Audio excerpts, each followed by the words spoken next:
A moment later, Cassie and Nephice landed behind him. The water splashed quietly as it licked the shore of the drowned island, the black vines glistening with crimson luster in the blaze of dusk. Apart from that gentle sound and the whispers of the wind, the dark garden was silent. Sunny lingered for a few moments, extending his shadow sense outward. Eventually, he shook his head and said warily, "There's movement." Which meant that there was none. The dark vines also did not seem to exude poisonous mist, and neither were their black flowers full of parasitic pollen. As far as Sunny could tell, the Garden of Thorns was entirely safe. They were not taking any chances, though. Taking a step forward, Nephi silently raised a hand. Wisps of white flame rose from her skin, and then suddenly shot forward in a rain of incandescent drops. As her eyes shone with incinerating radiance, the white drops fell on the vines and suddenly exploded into a roaring blaze. Nephi stared at the dark garden with grim determination, and following her will, the flames spread with astonishing speed. Soon, the entire place was engulfed in fire. It crawled up the walls of the crooked temple, turning the magnificent edifice into a towering pyre. Soon, the three of them found themselves standing in front of a sea of flames.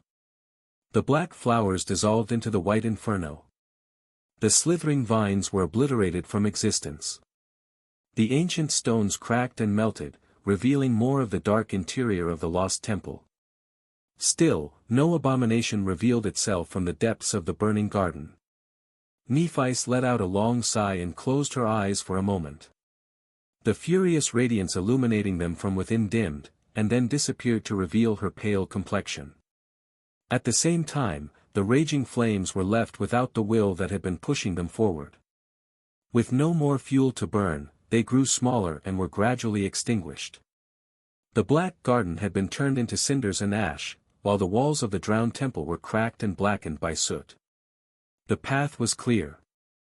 Sunny had expected an ambush to spring until the last moment, but it seemed that there was indeed no danger here, at least on the surface. What waited in the depths of the temple, though? No one could tell. He considered sending his shadows underground to explore, but decided against it. The more powerful enemies he faced, the more of them possessed means of sensing and harming intangible beings. The shadows were no different from parts of his soul, but lacked the protection of his ascended body. So, keeping them close when dealing with a powerful opponent was a wiser choice. "Let's go."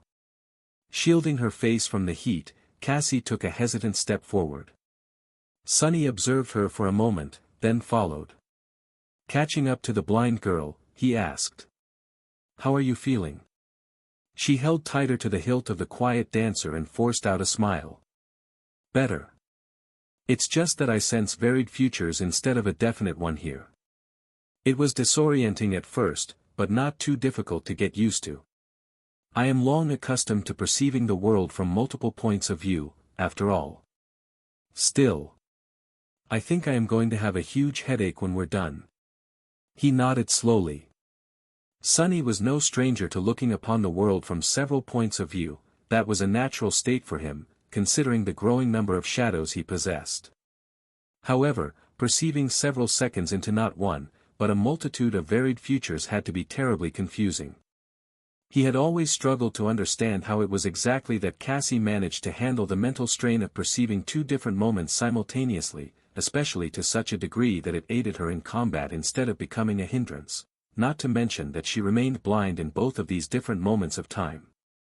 Humans were supremely adaptable creatures, but everything had a limit. Maybe it was because Sunny had been slow to realize how abnormal his own talents were that he rarely considered how exceptional his companions were, as well. Cassie was usually quiet and unassuming, so it was easy to overlook her inconspicuous, but exceptional mental prowess. In truth, it was rather astounding. Sunny glanced at the blind girl again and frowned slightly. "It's all right for everyone else to overlook her, but why do I always make the same mistake? I should really know better." Perhaps it was because deep inside, he still saw Cassie as the helpless girl that had desperately needed his assistance on the forgotten shore. Both of them had changed drastically since then, but that first impression was so deeply ingrained that erasing it was simply too difficult. If so, Sunny wondered what image of him was ingrained deep inside Cassie's heart. However, he only allowed his thoughts to wander for a brief moment. They were in the enemy territory, after all. It was no time for idle thoughts. Do you even have to ask the question? The image of a deceitful, selfish scumbag who outright told Nephi's that she was a fool for dragging dead weight around, and that it would be better for the two of you to leave the useless blind girl for dead. Oh, what? You think that Cassie really did not hear that conversation? Sunny threw a hateful glance at the sin of Solace, who was walking a step behind with a contemptuous grin on his face. Did Cassie's shoulders tremble a little at the sound of the sword wraith's voice? He wasn't sure. Sunny hesitated for a moment, but remained silent in the end. He didn't really want to answer, and didn't really know what to say. There had indeed been a conversation like that, soon after their first meeting on the Forgotten Shore. The blind girl had been fast asleep back then, though, most likely. She had never indicated otherwise. Stop. At the sound of Cassie's voice, Sunny tensed up. What is it? Had she really heard the sin of Solace? The blind girl remained motionless for a moment, then took a step forward and leaned down. Her hand disappeared into the ash, and pulled out the singed remains of a crude spear from beneath it. Her face turned somber. Dropping the spear back to the ground, she sighed and said darkly. It's the drowned. The word hung in the air, both ominous and strangely familiar.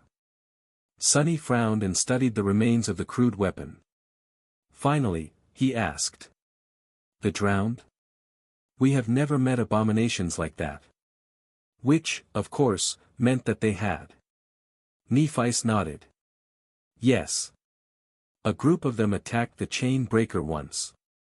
Drowned outcasts, that was what the spell called them. They weren't too powerful, apart from the depth dweller that arrived with them. Cassie shook her head somberly. The outcasts are the dregs of their kind. Most drowned are much more dangerous. They are, a special tribe of nightmare creatures here in Ariel's tomb. No one really knows where they come from, but many believe that the drowned were humans, once. They hunt in groups and herd true horrors of the depths to use as war beasts. Most troublesome of all of them possess at least a rudimentary level of sentience. They follow strange rituals, too. Nephi's frowned. I'm sure we will manage. Unless there are titans or great ones among them, the three of us should be enough to deal with these drowned. The blind girl remained silent for a few moments. That is true. Although the trace of the drowned is bad news, they're nothing we can't handle.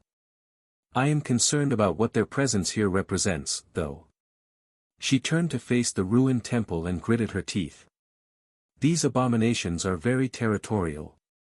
They constantly battle with other nightmare creatures, and leave signs to avoid the waters where truly powerful foes dwell. The fact that the drowned are here, on the island, means that they have accepted the Sibyl as their ruler. Cassie paused, then added with a dark expression. Which means that she has become a tyrant, at least. Only those have enough authority to make the drowned submit to them. Sunny let out a sigh. So, a corrupted tyrant, then. He had faced more powerful nightmare creatures, but only a handful. While a corrupted tyrant was not beyond their ability to slay, it was certainly not an easy foe to face. Especially on the creature's terms. His voice sounded glum. How did she become a tyrant, anyway? Wasn't she a corrupted beast first? Then again, Dusk of Fallen Grace had met him as a terror. It was obvious that nightmare creatures could reach a greater class than what they had started from, just like Saint could. That was a trait that all noble creatures, those that succumbed to corruption and those who did not, shared. And it seemed that corrupted humans shared that ability, as well. Not unlike how he, Nephi's, and Mordred did. Cassie shrugged.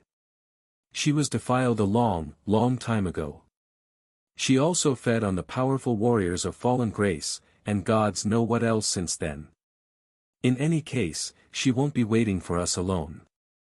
We must be prepared to fight her entourage, as well. Sunny smiled behind his mask. Too bad we don't have an entourage of our own.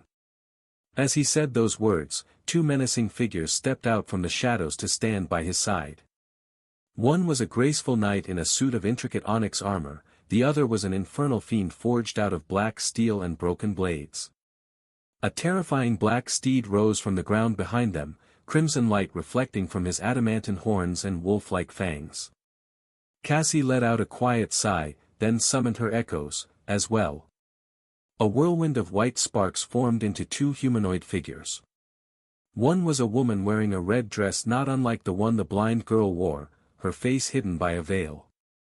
Sunny suddenly felt a chill run down his spine as he looked at the silent figure. Why did it seem like there was something entirely inhuman hiding beneath the flowing red fabric? When the echo of the defiled Sibyl moved, it was eerily too smooth, as though she was hovering above the ground or slithering like an eel instead of taking steps. He thought he saw a glimpse of a glistening black tentacle appearing for a split second from beneath the hem of her crimson skirt. The most unnerving part, however, was her empty gaze. Sunny had never felt comfortable around human echoes, and he did not feel comfortable around an echo of a former human either. Cassie's second echo was less disturbing, but just as curious. It was a tall steel mannequin with 4 arms, each holding a sharp blade. The artificial echo, an ascended monster, looked like a clockwork man. His movements were somewhat awkward, but possessed the distinctive sharpness of a trained fighter. Sunny was reminded of something when looking at the mannequin, as well. The creature was vaguely similar in appearance to the steel mount that Morgan rode sometimes. So, that echo must have been created by the enchanters of valor, too. I wonder how they do it, the complexity must be on an entirely different level. He was distracted from his thoughts by a disdainful grunt. Turning his head, Sunny glanced at Fiend with surprise. The steel ogre was staring down the clockwork swordsman with an obvious air of superiority. Was the fool sticking his chest out? Under Sunny's dubious gaze, Fiend threw a furtive glance at Saint, and then stuck his chest out even further. His chin rose cockily. The taciturn knight, of course, remained utterly indifferent. Realizing that she was not impressed, the infernal ogre deflated a little. Then, he stared at the steel echo vindicatively. His fiery eyes were burning with hunger. Don't even think about it. Hearing Sunny's hiss, Fiend flinched and turned away from the clockwork swordsman with an innocent look, as if the thought of gobbling up Cassie's echo out of spite never crossed his gluttonous mind. I can't believe it. This fool is really getting out of hand. Shaking his head, Sunny turned to Nephice. She was the only one of them who didn't have anything to summon, of course, that was only because Changing Star had always given the echoes she earned away to someone else. Even now, 2 of Cassie's 3 had come from Neph. It was a bit sad, though, for her to look like an impoverished noble when compared to Sunny and Cassie.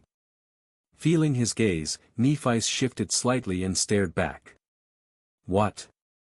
Sunny shook his head. No, nothing. At that moment, the sword wraith laughed. Doesn't have anything to summon. Fool, why would she need to? She already has a mighty shadow following her around, ready to satisfy her every whim. That's you. You're her echo. So, in a way. Nephice has 4, while Cassie has 3. You, on the other hand, don't even qualify to be compared to them. The Sin of Solace paused, then added with a smile. Ah, don't forget that it was the blind traitor who turned you into an echo, to begin with. Sunny's face twitched. Cassie, meanwhile, scowled and started walking toward the temple. Come on. We should finish her off before night comes. He gritted his teeth and followed, furious at the fact that the apparition's words had gotten to him. Approaching the breach in the wall of the crooked temple, the small, but extremely powerful cohort of masters, shadows, and echoes dove into the sinister darkness. Damned sword! Making his way into the ruined interior of the temple, Sunny was seething with dark emotions. What did the Sin of Solace even want? One moment, he was fanning the flames of guilt Sunny might have felt about how he treated Cassie in the past. The next moment, the wraith was reminding him of what had happened, and of how cruelly she had betrayed his trust. Well, it was perfectly clear what the apparition wanted. The bastard wanted to drive him mad. And he was. Sunny was mad. No matter how much he understood why Cassie had done what she did, and no matter how many times he told himself that her actions had ended up saving Rain from being killed by nightmare creatures, and him from dying in the nightmare desert or becoming Mordred's slave, no matter how many things they had gone through together after the Forgotten Shore and how much their relationship had improved and deepened. At the bottom of it all, Sunny was still hurt, resentful, and angry at Cassie, while at the same time caring deeply about her. It was a proper mess. What else is new? It had been for a while. This place is not creepy at all. Jumping down from a pile of rubble, Sunny landed in shallow water. The interior of the lost temple was drowned both by stale water and darkness. Since the island ship was tilted and partially submerged beneath the waves, the long corridors with high ceilings were tilted as well. The three of them had to walk awkwardly, stepping on the walls with one foot and the cracked floor with the other. Not to mention that there was rubble everywhere, forcing them to jump or climb over the natural barricades obstructing their path. If there was one good thing about the situation, it was that none of them was oppressed by the darkness.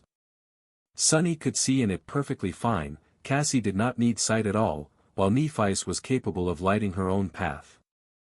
I think he is trying to say that this place is really creepy.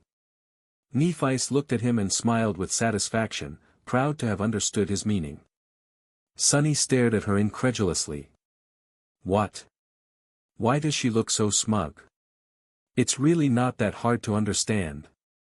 Neph was such a weirdo sometimes.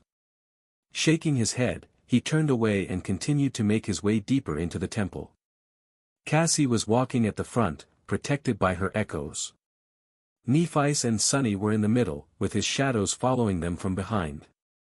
The layout of the temple seemed different from the one the blind girl had lived in, but she seemed to know the way. They were moving deeper and deeper into the labyrinth of half-collapsed corridors. Sunny felt that they had descended far enough to be underwater by now. Nevertheless, the ancient temple must have retained some structural integrity, considering that it was not fully flooded. Their surroundings, however, were rather ominous. It was not even because of the darkness, the stale water sloshing at their knees, and the eerie feeling of something influencing the future. It was because this place had served as a prison for the defiled Sibyl for a long, long time before being cut from the rest of the city and ending up half-drowned. From time to time, Sunny noticed strange marks on the cracked walls, as if someone had clawed at them in fury. Other times, there was dried blood smeared across the old stone. The whole temple seemed strange and sinister, like a ruin haunted by an unspeakable evil. Of course, Sunny was not afraid of ghosts. He had slain enough ghosts to treat them with indifference. What he was afraid of, however, were the Sibyls. Even though Sunny did not want to admit it to himself, he still shuddered when remembering the cold despair of LO-49, and the horror of facing its butcher in the depths of the ocean. He had been with Neve and Bloodwave back then. Today, he was with Nephi and Cassie. Even though the two of them were weaker than the champions of the House of Night on paper, Sunny somehow felt more reassured in the company of these two young women. The three of them had survived far worse odds together. It's all right to be afraid. He was sure that he'll feel better after putting down another one of these defiled oracles with his own two hands. We are getting closer. Cassie's words were sobering. Soon, they arrived in front of a huge, intricately engraved door. Its wood was wet and rotten, with illegible runes covering the dark surface.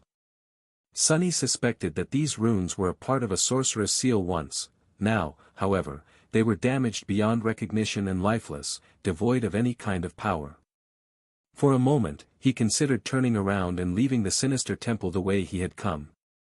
But of course, he wouldn't. The defiled Sibyl had to die, both for the future of fallen grace and for the sake of Fe and Jet. Sunny took a deep breath and wondered if his resolve to slay the abomination was the result of the creature manipulating the future, as well. Had she pulled forward only those of the possible futures where the three humans were adamant on arriving in front of the ancient door, with not a slither of hesitation in their minds? The thought made him shiver. To hell with this. Gritting his teeth, Sonny glared at the door, and then delivered a devastating kick to it. Turning into a rain of rotten debris, the massive gate flew off its hinges and cluttered down, into the dark expanse of a partially flooded hull. It was then that he felt it, a massive shadow stirring underwater, its slumber broken by the sound of the breaking door. There were countless smaller shadows hiding in the darkness of the drowned hull, too. And at the far end of it, an especially elusive one. A harrowing specter that made his hair stand on end. Sonny's entire attention was drawn to the enormous creature that had been sleeping in the heart of the lost temple, though. Belatedly, he remembered Cassie's words. They hunt in groups, and herd true horrors of the depths to use as war beasts. One such horror, it seemed, had somehow found its way into the inner sanctum of the defiled Sibyl's tainted stronghold. The dark surface of the water exploded, and a gargantuan shape rose from beneath it. Sonny struggled to contain his revulsion as he saw its grotesque form. The creature looked so appalling and alien that he did not even know how to describe it. It was as if a mass of slithering eels was wearing a messy cloak of tangled seaweed, its countless limbs 10 times longer than its vague, slender body. How did it even manage to stay hidden? The great hall of the lost temple was flooded, but the water was not that deep. As the revolting depth dweller continued to reveal its twisted shape, the dark water boiled, and countless drowned revealed their presence. These ones were similar to the abominations that had attacked the chain breaker in the past, but also different. Their bodies were humanoid, with powerful black tentacles instead of a pair of legs. However, instead of gaunt outcasts who were overgrown by barnacles, the true drowned looked much more strong and fearsome. Their weapons were of much higher quality, and some even wore strange but durable armor made out of shell and bone. The black eyes of the sentient nightmare creatures burned with bloodlust and malice. Damnation! Most of them were corrupted demons, while the few most powerful ones seemed to be devils. And then there was the Sibyl herself, of course. Sonny still couldn't see her clearly. By the standards of the waking world, the three of them were a truly formidable battle force. Sonny was pretty sure that he and Nephice were among the most powerful ascended humans to have ever lived, with Cassie trailing not far behind them. They were accompanied by 2 transcendent devils, a transcendent beast, an ascended terror, and an ascended monster. Their memories were also empowered by a supreme memory, the Crown of Dawn. Still, this battle was not going to be easy. It promised to be extremely perilous, in fact. As Sonny's pupils narrowed, the time seemed to slow down. His mind entered the state of battle clarity, banishing all unnecessary thoughts. He lingered only for a moment, waiting for Nephice to make a decision. Every battle force needed a commander, and for their cohort, the burden of command lay squarely on Changing Star's shoulders. I'll handle the depth dweller. Sonny, if you will, slaughter these drowned. Cassie, you will have to occupy the Sibyl. Sonny was already moving, the blade of the Sin of Solace slashing through the air. As he did, though, a transient thought entered his mind. This was it. This was what he knew best. After the endless onslaught of bloody warfare in Antarctica, he had thought that he was sick of and nauseated by battles, bloodshed, and violence.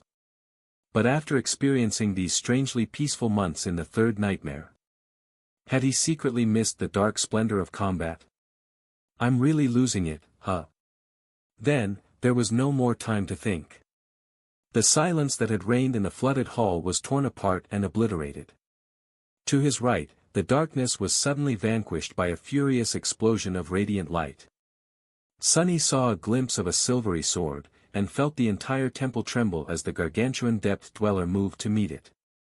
Nephice had wasted no time attacking the ancient abomination. He had no doubt that she would keep the appalling creature busy. His role, however, was no less important. Sonny had to eliminate the drowned and clear the path for Cassie to face the Sibyl. Will she be all right? Suppressing his worry, he lunged forward. Sunny was really spoiled in this battle. With the crown of twilight supplying him with an almost endless amount of essence in this place of eternal dusk, he did not have to be frugal with how to use it at all. The limits that had oppressed him during the entire southern campaign were gone, the only one that remained was mental capacity. There was a lot he could do. Shadow manifestation would allow him to, if not outright kill, then at least wound and stall many of the abominations. He could achieve something similar by controlling water with the help of the Serpent King's crown.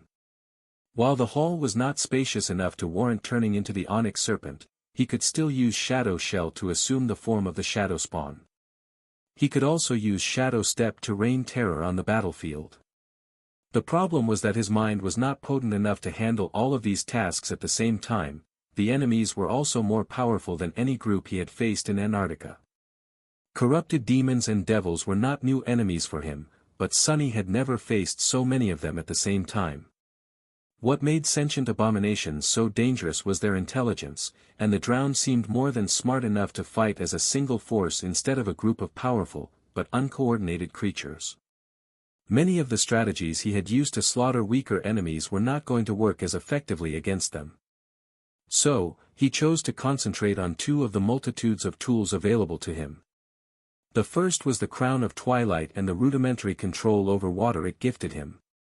Although the Great Hall was not entirely flooded, it still gave an advantage to the drowned, who could move with equal ease on land and in water. Terrain advantage was of utmost importance in any battle, so Sunny was going to try and turn the tables on his enemies. The second was the Sin of Solace. Currently, all memories Sunny had summoned were augmented by the Crown of Dawn, including his already fearsome Jian. Its long jade blade was more than powerful enough to cut through both the corrupted abominations and their armor, and therefore, augmenting his strength even further with Shadow Shell was simply unnecessary. The best decision Sunny could make was to fully concentrate on his swordsmanship, cutting out all things except for those that were in service of it. Let's show them. Landing on a toppled column, he moved fluidly and delivered a lethal slash to the neck of an attacking abomination. However, from just that first strike, Sunny realized that this battle was going to be much more deadly than he had ever thought. The Sin of Solace flashed through the air, moving with stunning speed. Considering how insidiously sharp the cursed blade was, there was no way for the drowned to survive the strike. Sunny was so confident that he would see the abomination's head flying away in a rain of blood that he did not even slow down to consider other possibilities. And yet, something entirely different happened. He missed. At the last moment, the nightmare creature lowered itself deeper into the water, and the jade sword whistled safely above its head. What? It had been a very long time since Sunny made such an egregious mistake. His swordsmanship was not flawless, since nothing really was. He was a lesser swordsman than Nephi's was, true, but who wasn't? Compared to almost every other living human, Sunny was an absolute master. A seasoned warrior with enough talent, skill, and experience to be considered an actual sword saint. He could accept that an enemy was more powerful than him. He could even accept that an enemy was more skilled than him, although exceedingly rare, there were a few of those. What Sunny could not accept, however, was the fact that he missed a simple killing blow. Something did not add up.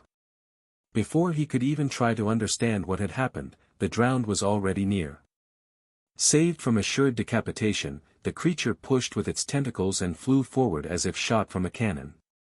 The dark spear struck Sunny's unprotected chest and tossed him backwards. Arg! The blow was powerful enough to send a blinding flash of pain through his body.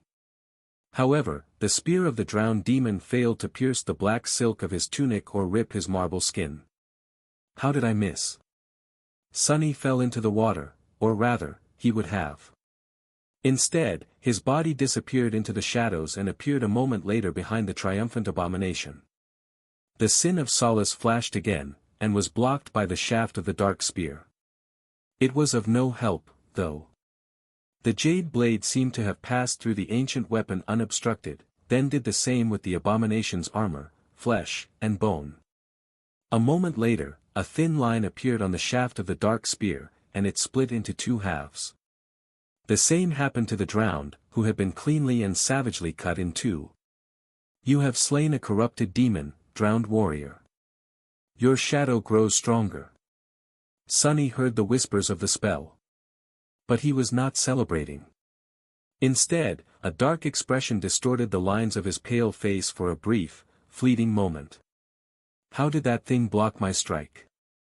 Sunny felt uneasy. Yes, the spear of the corrupted abomination had failed to stop the cursed sword, but how had the drowned managed to predict and block his sneak attack, in the first place? No, it had not been quite like that. Replaying the moment of the strike in his memory, Sunny realized that the nightmare creature had not possessed exalted battle skill or supernatural power of premonition. Instead, it had ended up in a perfect position to react in time due to sheer luck. Just like it had ended up lowering itself to avoid being decapitated by sheer luck. Was it really luck, though? Sunny suddenly felt cold. Was it luck, or was it that out of all possible outcomes, those that benefited the nightmare creatures the most had suddenly become the most probable to happen? Was the damned Sibyl exerting its influence on the future to support her minions and obstruct her enemies? If so, he sensed the numerous shadows of the drowned rushing to rip him apart, and shuddered. Curse it! For a moment, Sunny almost panicked. Fighting a swarm of corrupted demons was already deadly enough, but fighting against the future itself? How was he supposed to defeat that? Then, however, his mind settled. There was a mutilated corpse of one of these demons floating in the water right in front of him, after all. He had defeated that one abomination, so, he was going to slaughter the rest in the same way. It was just going to be much, much harder. If one strike failed to kill the enemy, he was going to deliver two. If 100 strikes failed to kill the enemy, he was going to deliver 101. Everything that could go wrong was going to go wrong, but hadn't Sunny always lived by that principle, anyway?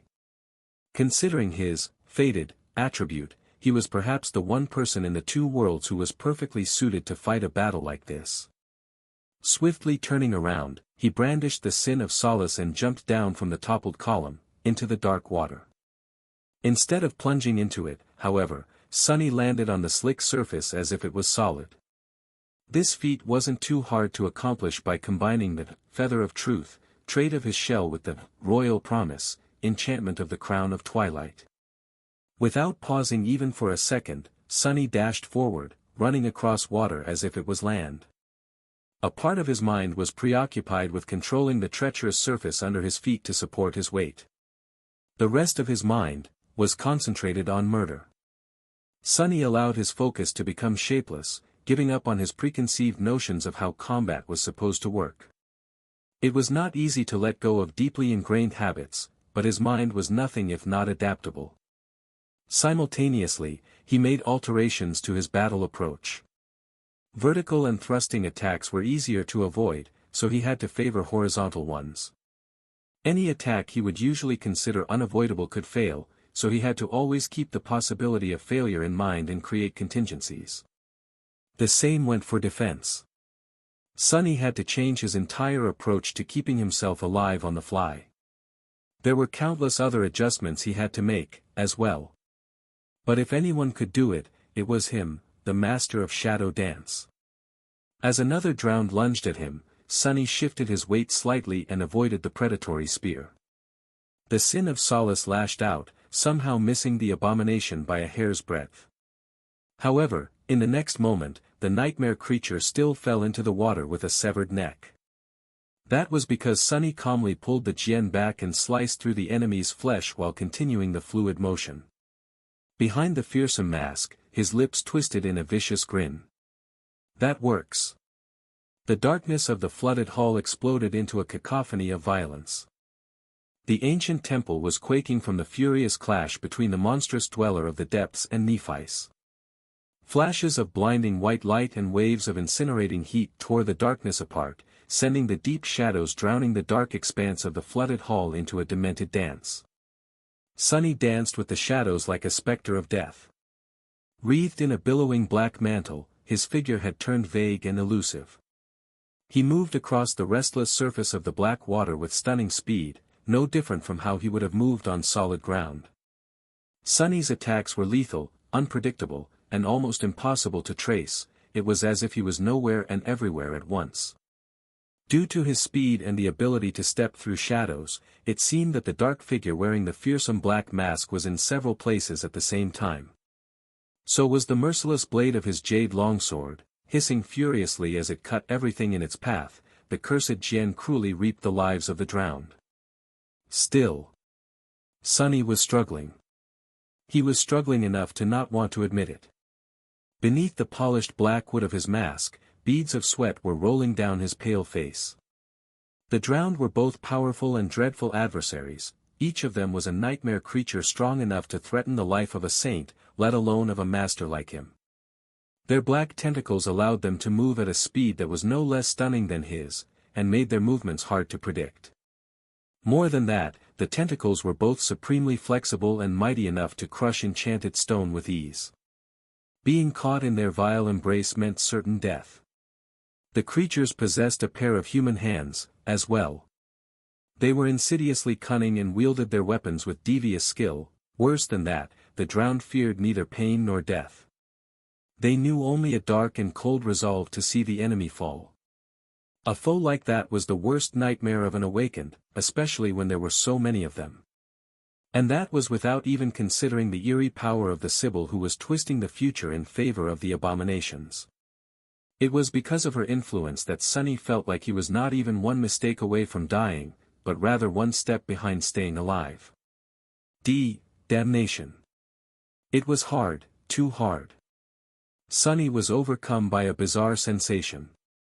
He knew for a fact that he was just as skilled as he had been before venturing into the flooded temple, but at the same time, it was as if he was back in the crimson labyrinth of the forgotten shore, unsure of his footing and ignorant of how to wield a sword. The sense of control and clear understanding he had become accustomed to were gone, replaced by uncertainty. His attacks routinely missed the intended target, while the enemies appeared where he had not expected them to be. Sunny felt like he was stumbling blindly in the dark. He was enduring, for now, by expecting failure and imbuing his battle style with as much fault tolerance as he could. Several of the drowned were already dead, their severed bodies floating in the water, while he was still in one piece. But how long would that last? Luckily, Sunny wasn't alone. He had powerful allies to rely on, as well. Saint was the first to join him in the slaughter. Her graceful figure was surrounded by something much darker than the shadows populating the ancient temple. Jumping into the water, which reached up to her waist, she slammed her round shield into an attacking drowned warrior, shattering his spear and bones. Her dark blade moved lightlessly, severing a tentacle that was trying to wrap itself around her arm, and then plunging into the creature's neck. A moment later, the taciturn knight lunged forward, a tall wave rising behind her. Augmented by one of Sunny's shadows and the stifled scream, Saint seemed more than capable of fighting in the water. Moving with the calm precision of a flawless battle machine, she descended on the drowned like a deathly calamity. Her ruby eyes blazed with indifferent menace. Fiend was only a split second behind her. The infernal ogre was also empowered by one of Sunny's shadows, however, he had also been bestowed with a measure of Neph's flame. Unlike the taciturn knight, who could not be augmented by the flame because of her affinity to true darkness, the gluttonous shadow seemed to benefit from it especially due to his affinity to fire. The incinerating glow of his fierce eyes and terrifying maw, which was usually red, had turned pure white. It was as though an incandescent star was burning beneath the glossy black silver of his fearsome armor. The training Fiend had been receiving from Saint was not wasted, either. His movements were not quite like those of a seasoned battle master, but still showed a chilling level of skill. Using his long arms and dagger-like claws, the steel devil tore into the flesh of the drowned, gruesomely ripping them apart. While the taciturn knight seemed to have been able to adjust to the eerie influence of the Sibyl due to her sublime mastery of combat, Fiend simply gave up on trying and chose to overpower the enemies with brute force instead. A barrage of blows rained on his polished black armor, but none of them were able to dent it yet, let alone pierce it. When the infernal ogre found himself surrounded and in danger of being pulled under the water, he simply used Shadow Step to escape and savagely attack the enemies from behind. Just like Sunny's other two shadows, Nightmare received the help of a shadow as well. The tenebrous stallion leaped high into the air and landed in the midst of the drowned, using his fangs, horns, and hooves to crush and savage them. His sable coat was glistening in the bloody darkness, and the fearsome aura of dread emanating from him made the abomination sluggish. The drowned were a whole rank above the dark destrier, but several classes below him. Empowered by the shadow, the darkness shrouding the flooded hall, the fear of his enemies, and the army of nightmares residing in the lightless abyss that served him as a soul, the dreadful stallion was more than capable of holding his own in this fight. That said, Nightmare was not a creature suited best for direct combat. He was mostly relying on his speed and agility to stay ahead of the enemy while savaging them with his attacks. It was also not easy for him to lull enemies of a higher rank into slumber. While insidious and terribly destructive, his dream curse required time to infect its victims.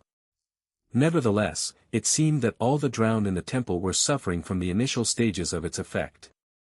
It was as though they were all slightly drowsy, their movements lacking full force and precision.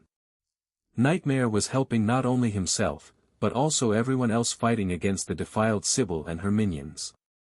Cassie's echoes joined the battle, too. The clockwork man jumped into the water, his movements both fluid and strangely jarring. The four blades held by the artificial echo spun, slicing and dicing the flesh of the enemies. Most of the strikes were stopped by the armor of the drowned warriors, but not all of them. Dark blood flowed into the cold water. The echo of the defiled Sibyl attacked, as well. Slithering eel-like tendrils extended from beneath her red skirt, and the slender figure, which once seemed like a human, suddenly rose high above the battlefield. Moving with terrifying speed, the creature lunged forward and grabbed one of the demons, raising the abomination above the water. As soon as the drowned warrior peered into the echo's eyes, his body convulsed. An indescribable sound escaped from the mouth of the demon, followed by a fountain of blood. A moment later, the lifeless body was tossed to the side like a rag doll, and the echo was already moving to find the next victim. The battle raged, making the water boil and shaking the ancient temple. Only two figures remained aloof and motionless in the flooded hall. One was the defiled Sibyl, who observed the bloodshed from a distance. The other was Cassie, who was observing the Sibyl. Damn, that hurt. Sunny stumbled back, feeling his hand tremble. He was too slow and failed to avoid an attack, or rather, he was fast enough, but the attack still passed his defense, somehow. Knowing that it could deal serious damage, he had no choice but to block it with his forearm. His fingers momentarily lost strength, and the hilt of the Sin of Solace slid from them.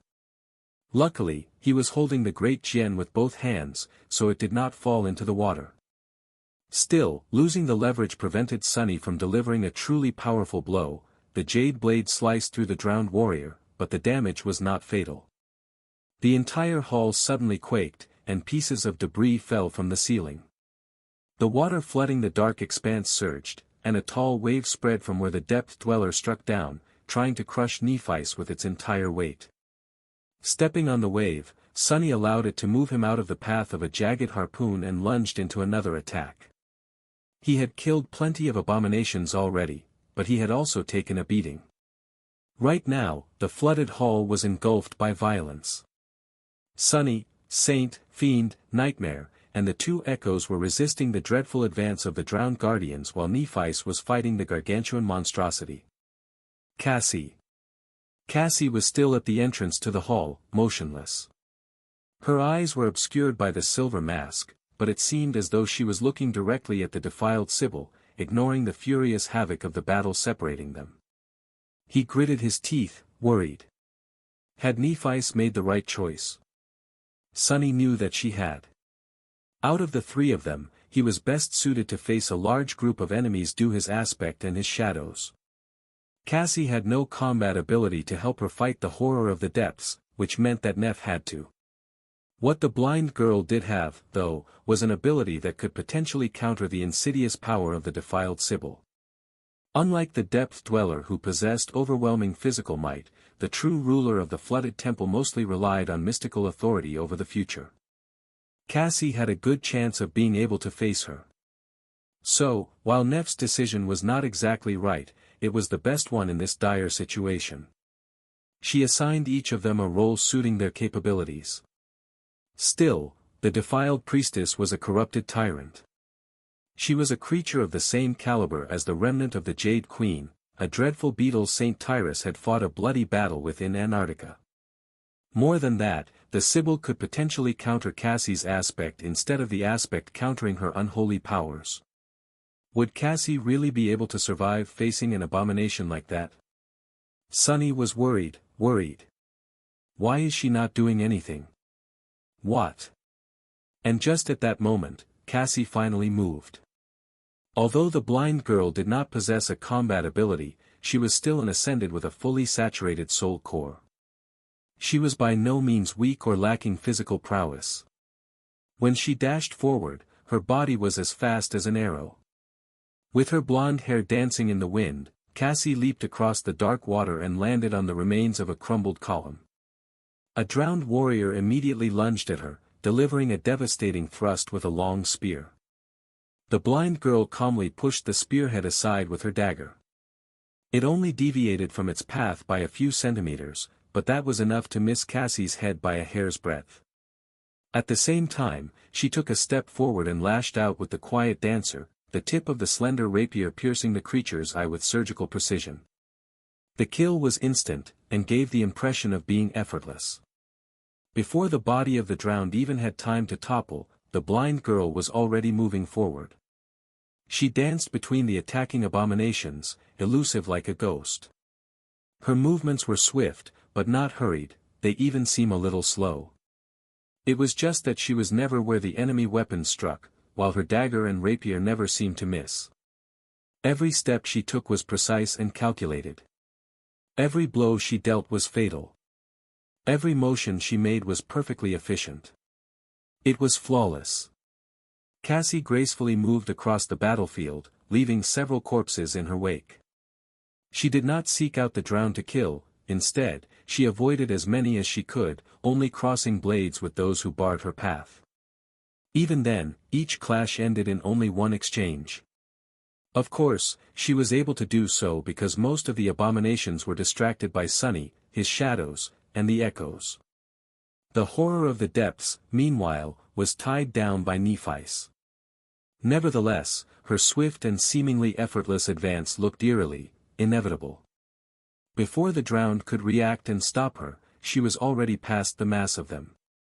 Pushing herself off a pile of rubble, Cassie soared high into the air and landed noiselessly on the raised dais where the defiled Sibyl stood, observing the battle. It was only then that Sunny got a good look at the corrupted tyrant, as if a veil obscuring her had been lifted. The Sibyl was vaguely humanoid, if just barely. Her towering body was gaunt and appalling, covered by the remains of a rotten crimson dress. Her moist skin was like tar, pitch black and glossy. Her limbs had been transformed into sprawling tentacles, while her head had become bestial and terrifying, split apart by a wide maw. Sunny couldn't quite believe that this creature had been human once. The defiled Sibyl and Cassie froze, separated by no more than a dozen meters. The tyrant towered above the delicate young woman, who was like a red flower blooming in front of a mass of abyssal darkness. His heart skipped a beat when he saw that the blind girl failed to capitalize on the momentum of her advance and attack before the tyrant could react. Why is she? In that moment, however, the Sibyl's terrifying maw opened. Sunny had expected to hear a deafening roar, but what came out of the creature's maw was a deep, rumbling, inhuman groan instead. Dusk. Hearing that voice, Cassie sighed quietly, and lowered her weapons. What the hell is she doing? Sunny dodged a fearsome attack, feeling the wind raised by the abomination's spear throw his hair into disarray. As a chill crept up his spine, he sidestepped a black tentacle that insidiously shot at him from beneath the water, and prepared to dive into the shadows to come to Cassie's aid. However, he did not get a chance to. Right at that moment, the water which he had been using for footing suddenly tore free of his control. With no time to react, Sunny plunged into its cold embrace. This section of the dark hall was not flooded too terribly, but still, a moment later he was submerged up to his chest. Curse it! Sunny did not have to look around to know what had happened. One of the corrupted devils leading the drowned was targeting him, using some profane power to wrestle the dark waters from his control. He did not possess a domain yet, after all, so whatever connection to the element the crown of twilight provided him with was weak and rudimentary. The situation was not good. Currently, Sunny was only augmented by a couple of his 5 shadows and some of Nef's flame. Because of the synergy between the two, he was much stronger than he would have been otherwise, enough so to push his body through water with sufficient speed. But not enough speed to keep the same frantic cadence of combat. That devil has to die, fast. Distracted by his own predicament, he had to delay joining Cassie in the battle against the Sibyl. Up on the dais overseeing the flooded hall, meanwhile, the defiled creature and the blind seer continued to stand opposite of each other without movement. Only the Sibyl's appalling tentacles were swaying subtly, her monstrous figure reflected in the polished metal of Cassie's light cuirass. Despite their inaction, the air between the two was swelling with an invisible tension. It was as though something utterly dark and dreadful was seething, unseen, beneath the fabric of the world, ready to explode and engulf the expanse of the flooded hall. Cassie stood with her weapons lowered, her silver mask directed straight at the defiled monstrosity. Her beautiful face was slowly growing paler and paler, but its expression remained calm and resolute. Despite her body remaining motionless like an ice sculpture, her mind was in a state of utter havoc. It was because she was using her awakened ability to its utter limit, well past it even. If Sunny was capable of reading thoughts, he would have known that the blind girl was in a state of absolute, pristine battle clarity. Time moved slowly for her, and 1,000 thoughts were being born in her head each second. Cassie was sensing the future, or rather, a multitude of futures. Usually, she was able to perceive a few seconds into it. By activating her awakened ability, Cassie could enter a state similar to existing in 2 separate moments of time, one current, the other approaching. If she stumbled in the approaching moment, she could correct her steps and avoid falling when it became the current one. Of course, such a way of existing was incredibly strange, disorienting, and mentally straining. It had taken her a long time to not only master this perplexing ability, but also learn how to make use of it flawlessly. Here in the flooded temple, however, the heavy comfort of her aspect had been disturbed. Because of the bizarre influence the defiled Sibyl was exerting on probability, turning it vague and chaotic, Cassie was torn between different versions of possible futures instead of one definite one. Instead of 2 moments in time, she existed in the present and in several fragmented variants of the approaching. Still, she had grown used to it, too. An existence like this was arduous, but not impossible. And now, she had to master and make use of it, as well. A step forward. In Cassie's mind, she took a swift step forward, and then dashed at the defiled Sibyl with stunning speed. The quiet dancer flashed, diving under one of the deadly tentacles and aiming to hit the creature in a vital spot. At the same time, it flashed to slice at the tentacle instead. At the same time, the slender rapier was tossed aside, helpless. At the same time, it sank into the abomination's flesh, but failed to do any serious damage. And then Cassie stumbled, her attack missing the intended target. The dark tentacles wrapped around her entire body. Her bones shattered, ripping the flesh apart. She opened her mouth to scream in agony, only for a fountain of blood to flow out of it instead. Death was not kind. At the same time, the tentacle continued to move, ignoring the slender blade that had cut it. Its blow was so powerful that Cassie's skull split open, pieces of pink flesh and shards of bone falling into the dark water. She toppled to the cold stones like a broken doll. The pain was harrowing, but swift. At the same time, she felt something breaking through her armor, crushing her ribcage, ripping her heart and lungs into shreds, snapping her spine, and exiting from her back. Cassie's convulsing body was raised into the air and tossed aside, leaving a long bloody trail on the dais. The harrowing wound did not kill her instantly. Drowning, she wished it had. At the same time, There was nothing in the future but terrible, inhuman, intolerable agony. Cassie was broken, torn apart, and drowned. The pain never ended. But that was all right. Thanks to her strange ability, she had already survived dying 10,000 times. Every time she fought, she died countless times to emerge victorious from the fight. That was how she won. Back in the present, no more than a split second passed. She was still standing motionlessly, a calm expression on her face. A step to the left, then. In Cassie's mind, she took a swift step to the left. In the darkness of the flooded temple, a second passed. Sunny was still falling into the water. During that second, Cassie had lost count of how many times her slender body was broken and mutilated by the monstrous Sibyl. A thought was much faster than a blade, but it had the same effect on the future as an action. Every time she mentally changed her plan of action, the immediate future changed, as well, and currently, Cassie was thinking with stunning speed. A step to the right. A step forward, high attack. A step forward, low attack. A half step. She imagined a future and suffered the consequences, again and again. The Sibyl was too powerful, too sinister, too vile, but not insurmountably so. Another moment passed, and finally, Cassie imagined the future where she did not die. Found it.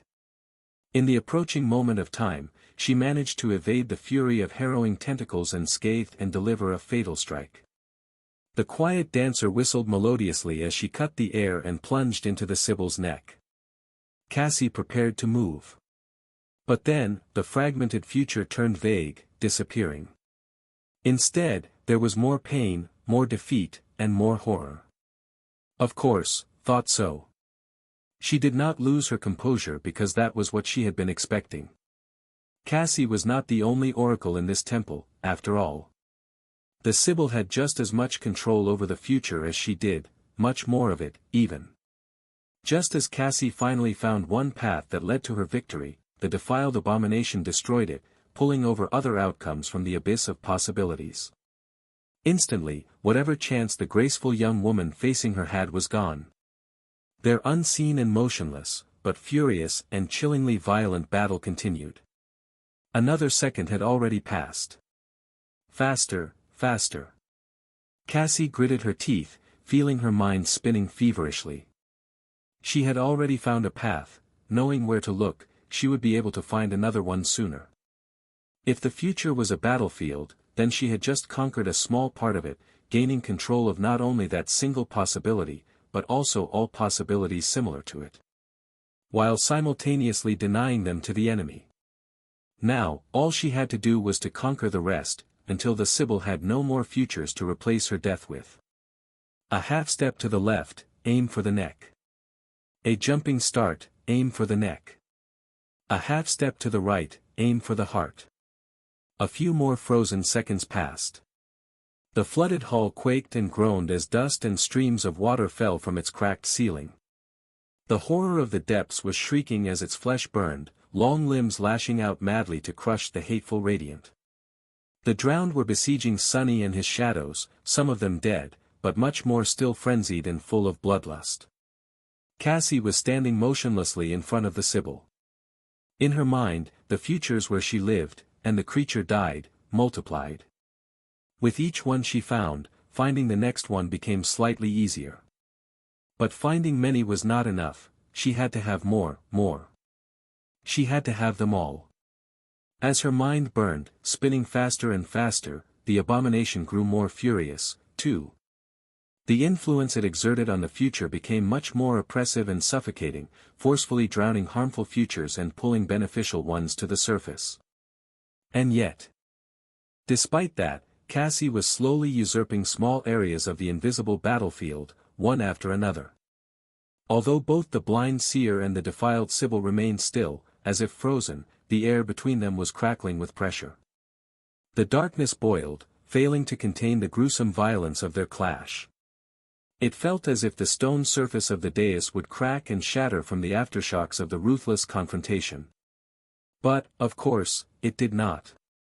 Because the countless futures where the battle was taking place never happened. Cassie was conquering these unborn futures. The Sibyl was able to manipulate probability to make only those outcomes that benefited her come true, so Cassie had to disarm the creature. She had to surround her enemy with only those outcomes that ended in the enemy's death. She had to make the future into a cage. A lunge, followed by a feint, followed by a sidestep, followed by a thrust. A false lunge, release the quiet dancer, simultaneous thrust and flanking attack. A step forward, release the quiet dancer, dagger parry turning into a slash, backstab. Cassie died, and died, and died, each death more gruesome than the previous one. But slowly, more and more fragments of the future she perceived allowed her to live. The Sibyl was surrounded more and more by the outcomes that ended in death. Her cage was growing smaller. And smaller. And smaller. And smaller still. Down in the water, Sonny used the convulsing body of the corrupted devil to push himself to the surface and shot into the air. Landing on a pile of rubble, he tossed the fiend's severed head at an approaching abomination and followed up with a strike of the sin of solace, piercing the creature's heart. After that, he had a second to breathe. Turning swiftly, Sonny looked at the dais where Cassie was facing the Sibyl. He was both surprised and intensely relieved to realize that neither of them had moved, still. Strange. Spreading his shadow sense through the battlefield, he allowed himself a split second to evaluate the situation. Nephi's and the horror of the depths seemed to be in a stalemate. The abomination's body was too alien and vast for her to deal fatal damage to it, while the abomination itself was not smart enough to catch the supremely skilled and calculating human with a devastating strike. His shadows were in the middle of a furious battle. Neither saint nor fiend were seriously injured, although there were several dents on the infernal ogre's armor. Nightmare had avoided being seriously wounded due to his speed and agility, for now, but there was already blood on the tenebrous stallion's sable coat. The two echoes were mostly intact, as well. The Sibyl was cruelly vivisecting a drowned champion, while the four-armed mannequin had lost one of his four blades. The latter echo was struggling. No choice. Sonny had to help Cassie, even if it meant abandoning the battle with the drowned and throwing more pressure at his subordinates. A moment later, he was already leaning to step through the shadows and appear on the dais. But at that same moment, Cassie finally moved. A split second before, she had been frozen like an ice sculpture, but then, abruptly, she was already in motion.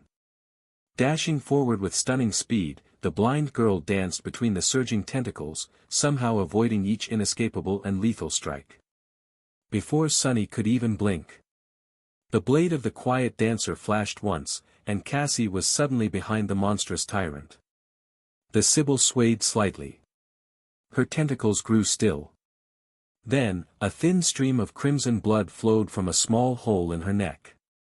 As the invisible ripple spread through the flooded hall, the defiled oracle swayed once more. And toppled into the seething black water. As soon as the Sibyl fell, it was as though an invisible ripple spread through the darkness of the flooded temple.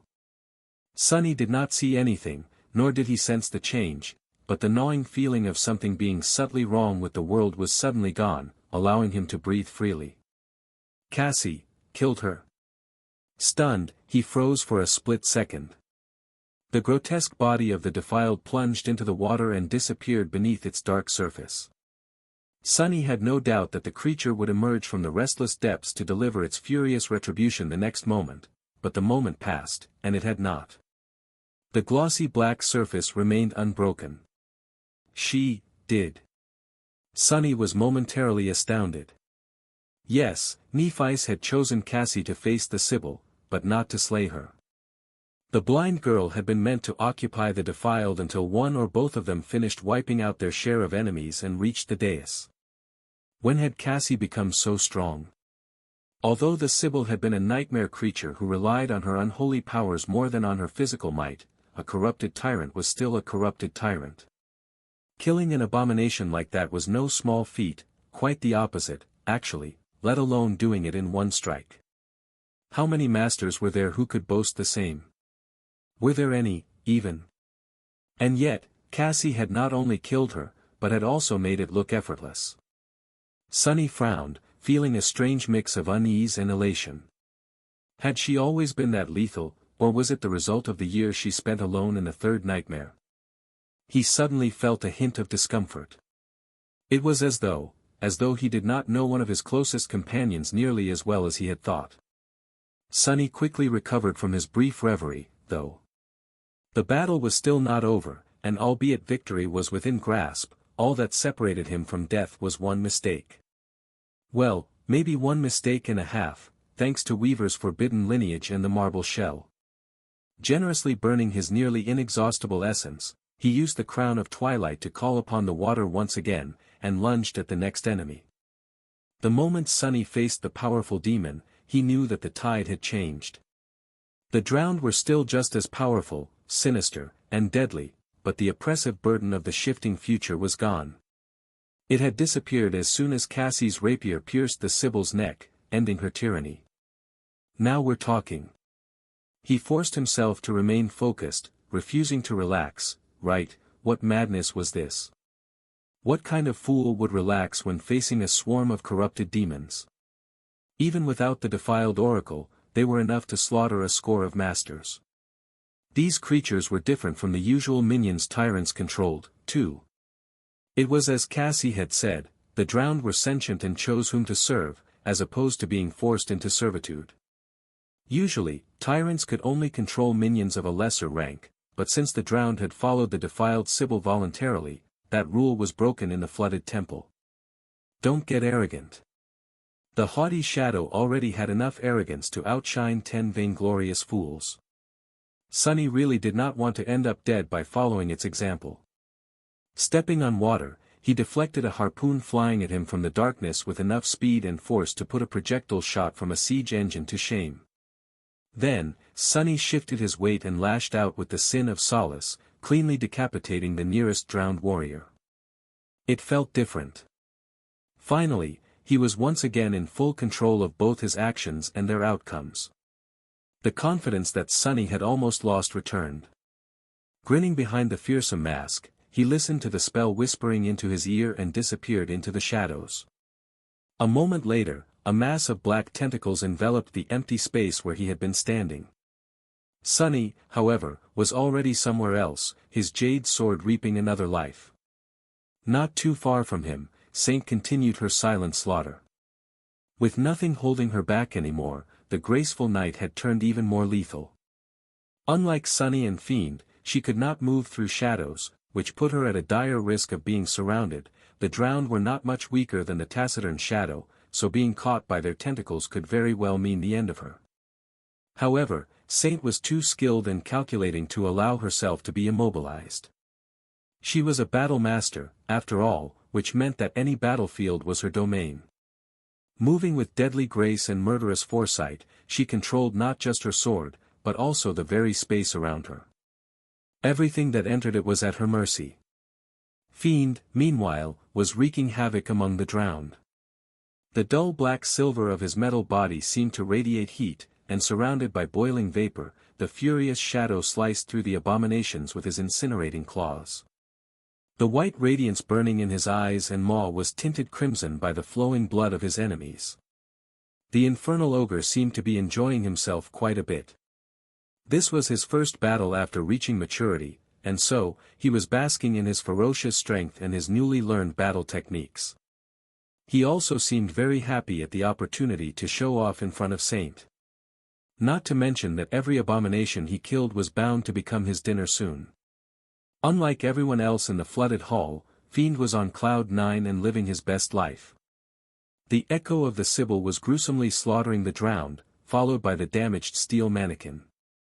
The two of them were much less expressive than Sunny's shadows, but also pulling their own weight. Of course, all of them were having a much easier time of fighting the swarm of corrupted demons because their enemies were weakened by the dreadful powers of nightmare. The dark destrier was shrouded in darkness and terror, moving across the flooded hall as swiftly as a shadow.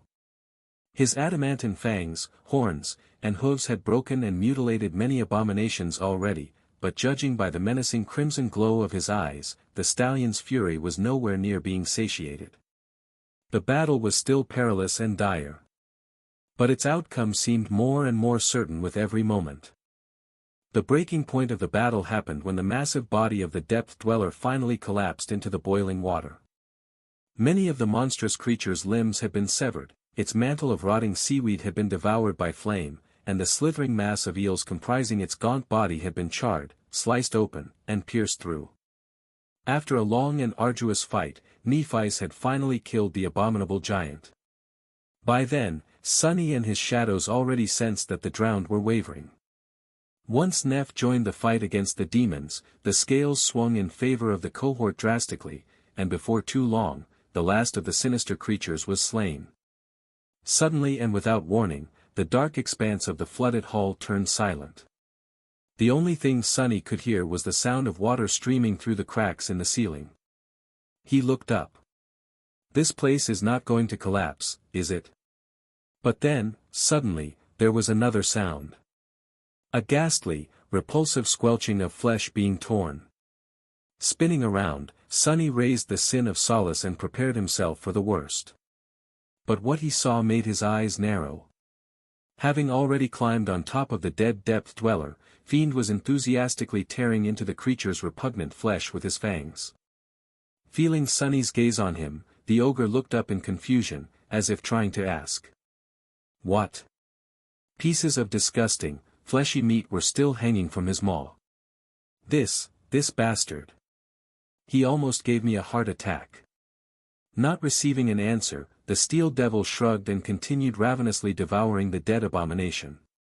He was practically beaming with delight. Sunny let out a long sigh. Well, whatever. The rascal deserves a reward. He was very satisfied with how Fiend had performed in the battle. It seemed that Sunny's efforts were paying off.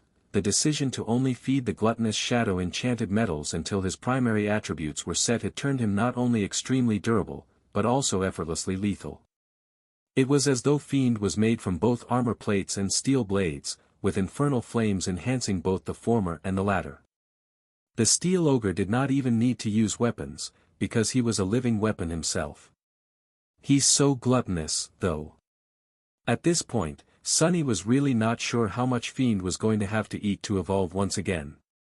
It was probably going to take veritable mountains of food. On the bright side, they never found themselves lacking terrible nightmare creatures to kill, so at least there was no risk of running short on meals. Yeah. I'm not sure that it's something to be happy about. Sunny studied his other two shadows and dismissed Nightmare after a moment of thought. Although his dreadful steed was not wounded seriously, there were some wounds on his sable coat. It was better to let the black stallion heal now that there were not supposed to be any more enemies around. At the same time, the two echoes dissolved into a whirlwind of sparks, half of them white, half of them scarlet. The Sibyl seemed fine, but the blade mannequin was seriously damaged. It would be some time before Cassie would be able to summon the artificial swordsman again. Sunny lingered a bit, then dismissed Weaver's mask and took a deep breath. The stale air of the underground hall was pleasantly cool on his skin. He enjoyed it for a moment and headed for the raised dais. Not long after, the three masters were reunited on its slightly tilted surface. Nephis looked perfectly fine. Well, of course she did. Any wound she had received would have been healed by the white flames long ago. In fact, that was one of the most frightening things about changing star.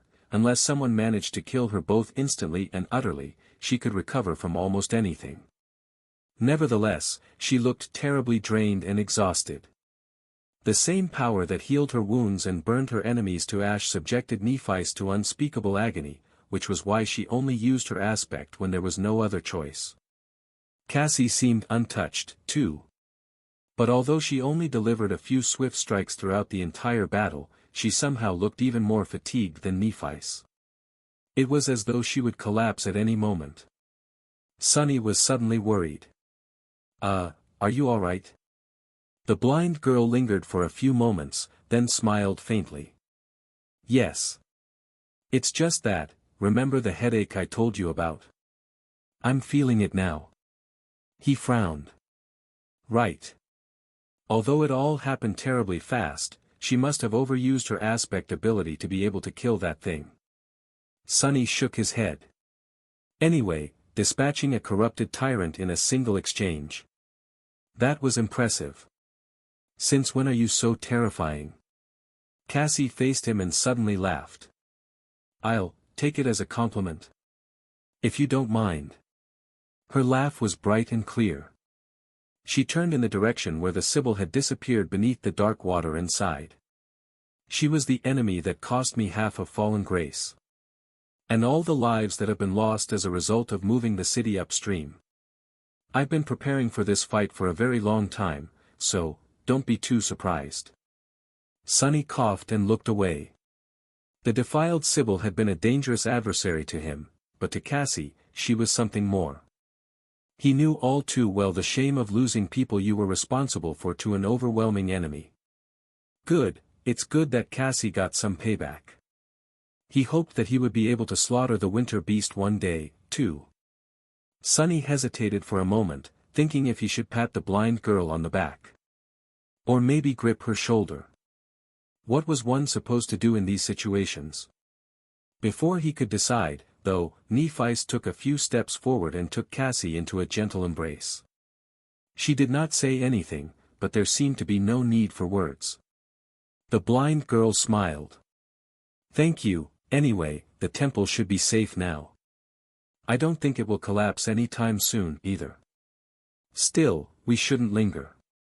How about we rest a little, gather our spoils, and then do what we came here to do? Sunny nodded. Accomplishing their goal as soon as possible sounded like a good plan. Gathering plentiful spoils sounded even better. But the most enticing thing Cassie suggested, by far, was to rest. Great idea. Without wasting any time, Sunny plopped on the ground and summoned the covetous coffer. Fiend was not the only one who had worked up quite an appetite during the tiresome battle. Sunny, Nephis, and Cassie spent a while resting on the dais of the flooded hall. They were surrounded by the stench of blood and death, but none of them minded. It was too familiar of a smell, after all, most awakened would not lose appetite because of it. The three of them needed to refuel their exhausted bodies, regardless.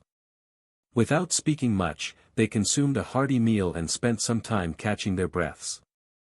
There was mental fatigue to deal with, as well. The mind was not as quick to recover from the strain of the battle as the body. Sunny, it seemed, was in a better shape than Nephis and Cassie. After spending some time in a comfortable daze, his thoughts started to wander. Curious, he checked his runes. No luck. Despite the large number of enemies he and his shadows had slaughtered, there were no new memories, not to mention echoes. Sunny was not too discouraged, though, mostly because his shadow fragment counter was showing, 1944/5000. I've earned almost 500 fragments in a single battle. That was a truly stunning amount.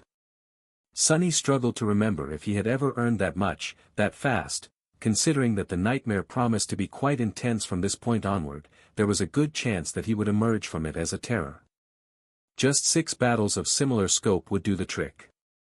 Of course, it was uncertain if he would survive the nightmare at all. Still, every fragment he absorbed made him a tiny bit stronger. So, earning hundreds of them in the span of a few minutes was a boon. After a while, the three of them reluctantly got to work.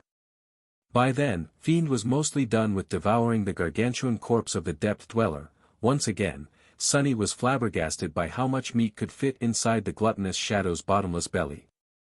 The monstrous abomination had been at least 10 times larger than the Steel Devil, and yet, there was barely anything left of it. Does he have some sort of an endless spatial storage instead of a stomach? Shaking his head, Sunny called both Fiend and Saint over.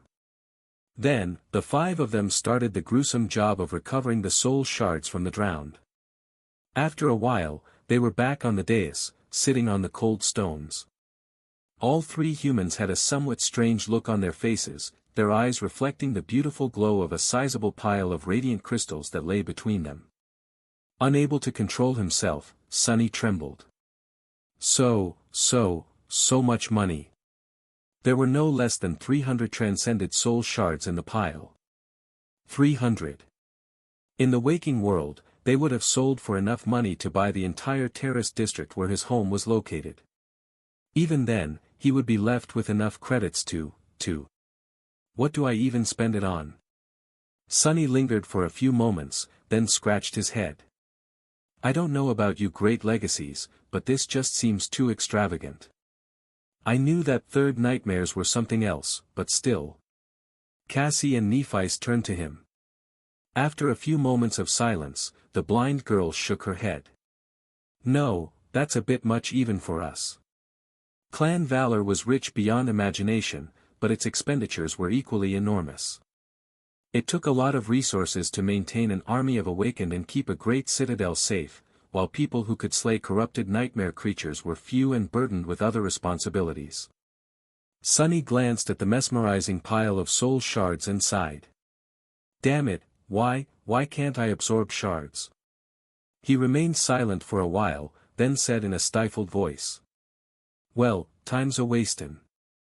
Come on, Neph. Chop chop. She gave him a confused look. Huh. Sunny swallowed his tears and smiled.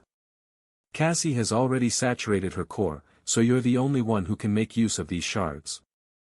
Leave me a few for weaving, and absorb the rest. Nephis remained silent for a few moments. But I only killed the depth dweller and a dozen drowned. You and Cassie deserve these shards much more. He shrugged. The sooner we make you a titan, the better. I already received my share of fragments, anyway, plus, we're in the same boat. Quite literally. You said it yourself, too, individual strength is not all that. If there's anything we can do to increase the overall strength of the cohort, it has to be done. Sunny leaned forward, picked up a shimmering crystal, and threw it to Nephis. Her gaze did not move, but her hand shot forward and caught it. She hesitated for a bit, then sighed and crushed the soul shard. A stream of white sparks then entered her body, surrounding it with radiance. Before it dimmed, Nephis picked up another shard and absorbed it, as well. 1, 2, 3, 10. Trying very hard to keep bitter envy from showing on his face, Sunny observed the process from the sidelines. Belatedly, he realized that absorbing hundreds of shards was a very slow process. With nothing else to do, he simply stared at the soft radiance surrounding Neph's slender figure. After a while, a quiet sigh escaped from his lips. Pretty. Then, Sunny coughed. I mean, this mountain of wealth, can there be a prettier sight? Too bad it's going to be all gone soon. Yeah. Forcing himself to look away, he glanced at Cassie.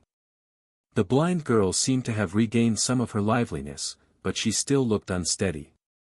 He summoned the endless spring and offered it to her. Cassie must have been low on essence, because she didn't see his gesture. That probably meant that her aspect abilities were not activated, leaving her truly blind, just as she had been as a sleeper. Sunny lingered for a moment. Calling out to her, he gently grasped her wrist and placed the memory into her palm. Here. Drink some water. She held the endless spring for a bit, then brought her other hand closer and traced the shape of the beautiful glass bottle with her fingers. A subtle smile appeared on Cassie's lips. Bringing the bottle to them, she took a few sips of the cool, refreshing water, and offered the endless spring back to Sunny. Thank you. Dismissing the memory, he remembered the past. The endless spring was one of the 3 memories Cassie had earned in her first nightmare. It had served them well on the forgotten shore, and was later gifted to Sunny by the blind girl. The beautiful glass bottle had followed him on all his misadventures ever since, saving his life on several occasions. Looking back, it was quite a thoughtful gift. But don't you know why she gave it to you? Sunny flinched, looking up at the Sin of Solace. The sword wraith had appeared from the darkness at some point, unseen, and now stood above him with a cold expression. Not out of any kind of affection, of course. It was just something to dampen the torment of guilt she felt over betraying you. So, if anything, that gift of hers was quite self-indulgent. A person can't condemn a friend to death and want to feel good about themselves at the same time, you know. If they have any shame. The apparition smiled. Hey. She never even apologized, did she? The sin of solace shook his head. So maybe I'm wrong. Maybe she has never had any shame, and has never felt guilty about stabbing you in the back, to begin with. Sitting opposite Sunny, Cassie hugged her shoulders and lowered her head. He gritted his teeth. Shut the hell up. Nobody asked for your opinion, wretch. As Nephi's continued to absorb soul shards, the laughter of the odious wrath echoed in his ears. Eventually, Nephi's was done with the pile of soul shards. Sunny stored a few of them inside the covetous coffer, then dismissed the alloy chest and rose, looking around the flooded hall. Although the structure sustained some damage during the battle, it had not collapsed yet. He did not know how much longer the lost temple would last, though. The sight of numerous cracks covering the distant ceiling did not fill him with confidence. It's not the end of the world. Sunny had to remind himself that even if the temple collapsed, the three of them would be just fine. They were masters, not mundane people. It was just hard to remember the difference, sometimes. No one would be able to remain composed when there were countless tons of stone and cold water ready to fall on their heads. Shall we go? Nephi's had finished absorbing the soul shards, and Fiend had finished stuffing his face with what remained of the drowned. They had rested enough, as well. Nothing was preventing them from exploring deeper into the temple. Rising to her feet, Cassie nodded. Yeah. Let's go. Nephi's did a few stretches and brandished her sword in a flowing series of strikes, familiarizing herself with the subtle change of her physical power. Then, she followed the two of them to the far end of the flooded hall. What are we searching for, exactly?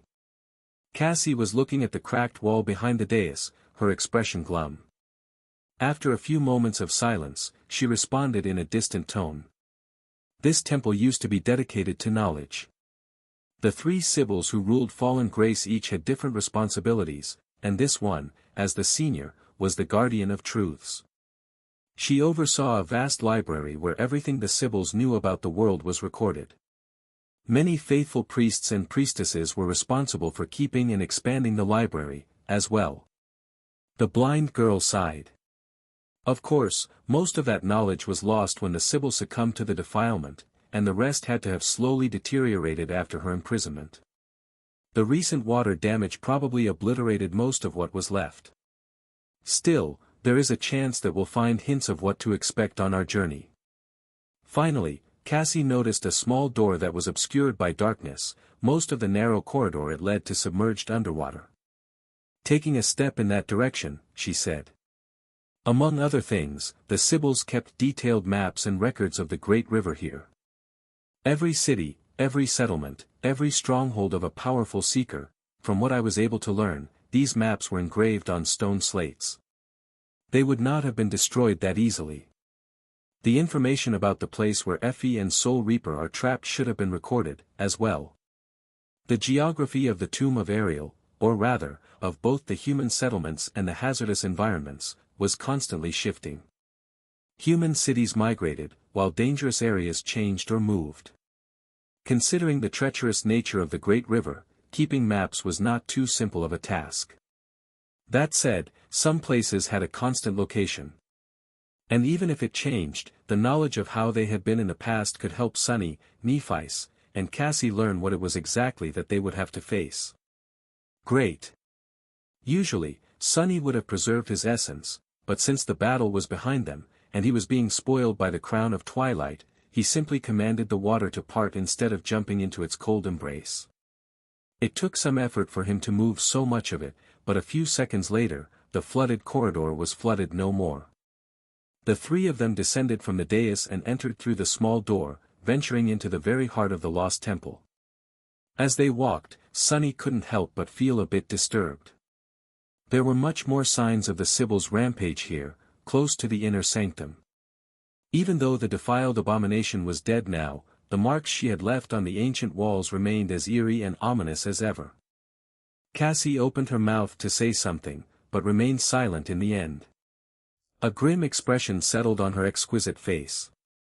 The bright glimmer of her beautiful eyes dimmed, replaced by somber darkness. He frowned, worried that they should have given the blind girl more time to rest. In the end, Sunny hurried his steps to catch up to her and asked. "Are you all right?" Cassie hesitated for a few moments, then smiled faintly. "Yes, sure. Why wouldn't I be?" Then, she traced the frightening marks left on the wall by the fury of the imprisoned Sibyl. "I was just thinking what it must have felt like, to be buried here alive. The people of fallen grace, they thought that they were showing mercy by not killing her. Or reverence and devotion, perhaps. But..." She sighed and shook her head. "Wouldn't it have been better to just die?" Sunny lingered for a while, not knowing what to answer. It was just a curious question to him, but to Cassie, who had lived an entire year playing the role of a Sibyl, it had to be much more personal. Eventually, he shrugged. "I'd rather die, yes." The blind girl smiled. "Yeah. That just goes to show that good intentions often produce the most cruel of results. Don't you think?" When Sunny nodded, she paused for a moment, then suddenly added in a dark tone. "However, personally, I disagree. I'd rather live, no matter what." He looked at her with surprise, slightly confused by the contradiction. "Why?" Cassie remained silent for a few moments. It seemed as though she was considering his question seriously. Eventually, she chuckled. "Honestly, I'm not quite sure. Pride, maybe. The world is trying to kill us so hard. It just feels like such a shame, to let it have its way." Sunny stared at her with an incredulous expression. What the hell? Wasn't it basically the same thing he had told Hiro all those years ago, in the first nightmare? It was like listening to a more refined and eloquent version of himself. Was it such a surprise, though? Although he and Cassie came from entirely different backgrounds, they were more alike than anyone would think, simply because they both shared an affinity to fate, and knew better than most how tyrannical fate was. He kept quiet for a bit, then scoffed. Before Sunny could respond, though, Nephi spoke from behind them. "Well, then, what's the problem? Just make sure not to die. There, problem solved." He nodded with a grin. "Exactly. I mean, it's not that hard. If a fool like me can stay alive, anyone can."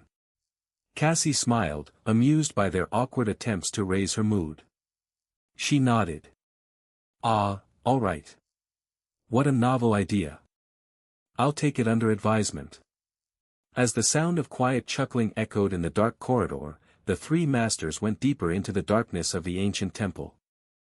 As they walked through the corridors, Sunny kept clearing their way with the help of the crown of twilight. Of course, they could easily swim through the flooded portions of the temple, but why would they, if there was an easier way? The walls of the narrow corridors glistened, reflecting the light of a luminous memory Nephi had summoned. Soon, Sunny noticed a subtle change in them.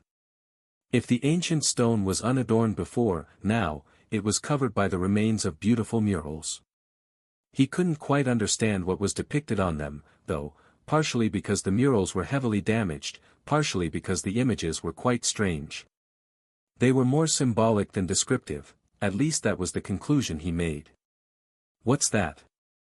Noticing that Nephi seemed to be interested in the murals as well, Sunny finally gave voice to his curiosity. She hesitated for a few moments, then shook her head. "I'm not sure." In front of them was an image depicting a vast black field that looked strangely terrifying. In the middle of it, a mass of golden flame was burning, illuminating the darkness with its radiance. Cassie slowed her steps and turned slightly, facing the mural. After a moment of silence, she said matter-of-factly.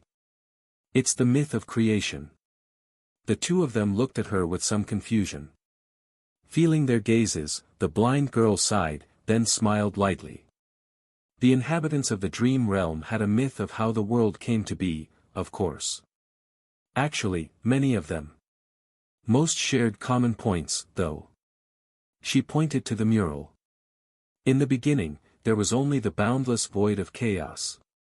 Sunny tilted his head a little, remembering the description of a memory he once possessed, the memory of a drop of Shadow God's blood. The runes he had read told the same. Of course, Cassie was slightly altering the meaning due to the difference between the language of the waking world and the runic language the spell used. There was no void of chaos, because the words void and chaos meant the same thing. Come to think of it, it had been the same in the human language once, as well. These days, when someone said chaos, they wanted to describe some sort of a huge mess. But the initial meaning of that word simply meant emptiness, the void. So, saying that there was only the void meant the same thing as saying there was only chaos. It was the dark abyss that Weaver had apparently visited, and where the gods had come from. Cassie, meanwhile, continued. The void was everlasting and ever-changing. Terrible beings dwelled within the void, as well. But then came desire, and with it came direction. She pointed to the golden flame. Sunny raised his eyebrow. These last words were exactly the same as in the description of the drop of ichor. Yeah, I've heard something similar before. But, to be honest, I never really understood what all of it actually means. Desire, direction, why are they so significant? It was Nephi's, not Cassie, who answered. It's simple, really. Well, it's a paradox, but a rather simple one. Since the void was eternal, limitless, and forever changing, it was inevitable that sooner or later, it would produce something that contradicted its fundamental qualities. In other words, something unchanging. That was desire. A single constant in the forever shifting abyss. She coughed, and then added with embarrassment. Oh, at least that was how it was explained to me. But if you think about it, it makes sense. A desire can't change, because if it does, it ceases to be itself and becomes a different desire. So, the concept of desire is static by nature. Sunny blinked a couple of times. Huh? What? That's a bit too complicated for me. What a weird myth. I like the ones you tell way better, you know, the stories about cunning men defeating giants, building wooden horses to conquer cities, and fighting sea monsters. A subtle smile appeared on Neff's face. Sunny enjoyed the view of it, then scratched the back of his head and added. But I get the idea. Desire was the first unchanging thing born from the ever-changing void, so it was in contradiction to the void. She nodded. Yes. A desire also can't exist by itself. It needs a subject. You want something, strive for something, dream of something, so, a desire has to be directed somewhere. Hence, with it came direction. Sunny looked at her with a strange expression. That, strangely makes sense. So the direction the myth spoke about was a natural consequence of desire, or rather the concept of desire being born within the void. And since both were constant, their existence was in opposition to the forever changing abyss. Where there had been only chaos, there was now something resembling order. Coincidentally, the word directionless could also mean disorderly in the runic language. And therefore, the word direction could also mean order. Even though it was not entirely correct, such an analogy made it easier for Sunny to understand the underlying meaning of the strange creation myth. It was a conflict between chaos and order. The void creatures represented chaos, while the gods represented order. He hesitated for a moment, then asked. But a desire for what? What was that desire? Cassie laughed quietly. Nobody knows. In fact, I don't think that anyone can know. We humans are not capable of truly understanding divine matters, after all, so this myth is merely a crude facsimile of the real story. Personally, I think it was the very idea of desire, not a specific one. That's why there is a fairy tale about the Well of Wishes here in the tomb of Ariel, a magical place that can grant any wish, not just the correct one. Sunny looked at her, amused. You know that fairy tale too? Cassie coughed and turned away in embarrassment. Oh. Yeah, It's popular among the younger inhabitants of Fallen Grace. I listened to it once or twice out of curiosity. She lingered for a moment, then walked to the next mural. On it, 6 radiant figures were shown standing around the mass of golden flames, which had become much smaller. Vague, but terrifying shapes could be seen in the surrounding darkness, swarming them. The blind girl pointed at the image. The gods were born from desire. Then, they waged a terrible war on the old ones, the creatures of the void. The next few murals depicted the battles between the 6 radiant figures and the vague shapes hiding in the darkness of the abyssal void.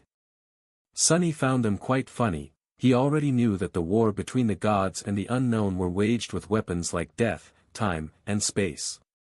It had truly been a war beyond human comprehension. However, the ancient people had drawn the murals according to their human imagination. In them, the gods battled the void creatures with swords, spears, and even fists, from time to time. Imagining a god having a fistfight with a primordial horror was rather comical. Sunny shook his head. It's curious, isn't it? The gods are always said to be the enemies of the void creatures, but really, they are void creatures themselves. Just of a different breed. Both the unknown and the gods had been born from the void. So, the gods were unknown themselves, primordial beings from before anything remotely human had ever existed. It was just that they were a very special kind of these ancient abominations. A kind that was inherently opposed to the abyss that had spawned them, and everything it represented. Nephi slowly nodded. Indeed. But does it matter? Sunny lightly shook his head. I guess it doesn't. Awakened and nightmare creatures were also 2 sides of the same coin. That didn't make them the same. The 3 of them continued forward, studying the murals. Eventually, the void creatures seemed to have been defeated, albeit not destroyed. Beaten and diminished, they crouched in a dark corner of the abyss, surrounded by the 6 radiant figures. This is interesting. Sunny knew very little about how the war between the gods and the unknown had ended. The description of the drop of ichor only said that the void had been bound, but not how it had happened. Finally, the 3 of them stopped in front of the second-to-last mural. On it, the 6 radiant figures seemed to be holding a net made from what was left of the golden flame, surrounded by a whirlwind of sparks. They threw the net on the crouching creatures of the void, engulfing them in radiance. The last mural depicted a familiar landscape. The black abyss was gone, replaced by forests, plains, rivers, and a vast blue sky.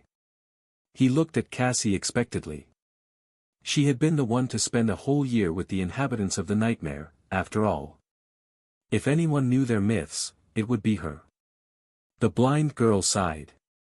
In the end, when the old ones were defeated, the gods took direction and used their weapons to wrap it around the void.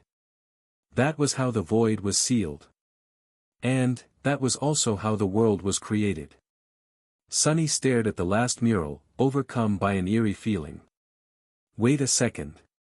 The forests, plains, rivers, and a vast blue sky, the crouching beings enveloped by a net of golden radiance. He already knew that these murals had been drawn according to the limited imagination of their creators. So, if he looked beyond what was drawn, at the underlying meaning. Desire, direction, order, the absolute laws like time and space that the gods had created to use as weapons. Did it mean that the gods had created the world, the universe, rather, by sealing the void in the cage of universal laws? And if this was how the world had been born? He shivered. So, wait, does it mean that everything we know is basically a cage for the abyssal beings of the void? That everything is just the outer shell of a prison built to contain the abyss? Cassie and Nephi turned to him somberly. After a while, the blind girl said, her voice strangely calm. I think, not quite that literally, but yes. The void was never destroyed, it was only bound. And the world is what binds it, not the waking world, and not the dream realm. More of, existence itself, as we know it. Sunny remained silent for a while, not knowing what to say. What Cassie said sounded terrifying. It was as though he was standing on the surface of a deep, dark ocean, separated from its lightless depths only by a thin, fragile film of ice. That ice was all of existence. Damnation! Why was he so bothered by some stupid myth, anyway? The answer was obvious. It would have been easy to dismiss the whole thing as an ancient superstition if not for one detail. The spell had put the same story in the description of the drop of Shadow God's blood, which meant that there was at least some truth to this myth, no matter how distorted. Curses. Eventually, he let out a shaky breath and said in an unconvincingly carefree tone. Well, that's a bit disturbing, isn't it? Indeed, it was. Much more than that, however. It raised so many questions. Was his interpretation of the myth close to truth? How had Weaver entered the void if it was sealed by existence itself? What had the demon of fate witnessed there, exactly? Come to think of it, the creation myth explained a lot of things, but one thing it failed to explain were the demons.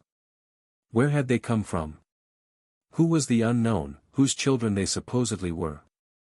How were the demons and their progenitor connected to the gods and to the void? There were much more fundamental questions, as well. For example, the path of ascension led to divinity, while the path of corruption was opposed to it, leading to unholiness. And since what opposed the gods was the void, was the true meaning of profane and unholy, as used by the spell, actually having to do with the void? Was the abyss sealed within the world the source of corruption? Was the vile darkness permeating the souls of nightmare creature a manifestation of the everlasting void? And how did the nightmares, the spell, and Weaver's mysterious schemes fit into all of this? Sonny suddenly shuddered as a certain thought entered his mind. Now that the gods were dead. Was the spreading corruption a sign that the seals containing the void were weakening? Was the cage the gods had created slowly falling apart? The disturbing chill he had felt after learning the truth of the last mural was washed away by curiosity, but now, the feeling of dread was back. He hesitated for a few moments, then cleared his throat and looked away from the ancient, damaged, fading image of forests, rivers, and plains. The net of black cracks covering the painted vastness of a blue sky did not look ominous at all. Let's go find that damned library and get the hell away from here as fast as possible, shall we? This place, it seriously gives me creeps. For once in his life, Sonny hoped to never find answers to the questions gnawing at his mind. As they moved deeper and deeper into the flooded temple, Sonny couldn't help but think about the eerie story told by the ancient murals. It seemed as though he had learned something important. But, of course, there were a dozen questions for every answer he had received. Like always. Divine, unholy. Knowing that the very fabric of the world was like a cage for the abyssal void that dwelled beneath made him feel uneasy, understandably so. However, Sonny did not dwell on that fact for too long. There was no point, anyway. Matters like these were too distant and inconceivable for a mere mortal to think about. Even if the seals created by the gods were slowly crumbling, what was a human like him supposed to do? Even if Sonny was a sovereign, he would have been like an ant compared to the powers involved in this process. The seals had existed for eons, anyway. Despite their supposed weakened state, they would keep existing for just as long. By the time the void broke free of its prison and destroyed everything, he would be long dead, with not even dust left of his bones. Probably. In any case, he was more interested in something else. The true source of the corruption. Sonny had a vague suspicion that it was the void before, but now, he was almost certain. How does it work, though? The timeline of the Dream Realm civilizations was not very clear, but one thing he did know was that the corrupted, the nightmare creatures, had always existed, even when the seals of the void were new and pristine. The first era Sonny knew of was the era of the void. He decided to call it the Age of Chaos. During the Age of Chaos, the gods had been born, waged war against the elder abyssal beings, and eventually defeated them, thus creating the world. What followed was the Age of Heroes. Noctis and the other chain lords had been born during that period. Back then, at the dawn of time, humans were not a dominant force in the world yet. Their nascent civilization was growing and spreading, but the continuation of its existence was not at all guaranteed. Instead, those ancient humans had to fight against the corrupted to conquer new lands, protect their cities, and avoid extinction. They needed powerful champions to battle the dreadful beings who populated the young world, and therefore that time was remembered as the Age of Heroes. More importantly, the nightmare creatures already existed back then, when the gods were alive and the seals of the void were undamaged. How? Sunny frowned. I guess the gods did not imprison all of the void and every void being when creating the prison. It was easy to imagine that some remnants of the abyss slipped through their fingers and came to exist in the newly created world. Noctis had told him once that the gods and the demons fought side by side as allies in the battles of the ancient past, therefore, it was easy to conclude that the war against the abyss did not end as soon as the abyss itself was sealed. There had to have been dire battles at the dawn of the new world, resulting in these abyssal remnants being exterminated. Come to think of it, Nephi had told him that a terrible creature was slain by the gods once, at the dawn of time, and that its blood seeped into the ground, becoming true darkness. The place where the creature fell was now known as the Hollow Mountains, beneath which lay the darkness of the underworld. That creature had to have been a void being. That proved that at least some of them had walked the world of the gods after its creation. What are void beings, though? Sunny felt as though he was on the precipice of an important discovery. The gods, he had thought once that they were simply divine titans. Now, however, Sunny was inclined to believe that the gods were beyond ranks and classes altogether.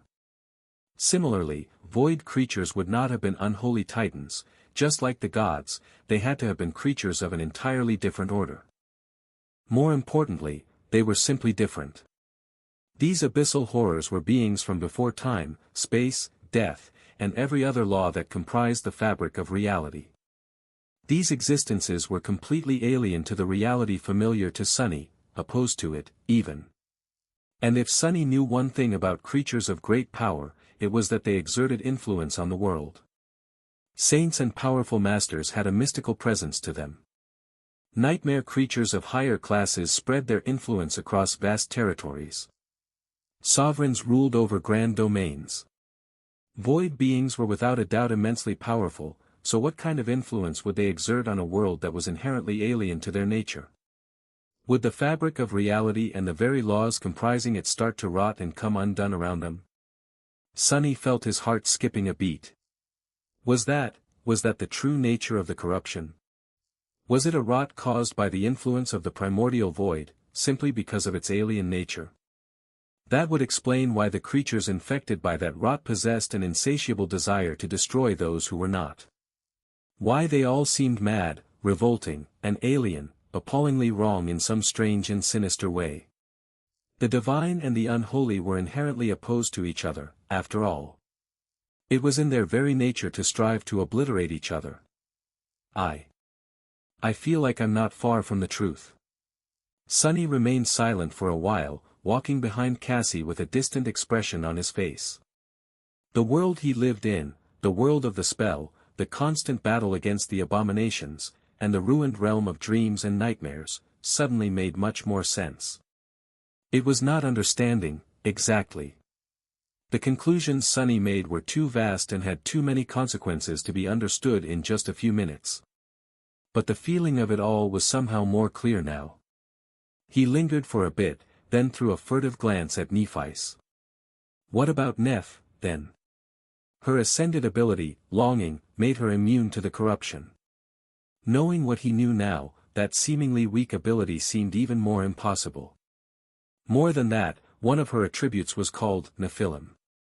Its description read: There once were terrible creatures born of an unholy union between the divine and the profane. Nephilim were the most beautiful, and the most harrowing of them all. If the divine and the unholy were inherently opposed to each other, then how could there have been creatures born from their union? How terrible had they been, really, and what had happened to them? Shaking his head slightly, Sunny sighed and looked away from Neph's slender figure. I take it back. Nothing makes sense. I'm just confused even more. Taking a step forward, he suppressed a groan and covered his face with a palm. Sunny continued to think about the history of the dream realm. Age of Chaos was the first, ending with the imprisonment of the void and the creation of the world. It was followed by an age that could be called the Age of Gods, a prehistoric time when the gods and those living things they created, as well as the demons who came out of nowhere, battled the remnant abyssal creatures across the newborn world. Then came the Age of Heroes. It started when the nascent humanity started to spread and fight against the corrupted creatures inhabiting the world for dominion over it. It ended when the abominations were pushed back and largely exterminated, turning from an ever-present danger into dire, but rare foes. What followed was a different age, an age when humanity ruled the world unopposed. Noctis had not known its name, perhaps because people living in that time needed none. For them, it was simply now. A golden age of peace and prosperity. Relatively speaking, of course. I am sure there was plenty of bloodshed and conflict even after most of the corrupted had already been slain or driven into the wilderness. Humans are humans, after all, there were other tribes of creatures inhabiting the world, as well. I doubt that everyone lived together in absolute harmony. Due to their immortality, Noctis and the other chain lords, powerful transcendents born in the Age of Heroes, lived long enough to witness the new age, as well. In fact, they might have had more to do with the change of epochs than anyone knew. Noctis considered the destruction of the Kingdom of Hope to be the turning point in history, one that signified the end of the Age of Heroes. Which meant that the Golden Age was poisoned from the very start. It began with the imprisonment of Hope, and ended when she broke free from her chains. During that time, the gods grew distant and indifferent. Their followers even started to fight among themselves. Slowly, prosperity waned, turning into stagnation and decay. Both the first and second of Sunny's nightmares took place at the dusk of the Golden Age, not long before the demons rose in rebellion against the gods. That war, the last war, destroyed the civilization of the dream realm. Although it was like a flash in the scope of history, perhaps its brief terror was worthy of being considered to be an age of its own. The Age of Demons, a terrible age of dread and destruction. Although that age was the latest, it was also the most mysterious. Everything the humans of the waking world had found in the dream realm were marks left by the great war between the demons and the gods, and yet, almost nothing was known about it.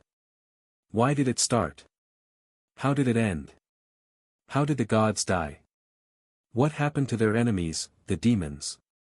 All that Sunny knew was that at some point between the start of the Doom War and the present day, the seeds of nightmares appeared, and the corruption reclaimed the world it had been almost banished from once. It was the end of the dream realm. Come to think of it. I'm wrong. The history of the dream realm had never really ended. There were human settlements on its perilous reaches today, after all, great citadels like Bastion and Ravenheart, and many smaller ones. Where hundreds of thousands of awakened lived, fought, and survived, slowly claiming more and more land from the nightmare creatures. Almost, like a new age of heroes. Or rather, the age of the nightmare spell. Sunny dodged a drop of water that fell from the ceiling of the narrow corridor and tilted his head a little. Ha! Viewed from this perspective, it almost seemed as if the purpose of the nightmare spell was to repopulate the dream realm, which had been turned to lifeless hell by the Doom War, and breathe new life into it. To push the wheels of history that had stopped spinning a long time ago and make them revolve again, carrying the once desolate world into the future. It's almost like Weaver is some kind of a noble hero. Of course, that change had come at the expense of countless deaths and immeasurable misery among the inhabitants of the waking world. And Sunny did not really buy that the demon of fate had been any kind of hero, let alone a noble one. Still, the implication seemed too sensible to be discarded completely. The Age of Chaos, the Age of Gods, the Age of Heroes, the Golden Age, the Age of Demons, and the Age of the Nightmare Spell. If seen in such a framework, the history could make Sunny a huge amount of contribution points. Just imagining it made his eyes gleam.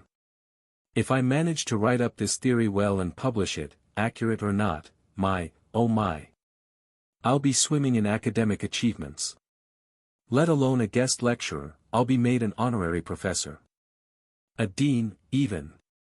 As he grinned greedily, Cassie slowed her steps a little and raised her hand. We're close. Be cautious, if there are really records left, we should be careful not to damage them any further. Although the corridors they had walked through were largely flooded, this section of the lost temple seemed strangely dry.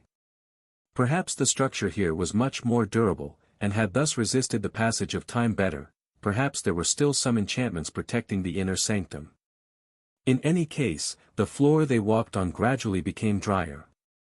Soon, the three masters passed a chamber filled to the brim with shelves. There had been countless books on them once, but now the shelves lay broken, the ancient scrolls long destroyed by water. Sunny checked a few, only to shake his head in disappointment. Even those that seemed relatively better preserved were utterly illegible. They moved further, passing several similar chambers. The library of the temple had indeed been vast once, but now, all the knowledge accumulated by the Sibyls and their faithful priests was lost. Some of it was destroyed by moisture, some seemed to have been burned, while some had been obliterated by the defiled Sibyl in her rage. Such a shame. Finally, they reached a tall door. Just like all the other doors in the inner sanctum, it had long been turned to rotten splinters. However, the chamber behind it, the largest one they've seen in the last few minutes, looked strangely untouched. Much more importantly, there were no broken shelves and rotten scrolls within it. Instead, there were stone slates. After entering the central chamber of the ancient library, Sunny felt his excitement diminish somewhat. The stone slates had seemed unharmed from the outside, but at a closer look, they were not in the best state. The defiled Sibyl had rampaged in this chamber, as well. Many slates were shattered, some turned to rubble, others to dust. The whole place was a mess, with deep cracks littering its walls and the ceiling. There were deep puddles on the floor, and the cold darkness shrouding the chamber echoed with the sound of falling water. Still, there were many slates that were unharmed, as well. Cassie remained motionless for a few moments, then sighed and sat down on a relatively dry pile of rubble. Sunny gave her a stare. What, you're not going to help us look? The blind girl smiled. I am looking. He coughed and awkwardly turned away. Yeah, way to go, genius. Asking a blind person if she'll look. Although Cassie's awakened ability allowed her to navigate the world, it did not grant her sight. Cassie sensed the future as if she lived it, meaning that she remained blind. It was her ascended ability that allowed her to see, even if it was only through someone else's eyes. Someone like Sunny or Nephice, for example, which meant that she could only look at the slates that they were looking at. So, she could only help them identify the correct one, not find it herself. Hiding his embarrassment, Sunny cleared his throat. So, what exactly should we search for? Cassie lingered for a moment. We should probably separate all the intact slates first. Even those that do not contain the information we're currently looking for might be useful later. Indeed, rescuing Effie and Jet was not going to be their last stop on the Great River. They would have to travel to Twilight as well, and then journey all the way to the dawn of time to attack Verge.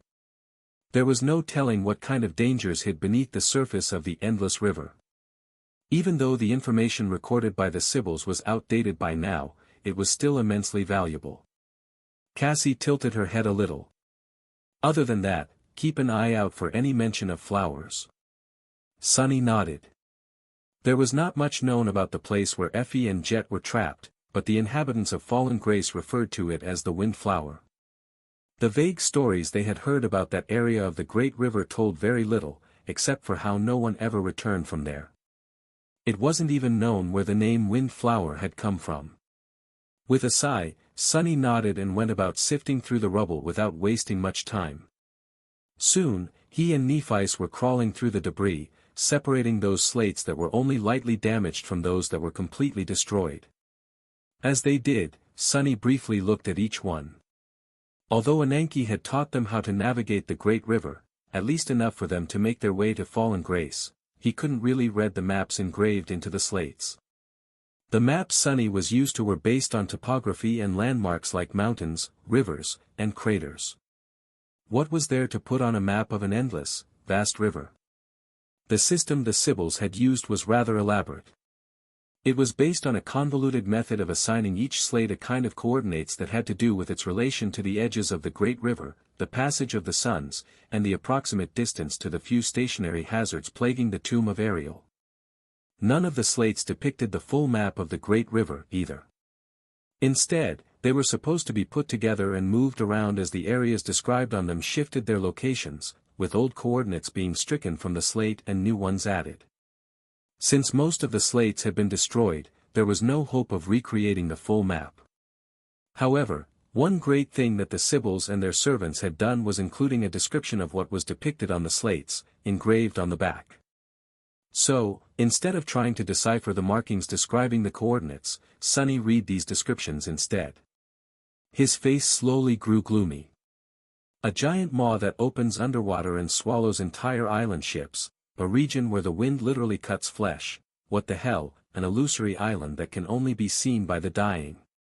So what, if he suddenly saw that island, it would mean that he was going to die in the next few minutes.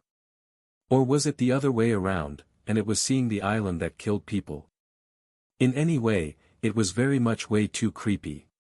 Sunny knew that the tomb of Ariel was a dreadful place, but now, he suddenly felt lucky to have made it to fallen grace in one piece. Well, they had encountered the time storm, which was pretty terrifying even as far as the local perils were concerned. So, calling himself lucky might have not been quite correct. Whatever. After a while, the two of them settled into a rhythm. Sunny was looking for those slates that were in one piece, while Nephi's collected those that had been broken into pieces, but could be restored, and put them back together with the help of the Dark Shaper. Cassie, meanwhile, rested on the pile of rubble for a while, then got bored and stood up to take a walk around the chamber. She hovered near them for a bit, then put her hand on the wall and slowly traced the perimeter of the chamber with her fingers. Since there was rubble everywhere, it took her a long time to complete the circle and get back to the entrance. Actually, hadn't she been gone for too long? Suddenly worried, Sunny pulled his attention away from the slates and concentrated on his shadow sense. It only took him a split second. To his relief, he could still clearly feel Cassie's shadow. Turning around, he looked at the far end of the chamber and saw her delicate figure there, standing in front of the cracked wall. She seemed deep in thought. Frowning slightly, Sunny called out to her. "Hey! Is that wall very interesting? Come here and keep us company." Perhaps it was foolish, considering that Cassie could sense the future, but Sunny was not absolutely sure that the flooded temple was safe now, and having the blind girl outside his immediate reach made him feel uncomfortable. What would happen if they were suddenly attacked? Hearing his voice, Cassie hesitated for a few moments, then turned to face them and pointed to the wall. "Actually, it is interesting." She paused for a moment, and then added with uncertainty. "A slight wind is coming from the cracks. I think there is another room behind that wall." Standing up, Sunny stretched and walked over to where Cassie was standing. Extending his shadow sense through the cracked wall, he remained silent for a few moments, then smiled. "Good catch. There is indeed a hidden space there." To think that he had almost missed it. The blind girl stared at him for a bit, which gave Sunny a hint to look around. "Damn, it's still creepy, to know that she's riding my senses. Can't she ask, at least? That ability of hers is not limited to sight, so, I don't even want to think what kinds of things she can sense me sensing." Suddenly feeling hot, Sunny glanced at Cassie and asked in a stifled tone. "What are you looking for?" The blind girl lingered. "If there's a secret space, there has to be a mechanism to unlock it. Some kind of lever, perhaps. Oh, and give me some credit, all right? I am polite enough to know when not to use my ability." He suppressed an impulse to jump back. "What, you can read thoughts now, too?" Cassie took a deep breath, then patiently shook her head. "No. It was just written all over your face." Sunny let out a sigh of relief, then trembled. Wait, she's looking through my eyes, so how can she see my face? At that moment, Nefs patted him on the shoulder. Because she looked through mine. Honestly, Sunny, for someone who claims to have never used his shadow to do perverted things at the academy dormitory, you sure think of weird stuff often. He stared at her in disbelief. What do you mean, claims to? I absolutely did not. You know I can't lie. Nephis looked at Cassie with a hint of a smile on her lips. Notice that he said, did not, instead of, have not. Sunny remained silent, his mouth open. Oh. I see what's going on. Scoffing, he turned away. Yeah, and until I say, will not, you better behave. Who knows what weird stuff I'll think of. There were a few moments of silence, and then Nephis said a bit awkwardly from behind him. So, whatever mechanism there was to unlock the door, it has to have broken a long time ago. He grinned and watched as she stepped forward and delivered a swift punch to the cracked wall.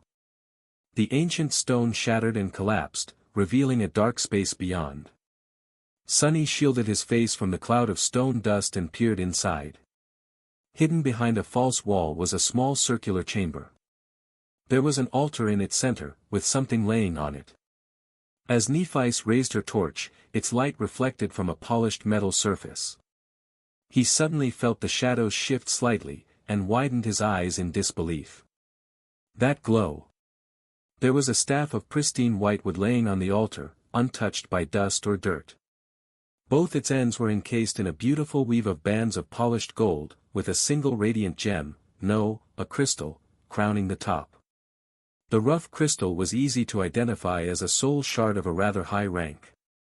Supreme, perhaps, or even higher. What made Sunny instinctively hold his breath, however, was something else. The white staff was emanating an ethereal golden glow, the kind that Sunny could only see because his eyes had been altered by Weaver's lineage. The familiar and unmistakable shine that the things having to do with divinity possessed. As he was looking at the beautiful staff, stunned, Cassie approached the altar and lowered her head. Her expression was more perplexed than shocked. She remained silent for a few moments, then said quietly. How curious. I did not know that it was here. Both Sunny and Nephis looked at her with surprise. Throwing another glance at the staff, he asked. You know what this thing is? The blind girl lingered for a bit, then nodded. Yes. I think I do. It fits the description of one of the holy relics that the Sibyls brought into the tomb of Ariel from the outside world. Supposedly, it was a gift from one of the gods, bestowed to a priestess of their temple in the distant past. Sunny's eyes widened. Wait. Are you telling me that this thing is a divine artifact?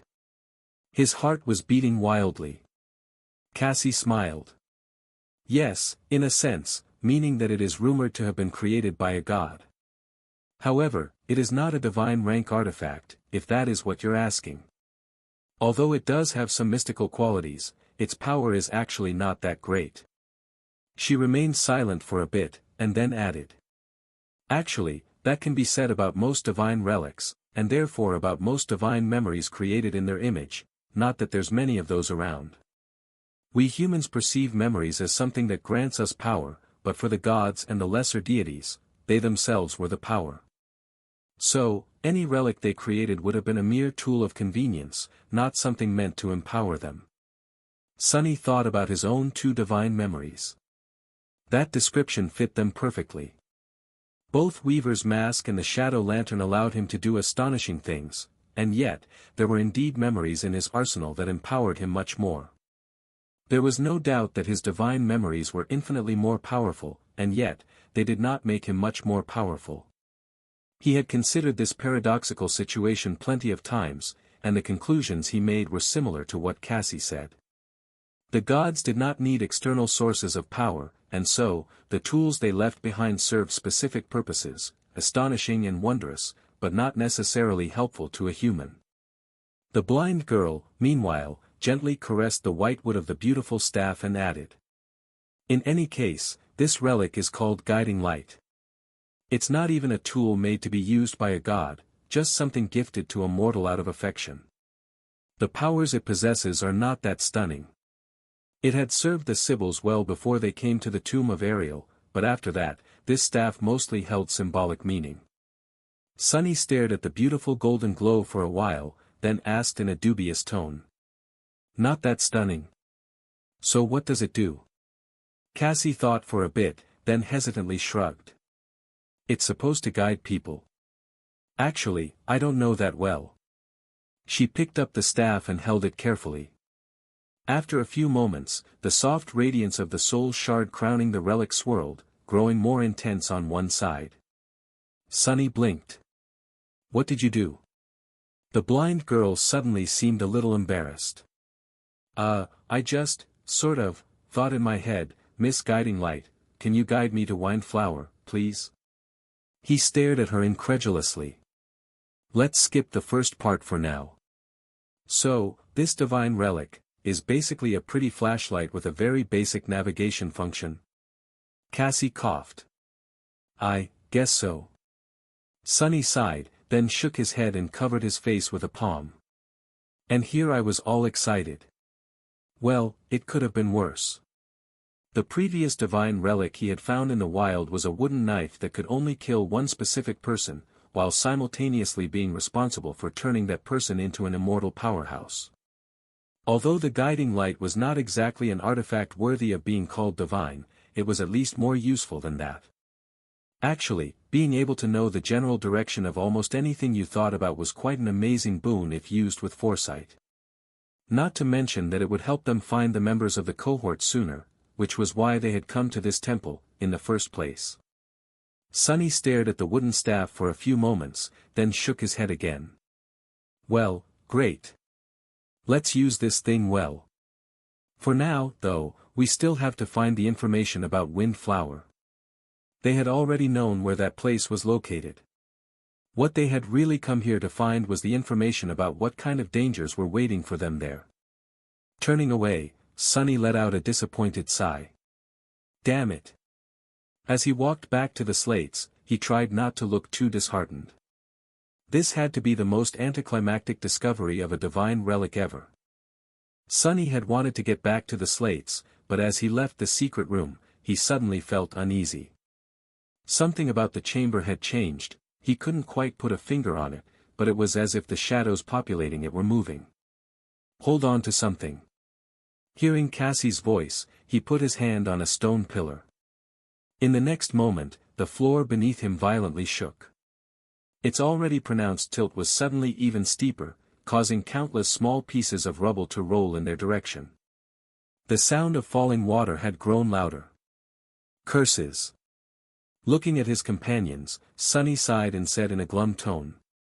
I guess the battle did too much damage to the temple, after all. Nephice nodded somberly. Should we hurry? He hesitated for a moment, then shook his head. A swarm of sparks rose into the air, slowly forming into a familiar alloy chest. We probably don't have much time before this entire place sinks. Let's just load everything into the covetous coffer. We can continue studying the slates when we're safely back on the chain breaker. Of course, safety was a relative term here in the tomb of Ariel. Sunny had only grown more wary of the great river after reading the records in this ancient chamber, but still, he was not enthused at the idea of having to escape the temple while it was actively drowning. Feeling like they had very little time left, the three masters abandoned all attempts of categorizing the slates and simply threw everything remotely intact into the welcoming maw of the covetous coffer. The temple shook once more while they were at it, causing Sunny to curse in frustration.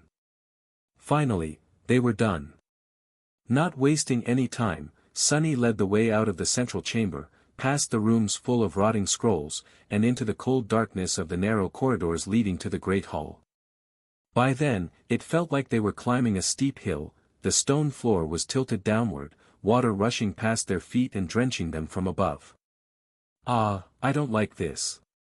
Logically, Sunny understood that he would be able to escape the drowning temple even if it collapsed and started sinking. Not only was he strong enough to break through the stone walls, He also possessed memories of the House of Night that allowed him to swim like a fish and breathe underwater. However, he still felt tense and claustrophobic. Being caught under an immense mass of stone, with cold water rising higher and higher with each moment, was not the most pleasant of feelings. The ancient temple was shaking and groaning, slowly crumbling around them. I can just send one of the shadows ahead and get to the surface by using shadow step. I can take Nephi's with me, as well. He glanced at Cassie, who was walking behind them while using the holy staff as a cane. After a short moment of hesitation, Sunny chose to keep all the shadows with him. Soon, they reached the great hall where the battle had taken place. Although not much time had passed, it was in far worse shape already. There were actual waterfalls flowing through wide cracks in the distant ceiling, and the dais where Cassie and the Sibyl had clashed was partially submerged underwater. His shadows, whom he had left there to stand guard, were silently watching the rising water. Nightmare. Come. In the blink of an eye, the black stallion was already at his side. Sunny lingered for a moment, then turned around and grabbed Cassie by her thin waist. Excuse me. Effortlessly lifting the delicate girl, he placed her on the dark destrier's broad back and gave Nightmare a silent command to reach the surface as soon as possible. You better hold on tight. Cassie remained motionless for a split second, then suddenly paled and grabbed onto the dreadful steed's mane tightly. She opened her mouth to say something, but a moment later, both of them were gone in a burst of wind. All that could be heard was the sound of adamantine hooves ringing on stone in the distance, and a short shriek. Now, then. No matter how fast Sunny and his shadows were, Nightmare was many times faster. And since one of those shadows had been accompanying the black stallion, the three of them, the shadow, and the blind seer, reached the surface much sooner than Sunny would have. By the time he and Nephi's reached the edge of the dais, he could already see the crimson blaze of the twilight sky. Just at that moment, the temple shuddered in another violent quake. Grasping Neph's hand, Sunny pulled her into the dark embrace of shadows. A short instance later, they stepped on the ashen soil of the incinerated garden, bright sunlight briefly blinding both. When Sunny regained his vision, the first thing he saw was Cassie kneeling on the ground in front of Nightmare, her face of an unhealthy greenish color. Taking a few deep breaths, the blind girl raised a trembling hand and pointed an accusing finger at him. Warn me next time. Damn it. He grinned. What's the point? Didn't you already know what I was going to do? Sunny hurriedly helped her stand up, dodging the tip of the guiding light in the process. Watch where you point this thing, in any case, there's no time to tarry. We might have escaped the temple, but this whole island is going to fall apart soon. So, hurry up and run. At that point, Nephis gave him a somber look and said, her voice flat. I'll hurry and run, as soon as you let go of my hand. She lingered for a moment, and then added evenly. Or do you want me to carry you? Sunny froze, then lowered his gaze and realized that he was, indeed, still holding Neph's hand. He blinked a couple of times, then looked up and gave her a smile. Actually, yeah. I wouldn't mind being carried. With that, Sunny let go and dashed toward the shore of the island ship. Soon, the graceful silhouette of the chain breaker appeared in front of them. He felt much too happy to see the ancient ship, and leaped onto its deck without wasting a single second. Just as he did, the drowning island resounded with a deafening crack, and split apart. After the island broke apart, it did not take a lot of time for the debris to disappear into the depths of the great river. Sunny, Nephis, and Cassie stood on the deck of the chain breaker, observing the death throes of this lost part of fallen grace in somber silence. The flowing water seethed and boiled, turning into white foam. The ashen remains of the dark garden were pulled down by the current and swallowed by the depths. In something that felt like too short of a time, though, the surface of the river became calm and clear once again, with not a sign of the massive island vessel left in sight. Sunny sighed softly. The destruction of the artificial island had been too depressing of a scene. It was like a metaphor of the futility of human existence, countless river people had worked hard to create and maintain it, and even more spent their lives walking upon its ground. But now, it was gone, swallowed by the elements in mere minutes. With every trace of it erased from existence. Weave was going to be erased the same way before too long. The cities of the Sibyls had already disappeared, only fallen Grace remained, its fate all but decided. The tomb of Ariel had been home to a thriving civilization once. But now, it was nothing but a nightmare. Sunny shook his head, suddenly grim. Would the cities of the waking world be gone one day, too? He had not even known that there was a world outside the endless sprawl of NQSC once. It was hard to imagine that a place so populous and boundless could cease to exist. But then again, the waking world was already a world of ruins. Plenty of thriving cities had been erased from its maps, most of them, even. Entire continents stood desolate, devoid of life, and uninhabited. He even witnessed the extinction of one of these empty continents himself. My mood is all over the place today. What was there to feel sad about? That island had been nothing by the lair of a dangerous abomination. They had come to its shore, killed the abomination, and absconded with precious loot. Cassie even received a pretty stick as a bonus. If anything, he should be feeling utterly delighted. However, Sunny felt mostly tired and sore all over. The battle against the drowned was a short one, but nevertheless very intense. He was battered and bruised, albeit not injured too badly. Gone. Gone. Sunny turned and glanced at Crow Crow, who was hopping excitedly on the railing and staring at the empty space where the island had been with a curious expression. The small bird was unburdened by any kind of heavy thoughts. In fact, it did not have any thoughts at all. After all, it was an echo. Now that the island was destroyed, though, that echo had a job to do. As he watched, Cassie approached the black bird and gently took it into her hands. Saying something, the blind girl opened her palms and let the crow fly away. The last thing they heard before Jet's echo disappeared into the distance were indignant caws. Stuck. Stuck. Crow Crow had a simple mission, to inform the inhabitants of Fallen Grace about the death of the defiled Sibyl, and then find its way back to the ship. The three masters did not know how long it would take them to rescue Effie and Jet, so they wanted to make sure that the last city would migrate downstream in their absence. Hopefully, by the time they returned, the frail Riverborn would be doing much better. That's done, then. Sunny glanced at the wooden staff in Cassie's hands, then at the sails of the chain breaker. He hesitated for a moment, then asked tiredly. Should we set sail? After a moment of silence, Nephice shook her head. The night is approaching, and all of us are tired. I'd rather just drift with the current until tomorrow. A little rest won't do us any harm. Sunny was happy to hear it. Soon, they were gathered on the mess deck at the stern of the ship. All its compartments had been cleared of debris and repaired by the inhabitants of Fallen Grace, but the three masters did not visit most of them often, since there was no need to. They mostly spent their time on the upper deck, in their living quarters, or on the mess deck near the galley. There was freshly prepared food on the table, giving off the familiar, delicious smell of Neff's cooking. The covetous coffer stood with its lid open, its teeth gleaming in the warm light of a lantern. Sunny was cradling a cup of tea in his hands, glancing at the several slates laid down in front of him. Honestly, though, he was in no mood to study their mysteries.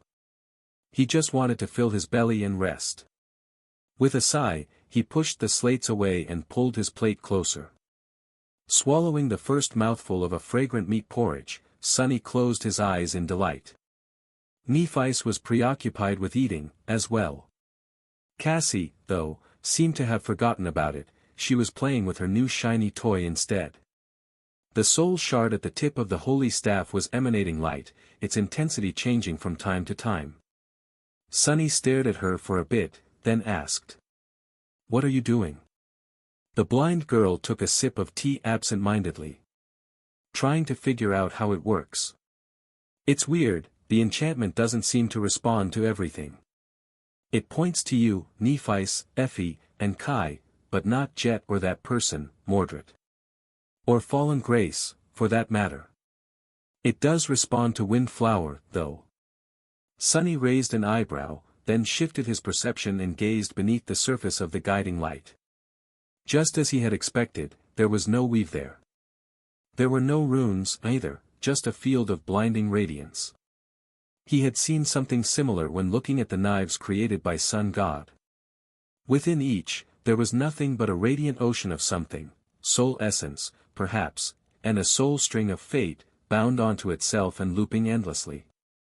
Such was the sorcery of gods, entirely unreasonable and void of any kind of logic he could understand. Looping endlessly. His tired mind got caught on these words, but he was distracted just then by Neff's strangely muffled voice. Found it. Shaking awake from his reverie, Sunny turned and looked at her. Nephi's had a spoon in her mouth, holding one of the slates he had pushed away in both hands. Sunny was rather amused by that sight. What did you find? She blinked a couple of times, then awkwardly removed the spoon from her mouth and pointed it at the slate. Windflower. It's described right here. Soon, all three of them were sitting side by side, with the slate resting on the table in front of them. Cassie was tracing her fingers across the stone surface, a focused look on her face. After a while, she slowly nodded. The coordinates match. It is indeed the right place. The blind girl was much more proficient in navigating the great river, considering how much longer she had spent here than Sunny and Nephis.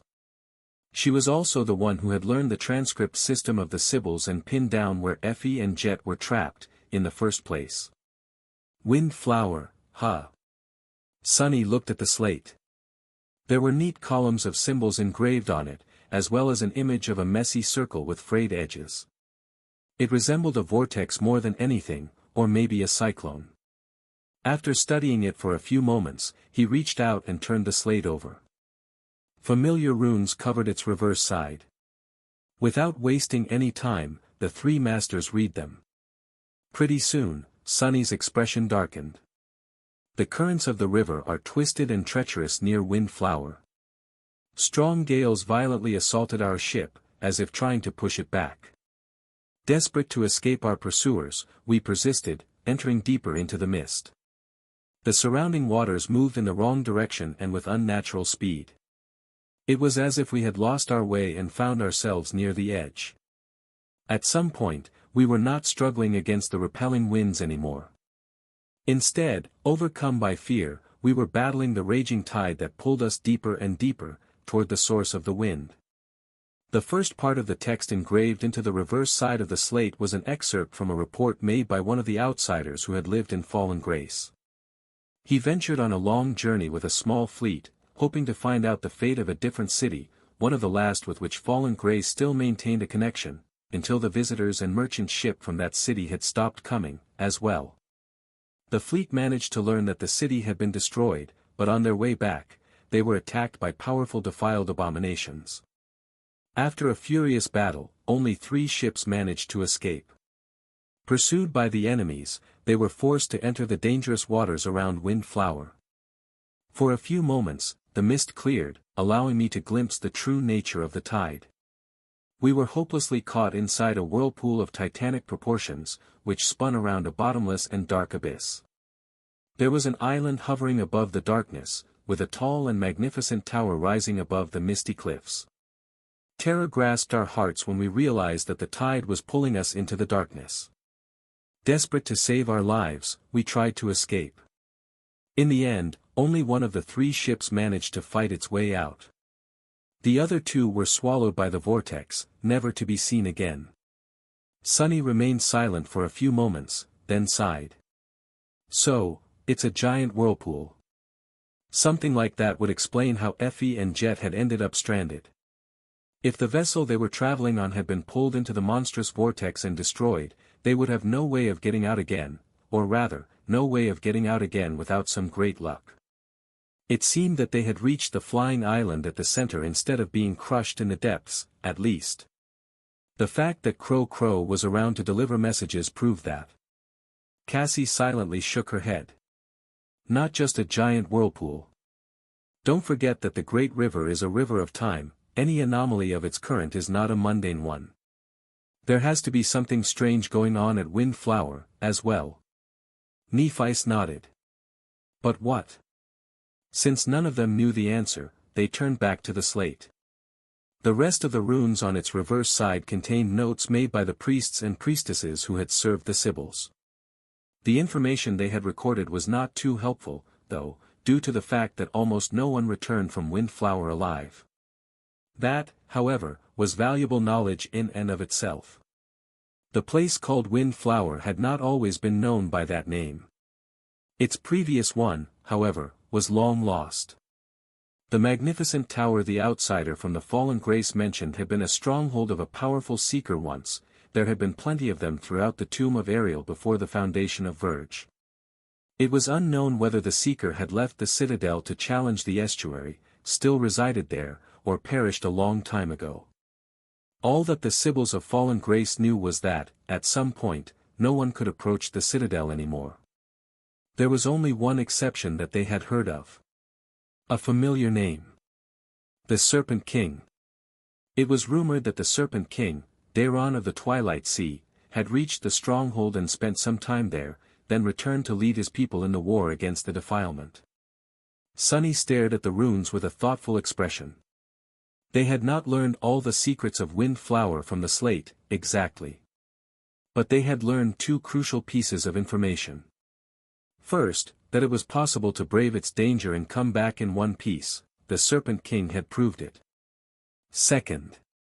He looked at Nephi, then at Cassie, and said, "At least we know the general nature of that place.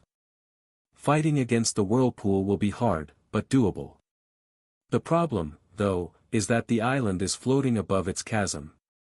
So, if we don't want to be pulled into the depths and killed, the chain breaker has to be able to fly by the time we reach Windflower. Cassie, can you repair it in time?" The blind girl frowned and remained silent for a few long moments. Eventually, she slowly shook her head. "No, there is not enough time, nor is there enough resources to fully restore the enchantments of the ship by then." As Sunny's expression grew somber, she hesitated a bit, and added, "However, I think there is something I can do." Cassie stood up and paced for about a minute, thinking about something furiously. Yes, that can work, too. I'll need to." Finally, she stopped and spoke again. "I can't restore the connection between the sacred tree and the enchantment circle in time, but I can repair the circle itself, I think." Nephi raised an eyebrow. "What would it mean?" The blinded girl pointed to the deck. "It means that the sorcery that allows the ship to fly will be fully functional. It's just that it would not have a source of power. But, we can use our own essence to fuel the enchantment, limited as it is. The chain breaker won't stay in the air for long, nor will it be fast, but it will carry us to that island and back." She scratched her head awkwardly, and then added in a small voice, "Probably." Sunny stared at her for a while, then let out an amused chuckle. The odds, as always, were against them. But when had it been any different? He shrugged. Good enough. The chain breaker had set sail once again. This time, they had to travel back to the middle area of the Great River, where the sky was azure. They also had to travel some distance into the past, not enough to bring them anywhere near Verge, but deeper than any of the three had ever ventured. Sunny spent the first morning lazing in bed and staring at the ceiling. He was thinking about Windflower. The strong winds, the twisted currents, the colossal whirlpool that pulled ships to their doom, and the island flying above the dark abyss, all of it sounded rather nasty. There was the fact that the tower standing on the island had once belonged to a powerful seeker, as well. The Seekers of Truth were people who had entered the tomb of Ariel at the same time as the Sibyls, or even earlier than them, but for an entirely different reason. The Seekers had not been searching for salvation from the devastation of the Doomsday War. Instead, they had braved the Nightmare Desert and found their way into the tomb built by the Demon of Dread due to their thirst for knowledge. Out of curiosity, basically. They had not been a unified group of people either, but rather disparate individuals united only by the similarity of their obsession with knowledge. Bunch of weirdos. Who would climb into a dreadful tomb simply to satiate their curiosity? Sonny would never.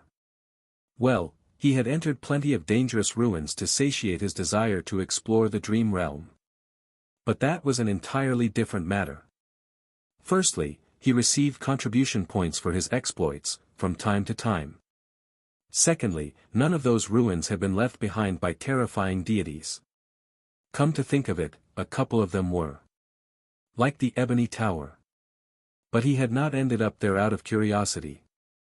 He had ended up there out of greed. That was a much better reason, so, he was not like those weird seekers at all. In any case, Sonny was not excited to visit the stronghold of a powerful seeker. Not even considering the fact their desire to learn Ariel's truth had caused the birth of the defilement, these people did not seem trustworthy at all. A hidden island where a mysterious seeker had lived before disappearing without a trace, surrounded by a nearly impassable barrier of water, wind, and twisted time, yes, that did not sound ominous at all. Damnation. Of course, they did not really have a choice. Effie and Jet were there, so Sonny, Nephice, and Cassie couldn't turn back. People fear the unknown the most. If the slate had told them that there was a great nightmare creature living at Windflower, he would have been reluctantly, but calmly coming up with plans to defeat it. But it was the not knowing what waited for them at the center of the whirlpool that made Sonny feel nervous. In the end, tired of being anxious, he decided to distract himself by doing something useful. Climbing out of his bed with a sigh, Sonny finally left his cabin and went to the upper deck. Saint, Fiend, and Nightmare were standing guard at the bow, middle section, and the stern of the ship. Nephice was holding the steering oar, while Cassie was making preparations to repair the sorceress circle of the ship. Sonny hesitated for a few moments, then approached the blind girl. "Hey! Can I take another look at the guiding light?" Looking up, Cassie smiled at him and pointed to the sacred tree. The beautiful staff stood there, propped against its trunk. "Thanks." Grabbing the sacred relic of the Sibyls, Sonny went to his usual spot in the shade of the ketch and sat down on the deck. "Let's start, then."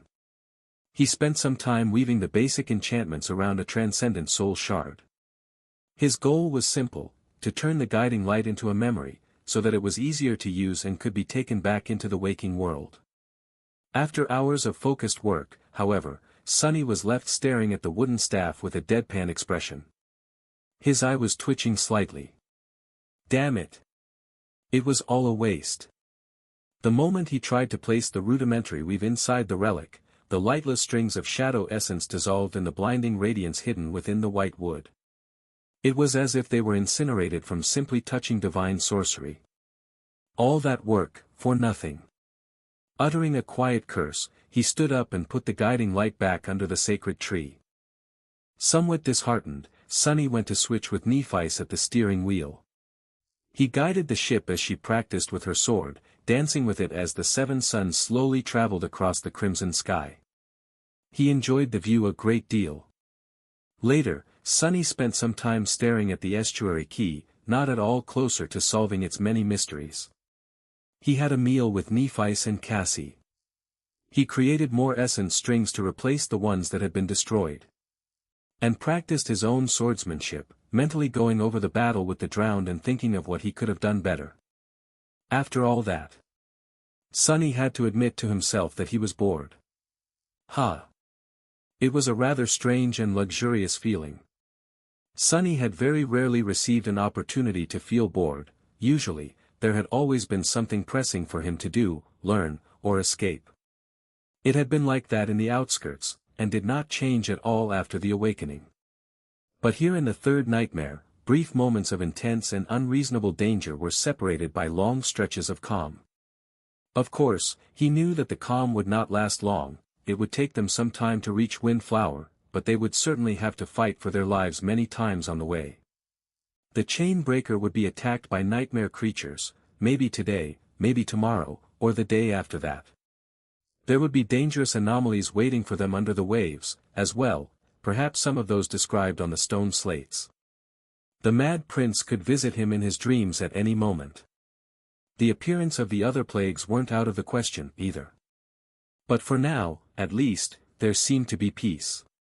So, Sunny decided to give himself a day off, for once, and enjoy that peace while it lasted.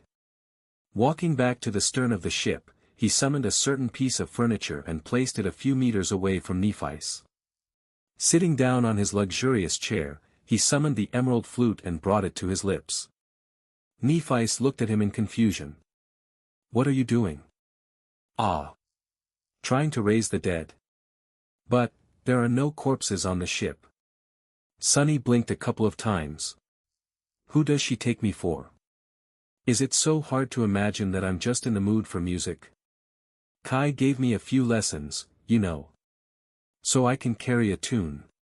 He might have begged me to perform as a guest during one of Night and Gale concerts, even." She smiled faintly. "I noticed you said, might have begged, instead of begged." Then, her eyes widened slightly. "Wait. Night and Gale concerts?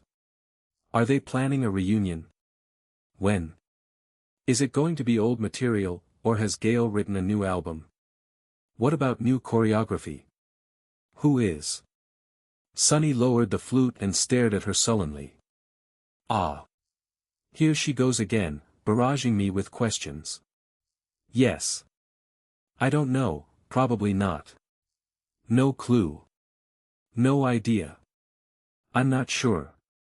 As the sky slowly grew brighter, the chain-breaker sailed toward dawn. The three masters aboard the graceful vessel anxiously awaited the reunion with two lost members of their cohort. "I wonder."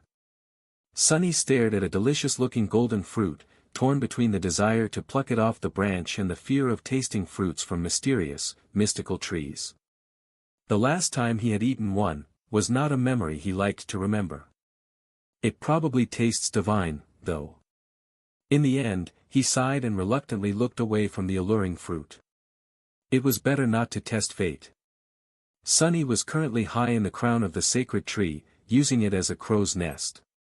The sky above him was of a beautiful azure color, with not a hint of the deep scarlet splendor they had grown accustomed to in fallen grace. It had already been several weeks since they visited the lost library and slayed the defiled Sibyl. The 4th month of their nightmare had ended a few days ago. Of course, it had been much longer than that for Cassie and the other members of the cohort. Effie and Jet had spent more than a year stranded in the place called Windflower, by now. Sunny couldn't help but worry about them. He was also worried about Rain and the waking world, but there was nothing to be done about that. Climbing to a higher branch, he sighed and looked down. There was usually a black crow following him around, but today, the talkative bird was gone. It was somewhere ahead, scouting for prowling abominations and turbulent currents. The crow's presence meant that at least one of the two missing women was still alive. That made Sunny less anxious. In these past few weeks, the chain breaker had traveled far enough into the past to almost reach Windflower. With the help of the guiding light, they did not even have to waste time searching for its precise location. The sacred staff pointed directly to where they needed to go. So, the dreadful whirlpool could appear from beyond the horizon any minute now. Of course, coming this far had not been easy. Sunny, Nephis, and Cassie had to fight for their lives on many occasions. The graceful vessel had been attacked by swarms of nightmare creatures, grotesque giants from the deep, aerial horrors, and even heralds of the defilement. That last battle had been especially dire, since the defiled were both sentient and vile. And yet, the three of them had slain and slaughtered every enemy that dared to attack the chain breaker, for now. The ancient vessel withstood all the attacks without receiving serious damage, as well. But the three masters weren't as lucky. Each of them had suffered many grave wounds, some of them almost fatal. If not for Neff's healing powers, they would have never made it so far. They wouldn't have made it without Cassie, either. Sunny had been reminded once more that traveling with an oracle was an invaluable boon. It was because of the blind girl that they had managed to avoid the true perils of the great river, the twisted currents and lethal aberrations where time itself would have killed them in the blink of an eye. They would have perished without Sunny and his shadows, as well. The third nightmare was not a place where one could survive without extreme battle power, and currently, he possessed the most of it out of them three. Am I not great? Sunny smiled wryly, then shuddered and furtively looked around, checking to see if the sin of Solace was near. The sword wraith would not have missed a chance to cut him with a snide remark in response to such thoughts, but thankfully, the apparition had not deemed it necessary to climb the sacred tree with him. In fact, the sin of Solace did not seem to like being too close to the tree from the Heart God's Grove, for some reason. Sunny used that fact often to get some reprieve. He sighed. The journey to Windflower had not been easy, but at least they had all gotten something out of it. Nephice was one step closer to becoming a Titan, and wore a chainmail shirt over her white tunic. Just like Ananke's mantle, the new memory could be worn in conjunction with another armor, albeit due to its unique enchantment rather than its type. In a fashion strange for an awakened, she also carried her sword in a scabbard hung from her belt. The scabbard was another memory, this one capable of enhancing the weapon stored inside of it for a sufficient amount of time. Cassie, meanwhile, was back in her beautiful red peplos dress. Now, however, there were two bracelets on her hands instead of the golden shackles. One was a protective charm memory, the other was supposed to enhance the force of her attacks. She still carried the quiet dancer in a scabbard, this one mundane, not enchanted, but mostly used the guiding light in battle. Although the white staff was not a memory, it did a good job of debilitating her enemies and crushing them into pulp. Sunny was not sure that using a sacred relic to split skulls was appropriate, but he wasn't going to complain. The gods were dead, anyway. As for himself, Sunny had earned another 500 shadow fragments on the way to Windflower, bringing him close to 2,500, half of the amount he needed to become a terror. His luck with memories, sadly, had been really bad. He had received a few, but none of them were good enough to add to his soul arsenal. They ended up being fed to his shadows. He had not woven a lot of new memories, either. In fact, Sunny had not done a lot of weaving in these past few weeks, not because there had been no time, but rather because he was currently interested in something else. That something was giving him a lot of trouble, to the point where he often found himself dejected and stupefied. And yet, Sunny persisted with this new interest. During the battle in the flooded temple, he had observed Cassie's artificial echo in action. Even though it did not seem that powerful, that was only because their enemies that time had been of both a higher rank and a higher class than the blade mannequin. Sunny would not have wanted to face that thing in battle as an awakened. The most impressive thing about it, though, was the very fact that it was artificial.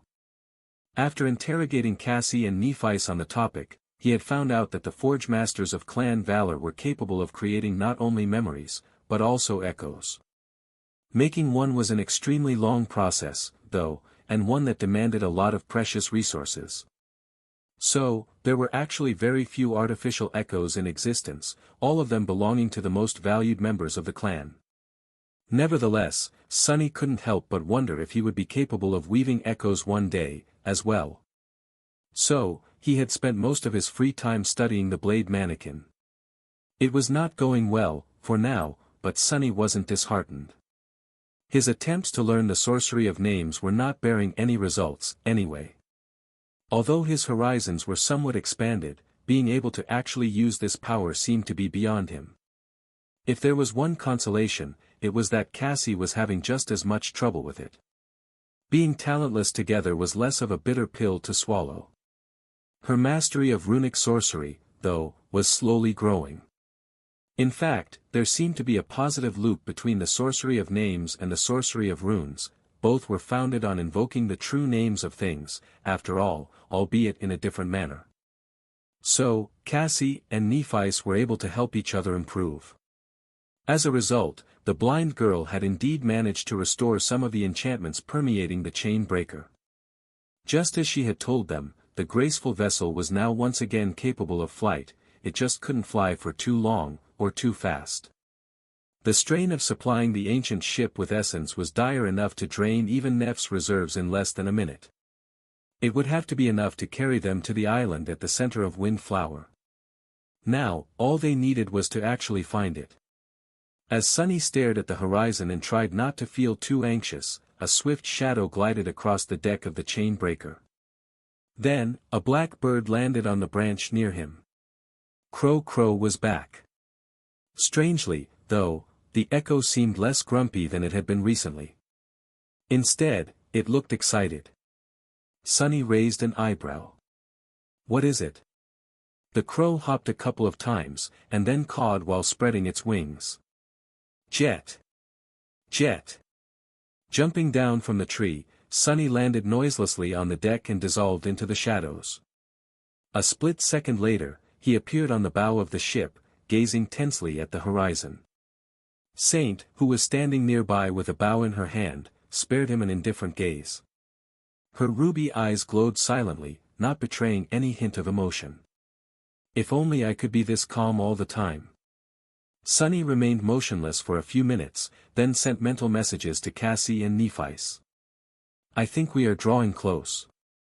Indeed, out there, far in the distance, the flowing surface of the great river had grown a little hazy, as if obscured by mist. Considering Crow Crow's excitement, it had to be Windflower. Hurricane winds, destructive currents, and suffocating mist. We'll see how terrible that place is, exactly, very soon. A few moments later, Cassie joined him at the bow. Nephis remained at the stern, holding the steering oar, but she did respond through the link of the shroud of dusk. "I see." Sunny sighed, then glanced at the blind girl.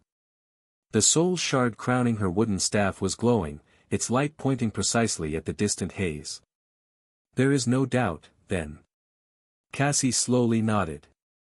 "Yes. We have arrived." The branches of the sacred tree rustled as the chain breaker took a turn. Nephis moved the ship in a wide spiral, positioning it directly upstream of the approaching hazard. By the time she did, Sunny could already see wisps of mist flowing over the surface of the restless water. Time to get to work. Concentrating, he called upon the shadows. The three of them had long discussed how to tackle the titanic whirlpool. There was not much they had to do, really. The first obstacle they were going to face was the repelling wind. So, Sunny lowered the sails to diminish the repelling force. The ship would be carried into the vortex by the current, and once they approached close enough, Nephis would invoke the true name of the wind to lessen its fury. The second obstacle would be raging currents. Sunny's authority over water was not strong enough to calm them, but the chain breaker was sturdy enough to withstand the fury of the elements. It was not going to overturn either, all they needed was a skilled helmsman and something to guide them through the mist. Cassie was going to accomplish both tasks with a little help from the guiding light. She was quite skilled in controlling the chain breaker, more than any of them were. However, she was not going to be able to guide the flying ship through the last, and most dangerous, of obstacles. Once they were close enough to the island at the center of the vortex but not deep enough into the whirlpool to be swallowed by it, the chain breaker had to lift into the air and reach the shore before its helmsman ran out of essence. Nephis was a terror, and possessed the lineage of sun god as well, which, among other things, drastically strengthened her soul. Her reserve of essence was the largest among them, so it would be her task to take up the steering oars in those last moments. As the first wisps of gray mist touched the bow of the chain breaker, Sunny suppressed a shiver and looked into the approaching wall of fog with a dark expression. Mist, mist, nothing good ever happened when there was mist around. Here in the dream realm, it was always a herald of something dreadful approaching. We have prepared for this. Taking a deep breath, he glanced at Cassie and smiled. Let's go find Effie and Jet, then. Soon, the chain breaker was swallowed by the mist. The winds had grown stronger, making the folds of Sunny's nebulous mantle flutter. Feeling drops of water fall on his face, he sighed and looked at Cassie. Go. She lingered for a moment, then rushed away to replace Nephis at the steering oar. Sunny was left alone on the bow, looking into the mist with a dark expression on his face. Effie, Jet. Both of them were still alive. They had to be. But how could they? The third nightmare was not easy to survive. And these two, they, of all people, would have found it impossible to cling to life while stranded for more than a year on an isolated island. Jet could only exist by killing living beings to replenish her constantly dwindling essence, after all. Effie was a slave to inhuman hunger. Without access to a great amount of food, she would swiftly wither and die. How many foes to kill could there have been on a hidden island, and how much food? No, don't think about that. The crow echo still existed, which meant at least one of them was still. That crow has always been a bit strange, though. Much too animated for a simple echo. Perhaps it has something to do with Wake of Ruin, so who's to say that it can't exist without a master? Sunny threw a dark glance at the Sin of Solace, who grinned in response. Admit it, they are both probably dead already. Ah, how sad, they were slowly starving to death while you were having fun with Nephice on the Dark Island. You really took it easy back then, at the beginning, didn't you? Sunny looked away and gritted his teeth. The sword wraith simply laughed. Come to think of it, your friend Kai is most likely dead, too. Even if the nightmare creatures did not kill him, Mordred surely did. He is probably walking around now, wearing Kai's corpse right as a luxury brand suit. Well, it's for the best. You have always been jealous of that guy, anyway. The insecure little wretch that you are. The surface of the great river was growing restless.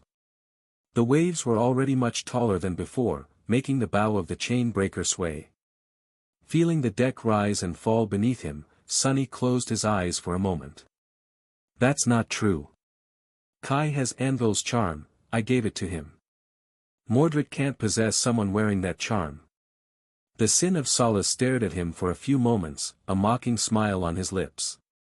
The charm, right, it protected Weld really well, huh? Snarling, Sunny turned around and prepared to rebuke the apparition, but at that moment, a calm voice resounded from behind them. Are you talking to your sword again? He flinched and looked back. Neff's slender figure slowly revealed itself from the mist, two pristine white sparks burning in her cold gray eyes. He hesitated for a moment, then nodded silently. Stopping once she reached him, Nephice looked into the mist and said, her voice even. I believe that they are all alive, too. A bitter smile appeared on Sunny's lips. Sure, but it seems like wishful thinking, doesn't it? People were not immortal. He had lost enough comrades to know how ruthless this world they lived in was, so wasn't it a bit naive? To stubbornly cling to hope after Antarctica. Nephice shook her head. On the contrary. I think there is a valid and logical reason to believe that all members of the cohort are not dead yet. She put her hand on the hilt of her sword and said calmly. The 6 plagues exist. They are most likely the future versions of the 6 of you, therefore, none of you is likely to be dead in the present. Otherwise, their existence can't be explained. Sunny hesitated for a moment, then nodded. That is, strangely reassuring, in a morbid kind of way. You can't die yet because you're destined to become a defiled monster, huh? What a paradox. Neff's logic assumed that the future was predetermined. If so, there was no way that Effie and Jet were gone. However, that also meant that there was no way for the 6 of them to avoid killing her and becoming the 6 plagues, which made this whole endeavor meaningless. If the future was not predetermined, though, then the cohort could potentially write a different ending for themselves and the nightmare. Yet it also meant that there was no reason to believe that the rest of the members were still alive. Sunny knew that fate could hardly be changed, but he also knew that it did not govern every small occurrence and event. The details of what happened, and how it did, could be altered, it was just that the end result almost always remained the same. Sooner or later, all deviations were proven meaningless, failing to change the grand design of the future. It was easier to change fate inside of a nightmare, as well, due to its fragmented and isolated nature. Plus, the great river was a strange place. Who was to say that their fate wasn't to become the 6 plagues, only for their younger selves to slay them and conquer the nightmare unscathed? Ah! My head hurts. He rubbed his face. All this stuff, the paradoxical nature of the great river, the unreliable future, the greater tapestry of fate, were too strange and irrational for a human mind to comprehend. The best they could do was just try to do their best at the moment and strive to reach the desired outcome, ignoring the confusing reality of the tomb of Ariel as much as possible. The winds were growing stronger. The branches of the sacred tree swayed, rustling worriedly. The swaying of the deck grew more pronounced. A thick mist enveloped everything in sight. "Hey, Sonny."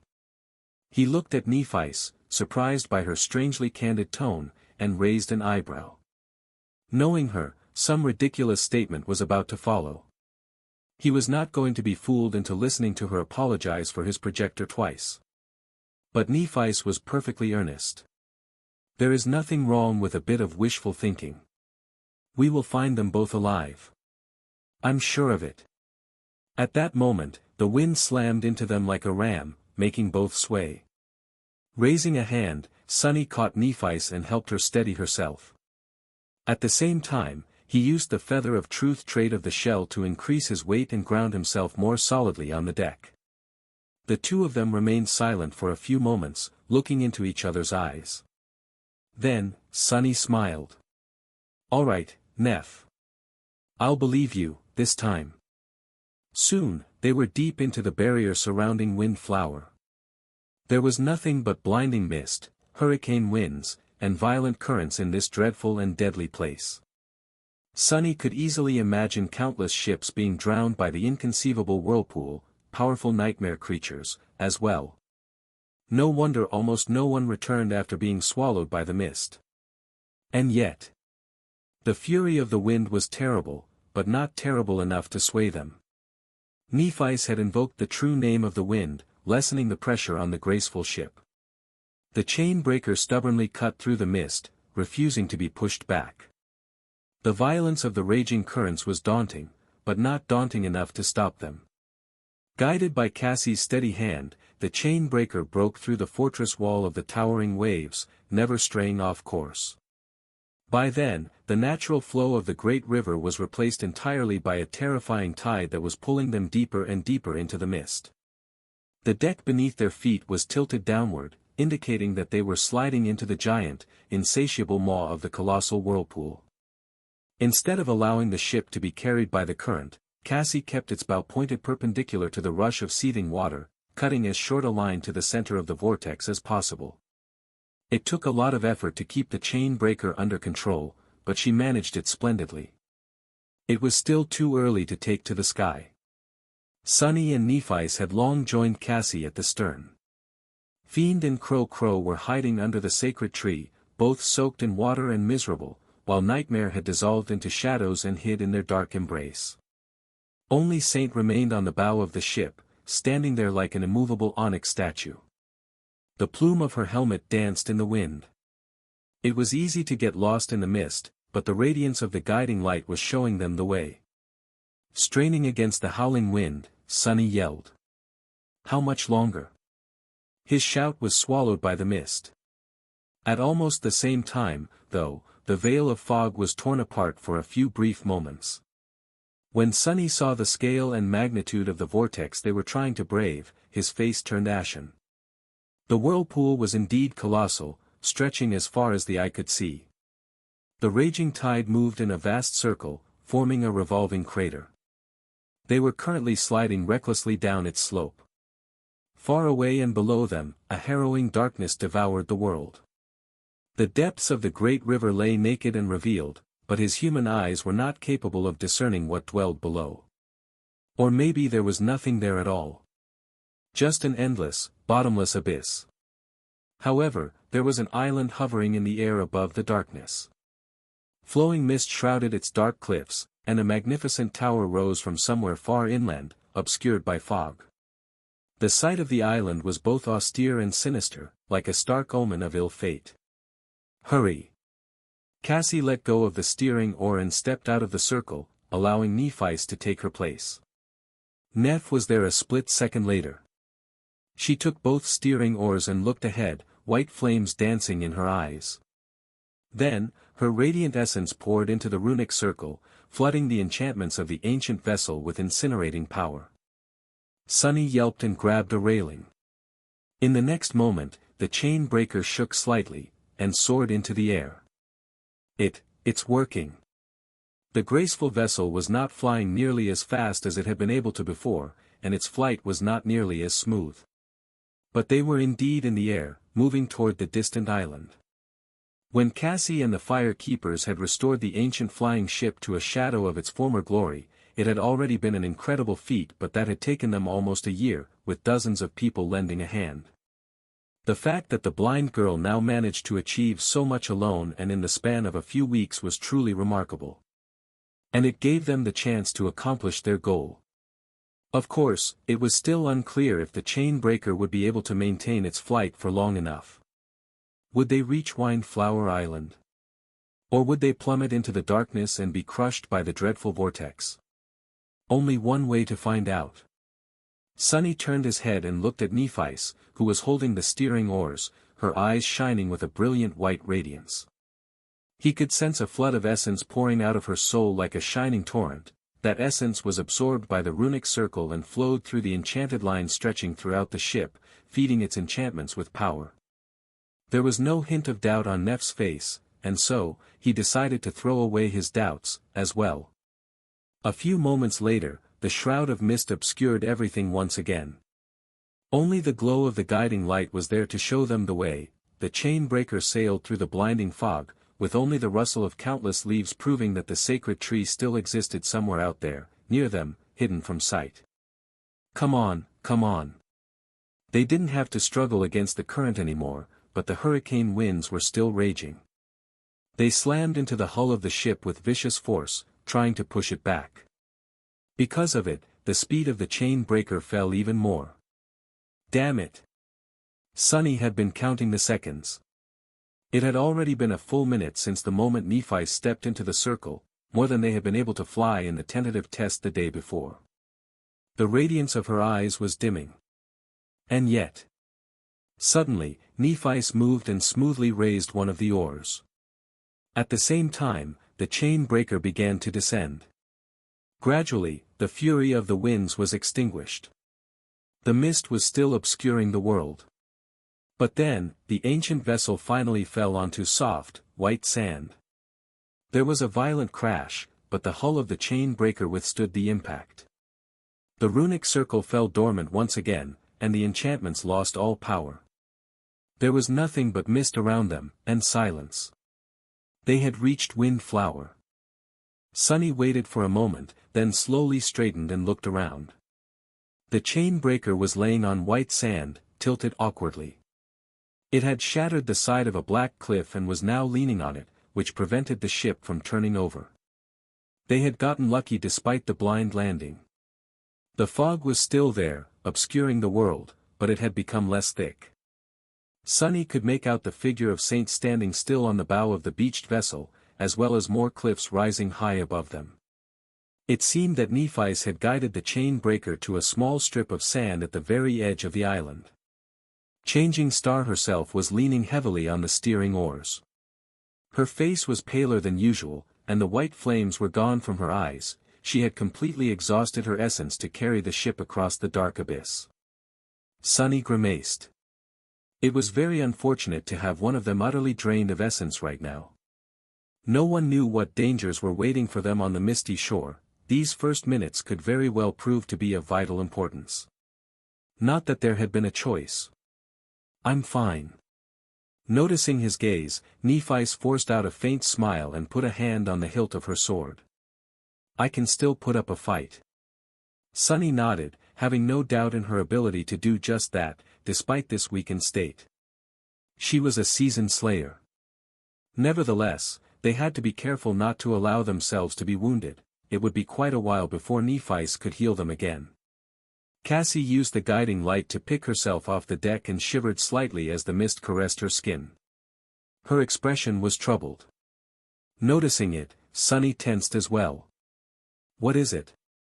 The blind girl had an intuition that was far superior to even his. It had saved their lives numerous times, so seeing her this nervous was not a good sight. She lingered for a while, then shook her head with a frown. "I'm not sure. I just have a very ominous feeling. This place, Windflower, every part of me is screaming that we are in danger." Come to think of it, he felt it too. An invisible, dark pressure emanating from all around them. All his instincts were telling him one thing, that there were dreadful predators somewhere close. Much more dreadful than even he himself was. Sunny scowled. "Aren't we always in danger?" Despite saying those words nonchalantly, he summoned the sin of solace and called upon his shadows. Saint, Fiend, and Nightmare got closer, surrounding the three masters in a defensive formation. Nephi's had walked to the edge of the deck and was now peering into the fog, her expression impassive. After a few moments of silence, she turned to Cassie and said, "Do it." They had discussed what to do a long time ago. The first thing, unless they were attacked immediately after landing, was to make use of the guiding light. None of them really understood how the divine relic worked, but they had established that it could point them in the direction of not only Windflower, but also Effie, or, at least, its tip lit up when the person holding the staff thought about her. However, it did not react the same way to Jet. That fact had been a source of many dark thoughts for Sunny. As Crow landed on his shoulder, Cassie gripped the wooden staff tighter. Then, she lingered for a moment. That's strange." Sunny glanced at the guiding light, which was still pointing to somewhere deep in the mist, and raised an eyebrow. "What? It seems to be working just fine." The blind girl shook her head. "No, nothing. It's just that I have not asked it to find Effie yet. The light should still be pointing to Windflower. I thought it would disappear once we reached it." She concentrated for a moment, and then the radiance of the enchanted crystal changed subtly. It was still pointing deeper inland, but at a different angle. Sunny secretly let out a sigh of relief. He did not know if the guiding light truly pointed to Effie, her lifeless body, or something else entirely. And yet, seeing it shine was a relief. That gluttonous woman, she'd better be alive. Or else I'll be very cross with her. He scowled, then took a step forward. "Let's go, then." Jumping over the railing, he plummeted down and landed on the sand. A moment later, Nephi was by his side. Saint and Fiend landed with a bit more noise than the two of them, and lastly, Nightmare leaped from the deck of the ship, carrying Cassie on his back. The six of them remained motionless for a few moments, listening to the silence of Windflower. There were no sounds around them, no movement. Only the soft white sand and the black cliffs faintly visible in the fog. A piece of rock fell from the shattered crag and rolled down, the noise both dampened and made louder by the mist. It echoes, making them tense. Sunny took a deep breath. His vision was obstructed by the fog and strangely enough, so was his shadow sense. It was not entirely gone, but the range was limited to about as far as he could see. Beyond that, the shadows felt vague and unreliable. He didn't like being that vulnerable at all. At least the fog itself did not feel dangerous. It was a nuisance, sure, but far from being as senselessly terrifying as the mists of the Hollow Mountains.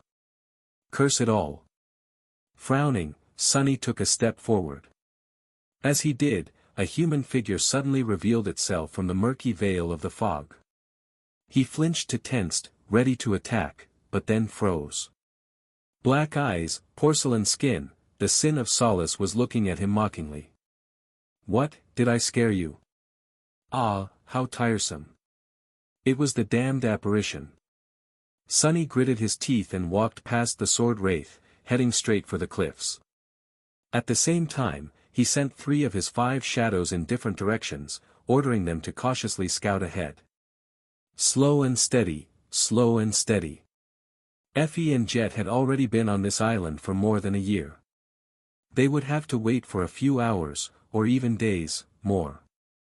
If Sunny, Nephi, and Cassie were too hasty and proceeded recklessly, they could very well die before finding the lost members of the cohort.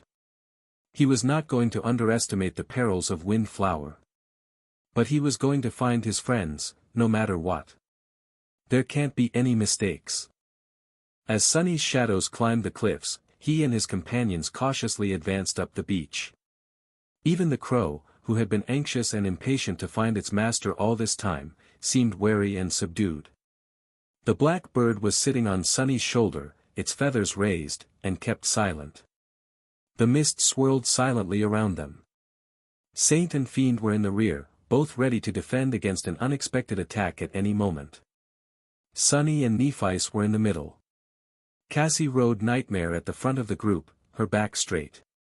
The radiance of the guiding light that she held up illuminated the way. At some point, the shadow steed suddenly stopped. Sunny gripped the hilt of the Sin of Solace tighter and said in a low voice. "What is it?"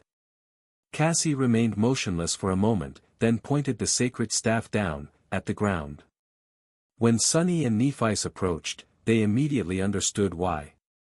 Out there in the white sand, hidden in the mist, was a line of lonesome footprints. Sunny kneeled to study them, a frown appearing on his face. Those were left by a human. Neff's voice echoed in the fog. He nodded slightly. Indeed, the shallow prints left in the sand belonged to a human. From the look of it, someone had walked across the beach, barefoot. It was hard to tell the gender of the person just from these traces, but they could not have been of a very large stature, both the size and the depths of the footprints proved otherwise. The traces also looked fresh. They could not have been left more than a few hours ago. Sunny felt a cold chill creeping up his spine. Who was taking barefoot walks in this harrowing place? There was another strange detail about the footprints. Contrary to what Sunny would have expected, the line of them came from the direction of the cliffs and disappeared in the mist, heading toward the edge of the island. And yet, they had not met or heard anyone on their way here. He hesitated for a few moments, then looked at Nephice and said, "Wait here." Leaving one shadow behind to step out of it should the need arise, Sunny stood up and followed the footprints into the fog. Soon, his companions disappeared from view, and he was left alone in the swirling mist. Ah! I don't like it. If not for the fact that he could still see them through the shadow, Sunny would have been tempted to turn back. A few minutes later, he reached the end of the beach. The edge of the island opened into an abyssal chasm, the view of the colossal whirlpool and the darkness hiding below obscured by the fog. Sunny felt something he had not felt for a long time, a sense of vertigo. Come now, really. I can turn into a bird. Is it really necessary to be afraid of heights? He sighed and shook his head. The footprints led to the very end of the island. There, the lonesome line of them disappeared, as if the person who had left it behind leaped off the edge into the misty abyss. Sunny was suddenly overcome by strange melancholy. Why don't you try jumping, too? He slowly looked at the Sin of Solace, who was standing at the very edge, looking into the fog with a distant expression. No thanks. The sword wraith smiled. Why not? You said it yourself, you can turn into a bird. Hey, maybe this person knew how to fly, too. Sunny sighed and nodded. Right. I should watch the sky, well, watch the fog above. Aerial attacks are some of the most nasty. As he was walking back to Nephice and Cassie, Sunny was thinking about the footprints in the sand. Who had left them behind? Had that person really jumped off the edge? If so, why? Were they swallowed by the dark abyss? It seemed like such a shame. If the chain breaker arrived at Windflower a few hours earlier, they could have met this person. How bitter would it be, to arrive at an island from where no one could return on the same day that its inhabitant had decided to take their own life? Maybe they had not, though. Maybe they really had soared into the sky and escaped this forlorn place, he could not be sure. One thing he was sure about, though, was that the footprints did not belong to Effie or Jet. Effie was too tall to have left them behind, while Jet would have never chosen to end her life, after everything she had done to preserve it. She had literally climbed out of a grave and endured being dead, all to continue living. Would a person like that ever give up? Sunny had no doubt that she would not. By the time he reunited with Nephi and Cassie, his shadows had already scaled the cliffs.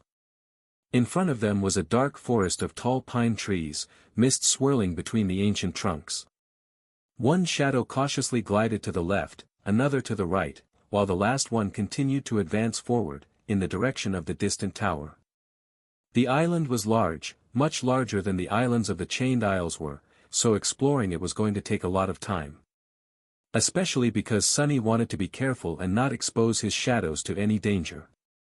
It's going to take days, weeks, maybe. Damn it. There was no sign of Effie and Jet. The footprints lead to the edge of the island. I didn't find anything else, so, let's trace them in the other direction. Cassie raised the guiding light again, and they moved along the line of footprints toward the cliffs. They advanced slowly and cautiously, never letting their guard down. Although nothing had attacked them yet, the quiet feeling of danger was growing more dire and terrifying with each step. Eventually, they arrived in front of a vertical wall of black rock. The footprints disappeared once again, this time in front of narrow stairs cut into the cliffside. The steps led all the way to the forest, by the looks of it. Sunny and Nephi glanced at each other. The stone stairs were too narrow to maintain their formation. If something attacked them while they were ascending the steps, they would have to fight in a very awkward position. Fiend, take the lead.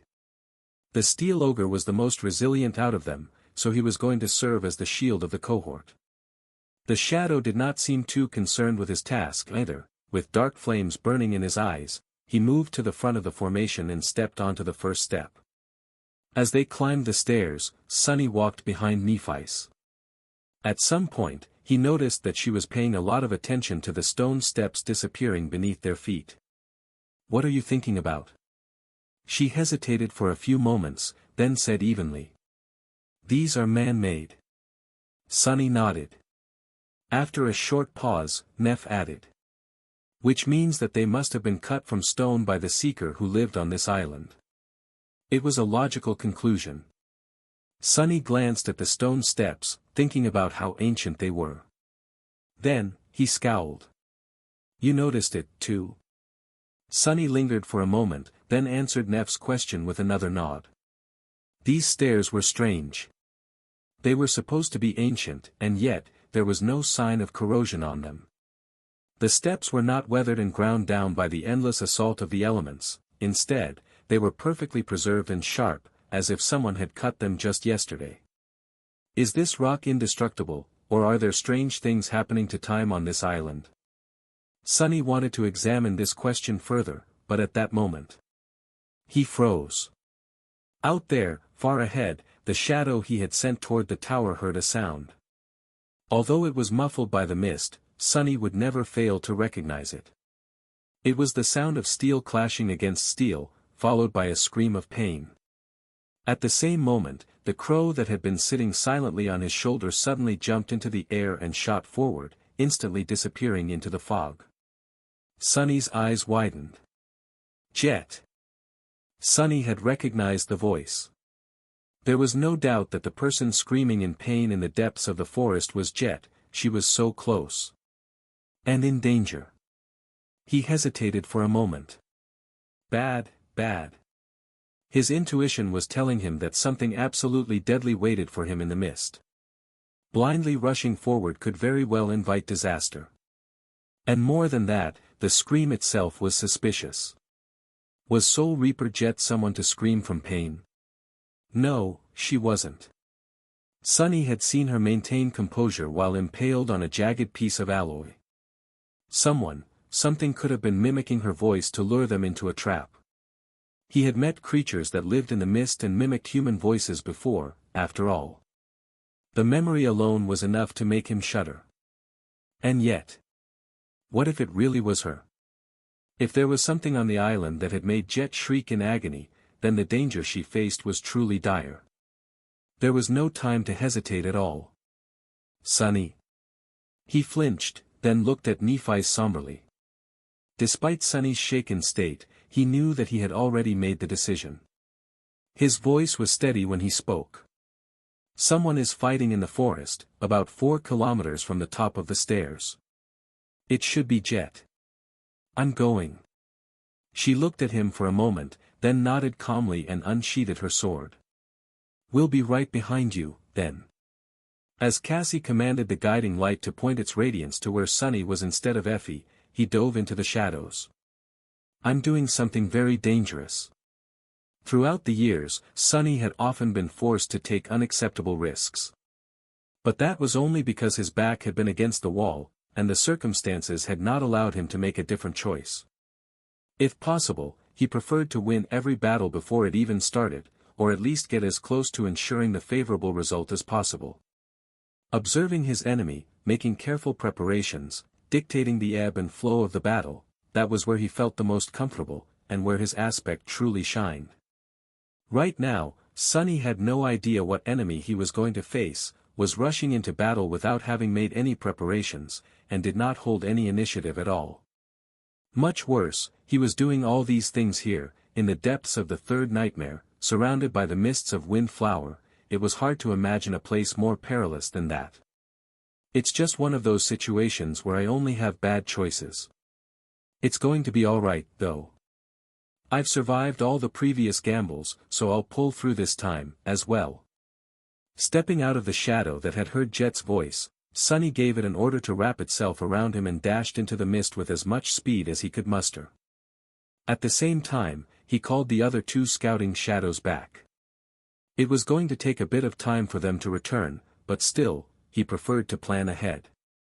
Tearing through the fog, Sunny swiftly traversed the remaining distance to the place where the scream had come from. Soon, he broke free of the pine trees and entered a wide clearing. The ever-present fog was a bit thinner here, allowing him to see a dozen meters or so in all directions. Sunny dug his heels into the soft moss and slid for a few meters before coming to a halt. The sin of solace was already raised, ready to strike. But there was no movement around him. Sunny froze for a split second, scanning the misty clearing. He didn't see or sense any enemies, at least not in the small area he could perceive. What he did sense, however, was the familiar smell of blood. There. Out there in front of him, hidden by fog, a figure was slumped on the ground. Dashing forward, Sunny approached the figure and staggered. See, curse it. It was indeed Jet. However, she was. Her black leather armor seemed unbroken, and yet, Soul Reaper's beautiful face was contorted in a grimace of pure agony. A moment later, Sunny noticed a strange incongruity about her. Looking closer, he understood that Jet's right arm was laying a bit too far from her body. It had been viciously severed near the shoulder.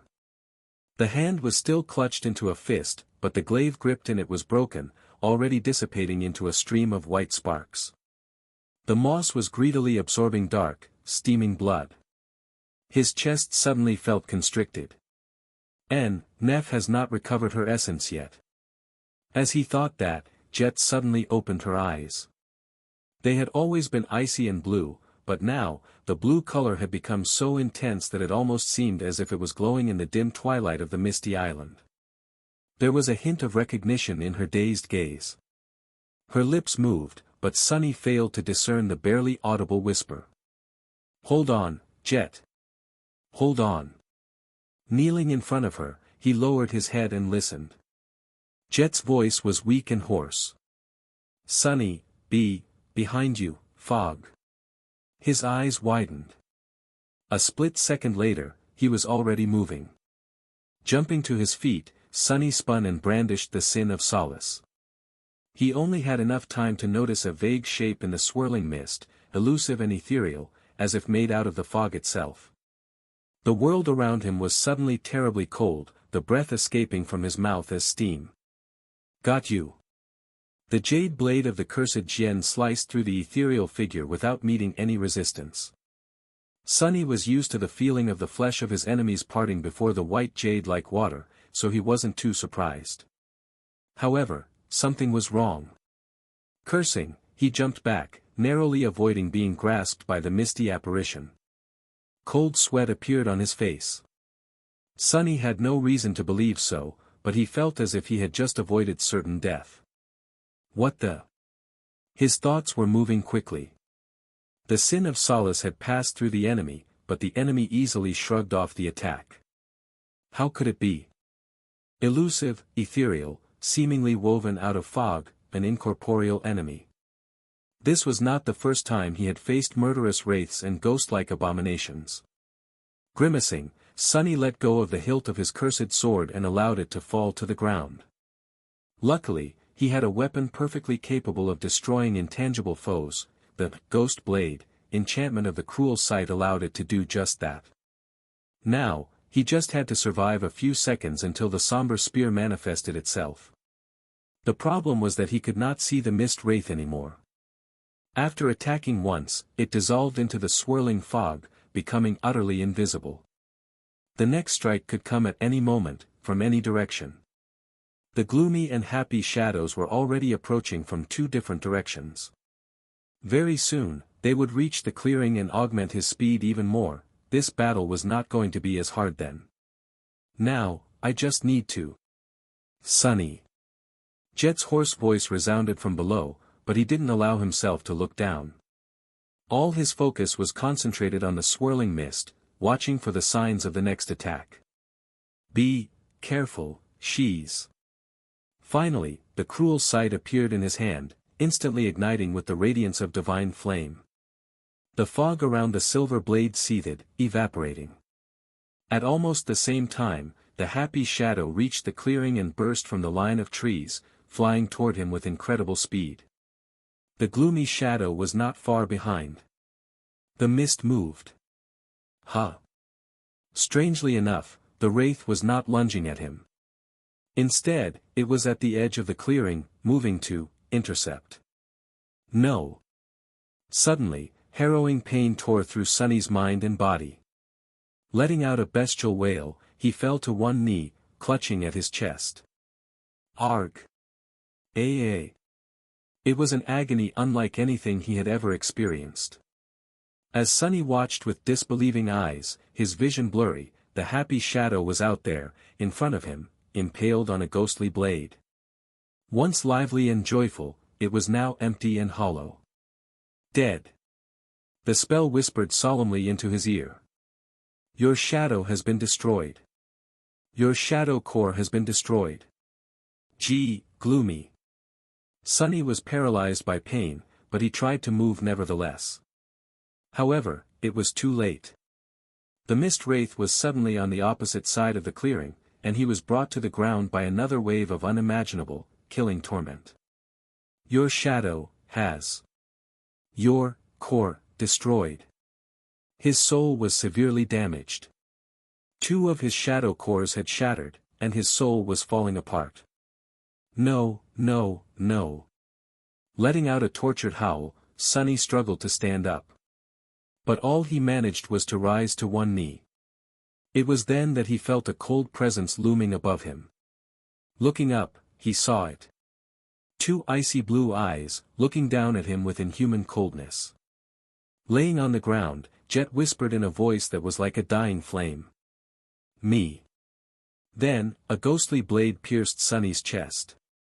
It passed through the dark fabric of Ananke's mantle and the black silk of the Shroud of Dusk as if they were no obstacles at all. Neither marble shell nor bone weave offered it any resistance, either. The blade did not cut Sunny's skin, nor did it sever his flesh. Instead, it struck directly at his lightless soul. Already damaged, it crumbled from that single strike.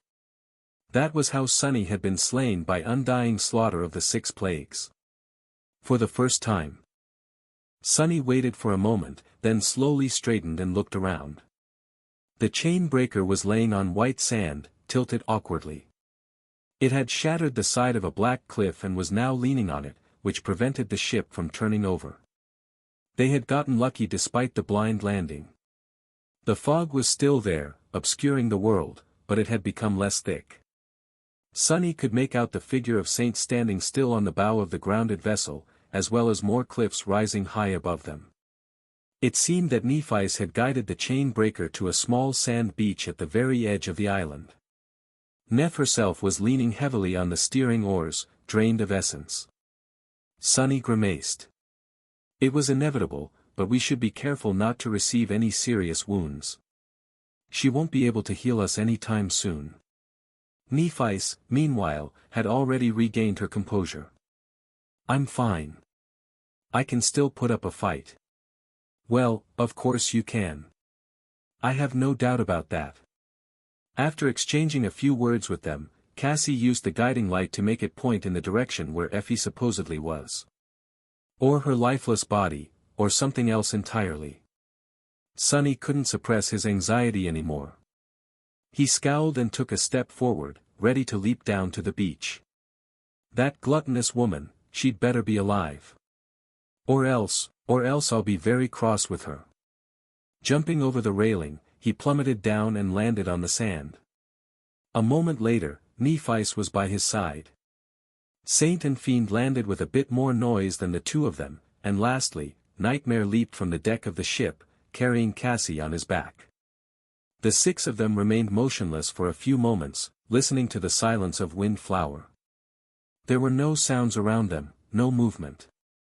Only the soft white sand and the black cliffs faintly visible in the fog.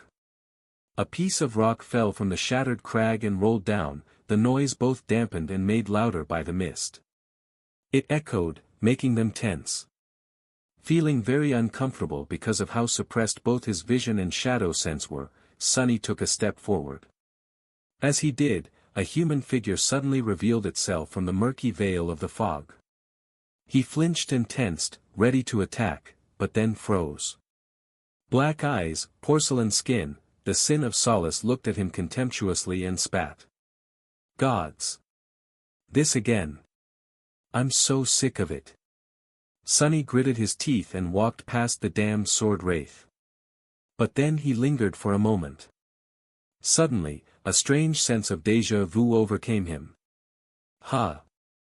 Why did he feel as if the sin of Solace was supposed to say something else?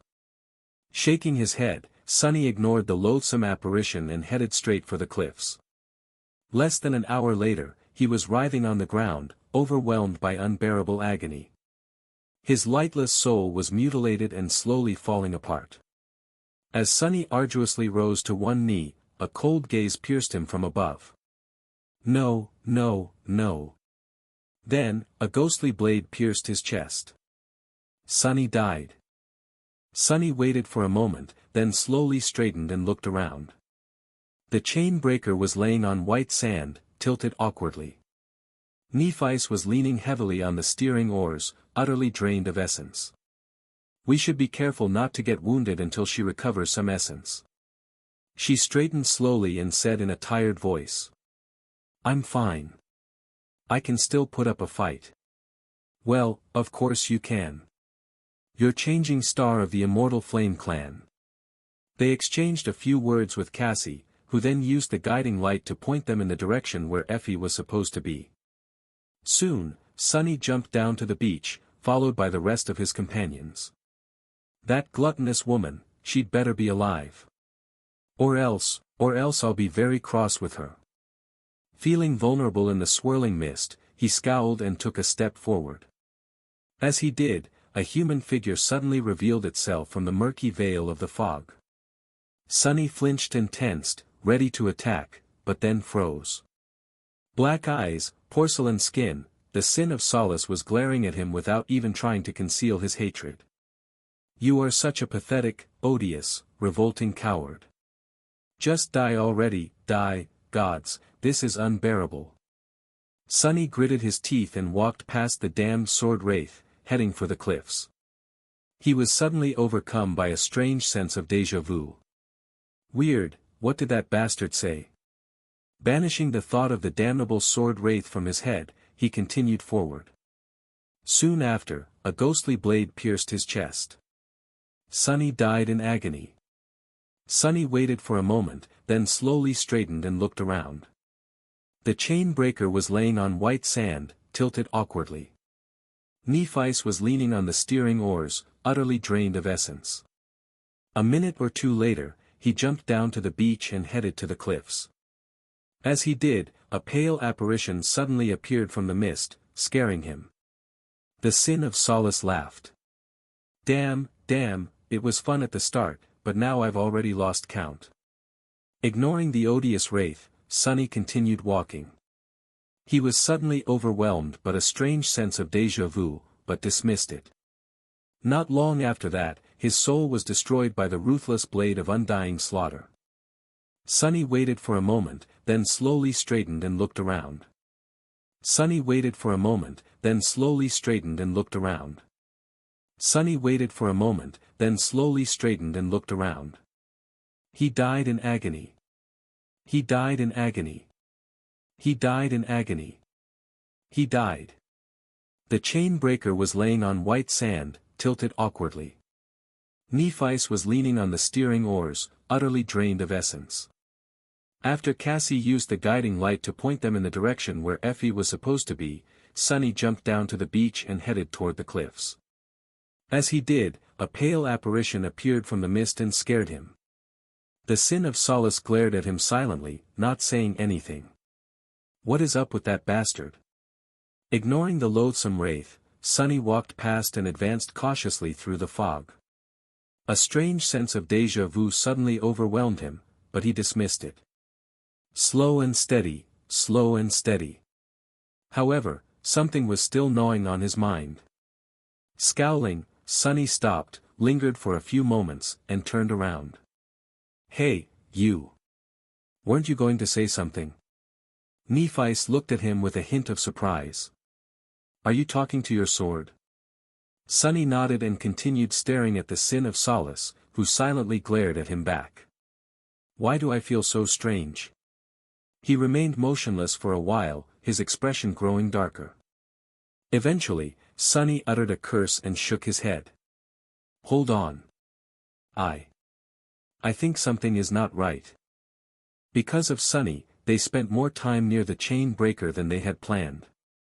However, he simply couldn't tell what it was that had made him feel so uncomfortable. After a while, there was no choice but to head for the cliffs. Cassie rode Nightmare at the front of the group, Sunny and Nephice followed, while Saint and Fiend were defending the rear.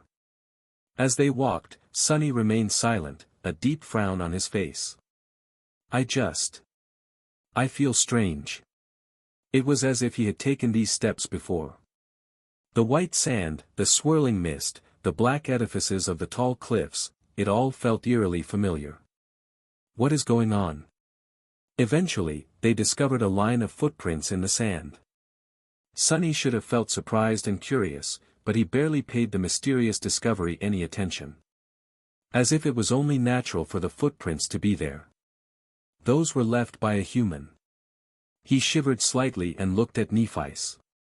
How had he known that she would say these exact words? Sunny hesitated for a few moments, then said quietly. Wait here. Why did he feel almost obligated to respond that way? Deeply disturbed, Sunny left one of his shadows behind and followed the line of footprints to the edge of the island. There were so many questions he should have been asking himself, like who had left these traces? Had that person really jumped into the abyssal chasm? Or had they survived and escaped the suffocating mist? But instead, Sunny was mostly thinking about why it felt as if he had already visited the edge of the island before. The Sin of Solace was there, as well, glaring at him silently. Why is he not saying anything? I feel like he should have said something already. Like encourage me to jump, too. Scowling, Sunny returned to Nephice and Cassie. The footprints lead to the edge of the island. I didn't find anything else, so, let's trace them in the other direction. When they nodded and prepared to set out, he suddenly added. Wait, don't you feel that something is strange? Nephice looked at him with her usual impassive expression. Everything here is strange. Sunny had no choice but to agree. It was a stupid question, to begin with. Of course, everything felt strange on a mystical island hidden behind a barrier of a colossal whirlpool. They continued forward and eventually reached stone steps leading up the hills. Fiend took the lead, and the group cautiously started the ascent. As they walked, Sunny couldn't shake off the feeling that these steps looked eerily familiar. Just what the hell is going on with me? Am I under some kind of mind hex again? By now, Sunny's resistance to mental attack was rather high. Even the sin of solace, a transcendent memory of the fifth tier, was having trouble driving him truly and utterly insane. He did not doubt that there were beings in the tomb of Ariel that could shatter his defenses, but he did doubt that there was something here that could do so without him noticing. Then what is it? Looking up, he noticed that Nephi's was staring intently at the stone steps. She must have noticed that they are not weathered at all, as if the seeker who had lived on the island created them just yesterday. Wait, when had he come to these conclusions himself? It just seemed so obvious. As Sunny froze, feeling very confused, one of the scouting shadows suddenly heard the sound of steel clashing against steel, followed by a pained scream. He didn't feel surprised at all, as if this was the most natural thing in the world. The black crow that had been sitting on his shoulder suddenly dashed into the fog. Was that Jet's voice? Why did thinking about Jet fill him with a cold sense of dread? Sunny. Cassie and Nephi's had noticed his dazed state. He lingered for a moment. Someone is fighting in the forest, about 4 kilometers from the top of the stairs. It should be Jet. I'm going. The words left his mouth as if he had rehearsed them. Nephi's nodded. We'll be right. Without listening to her response, Sunny dove into the shadows. Something is wrong, something is wrong. He knew that he was taking a dire risk by rushing blindly into the forest. Windflower was too dangerous of a place to behave rashly. Sunny had no idea what enemy he was going to face, was diving into battle without having made any preparations, and did not hold any initiative at all. But Jet was going to die if he delayed even for a moment. Somehow, he was sure of it. Stepping out of the shadow deep within the forest, Sunny gritted his teeth and dashed forward. It's just one of those situations where I only have bad choices. It's going to be alright, though. I've survived all the previous gambles, so I'll pull through this time, as well. But then, he felt a chilling terror grasp his heart. Would he really pull through? Or would he die miserably after finally losing a gamble?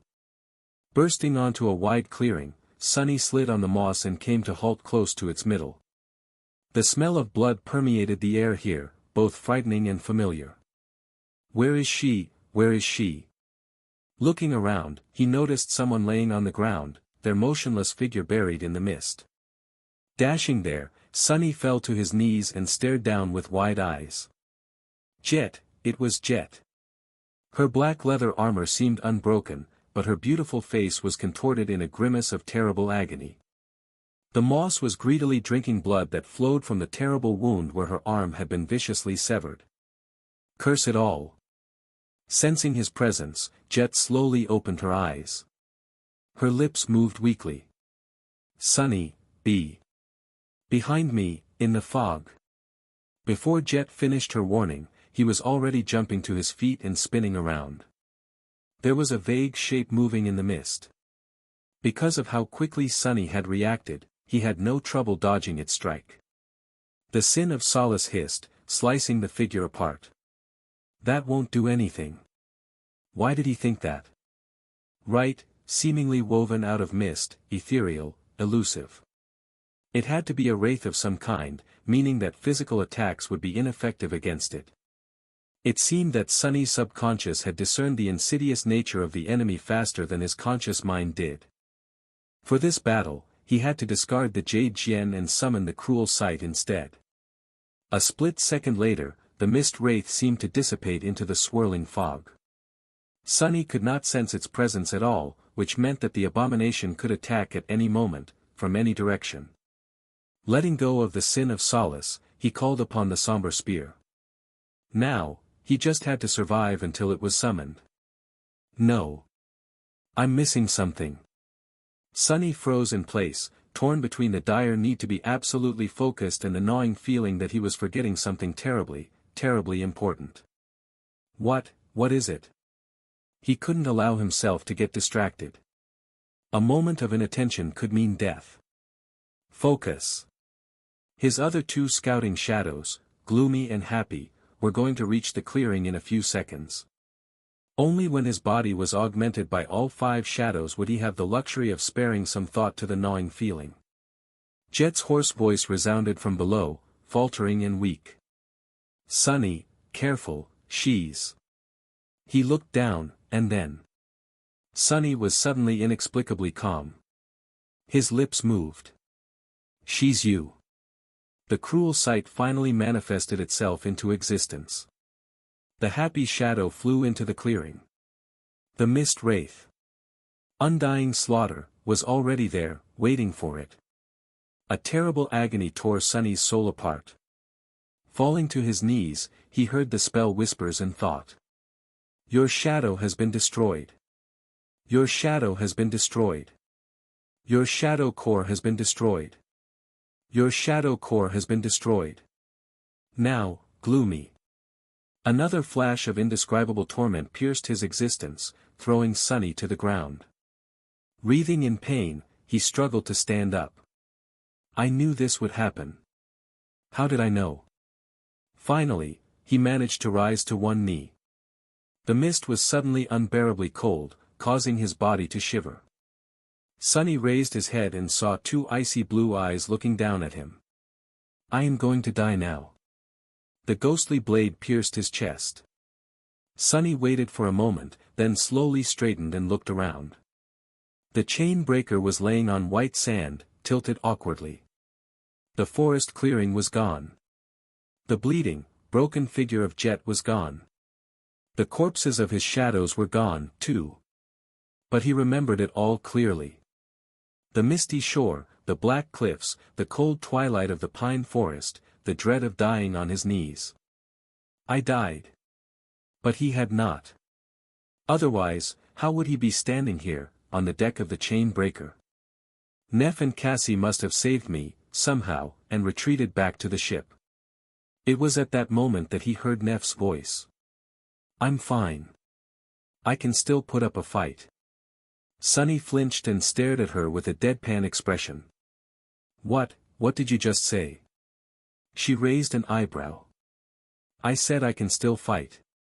Sonny continued to stare at her silently. His mind was utterly empty. "These are the exact words she said when we first landed on the island." "No, not just her words. Everything is exactly the same." He looked around again, noting every small detail of their surroundings. He was right, it was as if the last hour had never happened. As if Sonny had returned to the past. He slowly raised a hand and ran it across his face. "What the hell is going on?" "It's exactly the same." The chain breaker was leaning on a broken cliff, the mist swirling around it. Saint was standing motionlessly at the bow of the ship. Nephice had just stated that she would still be able to fight despite exhausting all her essence. Sonny looked at her, then shifted slightly and threw a glance at Cassie. "The last time, I noticed her troubled expression and asked if there was something wrong. She explained how her instincts were screaming of danger." He hesitated for a few moments and kept silent. Nephice, however, did not. Noting that Cassie seemed concerned about something, she asked evenly. "Have you sensed something?" The blind girl shook her head with a frown. "Nothing specific. I just have a very ominous feeling. This place, Windflower, every part of me is screaming that we are in danger." Sonny's eyes widened slightly. The wording had changed a little, but it was almost exactly the same response. "How?" While Nephice and Cassie went about locating the direction where Effie supposedly was with the help of the guiding light, he observed them without saying anything. His mind was strangely split between 2 extremes. One part of it had turned cold and analytical, driven into a heightened state of utmost vigilance. The other was shaken and distraught, still reeling from the agony of dying to the ghostly blade. The shock of remembering his harrowing demise was so visceral that Sonny wanted nothing more than to topple to the deck and curl into a shivering ball. Perhaps he had only managed to remain standing because he was frozen stiff. "Sonny. Let's go, if you don't mind." He flinched and glanced at Nephice. She was already leaping over the railing. Still slow to react, Sunny watched as Cassie awkwardly climbed on top of Nightmare and settled in the saddle. With her small stature, it was not that easy to accomplish. I should adjust the stirrups.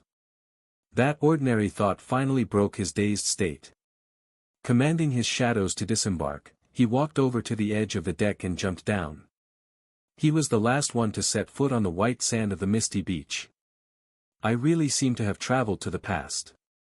Or is it an illusion? Then again, that vision of death might have been an illusion instead. A vision, did I receive a prophetic vision meant for Cassie, somehow? His mind was in turmoil. Which was why Sunny flinched and took a step back when a human figure suddenly revealed itself from the fog. He had completely forgotten about the sin of solace. Right, that bastard scared me the last time, too. Now he's going to glare at me silently. The sin of solace did, indeed, glared at him silently for a moment.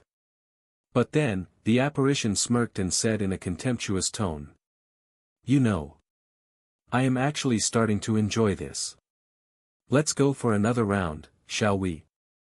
Sunny looked at him in surprise. Apart from minute changes that had happened because of his inaction, this was the first thing that went differently than how it had in the previous round.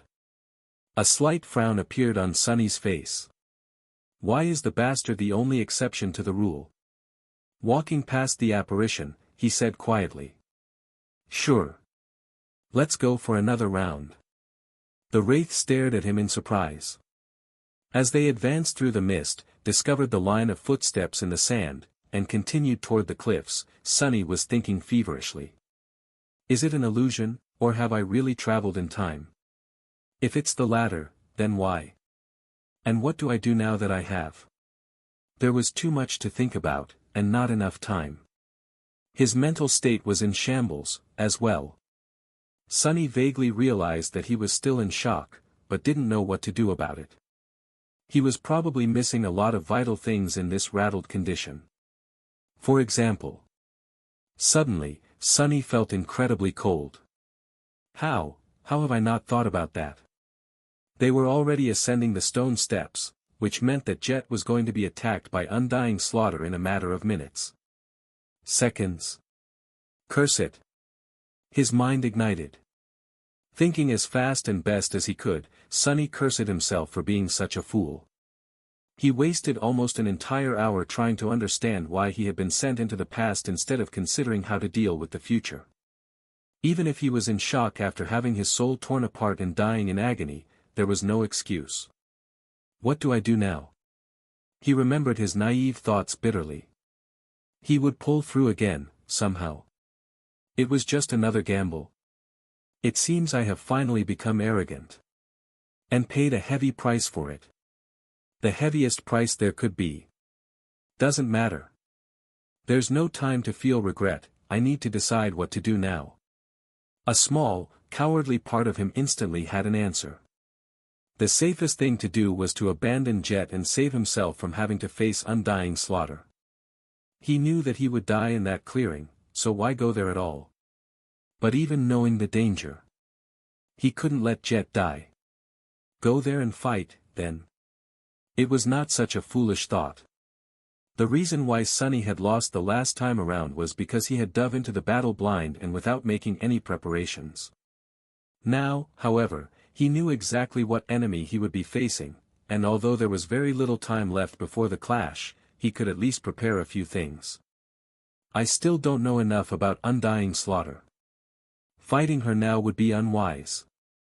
But he did not really need to, all he had to do was grab Jet and run. At that point, the shadow he had sent to scout ahead finally heard it.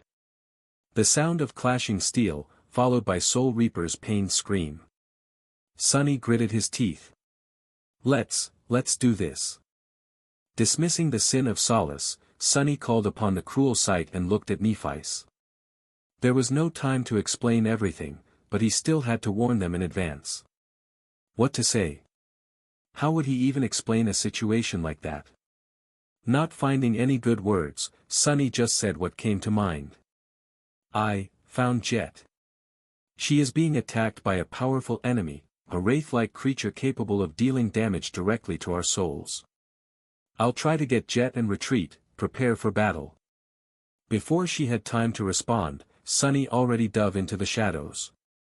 The reason I died was because I lost the initiative by not knowing the nature of the enemy and not having the correct weapon to deal with a wraith immediately at hand.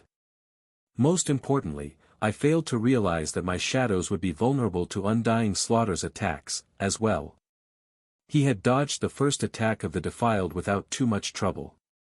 It was unknown which one of them would have lost in the end after the cruel sight had manifested itself, in a normal fight.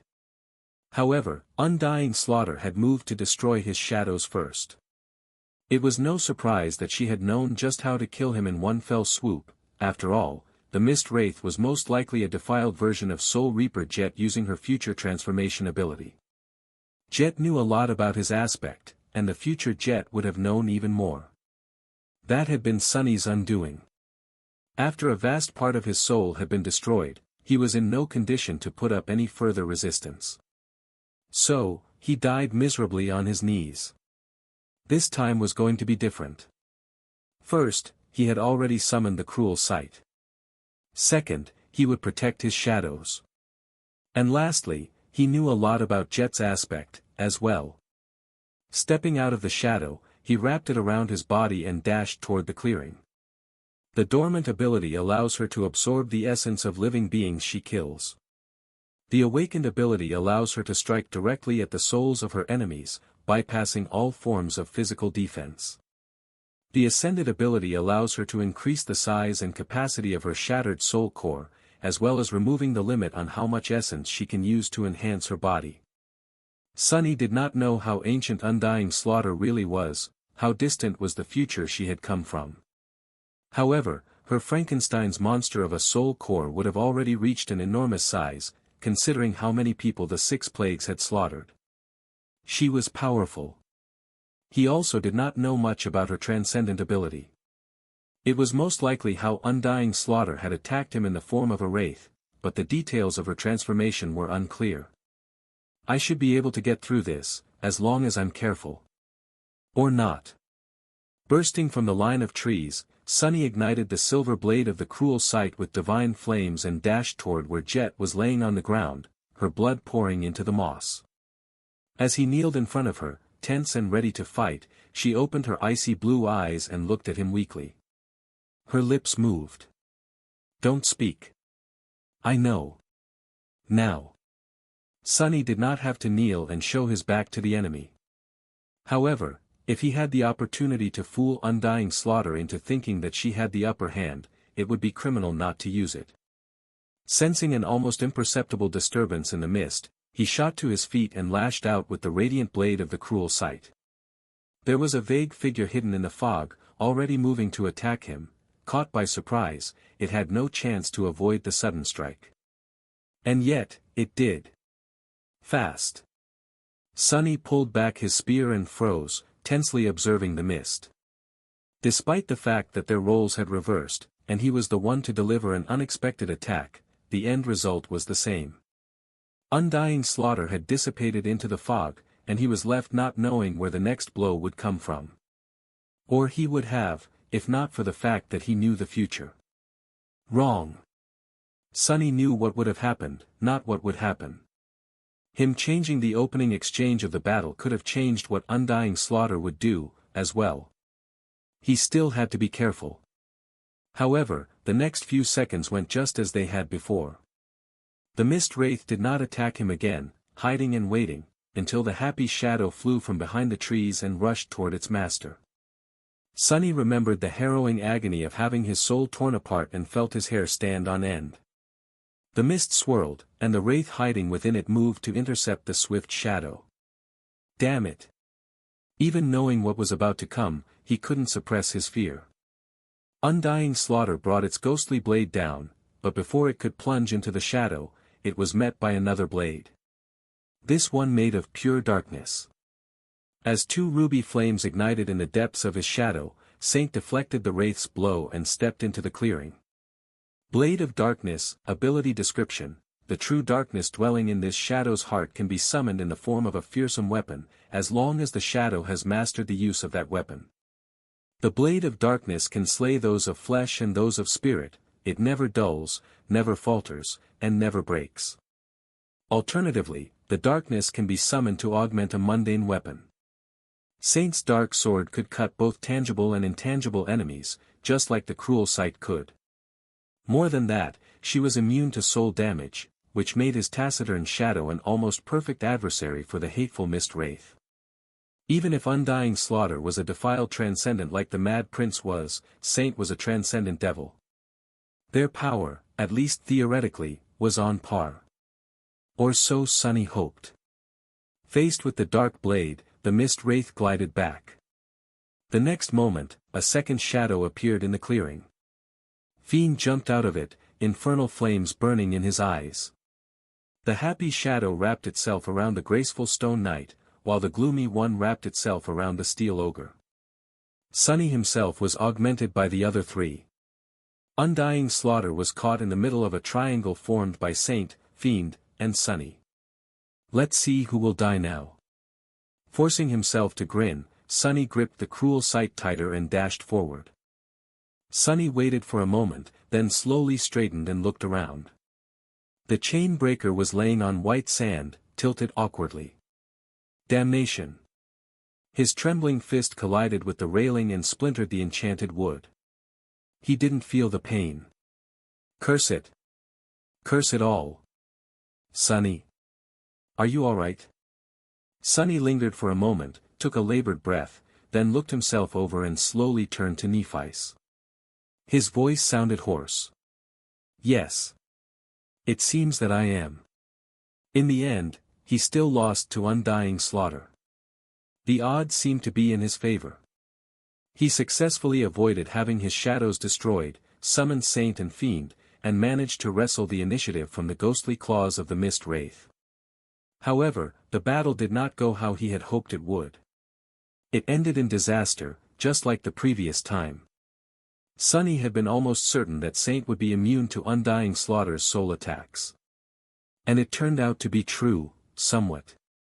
It seemed that she could withstand much more damage than the rest of them, but even then, the ghostly blade was just as lethal to the taciturn knight as it was to Sunny and Fiend. The reason, as he belatedly realized, was the unique nature of Jet's aspect. Her attacks bypassed physical defenses and struck the soul, and yet, they were not true soul attacks. Instead, they were physical attacks that inexplicably dealt damage to the soul. How was one supposed to defend against that? The mightier one's soul was, the more it took to destroy it. Other than enduring the damage or avoiding being hit entirely, there was no other way, at least none that he knew of. Sadly, it was easier said than done. Saint's sword and the cruel sight were capable of blocking the ghostly blade of undying slaughter, but actually withstanding her dreadful assault was almost impossible. The mist wraith was astonishingly swift, devastatingly strong, and insidiously cunning on top of that. She was a truly abominable creature, and an inexplicable one, too. Sunny had just enough time to catch a glimpse of what hid in the darkness of her defiled soul, and what he saw left him reeling. Undying slaughter could be called a corrupted beast, since there was only one node of vile darkness infesting her soul. But that node was truly colossal in size, dwarfing any other corruption core he had even seen before.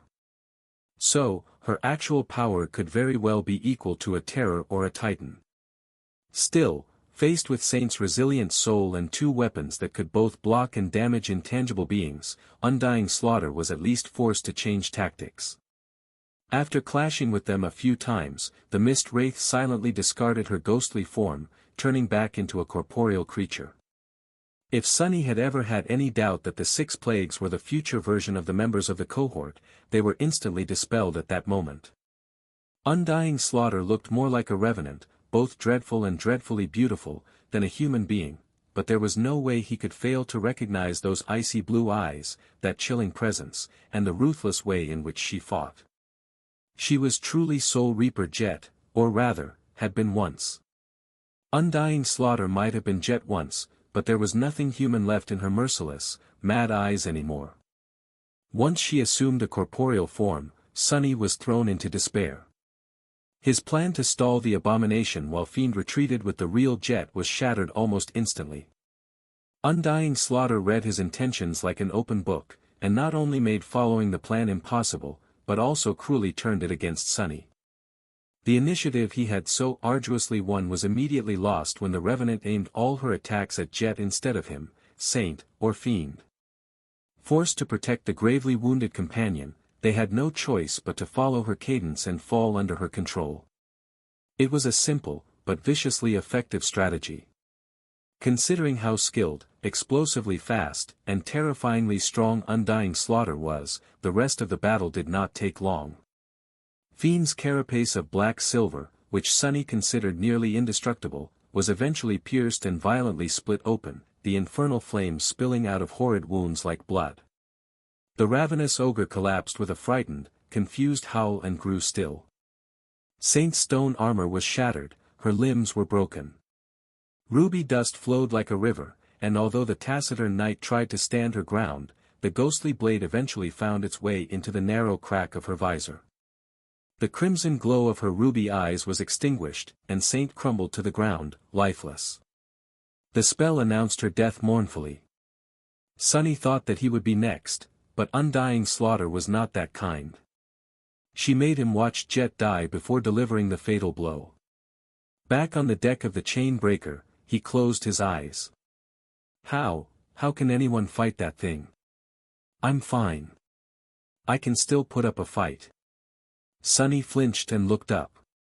Nephice must have mistaken the reason for his grim expression and repeated her usual words, it was just a coincidence. Suddenly, he felt a strange sense of incongruity. Mere seconds ago, Sunny had been fighting for his life, watching his shadows die in fear and sorrow. He had watched Jet die, as well. He had even died himself, again. And yet, Nephice and Cassie were behaving as if nothing had happened. Well, it had not, for them.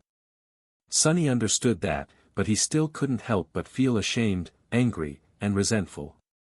He lingered for a few moments, and then forced out a smile. Yeah.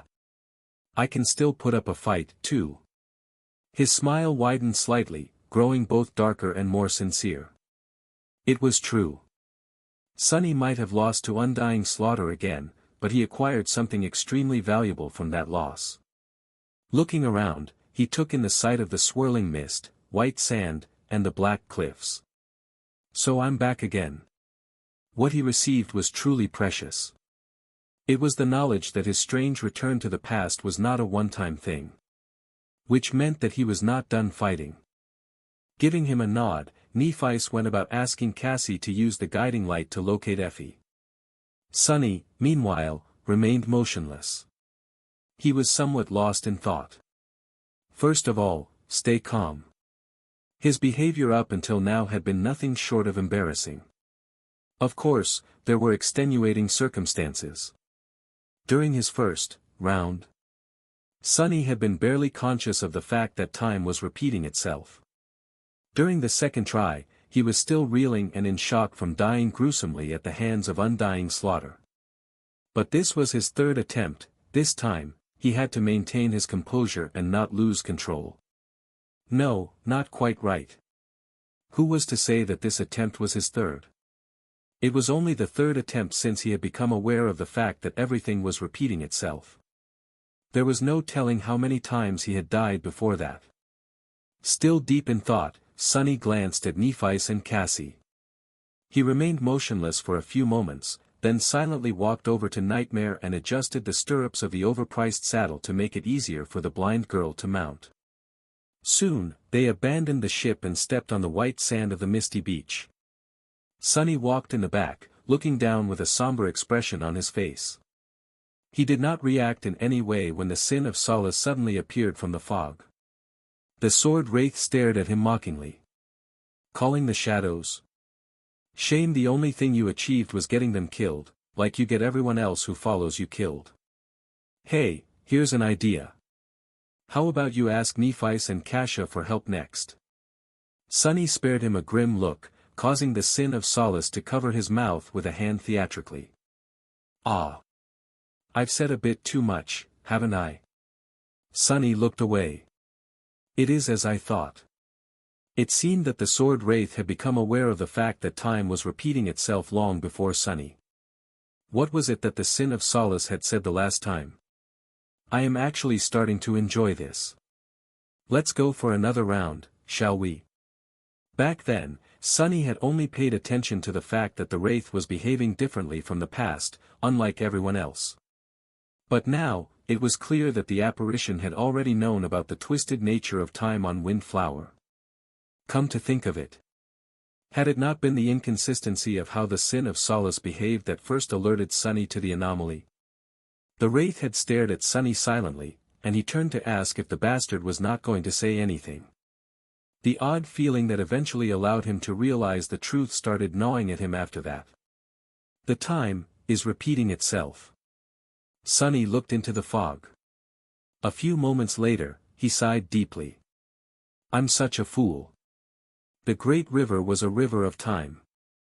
Windflower was surrounded by a mystical whirlpool, and what did whirlpools do? They spun. The water caught in them revolved in a circle.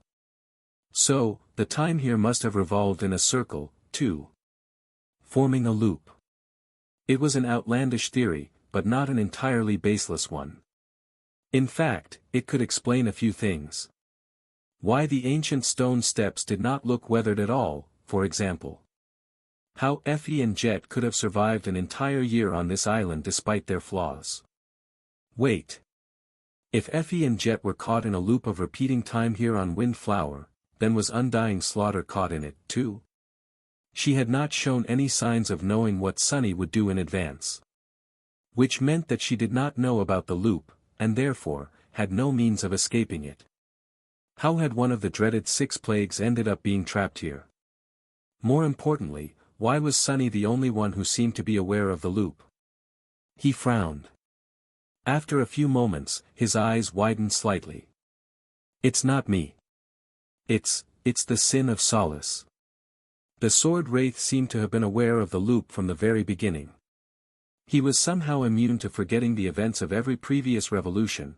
Was it because the cursed sword was innately tied to truth and revelations, which it was supposed to grant its mad wielder? Sunny was not particularly mad, but the sin of solace was a part of his mind, a splintered and twisted one, but a part nevertheless. Was it possible that he had slowly become contaminated by the knowledge the sword wraith possessed, somehow? Or that the awareness of the loop was one of the revelations of madness granted to him by the cursed sword? Sunny did not know the exact reason, but he was certain that it was because of the sin of solace that he had become aware of the circular nature of time on Windflower. His thoughts turned somber. The how and why are clear. Now what? Undying Slaughter was far more fearsome than Sunny had expected. He had lost to her bitterly. Which was not to say that he could not win. If Sunny entered the battle with Nephi's, Nightmare, Cassie, and her echoes, if he prepared better, he would still probably lose and watch everyone die. For the first few times, at least, few dozen times. Few hundred times. If the loop was infinite, it did not matter. Sooner or later, he would learn enough and find a way to kill Undying Slaughter.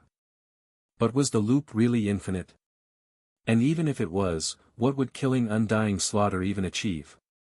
She would come back to life as soon as the next revolution started, just like Sunny had been coming back to life. His face suddenly paled. Is it all meaningless? Fighting Undying Slaughter, saving Jet, searching for Effie, it was indeed meaningless if he did not know a way to escape the loop. But was it even possible to escape it? It has to be. The Serpent King had come to Windflower and returned, after all. There was a way, so Sunny just had to find it. First and foremost, he needed information. How did the loop function? What were its boundaries? When did time terminate and turn back? And much, much more. I need to learn all kinds of stuff. The future promised to be rather interesting. And incredibly tiring. Sunny shuddered, imagining how many more times he was going to die. By the time the 3 of them reached the line of footsteps in the sand, Sunny had formulated a rough plan of what he had to do during this particular revolution. Well, it wasn't much of a plan. There were too many paths he could take, so he simply chose one that was the closest. Jet was not that far, and had to know more about what was happening on the island than he did. So, Sunny was determined to find her before undying slaughter did. He was not enthused about the idea of fighting the dreadful wraith again so soon. Luckily, there was a high possibility that he could snatch Jet and escape without exchanging a single blow with the defiled. What I need right now is not strength, but speed. Sunny glanced at Nephice and Cassie. He would have to share his knowledge with his companions sooner or later, without a doubt. Just imagining that conversation made him uncomfortable, though. It was a rather bizarre thing to say to someone, that they had been living the same hour over and over again without ever realizing it. I'll tell them the next time, hopefully, there will be a next time. Sunny suspected that the loop was endless, it should have existed for as long as the colossal whirlpool existed, which had already been hundreds of years, but he couldn't be sure. So, for now, he had to treat each revolution as if it was the last one. I'll tell them after I'm back, then. Sadly, he had already wasted a lot of time coming to this realization, so there was none of it left for lengthy explanations. Noticing his intense gaze, Nephice looked at him and raised an eyebrow. Sunny hesitated for a few moments, considering his words carefully, then opened his mouth and said just 3 of them. Aster, Song, Veil. Her expression changed slightly, becoming darker and more intense. It was not exactly the same murderous reaction as she had showed on the ashen barrow, but Sunny still felt a little uncomfortable. Nephice frowned. Why? She paused for a moment, then took a deep breath. Are we under a mind hex again? Sunny shook his head. No. But, something similar. Right now, I need you two to not ask questions and do what I tell you. Can you do that? Cassie had turned around in the saddle, a troubled expression appearing on her face. She remained silent, though, waiting for Nephice to speak. Neph stared at him for a few long moments, then nodded slowly. All right. Sunny sighed with relief. He knew that she trusted him, but blindly trusting someone was not easy. It was even harder to suppress one's curiosity. Personally, he would have had a lot of trouble both with the former and the latter. He forced out a smile. Good. Then return to the ship and hide. Stay safe until I return. Sunny had no idea if returning to the chain breaker was indeed safe, but it was the best temporary solution he could come up with. Turning to Cassie, he added. I'll need Nightmare. The blind girl swiftly dismounted, allowing him to hop into the saddle. Looking down, Sunny lingered for a moment, then commanded Saint and Fiend to protect his companions. A moment later, he was galloping through the fog. He wanted to avoid fighting undying slaughter, which meant that he would not need his combat shadows. If he still ended up facing the mist wraith, summoning them to him would take only a couple of moments. Faster. Nightmare, however, was the fastest of his followers. His speed was far superior to even Sunny's own, as well as that of his shadows. To find Jet and bring her away from the misty forest unscathed, Sunny would need his steed the most. He sent all 5 shadows to augment the dark destrier. The 2 of them flew along the line of lonesome footprints, swiftly approaching the wall of black cliffs. The black stallion scaled the stone steps without ever slowing down, his adamantine hooves sending sparks flying from the black rock, the melodious staccato traveling through the mist like the rumble of war drums. Soon, they entered the forest. Sunny was way ahead of the previous revolution. Jet should not have entered the clearing yet, so she could be anywhere. That was a problem, considering that he did not dare send his shadows to scout anymore. Quite a predicament. He could use the silver bell to point Jet in his direction, the problem was that undying slaughter would recognize its ringing as well. Not to mention that there were most likely other deadly creatures on the island. It was a shame that the guiding light pointed to Effie, but not Jet. Otherwise, Sunny would have taken it with him. Nightmare reached the clearing where Sunny had died the last 2 times, or however many times it really was, and crossed it in the blink of an eye. She shouldn't have come from the direction of the beach, so the most logical choice is to continue toward the tower. The fog veiled everything, making the world appear only a couple dozen meters wide. Damn it! He could stumble on Jet at any moment, however, he could also stumble on undying slaughter at any moment. Sunny was hesitating to send his shadow in all directions, after all, when he suddenly smelled it. The stench of blood. Following his mental command, Nightmare slowed down, and then came to a halt. Sunny looked around, inhaling the wisps of mist, then sent his steed toward a particular tree.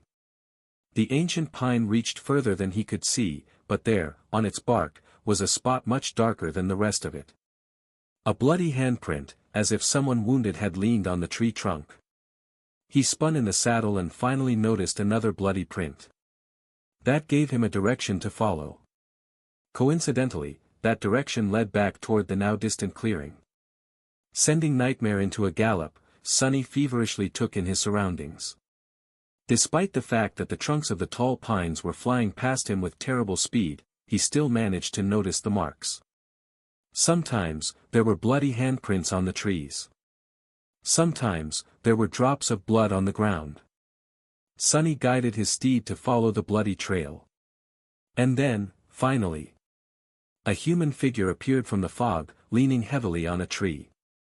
She was hunched and pale as a ghost, but her glaive was raised, ready to attack. He heard a hoarse whisper. "Come get me, wench." It was Jet.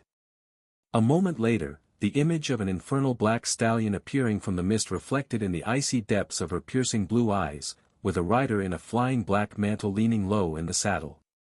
Her pupils widened in astonishment. "Sunny." Extending a hand in Jet's direction, he shouted. "No time to explain." Her hesitation lasted only for a split second. Dropping the glaive to the ground, Jet reached out with her own bloodied hand. Grabbing it, Sunny pulled. A moment later, Soul Reaper was sitting right behind him, clutching onto the folds of Ananke's mantle. The glaive disappeared into a rain of sparks. Sunny commanded Nightmare to get the hell out of the misty forest as soon as possible. As the shadow carried the 2 masters away, Jet leaned forward and asked in a pained voice. "I'm not complaining, but how the hell are you here?" He grinned. "What a complicated question. How else? I came on a ship." Sunny did not guide Nightmare directly back to the chain breaker.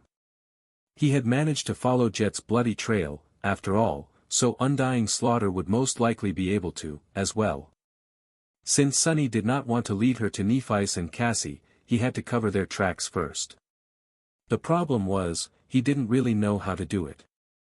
Tracking was one of the basic skills taught during the wilderness survival course, which obviously covered covering the tracks as well. But, he needed to know the capabilities of the enemy to know how to hide from them, and undying slaughter was still largely a mystery. Remembering the line of footprints leading to the edge of the island, Sunny hesitated for a few moments, then turned his steed to the left. They were still moving in the general direction of the cliffs, but to a point far removed from the stone steps. With winds whistling in his ears, Sunny raised his voice slightly. "Where's Effie?"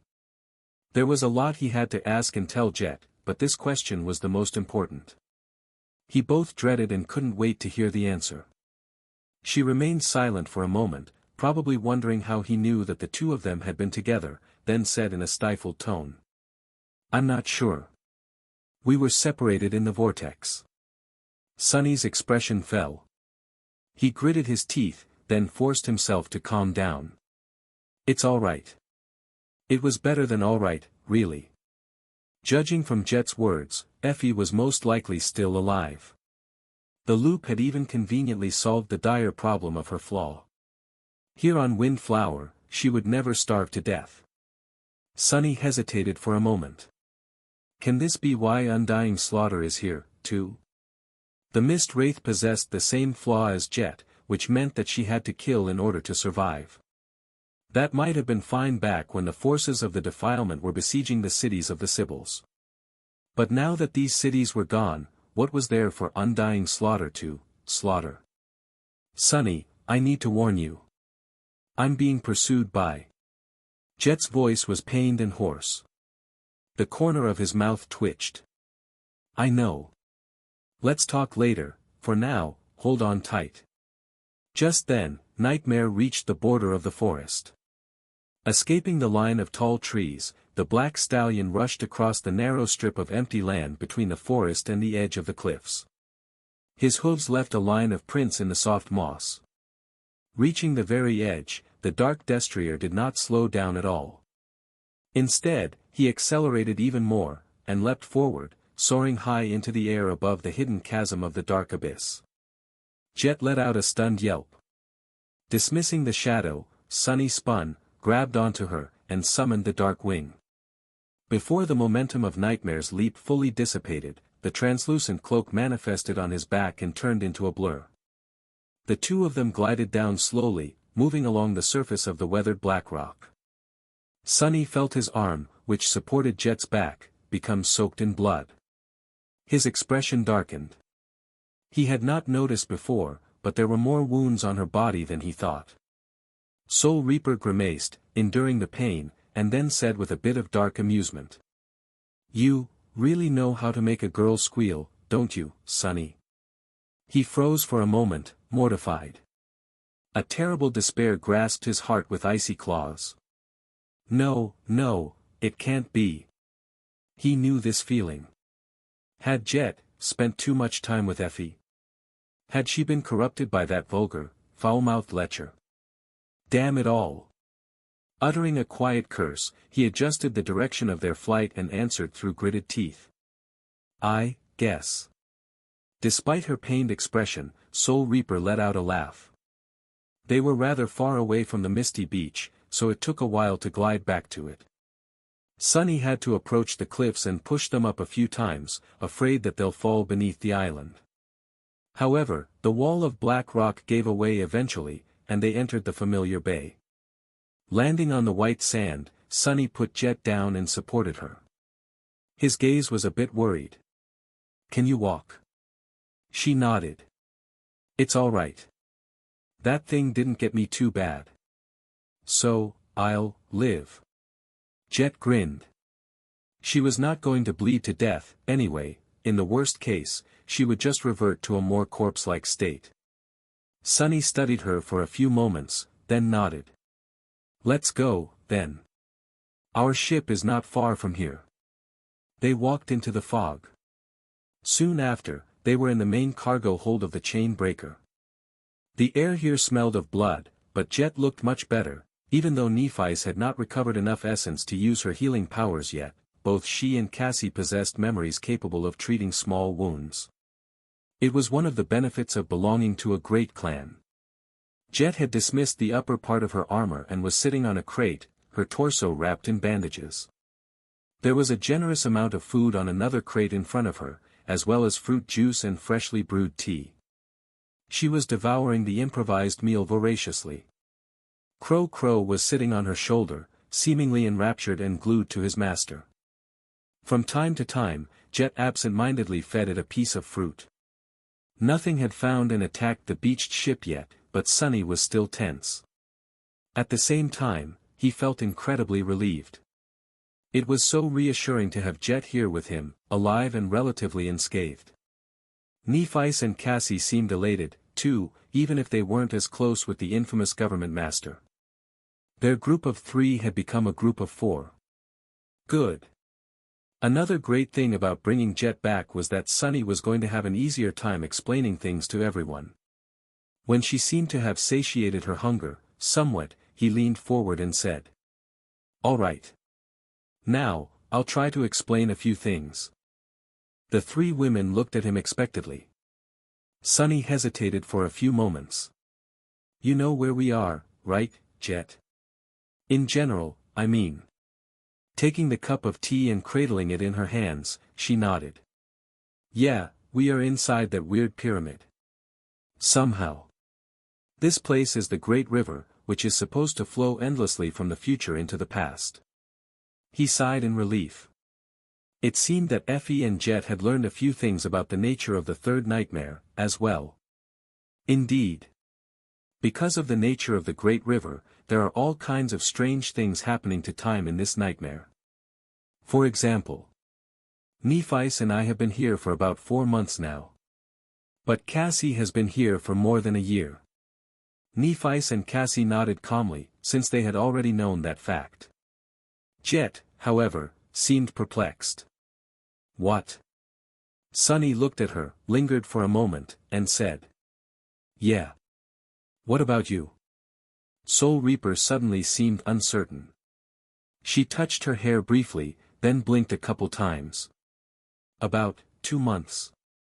Effie and I were sent to the same place, 2 months ago. This time, it was Neff's and Cassie's turn to look stunned. How can that be? Sunny smiled faintly. I'll explain in a bit. But first, Jet, can you tell us what has happened to you too? She took a sip of tea, then smiled back at him.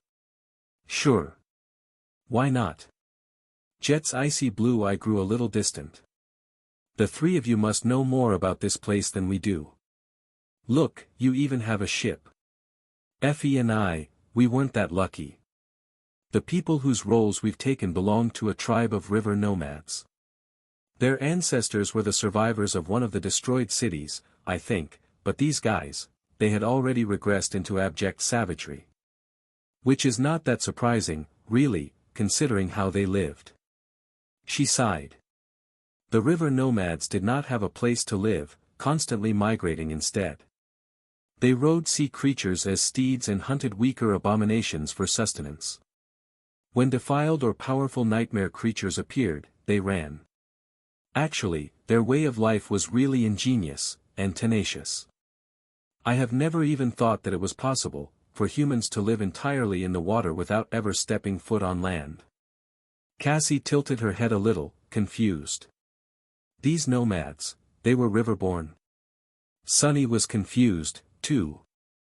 How could riverborn lead nomadic lives? Weren't they bound to a span of the great river they were born on? Jet nodded somberly. Yeah. That was why they regressed that much, that quickly. The nomads lived very short lives, you see. No generation lasted more than a couple of decades. They rarely remained as children for more than a year or two, and were expected to join the hunts immediately after. If there was danger, the older generation was sacrificed to let the younger one escape. Even if there was no danger, they had to follow the abominations they could hunt. So. She shook her head. They might have looked like adults, but in reality, it was a tribe where no one ever reached adulthood. They were all ignorant, savage kids. Soul Reaper leaned back, fed her crow echo a grape, and grimaced. Well, by the time Effie and I came around, it could barely be called a tribe. There were maybe a dozen people left. All the other nomad tribes seemed to have gone extinct already, as well. We were most likely the last. Her expression darkened slightly. So, we tried to keep them alive and find out where we were, what was happening, and how to conquer the nightmare. It took us some time to learn how to live the lives of the great river nomads. In the process, we also learned from the surviving tribesmen about the tomb of Ariel, the great river, the defilement, and the fall of the river cities. Oh, and we fought plenty of nightmare creatures. Well, I did, at least. Jet stretched and then winced, briefly touching one of her bandages. Everything went if not well, then at least all right until we stumbled on an especially powerful swarm of the drowned. Our tribe, at that point, there were no children among the nomads anymore, so there was not even a point in trying to run. In the battle, everyone was killed. Only Effie and I managed to escape. Sunny noted that Jet and Effie remained outsiders despite having taken the roles of two riverborn people. It was an interesting fact. Meanwhile, she shrugged and continued. Usually, our mounts would have been fast enough to give a slip to most enemies, but the drowned pursued us relentlessly, as if it was their life's mission to obliterate all nomads. The sea creatures we rode had also been wounded in the battle, so they were gradually slowing down. After about a week of running away and fighting pitched battles with those bastards, we got lost in the mist, and then sucked into this whirlpool. I only managed to send my echo out, hoping against all hope that Crow would manage to find one of you." Soul Reaper looked at the black bird and smiled. Then, her smile faded slowly. "Effie and I were separated while trying to reach the island. And here we are, I guess." Nephi's glanced at Cassie, then frowned a little. "What do you mean? How long have you been here?" Jet looked at her with surprise. There, the moment of truth. She scratched her head. "A couple hours. I landed, tried to search for Effie, and got lost in the mist. Then, that thing attacked me. I managed to flee, but she would have probably finished me off soon if not for Sunny. Talk about a prince on a white horse, who needs one when there's a pauper on a black horse, right?" Soul Reaper grinned and downed the rest of her tea in one gulp. A satisfied expression appeared on her face. Nephis and Cassie, meanwhile, seemed troubled. The blind girl frowned. "But how is it possible? Your echo arrived at Fallen Grace many months ago." Jet stared at her, bewildered. "What? Wait. I thought that you guys were already on the island. Wasn't that why Crow was able to find Sunny so fast?" Cassie shook her head. "No, we only ventured to find Windflower after learning that the two of you were here." Soul Reaper leaned back. "That doesn't make any sense." Everyone grew quiet, failing to understand the strange discrepancy. In that silence, Sunny finally spoke. "It's because time moves in a circle on this island." Nephis, Cassie, and Jet stared at him incredulously. Pierced by three intense gazes, each belonging to a beautiful woman, Sunny shifted uncomfortably and pulled on the collar of the Shroud of Dusk. I think I really need to start socializing with guys more. Why am I always surrounded by lethal beauties?" Eventually, Nephis repeated his words evenly. "Moves in a circle." Sunny nodded. "Yes. I only became aware of it a few hours ago, or a few revolutions ago, to be precise. Think about it, the waters of the great river represent time, and we are surrounded by an enormous whirlpool. So." He pointed to Jet. "You only remember being on Windflower for a couple of hours, but in fact, you've been here for almost a year. The time you spent in the nightmare is the same as Cassie." Looking at their tense expressions, Sunny sighed. "Well, in fact, what I said earlier is not entirely accurate. It seems that Nephis and I entered the nightmare 4 months ago, while you and Cassie entered it more than a year ago. But there is no telling how many times the time repeated itself before I became aware of the loop, so, although I don't think that it's the case, we might very well have been stuck on this island for 100 years. There's no way to tell unless we leave." Everyone remained silent for a while. When the pause grew too long, Cassie finally asked in a hesitant tone.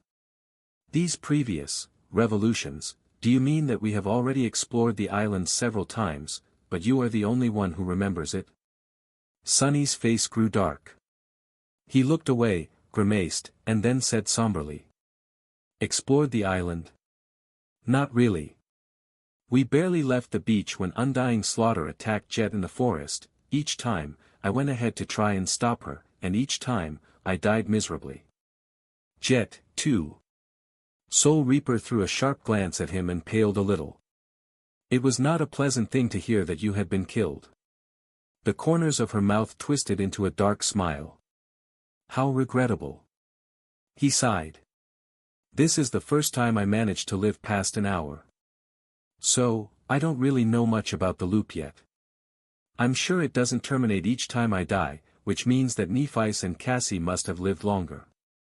You might have even survived long enough to reach the termination point, but since your memories are erased between revolutions, it's impossible to tell." Nephis raised an eyebrow. "Why are you the only one who remembers?"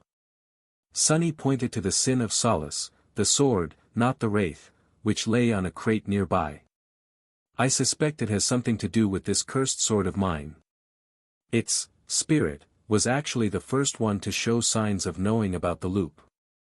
She seemed to accept the explanation after thinking about it for a few moments. Jet sighed and leaned forward to pour herself more tea. Cassie gripped the guiding light tighter, lost in thought.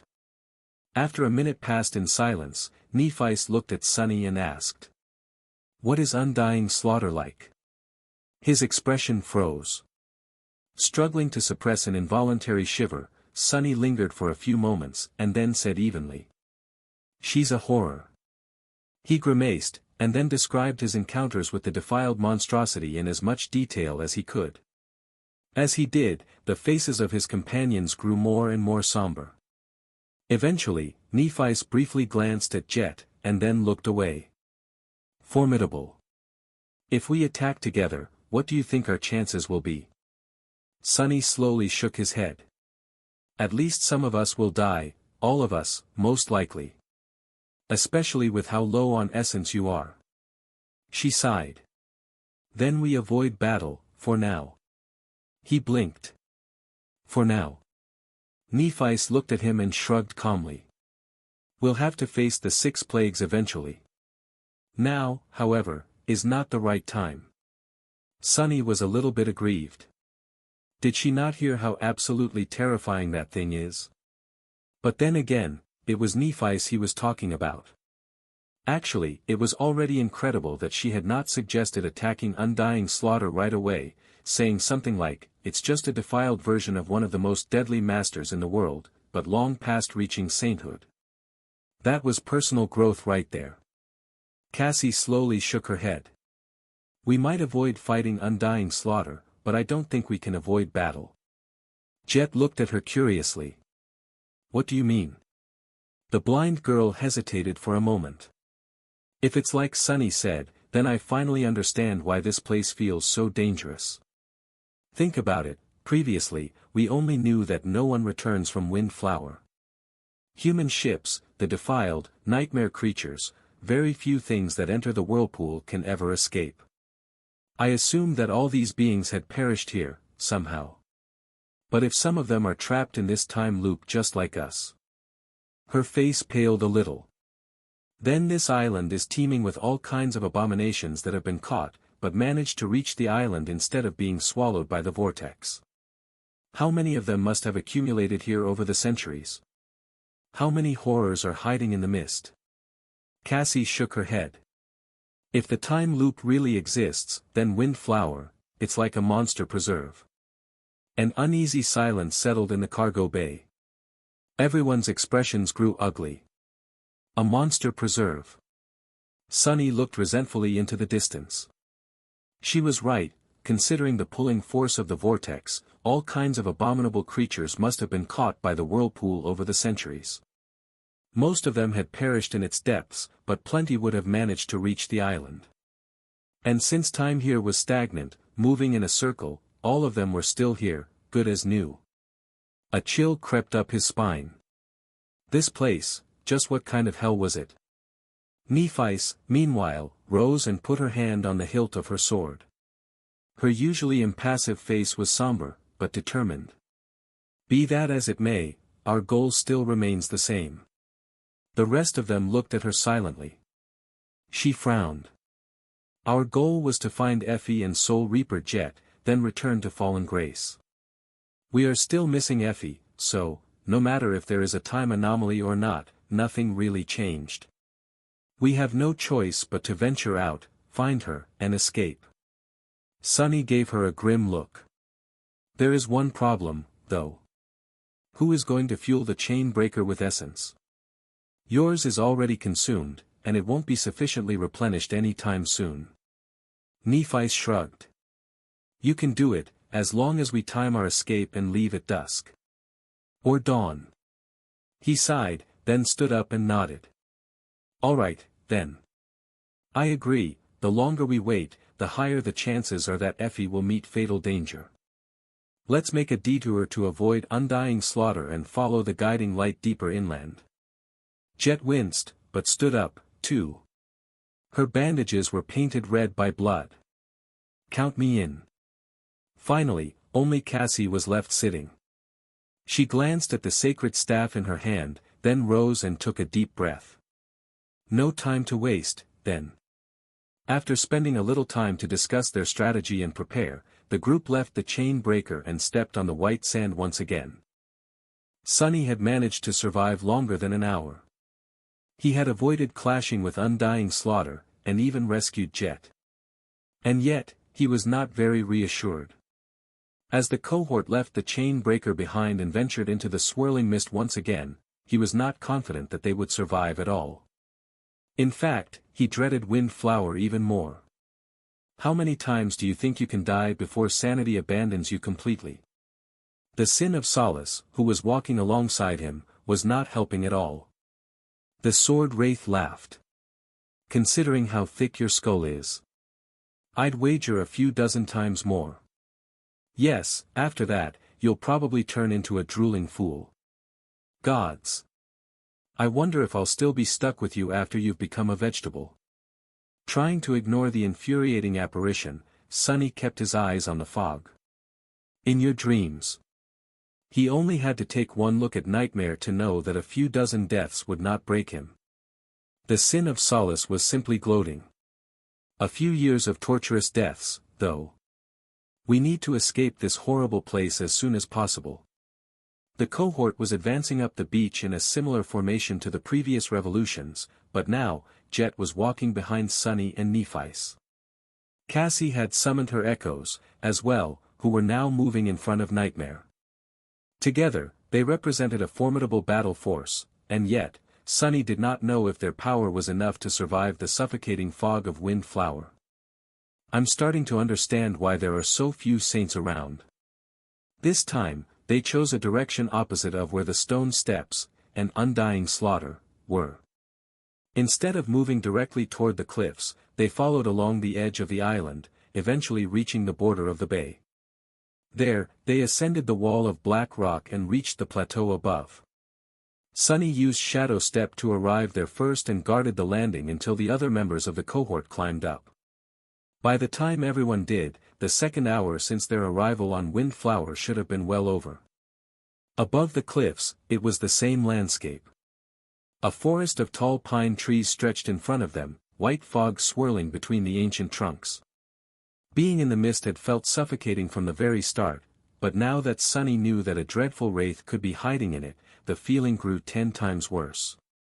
The echo of the Sibyl glided forward, the hem of her red dress hovering just above the moss. The rest of them followed. They followed the soft radiance of the guiding light into the murky depths of the forest. The fog swallowed everything behind, muffling the sounds and flowing slowly between the ancient trees. A few minutes passed in tense silence, then a few more. It was hard to keep track of time in this misty limbo, but eventually, Sunny judged that another hour had passed. At that time, Nephice raised a hand and said, "Stop." She seemed to have recovered from essence exhaustion, enough so, at least, to regain access to her dormant ability. Now that she had, Jet could finally be healed. Sunny and Cassie watched the fog as Nephice placed her hands on Soul Reaper's back. They shone with soft white light and soon, Jet's face cleared. She took a deep breath and smiled in satisfaction. At the same time, Neph's eyes grew a little cloudy. She sighed softly and took a step back. If Sunny did not know better, he would not have suspected that she was enduring harrowing pain. Let's continue. They were about to move again when Cassie suddenly turned her head. The blind girl remained motionless for a moment, then jumped down from Nightmare's back. Something is approaching. Get ready. Curses. Sunny snarled, holding the Sin of Solace in one hand and the cruel sight, in its short sword form, in another. Nephice swiftly drew her long sword and dismissed its scabbard. Jet raised her glaive into a high stance. Saint, Fiend, Nightmare, and the two echoes moved to surround the humans in a protective circle. The quiet dancer floated up and hovered above Cassie's shoulder, its tip pointing into the depths of the forest. Everything grew still for a moment. Sunny stared into the swirling mist, not knowing where the attack would come from. He couldn't see anything, couldn't hear anything. Even his shadow sense was suppressed. Above us. Damna. Before he could finish the thought, something massive fell on them from above. Tyan. It was a huge, grotesque nightmare creature that resembled a carcass of an enormous black leopard, its bones protruding from the rotting flesh. Its tail was abnormally long, segmented, and ended in a revolting circular maw that brimmed with needle-like teeth. The creature's own yellow canines, though, were much more terrifying, each was as long as a great sword and covered in dried blood. The abomination was so large that its shadow covered the entire cohort. Much worse, the moment Sunny saw it, he felt an invisible pressure wash over him, filling his heart with a sense of dread. It was a great beast. Before the monstrosity could plummet on the cohort, two towering shadow tentacles rose from the ground and entangled its front limbs, slowing the creature down.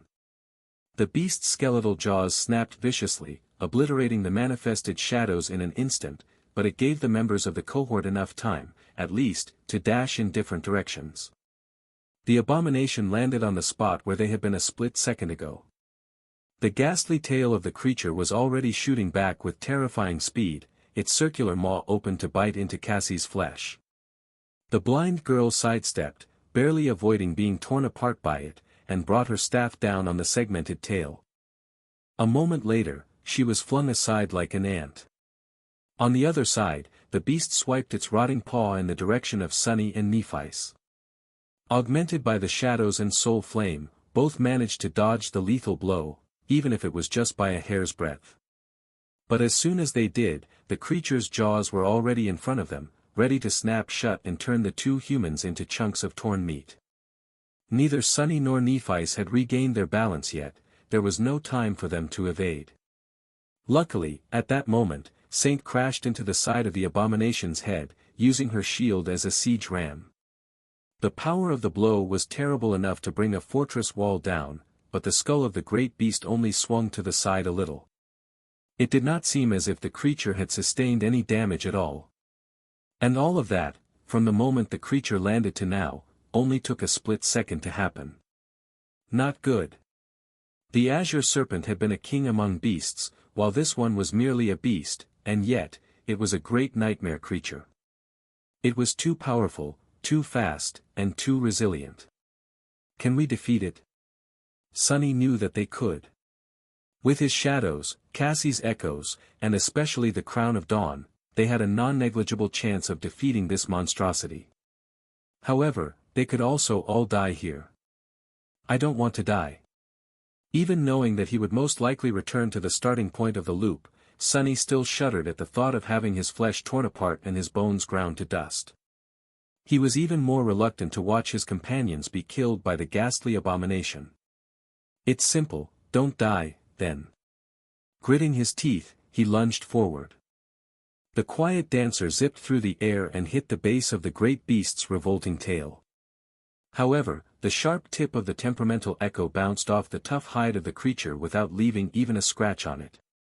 At the same time, Fiend growled and put himself in the path of the creature's crushing paw. The towering ogre was barely able to grasp it, the decaying claws of the abomination struck him on the chest, leaving deep grooves in the black silver. The ground under the gluttonous shadow caved in, but he remained standing. For a moment. Then, the horrid beast pushed Fiend down and covered him with its massive paw. At the same time, Saint dodged the snapping jaws and lashed out with her sword, leaving a thin crack on the creature's skeletal snout. The dead Sibyl and the clockwork swordsman attacked the enemy from behind. Nightmare rammed into it, lowering his head to gore the abominations with his horns. Then, all of them were flung aside. The steel mannequin dissolved into a rain of sparks, destroyed. The Sibyl collided with a trunk of an ancient pine, shattered it into splinters, and fell to the ground, unmoving.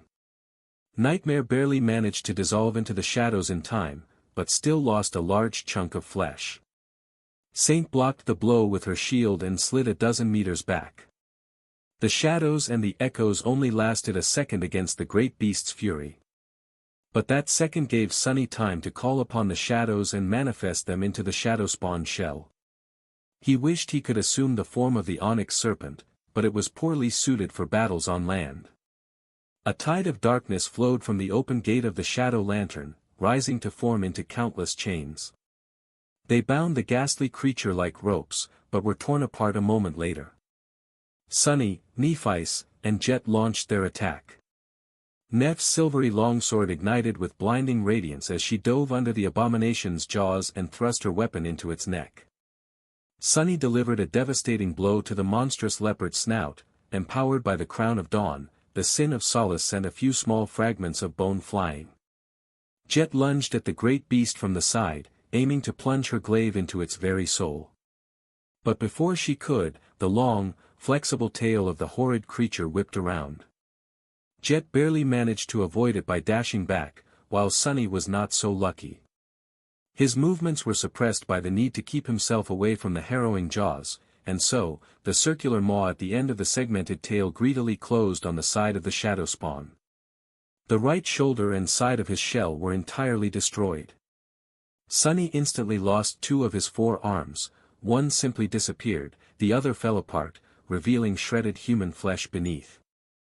Neff's sword pierced the great beast's neck, but before she could deal significant damage, a lightning-fast strike of a mighty paw destroyed the radiant blade and sent her rolling away. Sunny stumbled back, desperately trying to prevent his shell from crumbling and using the shadows of the misty forest to try and hastily repair the damage. They had managed to make the great beast bleed, or rather, delivered it a wound. The decaying creature did not seem like something that had blood running through its veins. However, does it even mean anything? Just in a few seconds, one of Cassie's echoes had been destroyed, while the other one was heavily damaged. Nightmare was already wounded. Fiend had escaped from beneath the creature's paw, and Saint seemed unharmed as well, but Sunny himself was already injured. His arm was a mess of torn flesh, and although he would not suffer from blood loss, it was in a bad state. Would they be able to kill the ghastly abomination? For a split second, the violence subsided. Nephi's had nimbly jumped to her feet and was already summoning a different weapon. Jet had regained her balance. Sunny switched to a one-hand grip and prepared both of his swords for an attack. Saint was already closing distance. Cassie was moving forward, the guiding light shimmering in the fog. The decaying leopard opened its skeletal maw and let out a chilling, gurgling growl. When Sunny heard it, his vision blurred slightly. A mental attack. His resistance to mind attacks was high enough to shrug it off, but he felt cold dread nevertheless. Handling the overwhelming physical might of the enormous great beast was already close to impossible. If the abominations possessed more means of subjugating its enemies, this battle would swiftly turn from ugly to hopeless. It was then that another sound reached their ears. Echoing eerily in the fog, a loud crack resounded, as if a tree had snapped and was falling somewhere in the forest. The horrid leopard suddenly froze. Its skeletal snout turned, and it lowered its body low to the ground. The segmented tail rose like that of a scorpion, protecting the creature's back. What is this? Why did it look as if the great beast was afraid? Before Sunny could really react, the abomination suddenly moved, and rushed away, disappearing into the mist. The wind risen by its departure threw Neff's hair into disarray. The members of the cohort remained motionless, confused and unnerved by what had just happened. Keeping their weapons in defensive stances, they covered each other's backs and stared tensely into the fog. What is going on? Jet's voice sounded grim and hoarse. The thick fog veiled everything around. All they could see were the nearest trees and the cold ground under their feet. The ghastly leopard had disappeared like a ghost, there was nothing left but silence. Then, another loud crack resounded somewhere in the forest, followed by a muffled rustling. Sunny spun, trying to pinpoint where the noise was coming from. There was another echoing crack, and then another, louder one.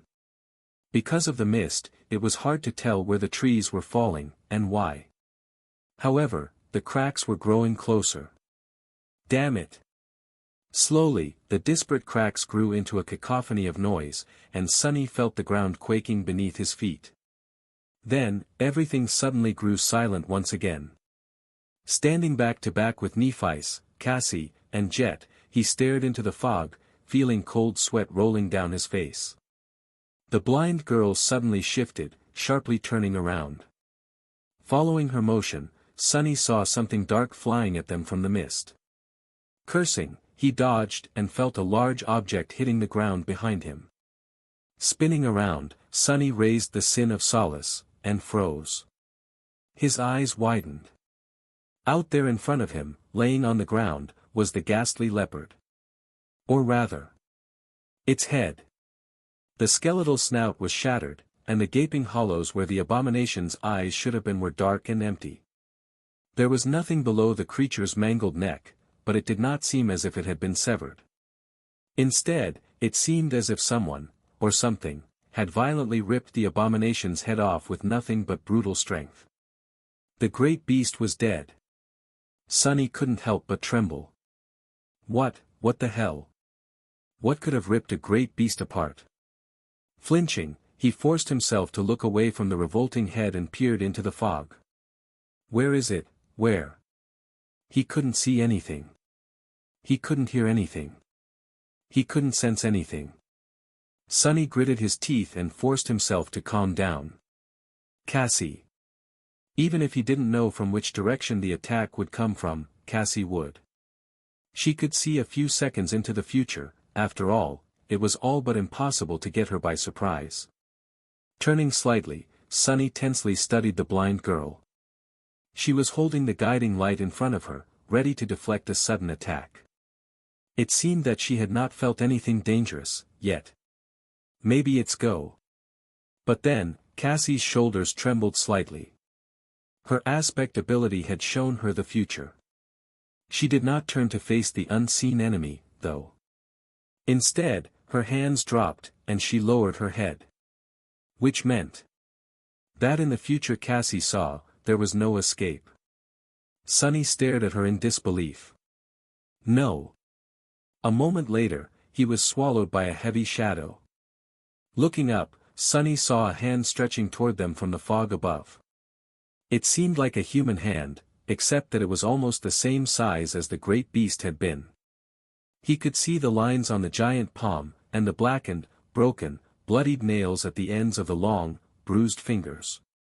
The giant hand moved deceptively slow, but before Sunny could even blink, it was already upon them. Without ever slowing down, it smashed into the members of the cohort, squashing them like bugs.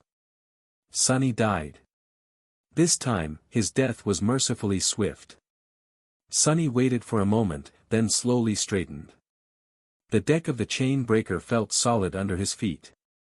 This time, he simply peered into the fog instead of looking around, not that he could see anything. His gaze was dark and hollow. I failed again.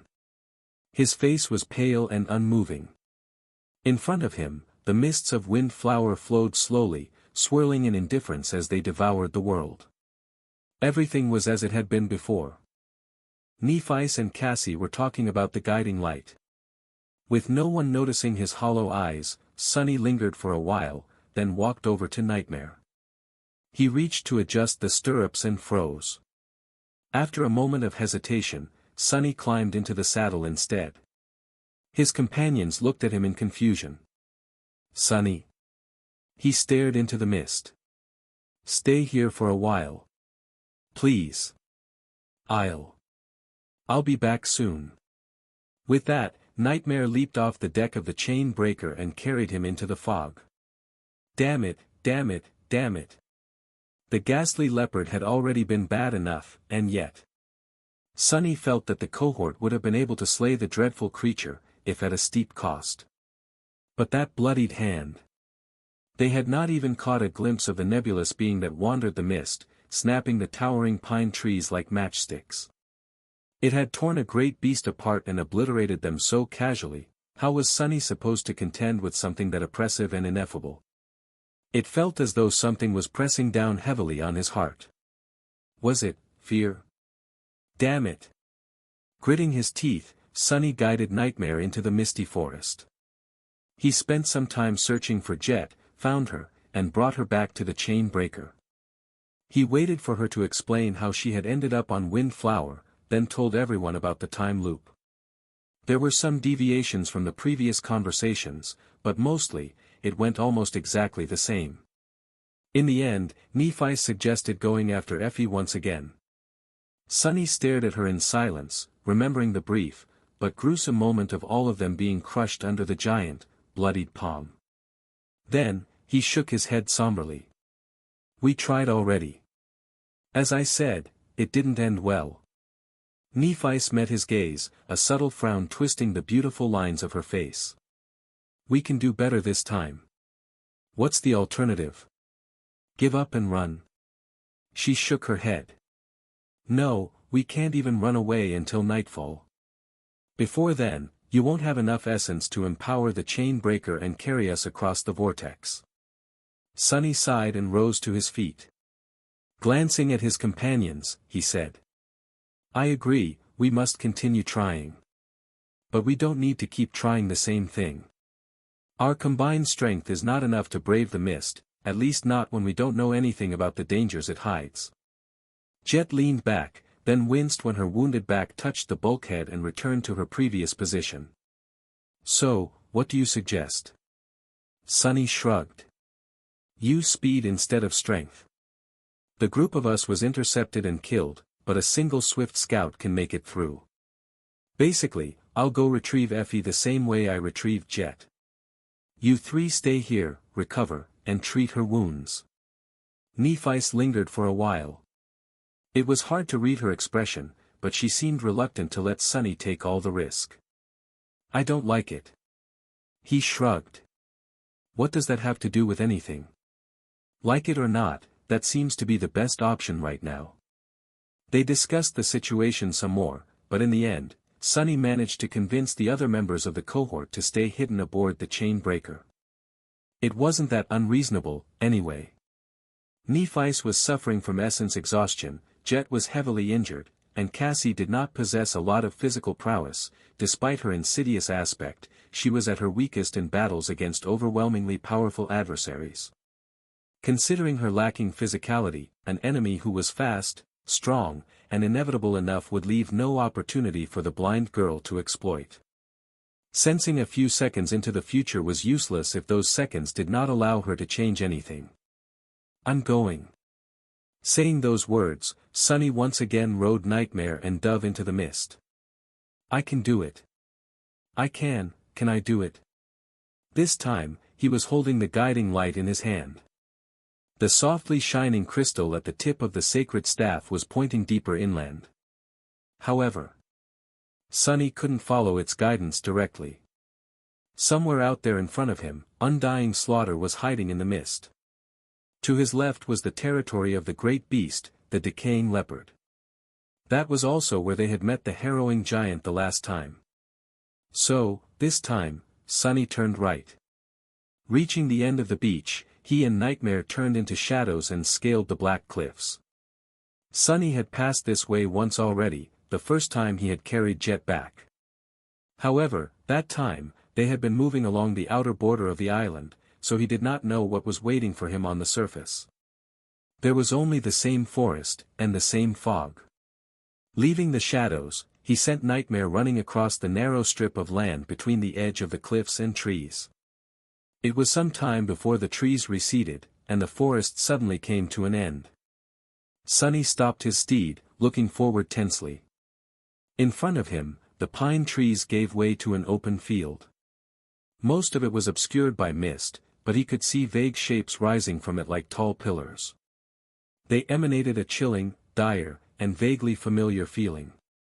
Sunny hesitated for a while, then turned into a shadow and cautiously slithered forward. Soon, the tall shapes revealed themselves fully.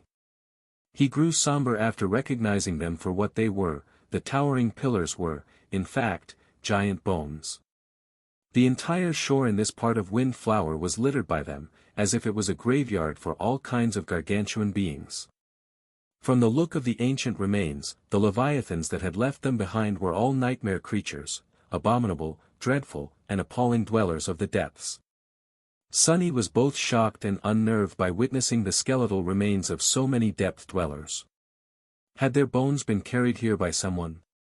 Had the abominations come to this shore to die on their own over the ages?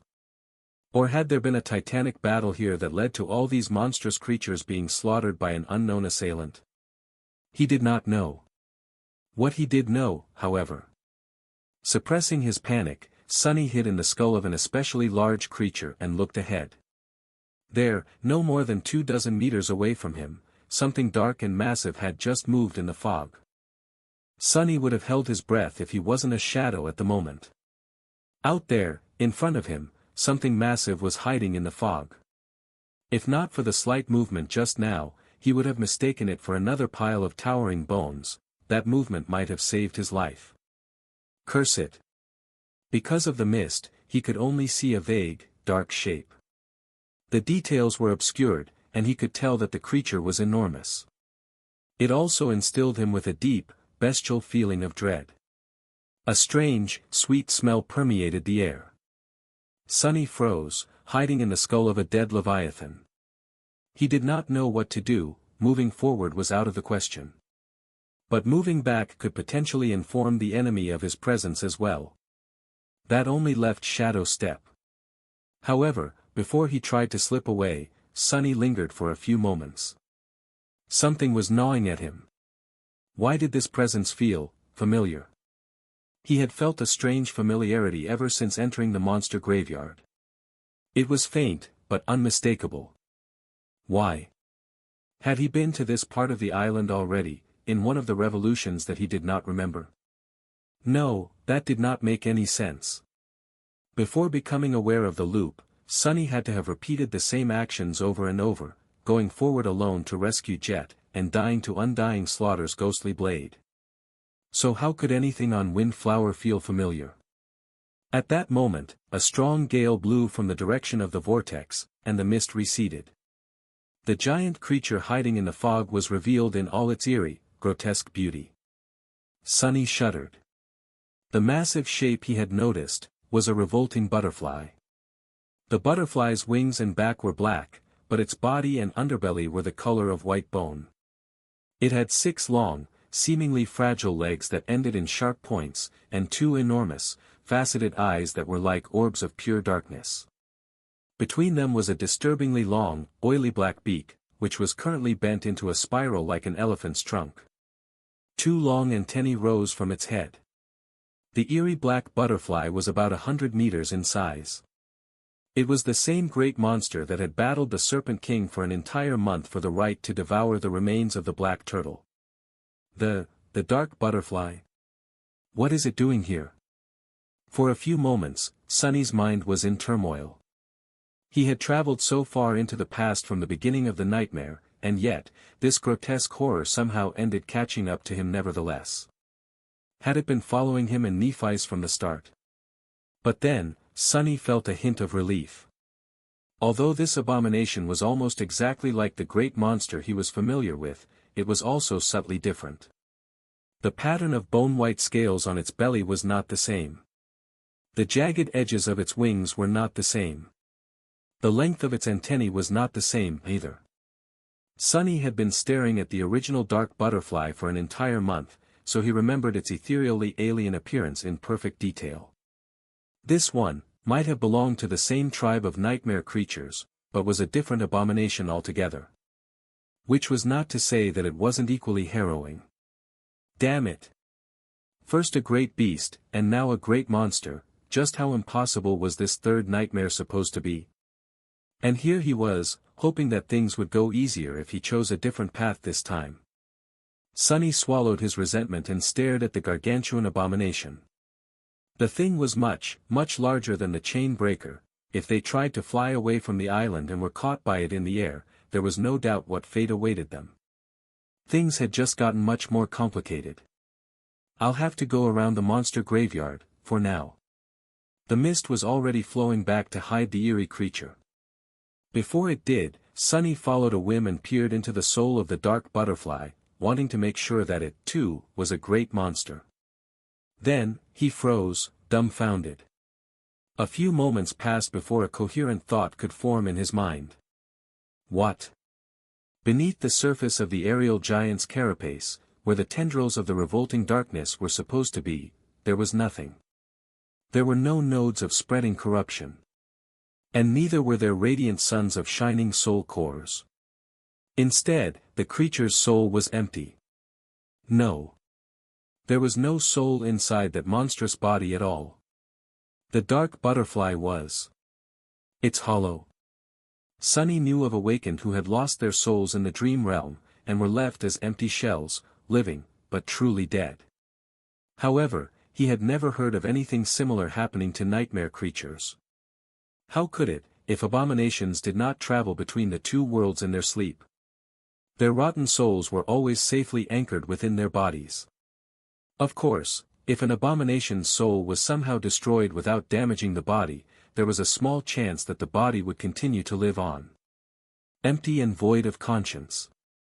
He hesitated for a few moments, and then cautiously left the skull of a dead leviathan. Sliding closer to the giant butterfly, Sunny extended his senses and studied its shadow. The shadow was empty, like the shadows of all inanimate objects were. The dark butterfly that had frightened him so much, was it no threat at all? Sunny remained in the form of the shadow for a while, observing the gargantuan creature. The great monster sat among the bones with its wings laying listlessly on the ground. It seemed to be breathing, but other than that, it remained absolutely still. Its giant, faceted eyes were dull and empty. After a while, Sunny returned to his tangible form and cautiously approached the creature. Even when he walked to stand under its terrifying beak, the dark butterfly did not react. It truly is hollow. He hesitated for a few moments, then looked down. There, in the shadow of the creature's wings, clusters of revolting eggs were embedded into slimy cocoons. Each egg was twice the size of Sunny and translucent. He could see the viscous, milky liquid and the shapes of giant worm-like larvae within.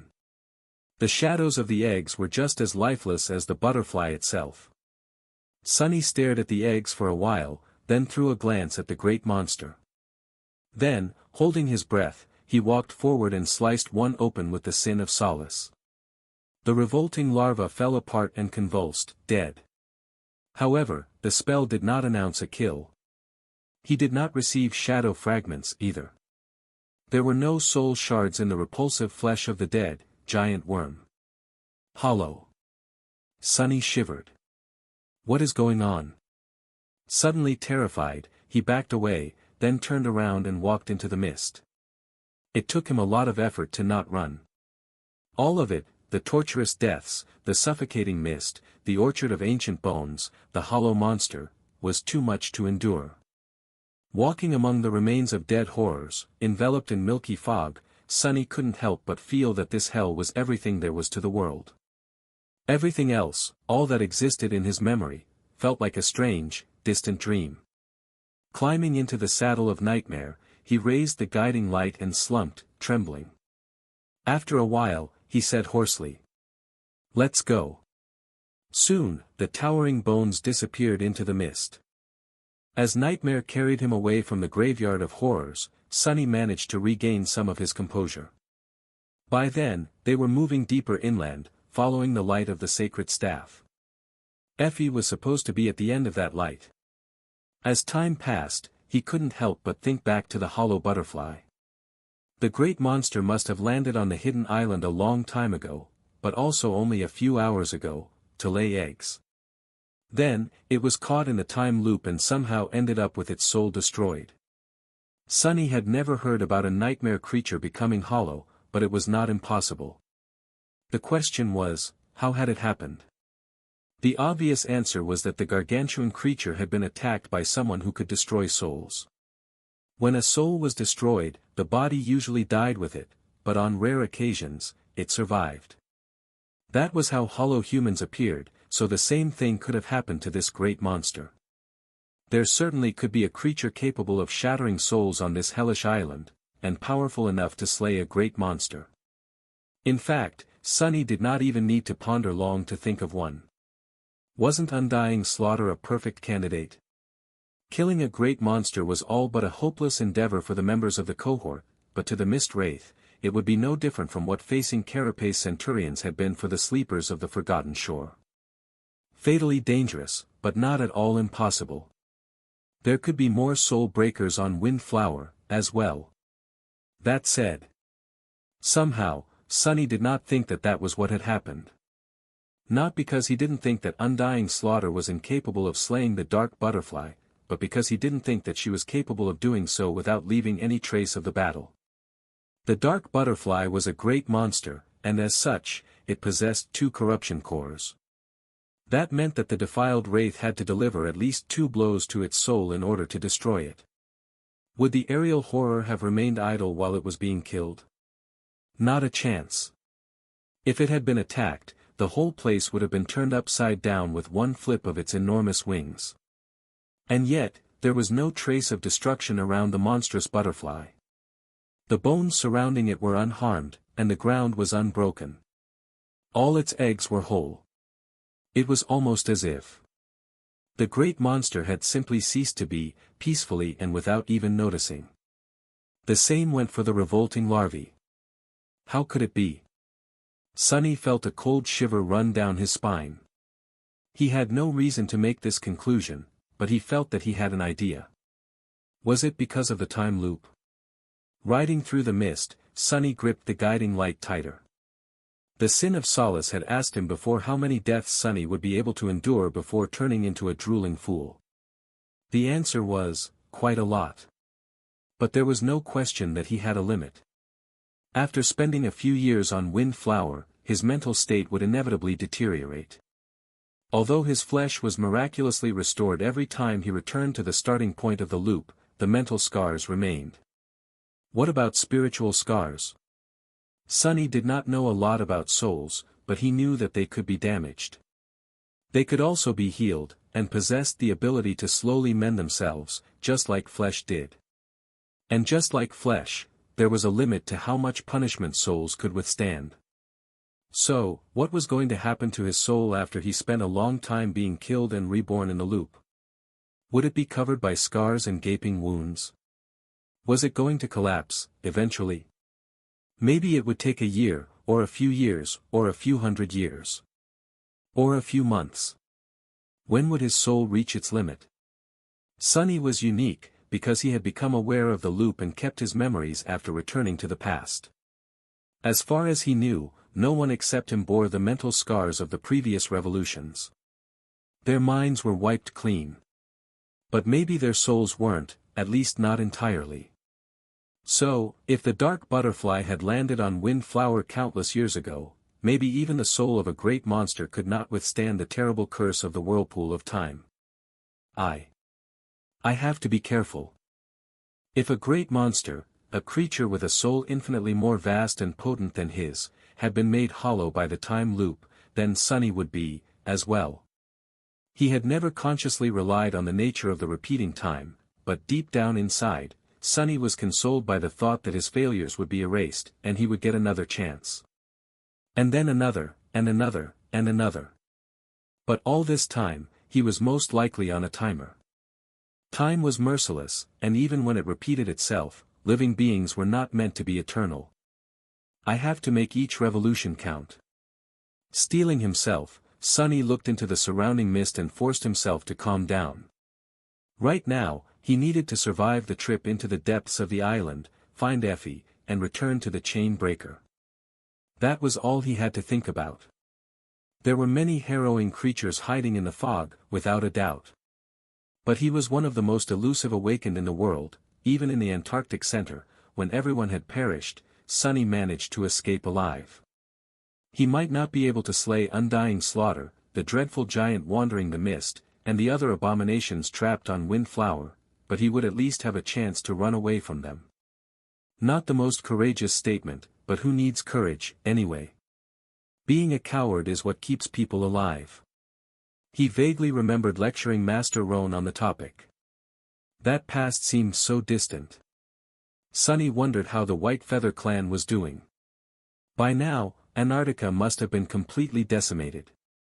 Had St. Tyrus and her people been able to evacuate in time, or were they gone, too? Shaking his head, he threw all unnecessary thoughts away and concentrated on his surroundings.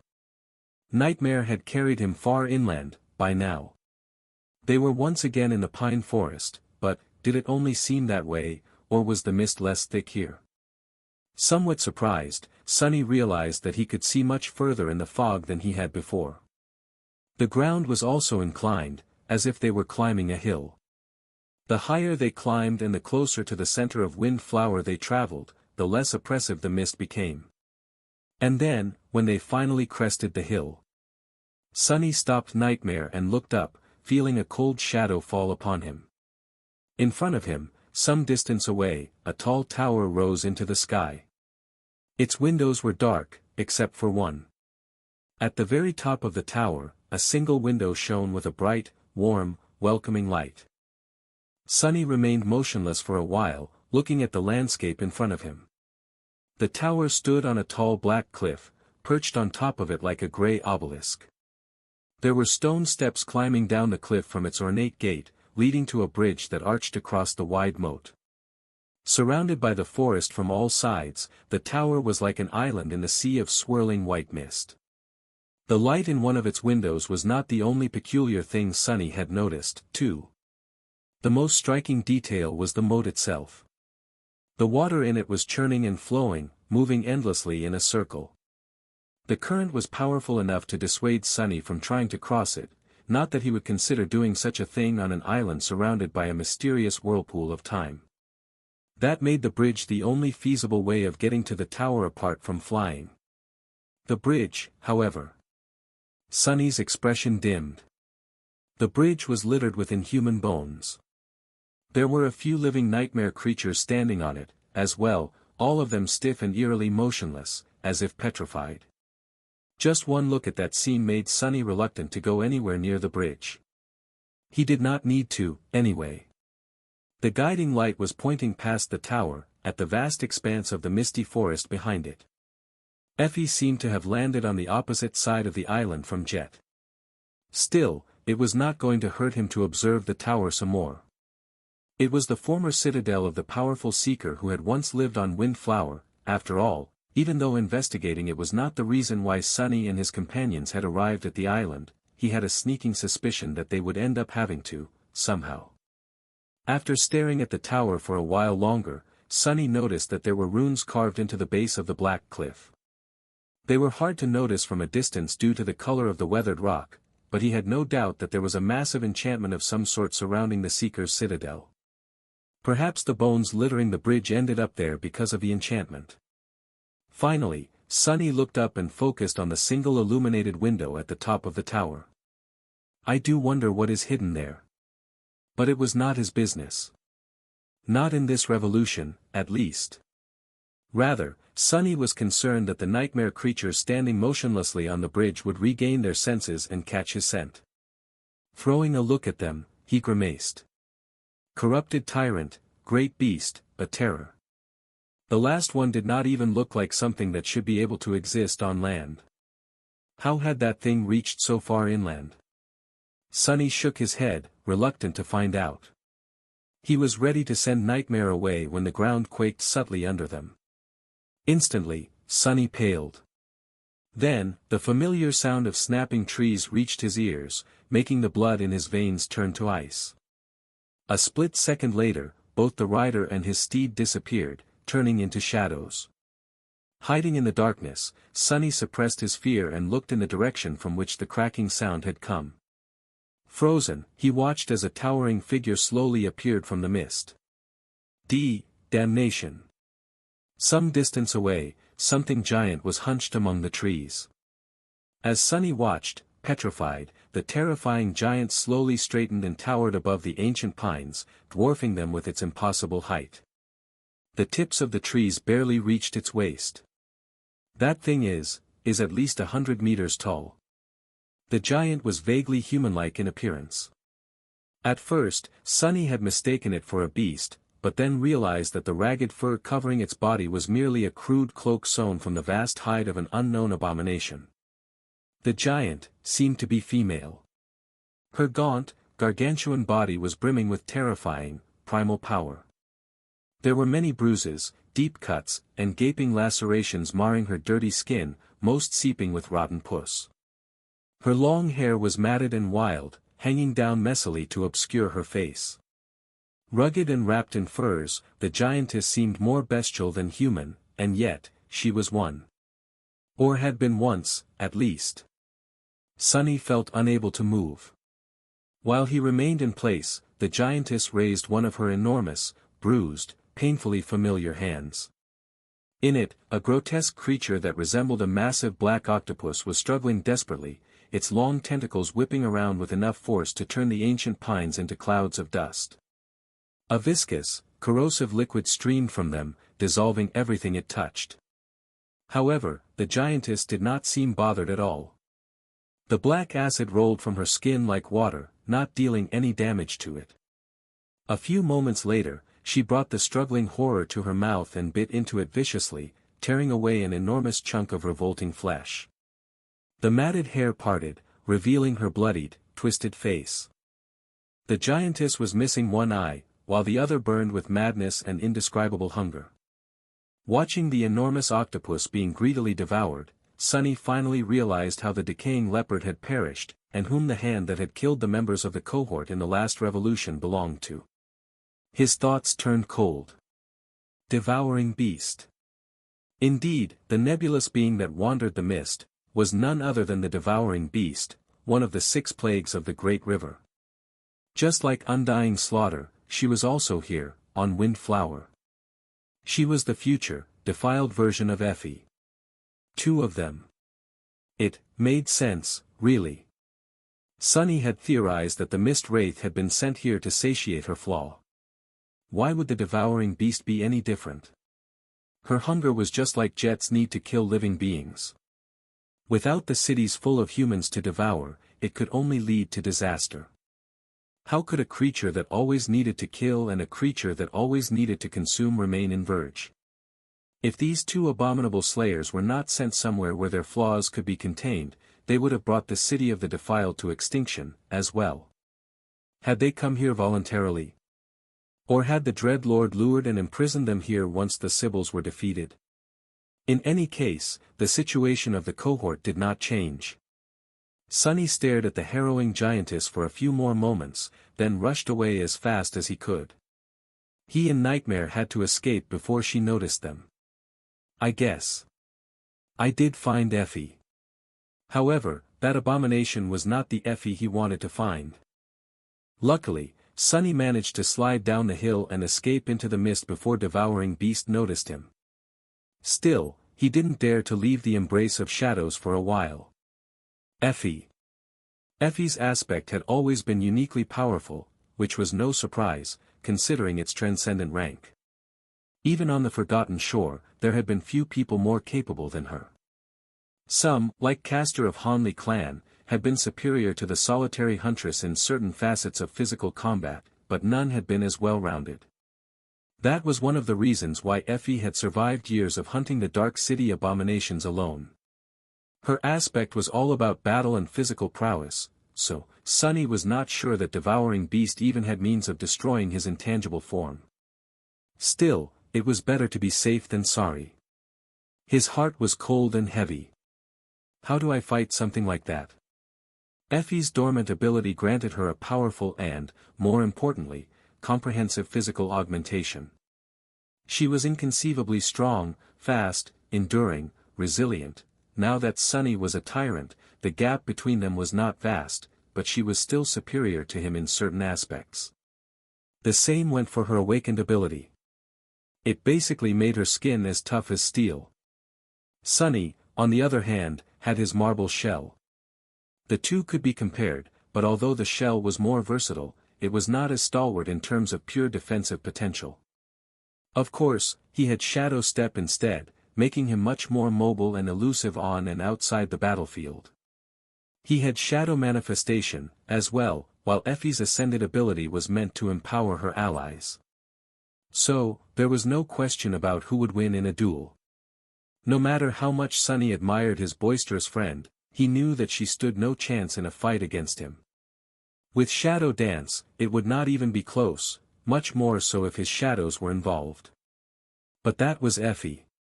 Devouring Beast, on the other hand, was a defiled saint. Her transformation was to become a towering giant, and that giant inherited the benefits of her other aspect abilities, as well, all of them elevated to a higher rank. The strength of 12 men, the skin of steel. Her gargantuan figure would also be much more visible on a battlefield, making it so that entire armies would be able to see her and benefit from her ascended ability. What a monster! Sunny was already terrified at the thought of having to face the Mist Wraith in a battle. The bestial giant was, in a sense, even more harrowing. Damn it! Damn it! Since when do I have to fight saints on a constant basis? And how did the plagues all transcend, anyway? Facing Dire Fong was supposed to be an exception, not the rule. Eventually, he decided that there was enough distance between him and the tower to return to his human form. Diving out of the shadows, Sunny leaned on the trunk of a pine tree, breathed in deeply, and then looked at the guiding light. This escape through the shadows had consumed a lot of his essence, probably because he had brought the sacred staff with him. Usually, Sunny was able to pull a certain weight of inanimate objects into Shadow Step, but perhaps because of the staff's divine nature, it had taken a lot of effort to carry it with him. To his relief, the guiding light was still pointing forward, not back to the tower. For a few moments there, Sunny had been concerned that it would lead him to Devouring Beast instead of Effie. He hesitated for a bit, then thought about the bestial giant. The radiance of the soul crystal did not change. After a moment, Sunny remembered how Cassie had described getting the sacred staff to work and coughed in embarrassment. Come on, really? Then, he concentrated and thought. Miss Guiding Light, can you guide me to Devouring Beast, please? Despite how foolish Sunny felt, the staff did not react. Its workings were really mysterious. Shaking his head, Sunny thought about Nephi's. The radiance of the soul crystal changed, pointing back to where the chain breaker was. When he thought about Effie, it returned to its previous state. Strange. Pondering the mystery of how the guiding light worked, he commanded Nightmare to emerge from the shadows, climbed into the saddle, and continued traveling through the mist. Windflower turned out to be extremely dangerous, but not as dangerous as Sunny had imagined it to be. There were many harrowing abominations trapped in its fog, certainly, but not as many as he had feared. There were 3 reasons for it. The first one was pretty obvious, by now.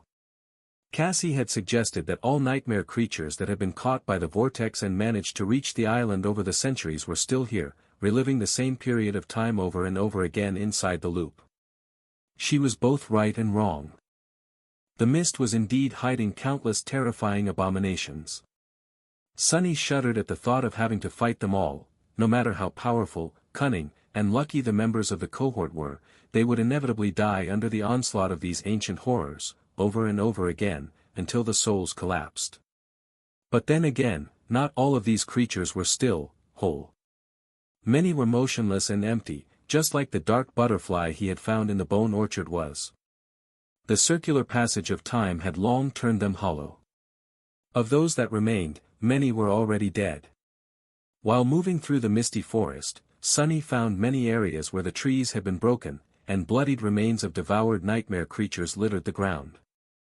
That was where Devouring Beast had passed through. In other places, Sunny found ghastly abominations laying on the ground, dead, not a single wound visible on their bodies. That was where undying slaughter had passed through. The 2 defiled had already eviscerated many of the prisoners of Windflower, making the island safer for the members of the cohort in an ironic twist of fate. Without their bloodthirst, Sunny would have never made it that far in a single revolution. He still had to flee and evade many terrible creatures, using Nightmare's speed to escape them. Luck was on his side. And yet, Sunny still failed to find Effie, this time. At some point, a wide chasm barred the way forward. Not knowing how long it was and not wanting to prolong the journey by riding around it, Sunny reluctantly dismounted and climbed down. His hope was to reach the bottom of the chasm, walk to the other side, and return to the surface. However, a boundless swarm of monstrous black millipedes was waiting for him in the moist darkness. Much worse, the revolting vermin were somehow able to hunt him even in his intangible form. Sunny was not devoured by the tide of worm-like creatures, but he was forced to move deeper into the chasm to escape them, eventually ending up in a system of caves below the surface of the island. There, he felt the approach of the night. Sunny knew that the suns were setting because the enchantment of the Crown of Twilight suddenly activated, replenishing his spent essence. I need to get back to the surface. It was easier said than done, though. The system of caves was not too vast, but he had to move with extreme caution. There was no need to thoroughly scout the caverns to know that there were indescribable horrors hiding in their darkness. Indeed, not long after, he met a creature that tested his ability to remain composed. Even then, Sunny managed to flee with his life, but not before losing several chunks of flesh and most of the skin on his left arm. He persisted. Covered in blood, tired, he and Nightmare continued searching for an exit from the caverns. Eventually, Sunny felt the approaching dawn. And before he knew it, I feel. Sunny waited for a moment, then slowly straightened. He was standing on the deck of the chain breaker, surrounded by mist. What? He was back to the start. Even though he had not died, the time still reversed, and was now repeating itself. A stunned expression appeared on Sunny's face. Did I reach the end of the loop? He felt certain that he had. The loop only encompassed a single day. Looking into the swirling mist, Sunny let out a long sigh. He suddenly felt tired. Or rather, not so suddenly. Time was repeating itself inside the loop, and while his body was restored to its initial condition at the start of each revolution, mental exhaustion remained. The chain breaker had just landed on the shore of Windflower, but Sunny himself, he had already spent an entire day on highest alert, in constant tension, playing a lethal game of cat and mouse with dreadful abominations. And that was after dying miserably several times in a row. Of course, he felt tired. Frowning, Sunny went about the usual routine of asking Cassie and Nephi's to wait, then riding Nightmare into the mist to find Jet. Then, he brought her back to the chain breaker and explained the nature of Windflower to the members of the cohort once again. Things were getting repetitive. If there was one constantly changing thing about the time loop, though, it was the sin of Solace. The Sword Wraith had all kinds of hateful comments to whip him with, coming up with new ones in every revolution. Sunny was almost glad to have some variety, even if it was both infuriating and hurtful. After settling the matters on the beached ship, Sunny ventured to find Effie for the second time. However, he failed again. Sunny did not even make it to the dark chasm. He was killed by undying slaughter while searching for Jet. The next time, he fell prey to a horrid creature that resembled an unholy hybrid between a centipede, a scorpion, a human, and a praying mantis. That happened soon after leaving the Bone Garden. Then, he managed to reach the chasm once again. Instead of climbing down into its perilous darkness, Sunny tried to fly to the other side by turning into a crow. Halfway across, he heard a quiet rustle, and something dove at him from above. The next moment, he was back on the deck of the chain breaker again. During the attempt after that, he was caught by the enormous abomination that devouring beast had consumed near the tower in one of the previous revolutions. Dissolving in the viscous acid, Sunny only managed to growl a hoarse curse. Then, his words were replaced by agonized screams. Back on the chain breaker, Sunny grabbed the railing and lowered his head. His expression was dim. This island was starting to get on his nerves. While Nephis and Cassie were talking about the guiding light, he stood still, trying to throw the ghastly memories of his latest death out of his mind. Even though Sunny was not a stranger to pain, and even dying, it was not that easy to do. Suddenly, he was not sure that his previous boasts were substantiated. A few years of this? The sin of Solace might have been closer to the truth. Shaking his head, Sunny sighed and looked at his companions. After hesitating for a while, he still convinced them to hide and wait for his return. He was confident in his ability to bring Jet to the chain breaker, at least. Sunny knew where exactly she would be at what time, by now. He also knew where approximately Undying Slaughter would be. It was not too hard to time his actions correctly. I only have 1 day. Timing was not an issue just yet, but he would need to find the fastest and most efficient way of going through the motions of escaping Windflower eventually. For now, Sunny still needed to observe, discover, and memorize more details. But, he was getting tired. If we don't manage to flee this hell soon, I'll have to start seriously considering my mental wellness. It was funny to even think about mental wellness, considering where he was and what was happening to him, but it was a serious issue. Sunny had to care for his mind. Right now, he was enduring blow after blow without giving himself time to rest and recover. Eventually, he would have to slow down and give himself a chance to catch his breath. In order to last longer before going insane. Not yet, though. Sunny found Jet and whisked her away before Undying Slaughter had a chance to catch up to her past self. Returning to the chain breaker, he gave his usual speech and departed once again in search of Effie. He reached the Bone Garden and turned inland. He avoided the horrid mantis. He gave the slip to the giant octopus-like monstrosity, and even escaped from devouring beast without being noticed. Riding past the lonesome tower, he dove back into the misty forest and successfully avoided being killed by the nightmare creatures waiting for him there. Eventually, Sunny reached the chasm again. Hiding beneath a tree, he looked somberly at the mist above.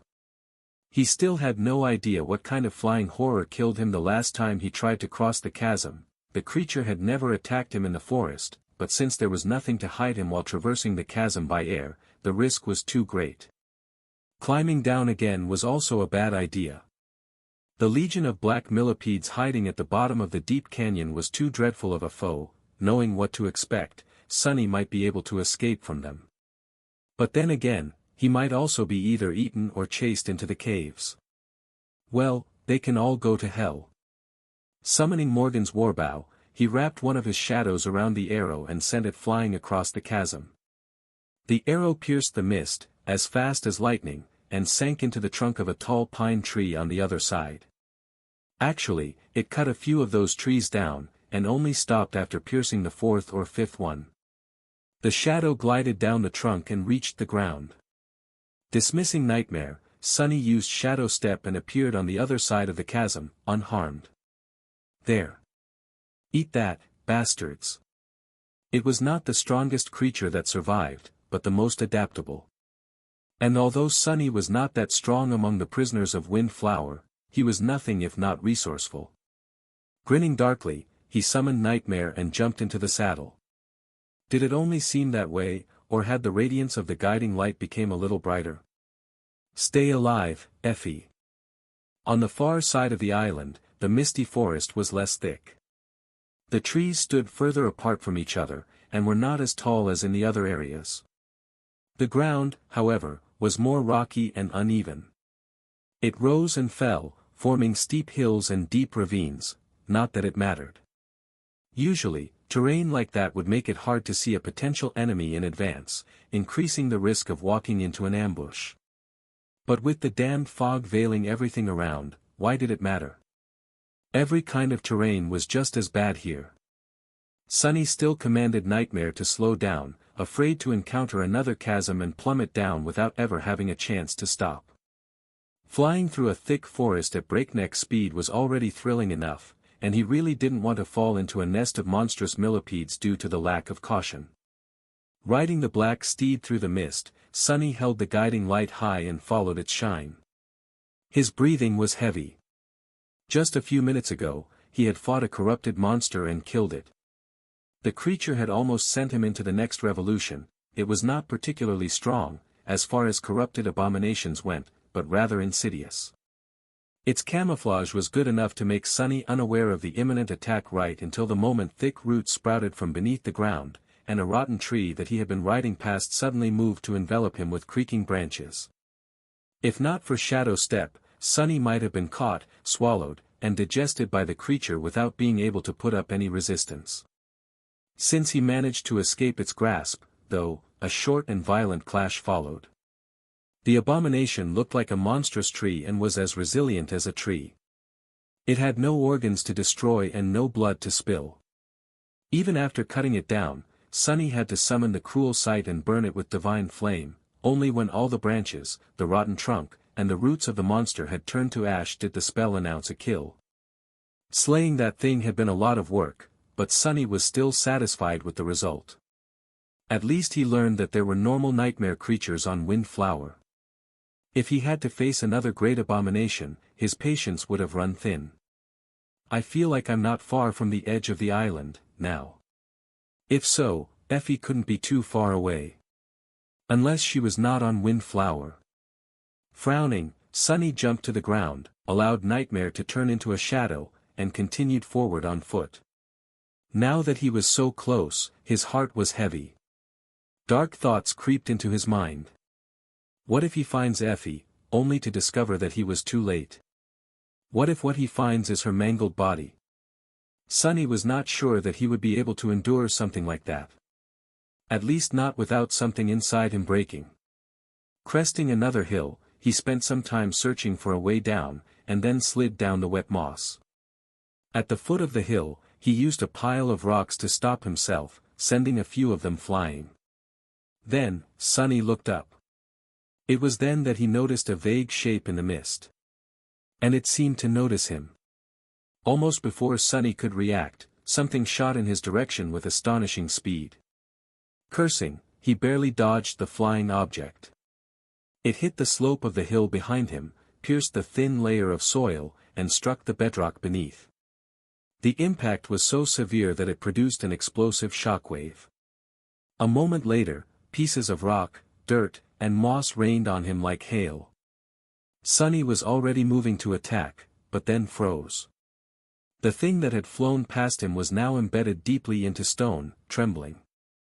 It was a strange-looking spear with a shaft of grey wood and a long spearhead of deep crimson color. Since its passage had torn the veil of mist, he looked forward and saw the vague figure clearly. In the next moment, his eyes widened. Effie? What the hell? You almost killed me. She stared at him in shock, too. Doofus? What the, how are you here? Indeed, it was ascended raised by wolves, Huntress Athena. She looked a bit more tan and wild than usual, covered in dirt and scratches, but there was no mistake.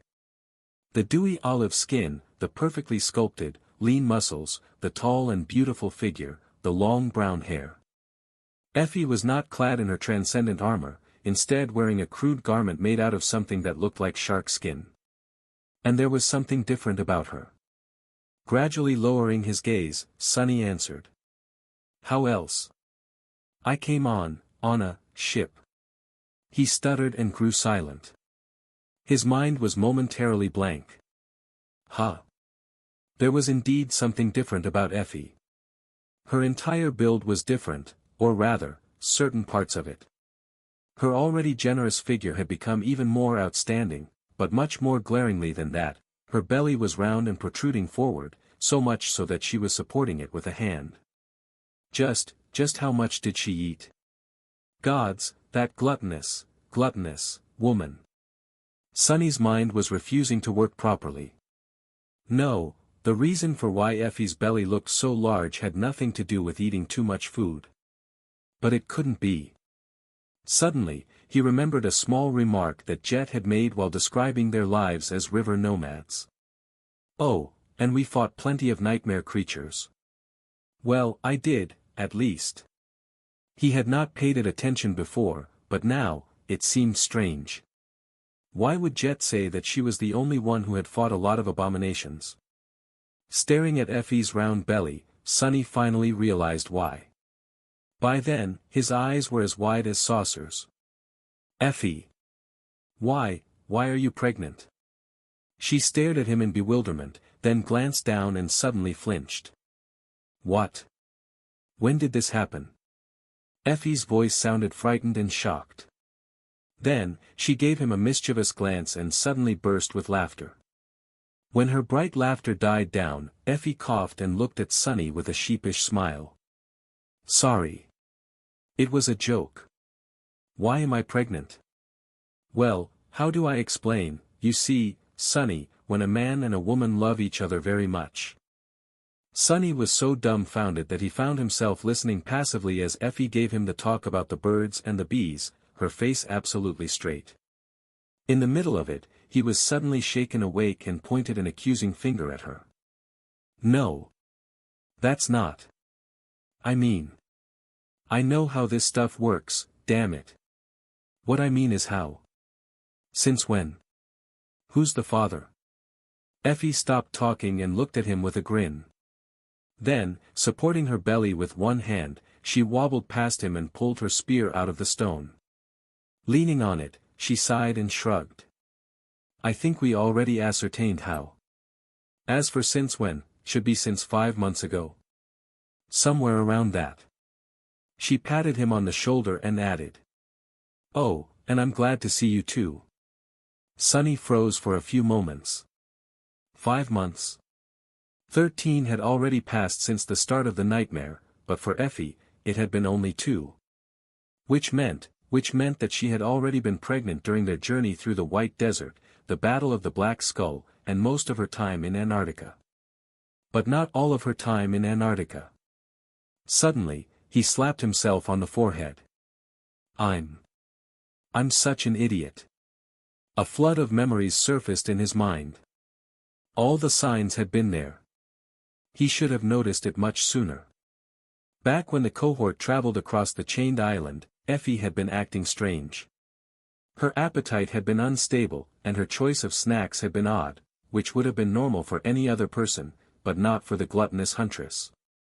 He had even teased her for suffering from motion sickness aboard the chain breaker. In hindsight, that sickness had nothing to do with the motions of the flying vessel at all. There were other hints, as well, like Effie hesitating for a while before refusing Beastmaster's offer to take her back to the waking world and leave the rest of the cohort behind. If Sunny had been more attentive, he would have realized that the Effie he knew would not have needed any time to think. She had lingered with the answer because she had been considering not just her fate, but also that of her unborn child. Ah! A child. Just thinking this word is weird. He covered his face with a hand for a moment, then forced out a few words. Yeah. I'm glad to see you as well. Of course. His mind was still in turmoil. Sunny remained silent for a few moments, then added weakly. So. I am going to be Uncle Sunny soon. Hearing him say that, Effie grinned. Her voice was warm. I think you mean Uncle Doofus. But her words were not. Sunny stared at her in outrage. What Uncle Doofus? Don't you dare corrupt my precious nephew, or niece, with your nonsense. There was so much they needed to discuss, like how Jet was already safe, and how to get back to the chain breaker, the dangers of Windflower, the time loop. But Sunny was still stuck on Effie. Effie, the famed huntress raised by wolves, being with child. How had it even happened? I mean, I know how, and she's a perfectly healthy young woman, stupidly attractive, too, but still. Still. He stared at her, then suddenly frowned. Wait, which bastard knocked you up? Do I need to beat him up? His eyes widened again. Wait, do I need to beat Kai up? Effie remained silent for a few moments, then laughed. Gods, Sunny. Relax. Kai is not the father. Sunny did, indeed, relax a little. He felt a strange mix of relief and disappointment, both emotions glaringly irrational. What the hell? Did I want Kai to be the father? Shaking his head in bewilderment, Sunny lingered for a bit, then asked with exhaustion. So who is? She smiled. If you must know, he's just someone I got to know in Antarctica. A very nice guy, from the evacuation army. We met by accident, and, well, one thing led to another. You know, war, adrenaline, the exhilaration of having survived another day, the fear of impending death, all these things make one want to feel alive. As alive as possible. Effie had always been a physical person, and one that rejoiced in her physicality, precisely because it had been denied to her prior to becoming a sleeper. Chained to a wheelchair, she had been a prisoner of her own body for most of her life. So, she exulted in being healthy and able ever since the spell had given her a chance. So, Sonny could see how Effie would have let passion take over in the middle of a disastrous war. Still. He shook his head. What's his name? She suddenly coughed. Sonny's frown deepened. What's with that reaction? Effie hesitated for a moment, then looked away. That. I don't know. Sonny stared at her, scandalized. Effie. His voice was full of disbelief and astonishment. She raised her hand defensively, a rare look of embarrassment appearing on her face. Hey. It's not what you think. I know this guy very well. He is really a nice and upstanding guy. He's a local of Antarctica, but went through the campaign in the Antarctic Center with the 1st Evacuation Army. He was wounded in Falcon Scott and shipped east with the other injured soldiers during the last round of evacuations. That's how we met, actually. I was visiting one of my wounded subordinates in the hospital, and he was being discharged. Sonny felt a little relieved. At least she actually seemed to like the Basta, the guy. And he was from the 1st Evacuation Army. Sonny might have even met him. So how come you don't know his name, then? Effie coughed again.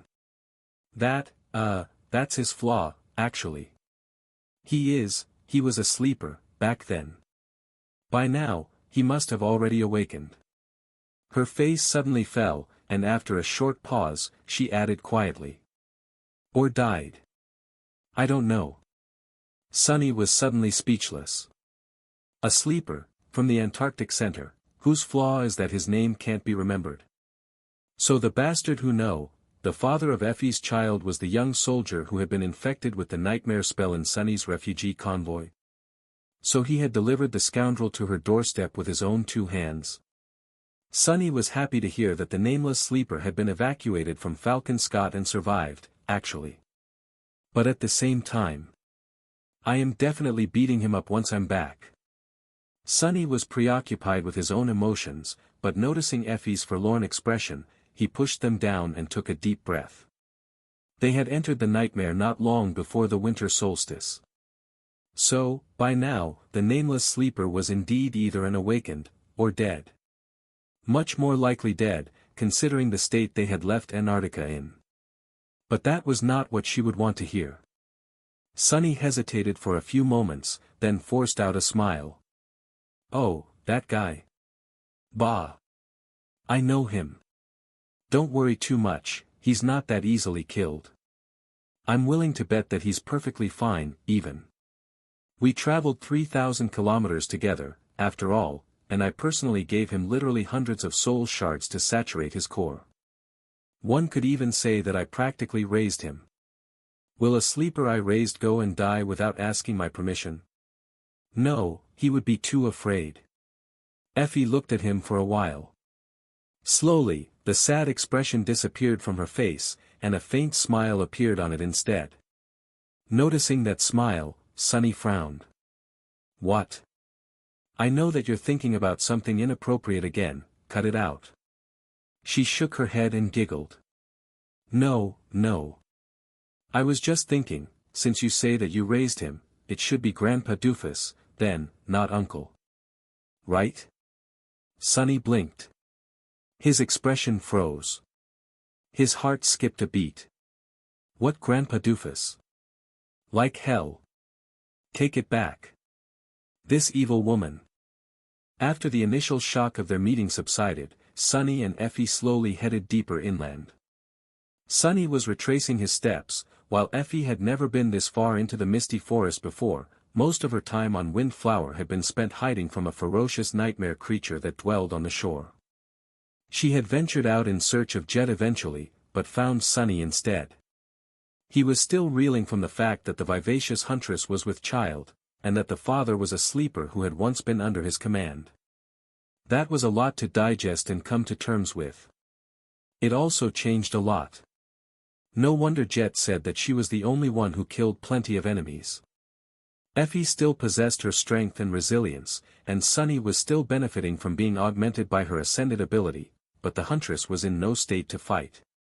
Her condition not only made her slower and less agile, but was also too delicate for the kind of physical strain a battle entailed. What battle? She couldn't even ride Nightmare, so they had to walk at a painfully slow pace. That's a problem. Now that Effie was with him, Sunny could not cross the chasm in the same manner he had done it the first time, which meant that they would have to go around it. Added to their already lacking speed, the chance of making it to the other side of the island before the revolution ended was low. He could not run from the nightmare creatures inhabiting the forest either. It had been possible when Sunny was free to use Shadow Step, but the only person who could accompany him into the embrace of shadows was Nephice. With Effie, he had to stay grounded in his tangible form. Suddenly, the misty expanse of the hellish island seemed infinitely vaster and more dreadful than before. However, Sunny kept these thoughts to himself. So, we spent a nice, relaxing month drifting downstream on the corpse of a great monster while it was being slowly devoured by a swarm of horrid abominations. Sounds ghastly, I know, but it was actually sort of peaceful. Well, anyway, in the end, I had to turn into a colossal sea serpent and kill another, even more colossal sea serpent. He turned out to be the former king of Twilight. Effie stared at him silently. But that Dusk, whom I had killed before, turned out to be Cassie. That's right, she has been living the sweet life in a beautiful palace all that time. Talk about being lucky, huh? So, we repaired the ship in fallen grace and sailed to kill a different Sybil. That one, I had not killed before. She was a corrupted tyrant, too, but Cassie went and finished her off in one strike. What the hell, I felt so embarrassed, it would have probably taken me at least 1.5 strikes, you know. The huntress took a deep breath. So, congratulations. Now you know that you have an evil twin from the future. And your transformation ability is to become really tall. As if you aren't tall enough already. Right, Jet's evil twin is also here, and she's even less pleasant. If it wasn't for the time loop, I would have been dead because of her. Sunny paused for a few moments, then nodded. Yeah. I think that covers right about everything. Looking at Effie, he noticed that her expression was blank. He raised an eyebrow. Did I not explain about the time loop well enough? I know, it's weird. The huntress slowly shook her head. No. I get it. But, Sunny, do you mean to say? Her eyes were suddenly flashed with annoyance. That I've been pregnant for more than a year. Huh. Now, it was his turn to have a blank expression. The corner of Sunny's mouth twitched. Everything I said, and that's your only question. Effie shook her head furiously. No, but you don't understand. Do you think being pregnant is fun? Do you think it feels great? 9 months is already bad enough, but it has already been more than a year, and I'm barely half done. She rubbed her back with an aggrieved expression and pierced him with an angry look. Sunny blinked. What are you getting angry at me for? It's not my fault. Plus, it has only technically been that long. From your perspective, those additional months do not even count. Effie opened her mouth, then closed it again. That's even worse. Then, she stopped, leaned on her spear, and let out a long sigh. I'm hungry. Sunny was stunned. He was perplexed. Women. Shaking his head, he summoned the covetous coffer and produced some food from it. Effie's eyes glinted when she saw fruit, bread, and cheese. Grabbing a handful of grapes, she sent them into her mouth. Oh. Oh, gods. This is it. You can't imagine how sick I was of seaweed and fish meat, well, abomination meat. Sunny watched her eat silently. It seemed that Effie's already impossible hunger had become twice as dire, now, Even though there was a lot of food stored in the coffer, it was disappearing with a frightening speed. He had summoned Saint and Fiend soon after realizing that escaping the abominations was not an option anymore, so they were standing guard around them, joined by Nightmare. After a while, Sunny offered Effie the endless spring and hesitated for a few moments. Eventually, he said. It must have been hard. To survive the great river like that, unable to fight, or even protect yourself well, really. Both yourself and the child. The huntress looked at him for a few moments, then shrugged with a smile. Yeah, sure, it wasn't easy. But Jet took good care of me. He lingered for a bit. So why did you do it? Effie raised an eyebrow. Did what? Sunny's voice was somber and serious. Why did you come to the nightmare with us instead of escaping with Beastmaster? Her expression froze. Oh. Effie did not answer for a while. Then, she looked down and caressed her protruding belly with a distant smile. After a few moments of silence, she said in a subdued tone. Just, the world is already falling apart at the seams. So, I thought, in a place like that, would this kid want to also be raised by a mother who abandons her friends? And the answer was no. Looking up, she put on a fake grin and shrugged. At least that's what I reckoned. Sunny studied her face for a few moments, then looked away and nodded. Then, he smiled crookedly. I see. So, you challenged the third nightmare to set an example for your child. Okay. All right. Are you crazy? What kind of example is that? Effie laughed. When she answered, her voice was soft. A stupid one. In the end, they did not make it to the chain breaker in time. Sunny managed to keep Effie safe, but the revolution ended before they even reached the tower. Coming to his senses on the familiar deck, Sunny looked into the mist and exhaled slowly. A stupid example, huh? Professor Obel might have been right. Humanity needed a little stupidity to survive. Tiredly closing his eyes, he lowered his head and sighed. This is going to be a very, very long day. Today. I am not going to die. Sitting on the white sand, Sunny was staring at the crude map drawn in front of him. On it was Windflower, everything he had learned about the Misty Island, at least. The hidden bay where the chain breaker had crashed served as the southernmost point. To its east were the Bone Orchard and the Hollow Butterfly. To its west were the hunting grounds of the Rotting Leopard. Undying Slaughter was straight ahead, to the north, and behind her was the Seeker's Tower. There were many more marks in the sand, of course. Sunny had marked the location of every nightmare creature he knew of, and there were plenty, many of whom had killed him at least once, as well as all the landmarks he had discovered. The millipede chasm separating the far side of the island, the abandoned port where the harrowing vine terror dwelled, the overgrown shrine that was like a nightmare within a nightmare, the inescapable lake which had turned red because of the gargantuan carcass floating in it, the deathly ring of black obelisks. There were all kinds of ways to die on Windflower. He briefly wondered if there had ever been a map that caused its creator so much suffering. The worst part is that it's nearly useless. One map was not enough to help him navigate the island. The nightmare creatures populating the fog did not stay in place, making his attempts to mark their locations pointless. Devouring Beast especially had a way of appearing in the most unexpected places due to her speed.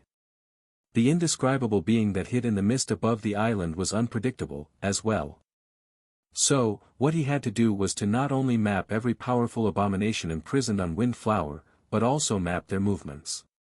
The drawing in the sand was only the starting point. Sunny had to mentally construct dozens more, each slightly different. Only then would he get a clear picture of where the most terrible nightmare creatures were at each moment of the loop, and know how to avoid them. That, in turn, would allow Sunny to chart the fastest path to Effie and back. The problem was that tracking the abominations was not easy. If anything, it was absolutely lethal. And Sunny did not just have to find each of the horrors once, he had to find them repeatedly at different times, all the while evading the rest of the deadly creatures. He had just started on the task, but was already feeling utterly spent. The mental fatigue that had accumulated in the process of exploring the island was finally becoming unbearable. Sunny couldn't even think straight, drawing multiple imaginary maps was out of the question. Ah. I'm tired.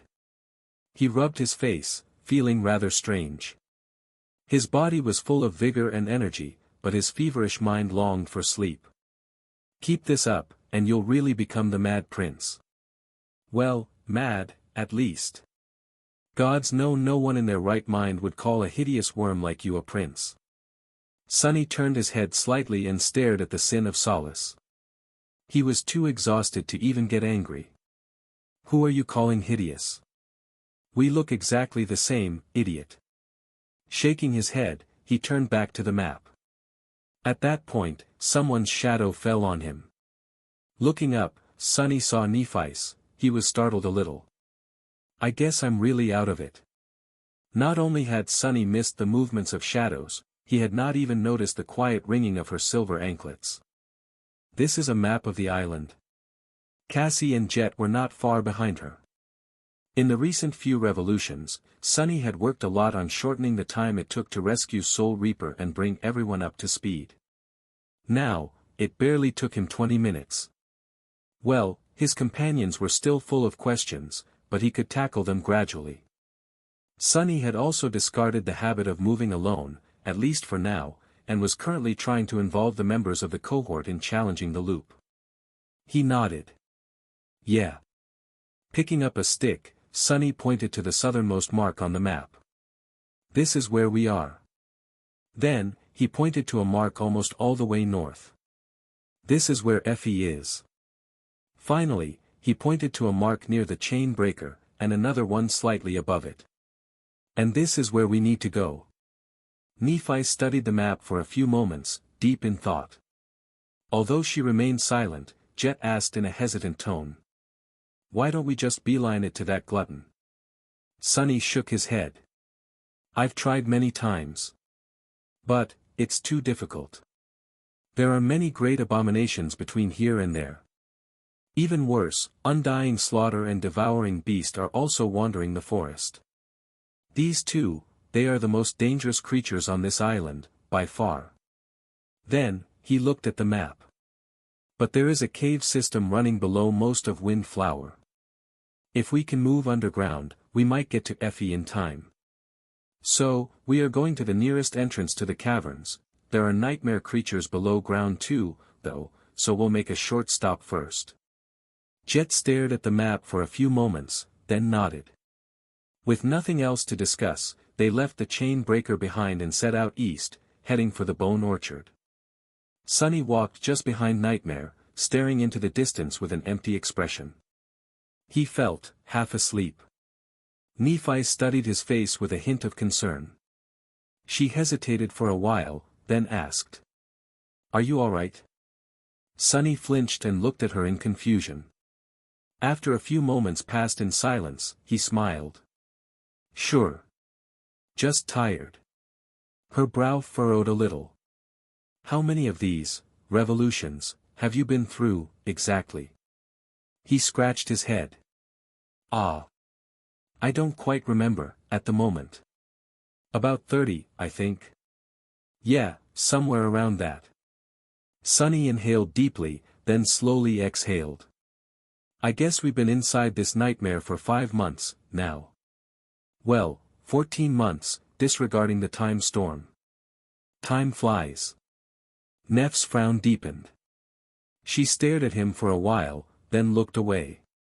Technically, it flows. While he was considering if that had been a joke, she lingered, and then added in her usual even tone. Maybe it's time to take a break. Aren't you treating yourself too ruthlessly? Sunny raised an eyebrow, surprised. Nephi was someone he would have never expected to say something like that. Wasn't she a person who treated herself most ruthlessly of all? A person who didn't mind burning alive endlessly if it meant reaching her goal. Looking ahead, he smiled. All right. If you say so, I'll find an opportunity to rest, soon. Sunny didn't add that if he was going to take a break, she would have no choice but to take a break with him. What shall we do? His smile widened, but then slowly grew dim. It didn't matter. She was not going to remember any of it, anyway, as soon as the next revolution came. Sunny would be the only one who did. Eventually, they arrived at the bone orchard. The skeletal remains of the dead horrors towered above them, and the subtle sweet smell emanated by the hollow butterfly permeated the flowing fog. The members of the cohort looked around tensely, unnerved by the eerie scene. Sunny, however, had been to this sprawling graveyard many times. He walked nonchalantly between the bones, his steps hurried. "Follow me. It's right ahead." Soon, the great monster revealed itself from the mist. Even though Sunny had explained that it was not dangerous, his companions still couldn't help but grip their weapons tighter. "What the hell is that?"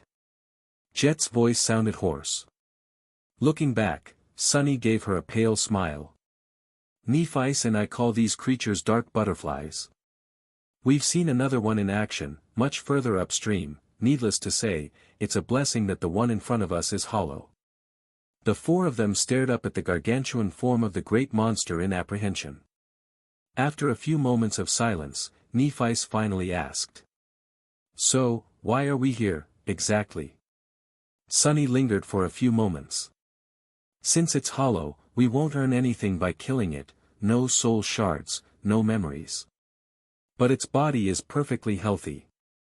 And it's a body of supreme quality, so, we are here to butcher it." White sparks ignited in Neff's eyes. "You want to craft weapons out of its chitin?" He nodded with a tired smile. "Yes. A few pikes, I hope. If we succeed, the pikes won't have any enchantments, but they'll still be akin to supreme weapons. That should be of some help on this damned island." Sunny stared at the motionless butterfly silently, then sighed. "Let's get to work, shall we?" The idea to repurpose the body parts of a helpless great monster was not that deranged, provided that one was capable of rending its impregnable carapace.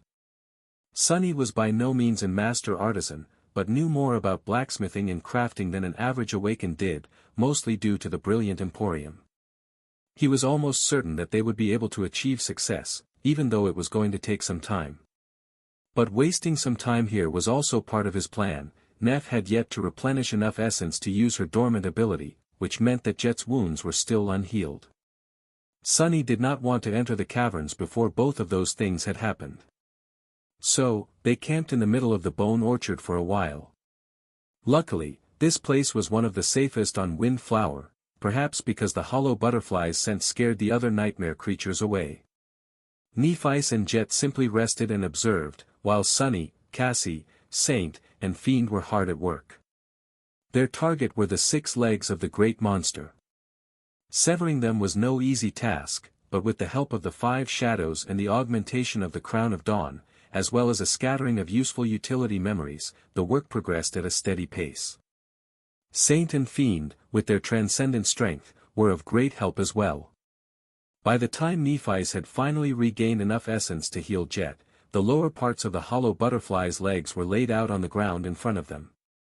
They were still too large to be used as pikes, each at least 10 meters in length, so Sunny had to splinter and shave them down some more. Now that Neff could use her augmenting ability, everything went much faster. Eventually, there were 6 makeshift pikes in front of them, each crafted from chitin of supreme quality. There was also a bundle of crude javelins, and a pile of long splinters to its side. Looking at the collections of weapons, Sunny couldn't help but remember the siege souvenir, a javelin he had crafted from the remains of a corrupted abomination, then enchanted and used to kill a fallen titan. Sadly, there was no time for him to enchant the ones in a similar manner. One day was too short to create any kind of meaningful spell weave. Remembering the siege souvenir also reminded him of his battle with the ravenous fiend. The vengeful creature had used a crude sword fashioned from the tusk of an unknown nightmare creature back then. After thinking for a few moments, Sunny picked up a slightly curved splinter of the hollow butterfly's chitin. Its edge was sharp enough to serve as a sword, so he tossed it to Fiend. He also handed another piece of black chitin, this one flat and roughly circular, to Saint. Sunny had personally made it into a shield before. I think we are ready. As ready as they would be, at least in this revolution. Each member of the cohort, as well as Saint and Fiend, picked up one of the pikes. The javelins were divided between Sunny, Nephice, and Jet.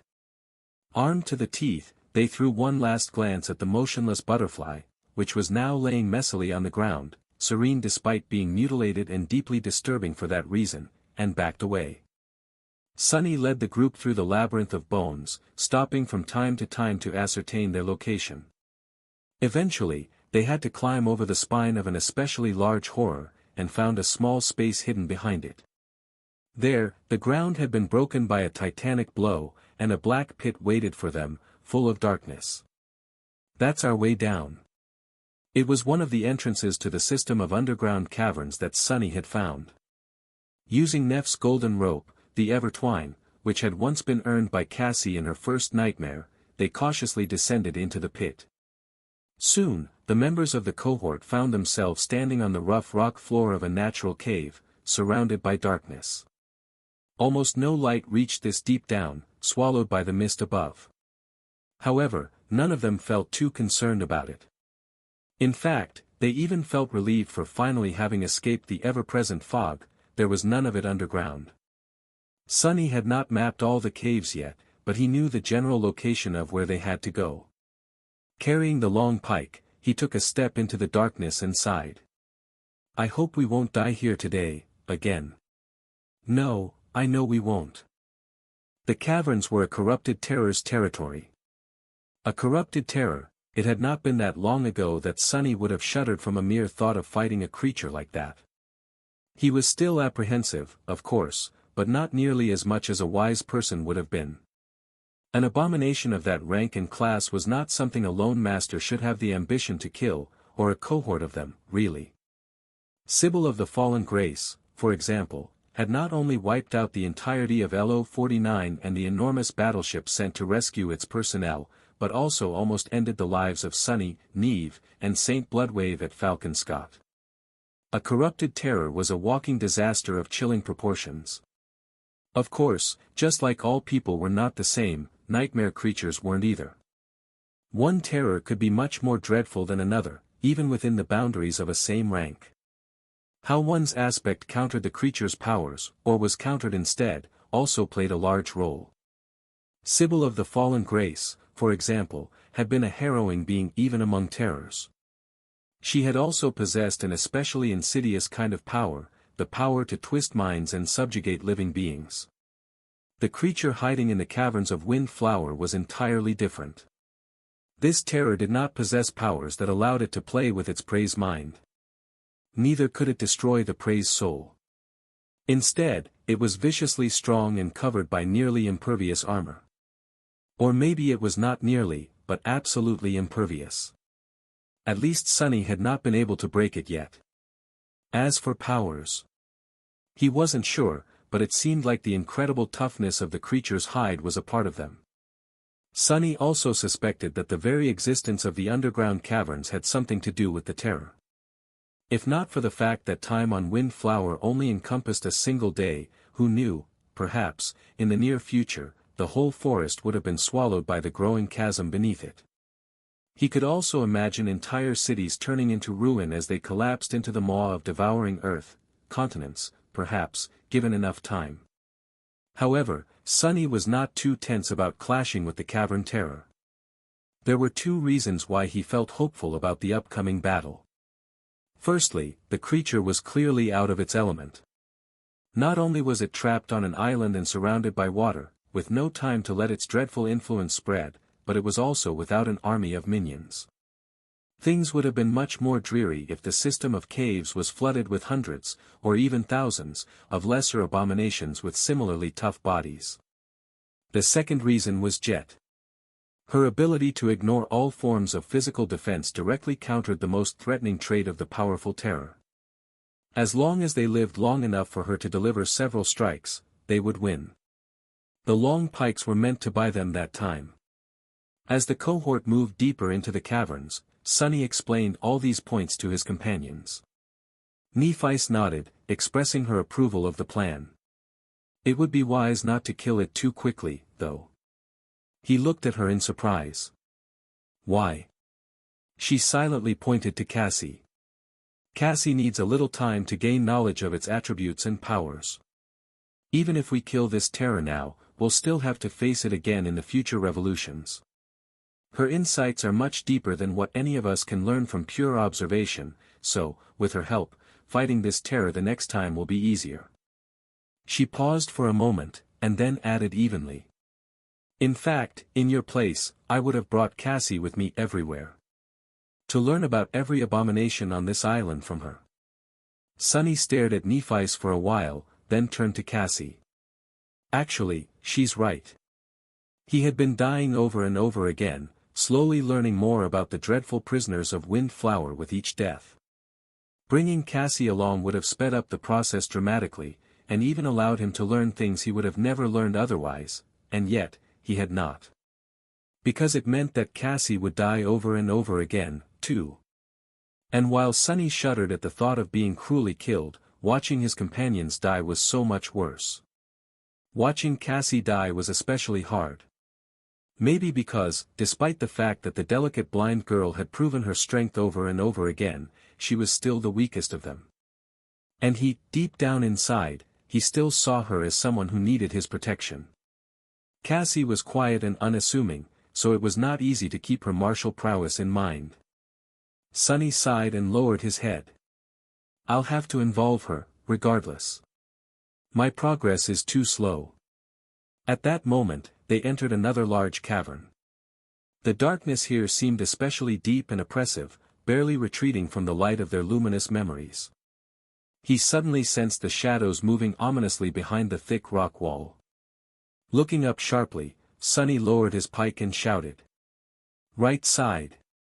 Prepare.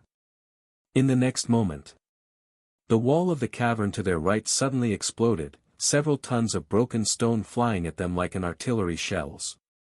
Sunny barely had time to dodge a slab of black rock when a massive shape revealed itself from the cloud of dust, already descending upon them. Curses! The terror resembled a giant, monstrous termite. Sunny could only see its massive head and an open maw, with saw-like mandibles protruding repulsively from its edges. Its head alone was almost as wide as the entire cavern, and it was flying at them with dreadful speed.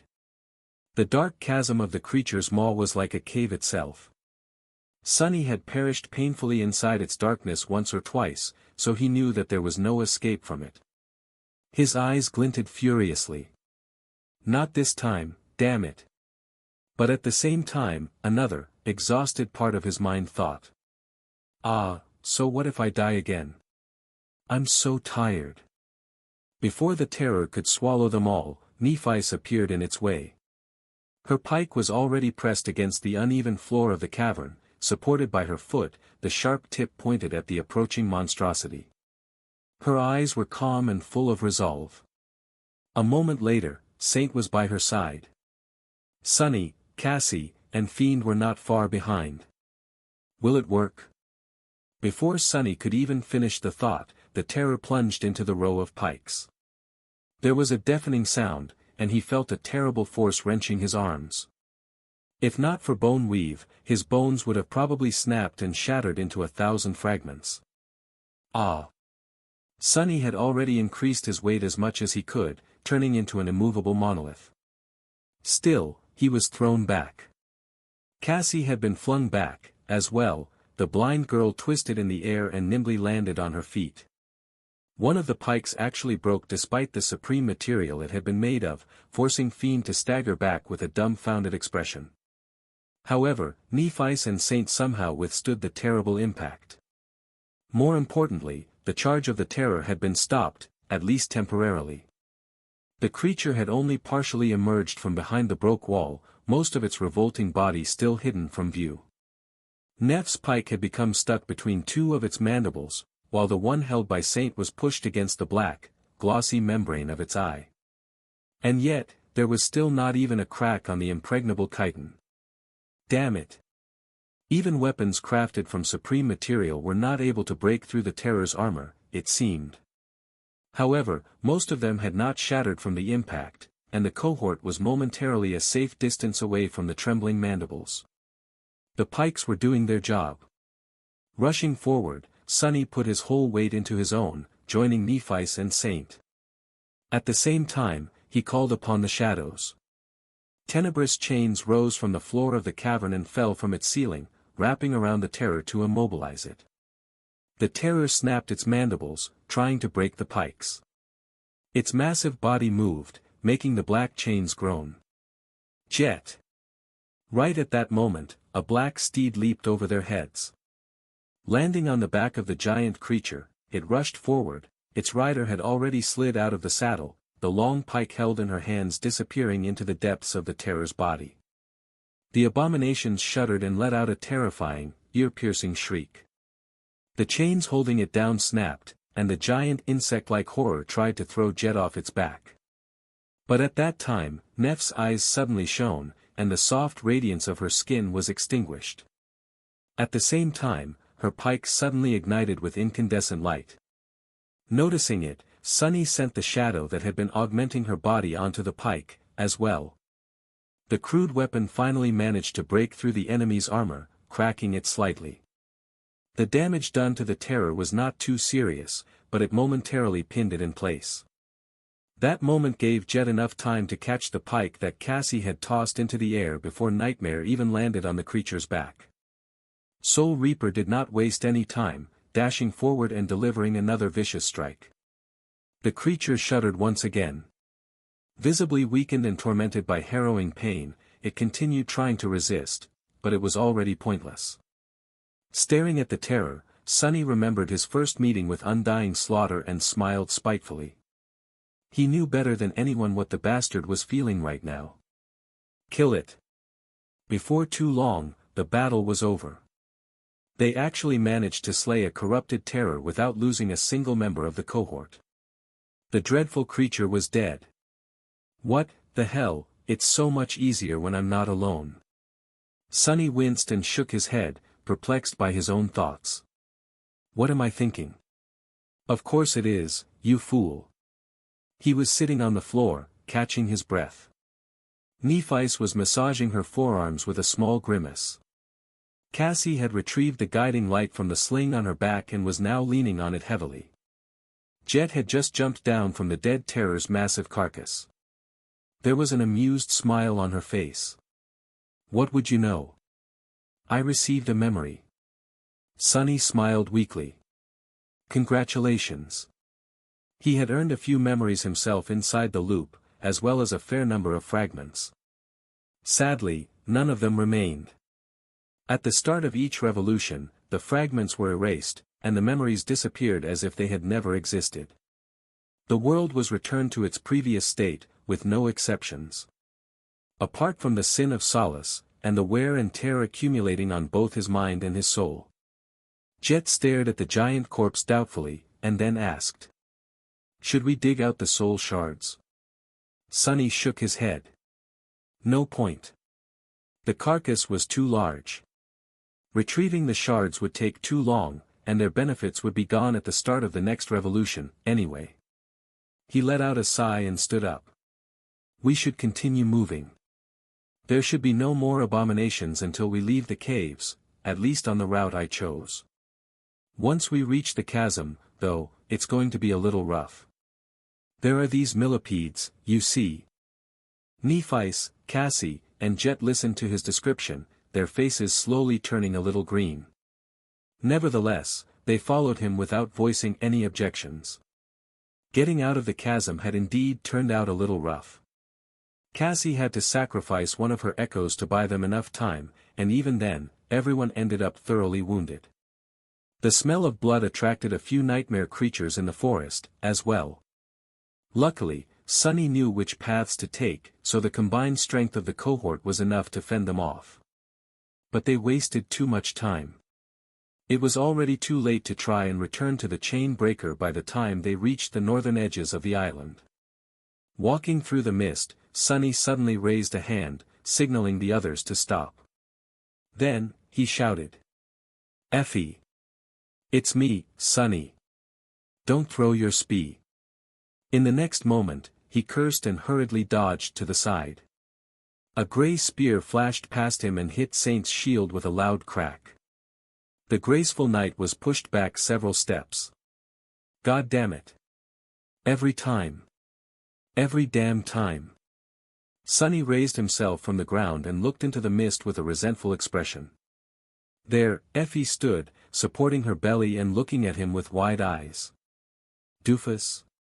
She turned her head slightly, finally noticing the rest of her cohort. Bright joy flashed in her eyes. Jet secretly let out a sigh of profound relief. Damned glutton. I knew you'd be all right. Cassie lingered for a moment, then tilted her head slightly. Nephi's, however, was frozen in place. Her eyes were strangely wide. Effie. Why are you? The huntress looked at her in confusion, then glanced at her belly and grinned. Oh. I guess you wouldn't know. You see, princess, when a man and a woman love each other very much. As she continued talking with a sincere expression, Neff's bewildered face slowly turned pink. Looking at her, Sonny felt delightfully vindicated. There was no point in trying to get back to the chain breaker. The cohort had spent too much time traveling to the far side of the island, and there was not enough of it left. Which was not to say that this revolution was useless. Sonny had learned how to craft weapons from the hollow butterfly. Next time, he would be able to do it faster. He had also learned how to kill the cavern terror. Next time, he would be able to kill better. The same went for the several abominations they had fought in the misty forest. Especially due to the fact that Cassie had told him more about the nature and powers of those creatures. Some of the things he had already deduced, but others were a complete revelation. Every revolution brought Sonny closer to the goal. At least he hoped so. Currently, the members of the cohort were resting not far from the spot where they had found Effie. The huntress was greedily devouring the provisions from the covetous coffer, while Jet was trying to explain the nature of the time loop to her. Nephi still seemed a little dazed after learning of Effie's condition, and Cassie had silently merged into the background, like she always did. It was easy to forget that she was even here. Sonny, meanwhile, sat a little distance away, staring into the mist. Actually, it's a bit awkward. His thoughts were somber. Despite how much he tried to not let the nature of time on Windflower affect his mindset, he was still growing more and more reliant on the time loop. For him, this revolution was as good as done. They were not going to make it back in time, so there was no point in trying. Mentally, Sonny was already considering what to do next time. However, the situation was entirely different for his companions. For them, there was no next time. Even if they knew that time would repeat itself, it was not the kind of thing one could really make peace with. So, they must be feeling both strange and desperate about this sudden inaction. There's time to do something, I guess. Sonny closed his eyes tiredly. The overgrown shrine was not too far from here. So was the Blood Lake. It was not impossible to reach the obelisk ring, either. He had not thoroughly explored any of these places yet, and they could make an attempt. Of course, the reason for why Sonny had not been able to study these areas was because they were too deadly. He would make some progress if he took the cohort there, but only at the cost of their lives. Sonny had started this revolution with a promise to stay alive, so he was in no mood for dying, or watching his companions die. A heavy sigh escaped from his lips. Well, there's a couple safer things I've yet to try.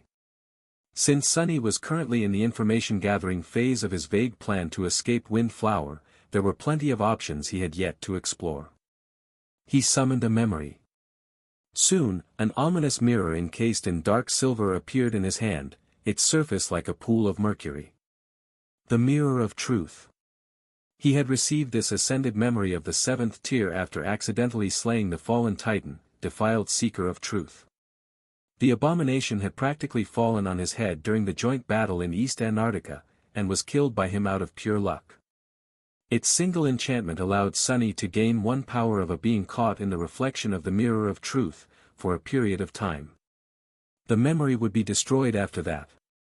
It was not hard to realize that this one-use artifact was uniquely suited for Windflower. After all, it could be used repeatedly here, once during each revolution. It was strangely fitting, considering that the island had once belonged to one of the Seekers. Sunny had yet to use it, though. Except for undying slaughter and the devouring beast, he did not know enough about the prisoners of Windflower to do so. And catching a reflection of those two without being killed by them was no easy task. So, currently, the reflection caught by the Mirror of Truth was that of Nephi's. She had picked up the memory once, back on the Black Island, and her visage still remained caught on the mercurial surface. Blindly trying to reflect abominable powers has been a problem before, but if I indeed involve Cassie, it can become feasible. This was a whole layer of opportunities he had to think about and explore. The enchantment of the Mirror of Truth was not limited to nightmare creatures, either. Sunny could temporarily gain the aspect abilities of the cohort members, as well. Neph's flames, Cassie's premonition, Jet's ability to destroy souls, Effie's Herculean strength. His tired mind went into a stupor from the sheer amount of intertwined possibilities. After a while, Sunny dismissed the Mirror of Truth and took a deep breath.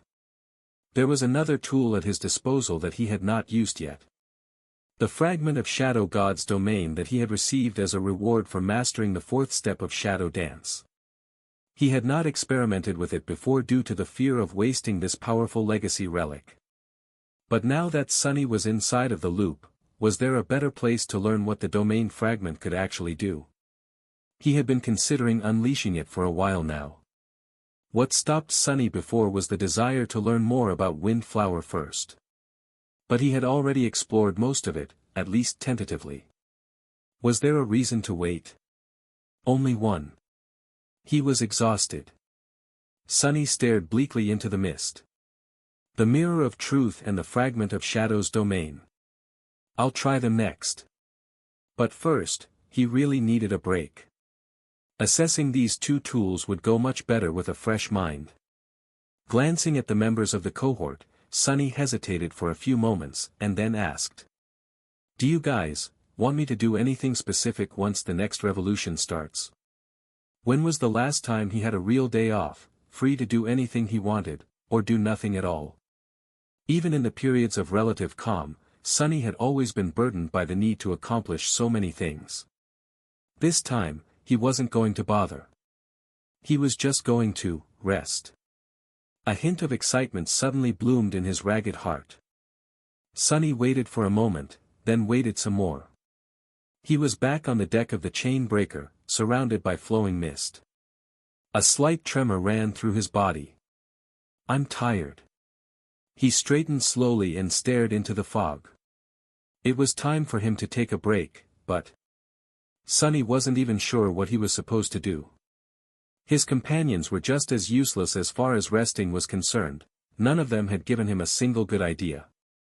Well, except for Jet. She had looked at him for a few moments, chuckled, and told him to take a good nap. Which was not a bad piece of advice. As a government officer who had always looked overworked and suffering from sleep deprivation, she would know best. That said, even though this revolution was supposed to be his day off, Sunny still had to rescue Jet. Relaxing while she was being killed by undying slaughter did not sound restful at all. He couldn't bring himself to even think about skipping this step.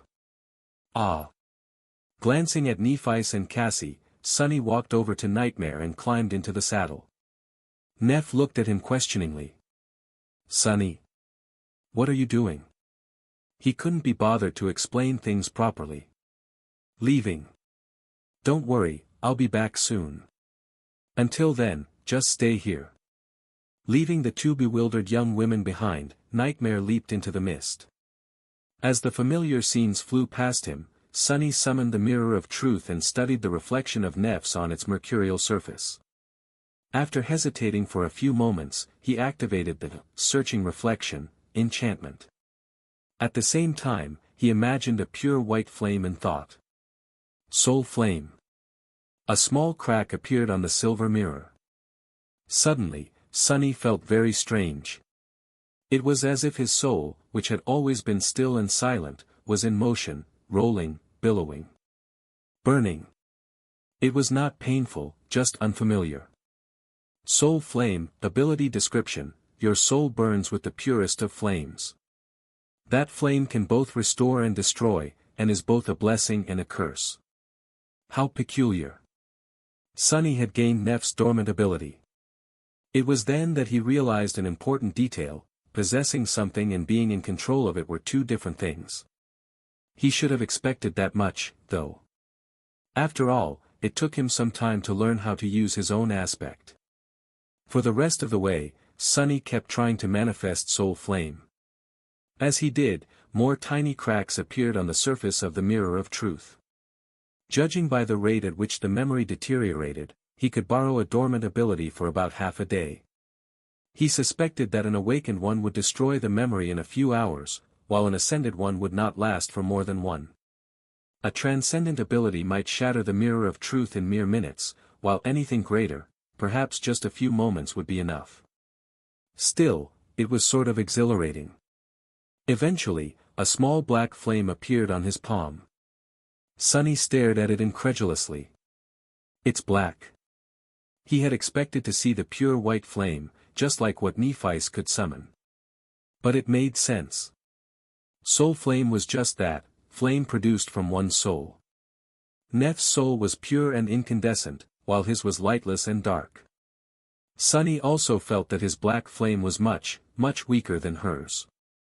It was reasonable, too, although the flame of divinity, and the potency of his ascended soul fueled it, he lacked Neff's lineage attribute, the fire. That attribute granted her unmatched affinity to flame and, among other things, empowered her soul. Also, Sunny lacked the innate resistance to fire it granted her. Ouch! He hurriedly dismissed the black flame when the skin on his palm started to blister. It hurt like hell. Sunny was no stranger to pain, but burning was up there with the absolute worst kinds of it. It was hard to imagine something more terrible. A deep frown contorted his face. As Nightmare dashed deeper into the misty forest, Sunny continued concentrating on his newfound ability. Eventually, he managed to summon Soul Flame again, this time channeling it into his body instead of manifesting it outside of himself. This time, it did not hurt. His skin was suddenly suffused with a strange dark radiance. Concentrating it on his hands, he watched as the blisters on his palms slowly disappeared. Sunny had just healed himself. Wow! How nice would it be, to be able to mend his own wounds? He shook his head. Where did Neff get the audacity to call me a cockroach, even? If anything, she was the ultimate roach.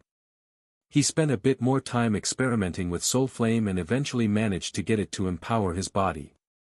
Augmented both by both the dark flames and the shadows, Sunny felt dire strength coursing through his veins. It was not quite as daunting as when Nephi shared her flame with him, but almost comparable. One curious detail of this augmentation was that it did not divide itself into 5 distinct parts, akin to his 5 shadows. Instead, it was a single mass of flame which could be divided however he wished.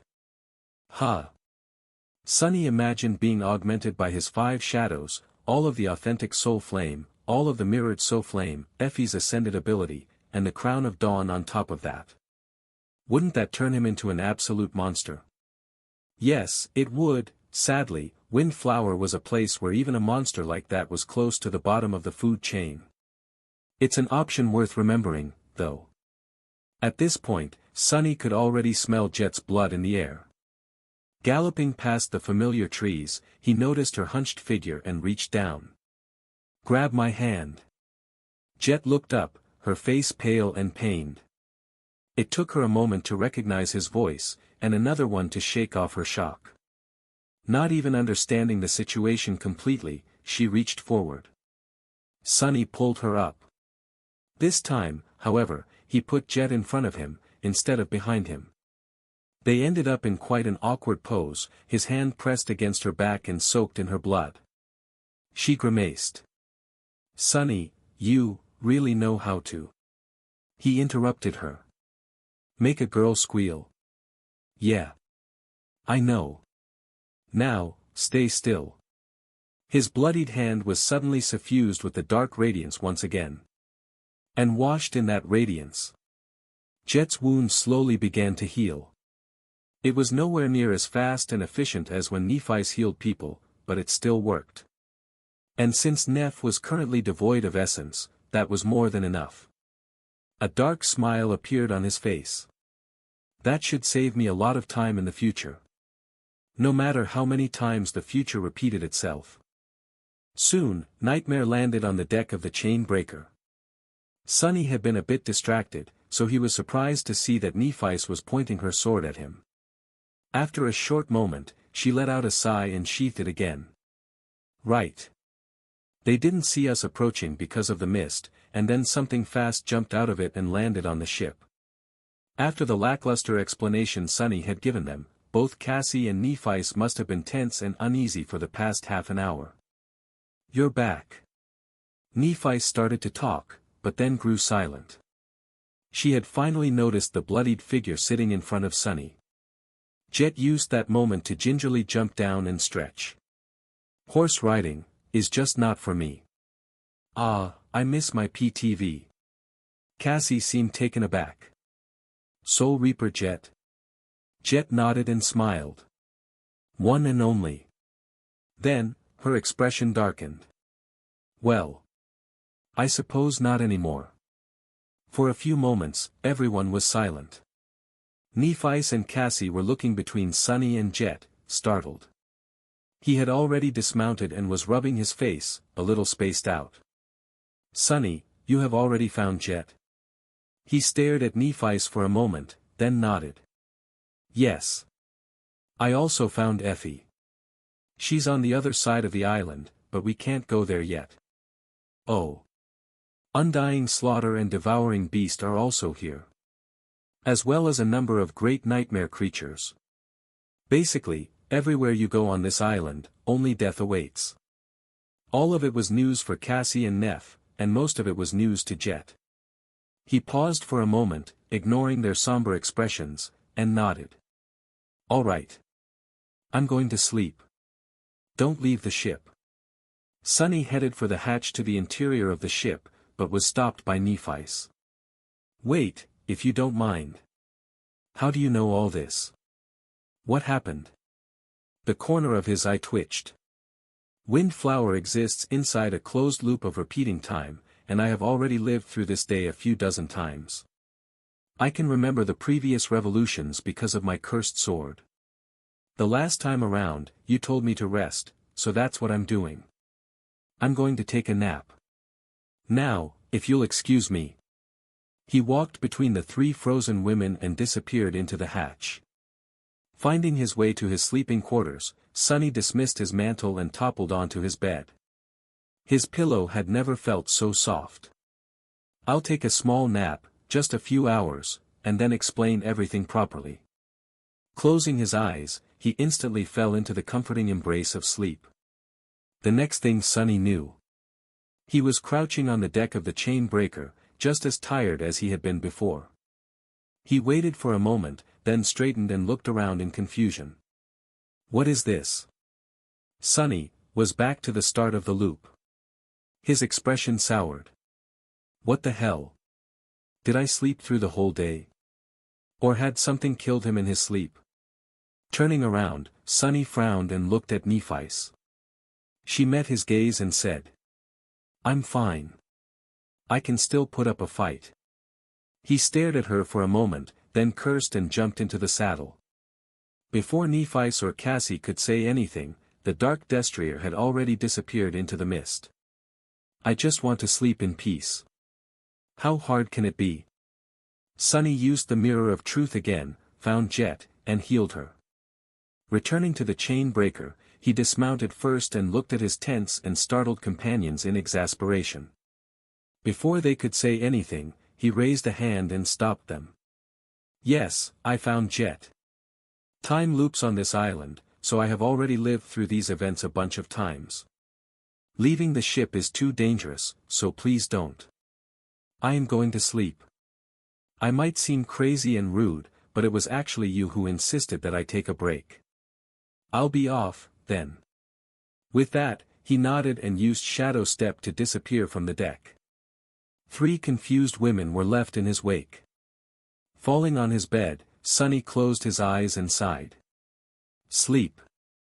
Then, he was standing on the deck of the chain breaker again. Sonny straightened, took a deep breath, and bellowed. Damnation. It took Sonny 5 more revolutions to finally feel refreshed. Each time, he rescued Jet and went directly to bed, only to find himself standing back on the misty deck not long after. At least it felt short. In truth, Sonny must have slept until the termination point of the loop each time. On the 8th revolution, finally, he came to his senses feeling, if not well, then at least not bone-tired.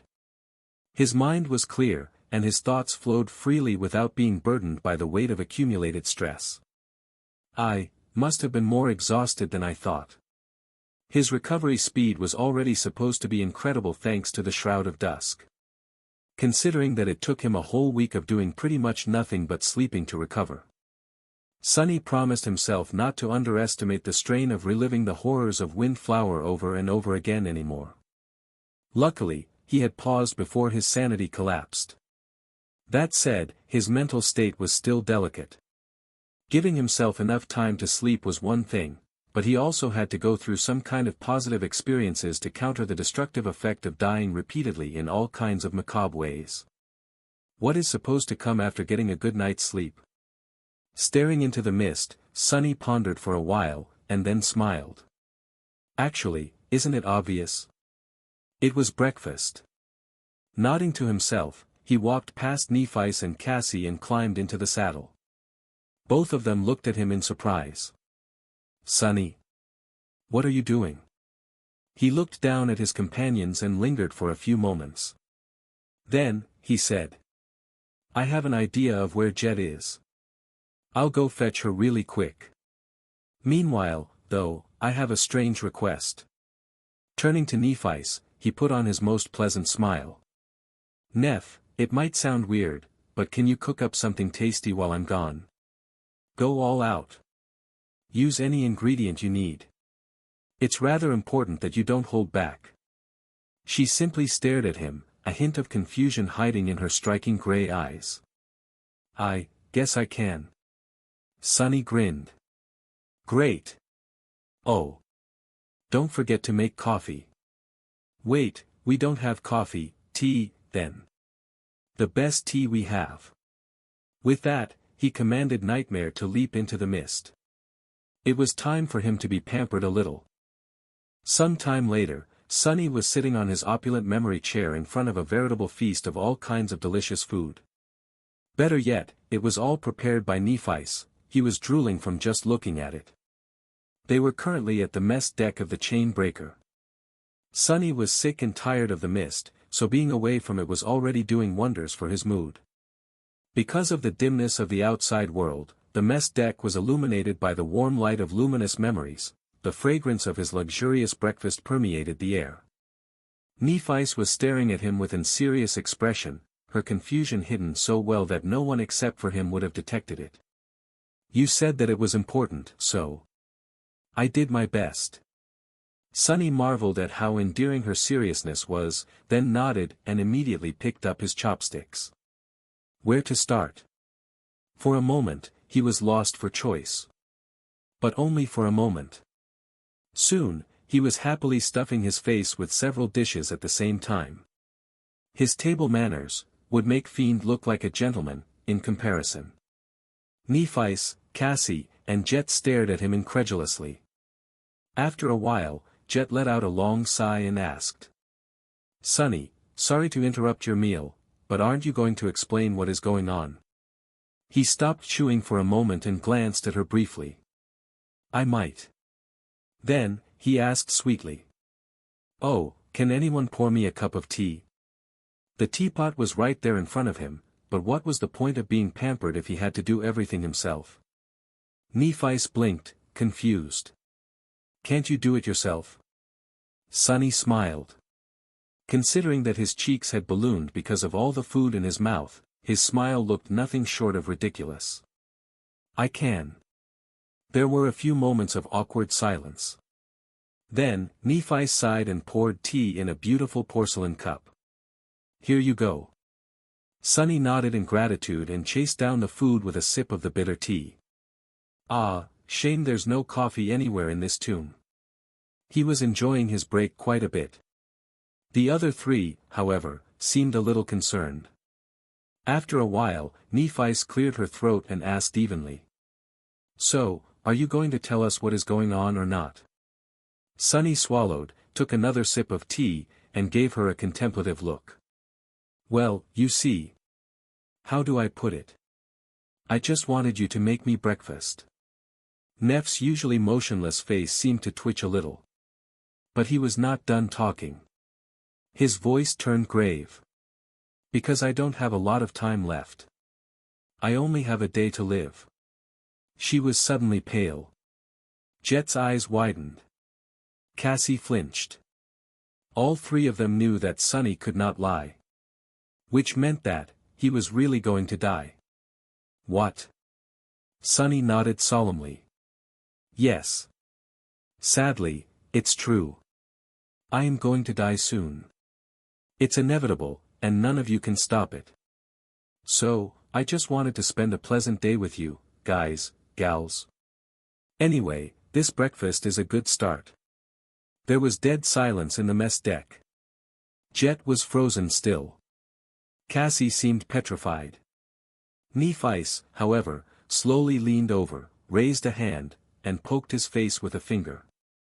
Her voice trembled a little. He's not wearing the mask. Something fell to the floor with a loud noise. Sunny rubbed his cheek, blushed a little, and looked at Neff with reproach. Right. Now that we're past that, let's get back to food. It's getting cold. Saying that, he nonchalantly continued to stuff his face. A satisfied sigh escaped from his lips.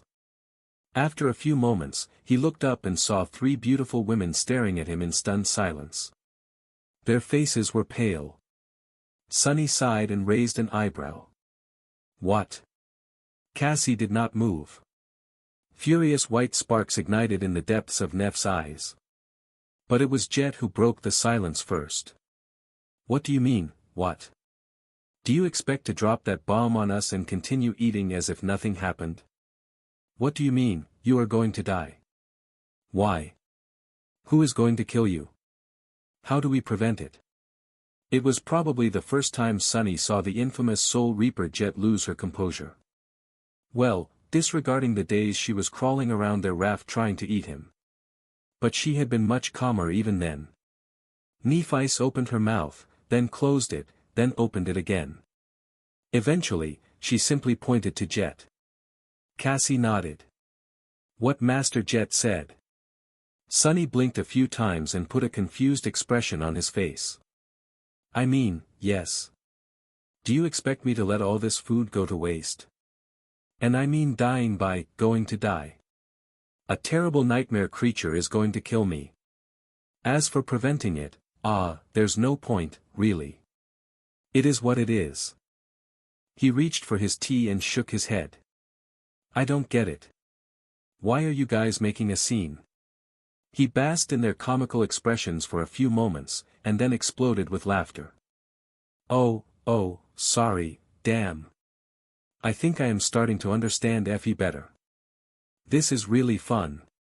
Gulping down the tea, Sunny smiled and looked at his companions with mirth in his eyes. By now, they were thoroughly dumbfounded. He sighed. Listen.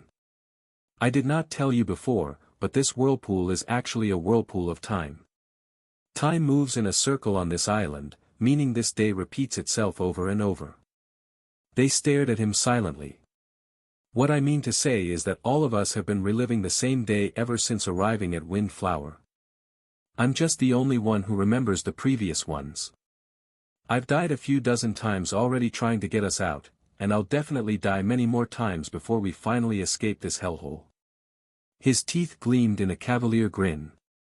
What, did you think that dying would actually kill me?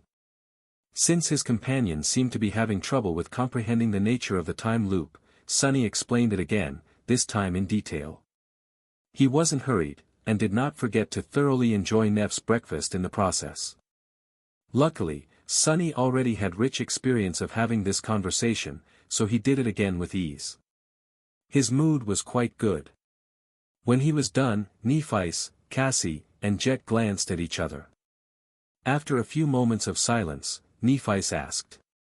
So although you are indeed going to die soon, you'll come back to life at the start of the next revolution? Every time. Sunny nodded. Exactly. She looked down and took a deep breath. When she spoke again, her voice sounded strange. So what you mean to say is that, we can kill you right now, and you'll be fine tomorrow?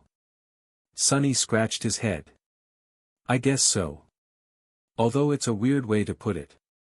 Nephis nodded, as if coming to a decision. Then, she looked at Cassie and Jet. So, we're in agreement. He has to be killed, right? Cassie and Jet nodded seriously. Yes. Of course. Let's not make it quick. Sunny blinked, this time out of sincere surprise. What? What do you mean, kill me? Jet smiled leisurely as she slowly rose to her feet.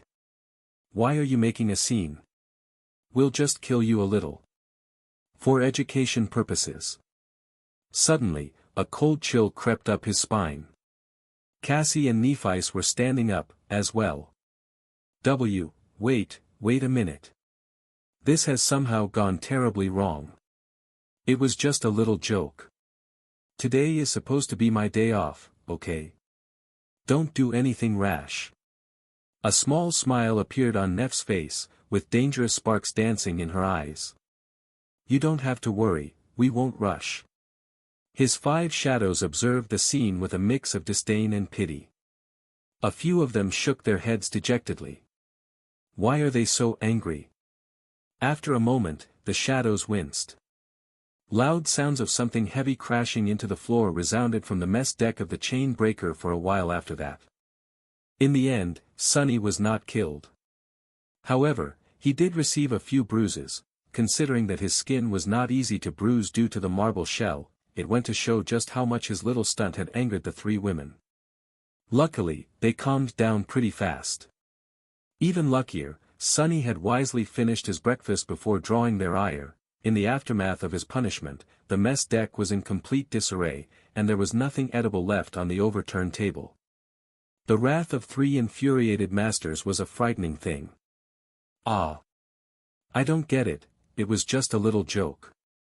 Rubbing his sides resentfully, Sunny stared at Nephis, Cassie, and Jet. Of course, he was smart enough to keep these thoughts to himself. Otherwise, a few bruises would be the least of his problems. His companions, in turn, were staring at the surrounding mess. We should probably tidy up. Cassie's voice sounded uncertain. Jet gave her a glance and shrugged. Won't it tidy itself up at the end of the day? Everything will go back to how it was. The blind girl hesitated. Still. Let's clean what we can now. Sunny was not really keen on cleaning on his day off, but he could always make Fiend do it for him. Before he did, however, Cassie suddenly said that he and Nephis should leave it to her and Jet. Neff was still suffering from the symptoms of essence exhaustion, while Sunny was supposed to be resting. So, the blind girl told them to go enjoy the dessert on the upper deck. Nephis seemed unconvinced, but Sunny was shaken. He remained silent for a while, then asked solemnly. There's dessert? After that, the 2 of them were sent out of the devastated mess deck. Soon, Sunny found himself sitting in the shade of the sacred tree, having an improvised picnic with Neff. There was indeed dessert on a cloth in front of him, as well as another pot of freshly brewed tea. Drinking hot tea while surrounded by the chilly mist was a special kind of pleasure. They spent some time in comfortable silence. Sunny was tired of having the same conversations over and over again, and Nephis seemed to be keeping her questions back. He let out a satisfied sigh. This is great, what is it? He pointed to one of the bowls, causing Nephi's to glance at him. She lingered for a moment. Just a simple fruit salad. Sorry. I didn't have time to make anything fancy. Plus, the supplies we received in Fallen Grace are not very varied. Sunny tilted his head a little. Are desserts also included in the Legacy Nutrition course? How strange. She coughed, then looked away and remained silent for a while. Then, Nephi suddenly stood up and said, I'll go brew more tea. With that, she disappeared, leaving him alone. Sunny stared into the mist, then lowered his gaze and looked at his hand. Soon, a black flame appeared above it. A few seconds after it did, his skin started to blister. And a few moments after that, Sunny winced and dismissed the flame. His slightly burned skin shone with dark radiance and slowly healed itself. Then, he summoned the flame again. His hand was burned once more. Sunny repeated the process several times. Each time, he couldn't keep going for more than a dozen seconds before dismissing the fire. Even if he consciously willed himself to endure, his instincts took over. I wonder if I can get used to this. His expression turned somber. I'm back. Nephi sat down, carrying a new pot of tea. Noticing the black flame on his palm, she froze for a second. What is that? Sunny made the fire disappear and smiled faintly. I used the mirror of truth to copy your dormant ability. That is how I healed Jet on the way back. She contemplated for a few moments, then nodded. Good decision. Looking at her with a complicated expression, Sunny sighed. But I don't have your lineage attribute, so the fire burns me. It hurts like hell. I don't know how you do it. Sunny was almost constantly using his aspect. Even when there was no active threat, his shadows were always out and about, either serving as his eyes or augmenting his body. Many routine tasks were solved with shadow step and shadow manifestation. Nephis, on the contrary, used her aspect as rarely as possible. She did not even summon its powers in most battles, relying solely on her training and skill. It was only when the enemy was overwhelmingly dangerous that she resorted to using the soul flame. But even then, it seemed like too much. The pain of her flaw was unbearable. She shook her head. Says the man who has been killed terribly many times already, but has no intention of slowing down. Dying over and over again, reliving the same day. I don't know what I would have done in your situation. Sunny smiled. You say that, but come on.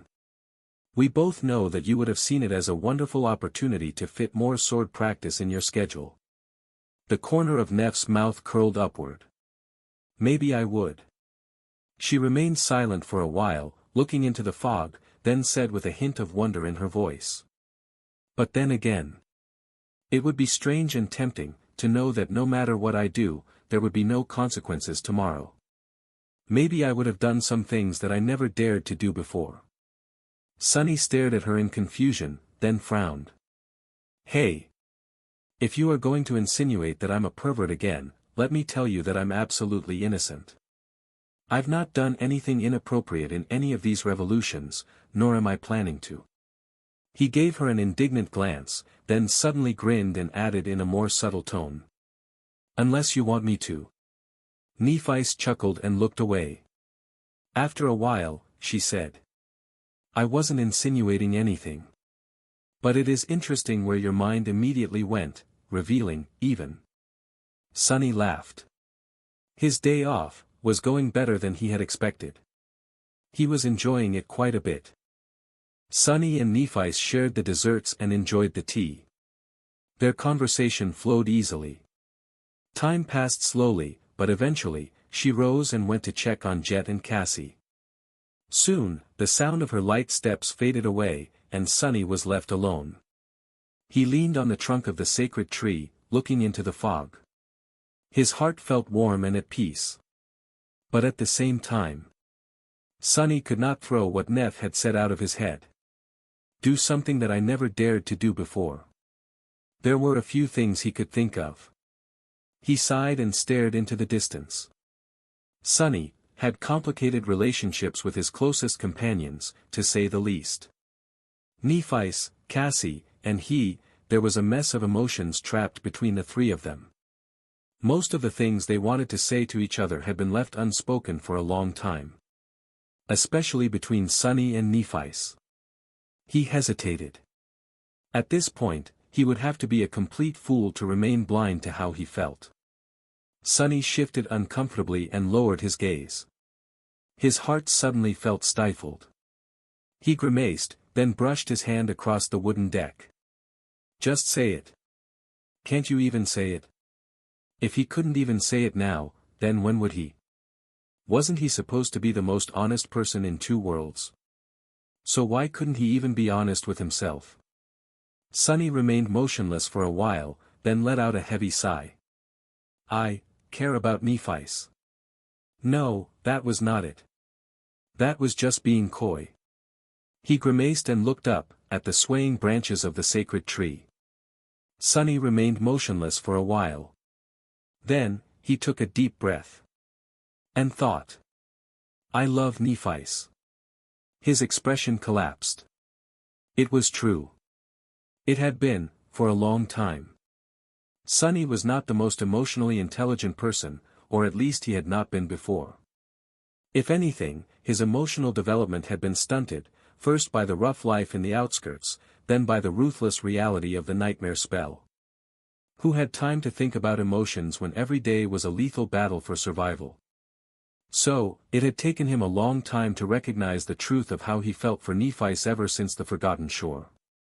In truth, he had already been in love with her before they reached the Dark City, hopelessly so, perhaps. And those feelings had not grown any weaker despite their many bitter disagreements. In fact, they were the reason why Sunny was so often infuriated with Nephi's. If he felt nothing for her, he would not have cared either way. His feelings had not faded or disappeared despite the long period of separation, either. If anything, they only grew more intense, almost becoming an obsession. To be stronger than her, to be equal to her. To be free of her.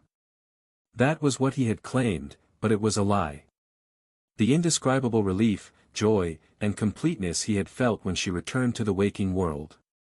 The maddening fury he had felt when she unanimously decided to join Valor. The deathly terror he had felt when the skinwalker snapped her neck. By now, there was no denying it. Whether through fate or coincidence, for better or worse, Nephi's was, his person. The only one there was, and would be, for him. More than that. Sunny was not blind. Even though neither of them had ever dared to say it aloud, he knew that she felt the same way. It wasn't that hard to see.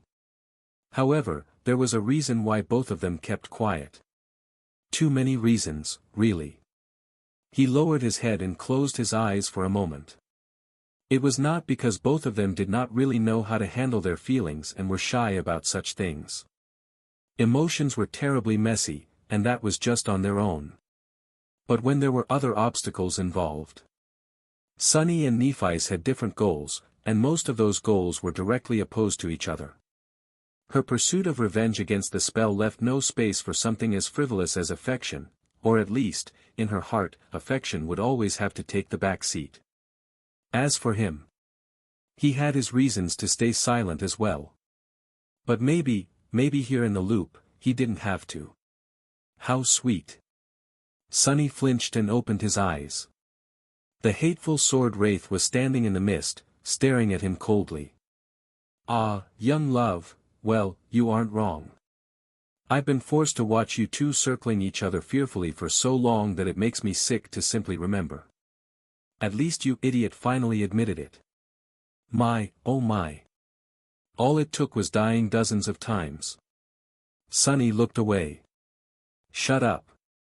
There was no energy in his voice. The sin of solace grinned. So, what are you going to do now? Gather your courage and confess? Sunny threw a sharp gaze at him. So what if I do? The apparition laughed. Well. I wish you luck. Oh, there's just one problem, she's going to forget everything, isn't she? How cowardly of you. Seems rather unfair to the poor girl. Sonny gritted his teeth. The bastard was right. As much as he hated to admit it, the wraith was telling the truth. He hesitated, then spat. Then I'll do it after we escape the loop. Why, you think I won't? The Sin of Solace stared at him for a while, then sighed. Shaking his head, the sword wraith crouched and looked him in the eyes. Aren't you forgetting something else, though? Sonny frowned, unwilling to answer. However, the apparition did it in his stead. You're her slave, Sunless. She owns you. What kind of relationship do you think is possible between the two of you, as long as your bonds remain? Sonny's expression grew ugly. Angered, he looked away and uttered through gritted teeth. She would never use it. The Sin of Solace smiled. Oh. Won't she? How do you know? If there's one thing that this nightmare proves, it's that no one knows what the future holds. I mean, all your precious friends are right here, changed into corrupted monsters, going around slaughtering people. Even you are no different. Have you ever expected that Jet would brutally murder you one day? Or that Effie would satiate her hunger with your flesh? Funny that you are expecting Nephi's to never abuse her power over you in the same way. The wraith leaned closer. After all, she already did. Sonny's mouth twitched. That was to save my life. And she swore to never do it again. The apparition laughed.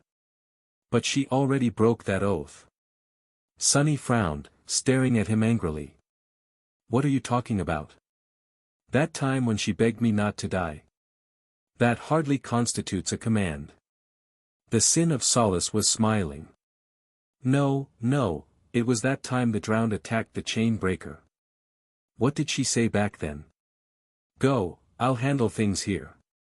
And then you instantly went into the water to fight the Leviathan.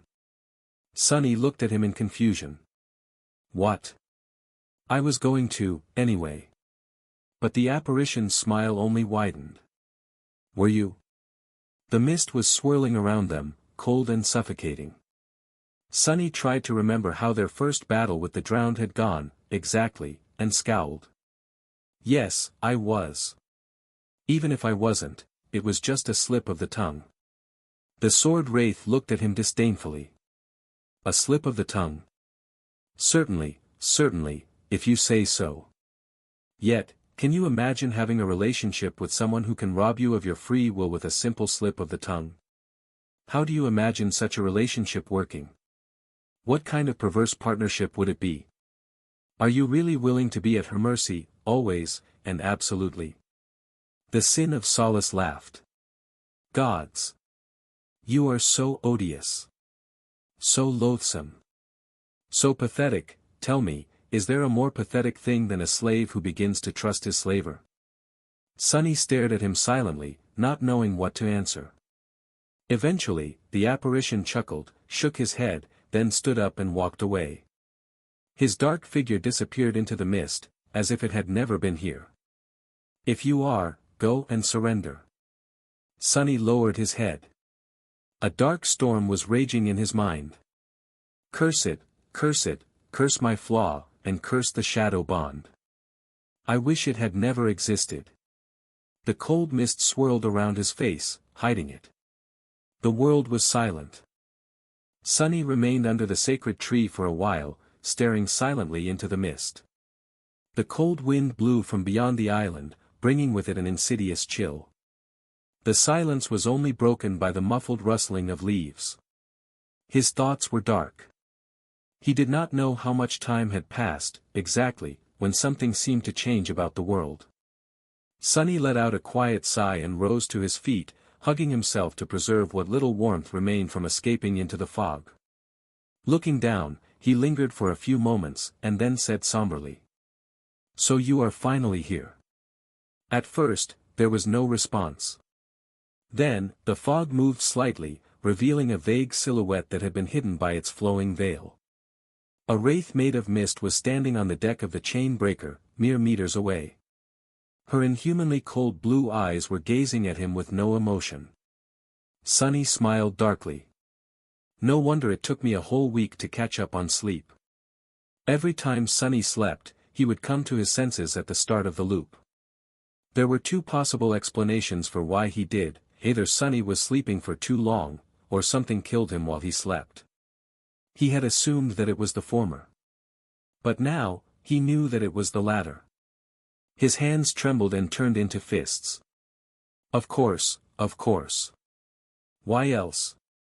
For dozens of revolutions, Sunny had been telling his companions to hide inside the chain breaker and wait while he risked his life exploring the island.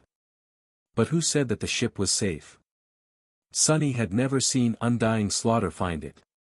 But today was also the first time he had remained on the chain breaker for more than a couple of hours, awake. Curse you! A deep darkness shrouded his eyes. It meant that every time Sunny had left, thinking that his companions would be safe, the mist wraith discovered them. And killed them. Cassie and Jet had been killed terribly, over and over again, while he was gallivanting around the island. Nephis had been killed, too. Or had she been? Would he have felt if his master was no more? Would the spell have announced her passing? If Sunny had checked his runes, would he have seen her name grow dim and disappear? Staring at Undying Slaughter, Sunny gritted his teeth. I'll destroy you. As a bitter smile appeared on his lips, he took a step forward and added calmly. One day. The mist wraith moved. Not long after that, Sunny died. Sunny was crouching on the deck of the chain breaker once again. Straightening, he looked into the fog. His face remained motionless. After a while, a sigh escaped from his lips. Well. I guess my break is over. He turned his head and silently watched as Nephis and Cassie discussed the guiding light. They had forgotten the events of the previous revolution, the conversations they had with him, the laughter they shared. Everything was now erased, and his companions did not even know that they had lost something. But he knew. On this damned island, only two beings remembered everything. Sunny, and the sin of solace. The wraith conjured from his own mind by the echo of Ariel's whisper. Looking down, Sunny pressed down on the wooden railing hard enough to hear it crack, then took a step back. This time, he did not mount Nightmare immediately.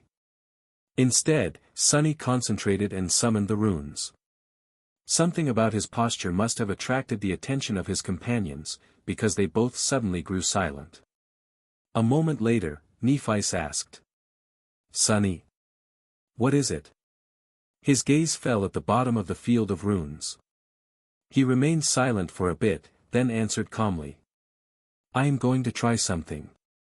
I'm not sure what will happen, exactly, so, stay calm. With that, Sunny took a deep breath and called upon the fragment of Shadow Realm. It was strange, the fragment was not a memory, and neither was it an echo or a shadow. As such, he did not really know how to make it manifest. A mere ascended tyrant's essence was surely insufficient to summon a piece of a god's domain into existence. And yet, somehow, Sunny knew exactly what to do. That knowledge was buried deep in his soul, as if he had always known.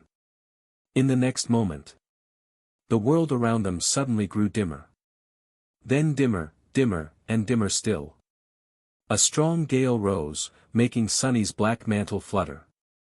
It was as though his figure was devouring all light, replacing it with an endless shadow.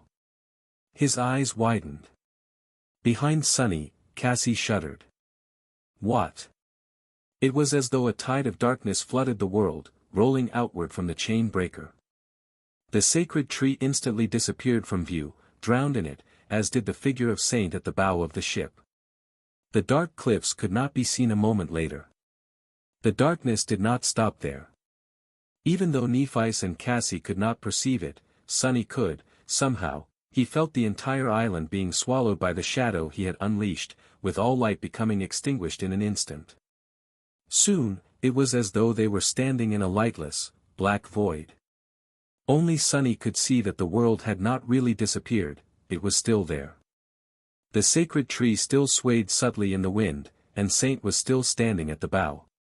The dark cliffs were where they had been a few moments ago. The mist still swirled and flowed, only now, it was like a liquid darkness. And he could feel. So that's what it is. The fragment of the shadow realm was, unsurprisingly, a shadow. A shadow so vast and ancient that his mind failed to comprehend its scale, so deep and unfathomable that his heart trembled in front of it.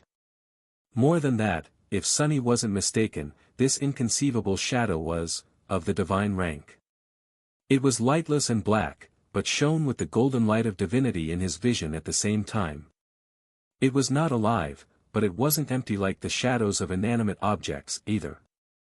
It did not belong to Sunny, and yet, he was connected to it, somehow. Even though Sunny had summoned it, he was, perhaps, not qualified yet to be its master. As Sunny stood frozen in the world of darkness, Nephi summoned a memory lantern and raised it, illuminating the deck of the chain breaker. A small island of warm light appeared around them, however, it was not nearly as wide as it should have been, as if the lantern was struggling to push back the unfathomable shadow. Its light trembled pitifully. "Sunny, what did you do?" He lingered with the answer, then said honestly. "I summoned a fragment of Shadow God's domain. You must have seen it in my runes, it's a legacy relic I received." The fragment had already swallowed all of Wind Flower. Sunny could feel it, which was strange. As an ascended tyrant, he could control his shadows from around 20 kilometers away. However, the range of his shadow sense was much more modest, less even than that of his vision. How was it that he could vaguely sense the far side of the island? Sunny hesitated for a few moments, then carefully extended his shadow sense, however, he did not extend it outward. Instead, he extended it into the fragment. In the next moment, Sunny yelped, staggered, and fell. Ah, hell! Before he landed on the hard wood, Nephi caught him. Suddenly, her concerned face was very close. "Are you all right?" He retracted his shadow sense, and stared at her for a few strangely awkward moments. Then, Sunny coughed and nodded. There was a salty taste of blood on his tongue. "Yes. I just overdid it a little." Supported by her, he rose to his feet and grimaced. "This domain fragment.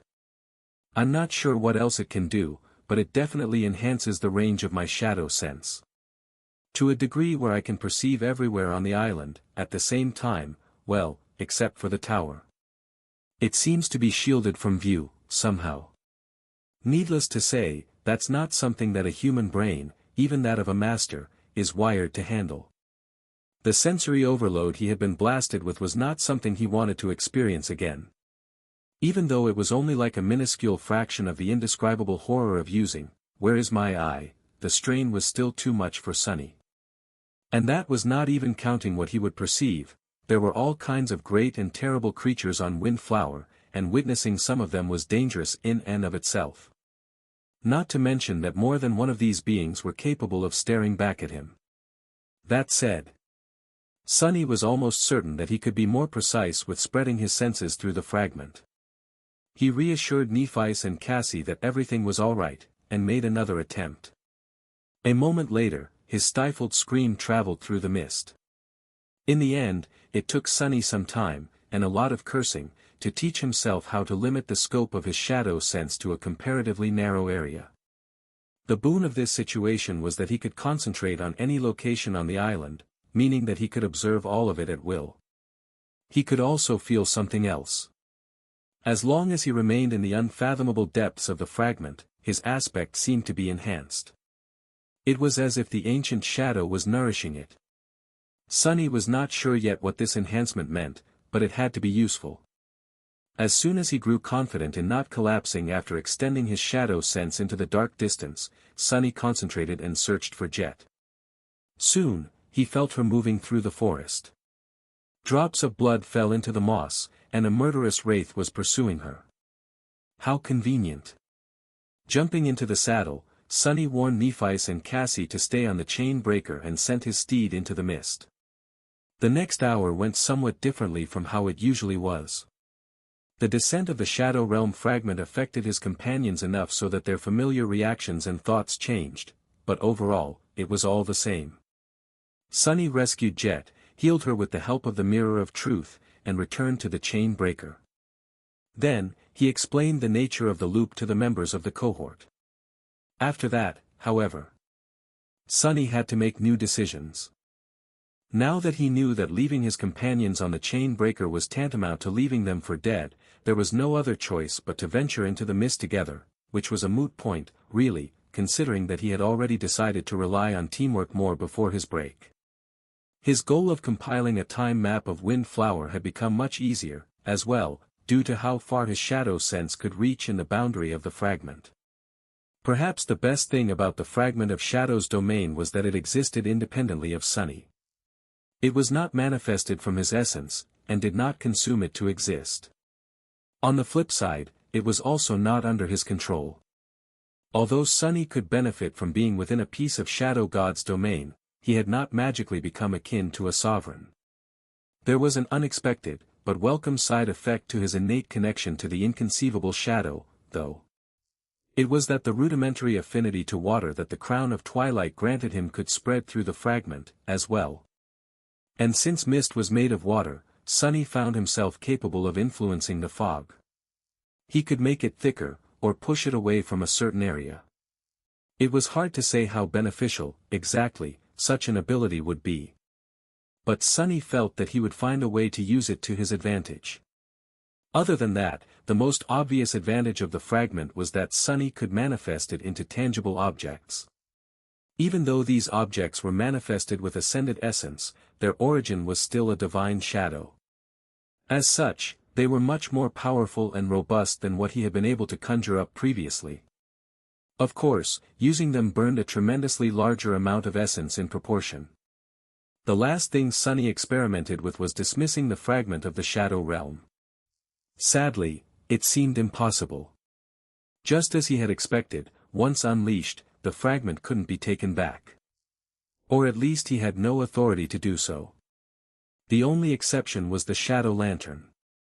Sunny discovered that he could hide the fragment inside the divine memory, but, strangely enough, he couldn't summon it back from it.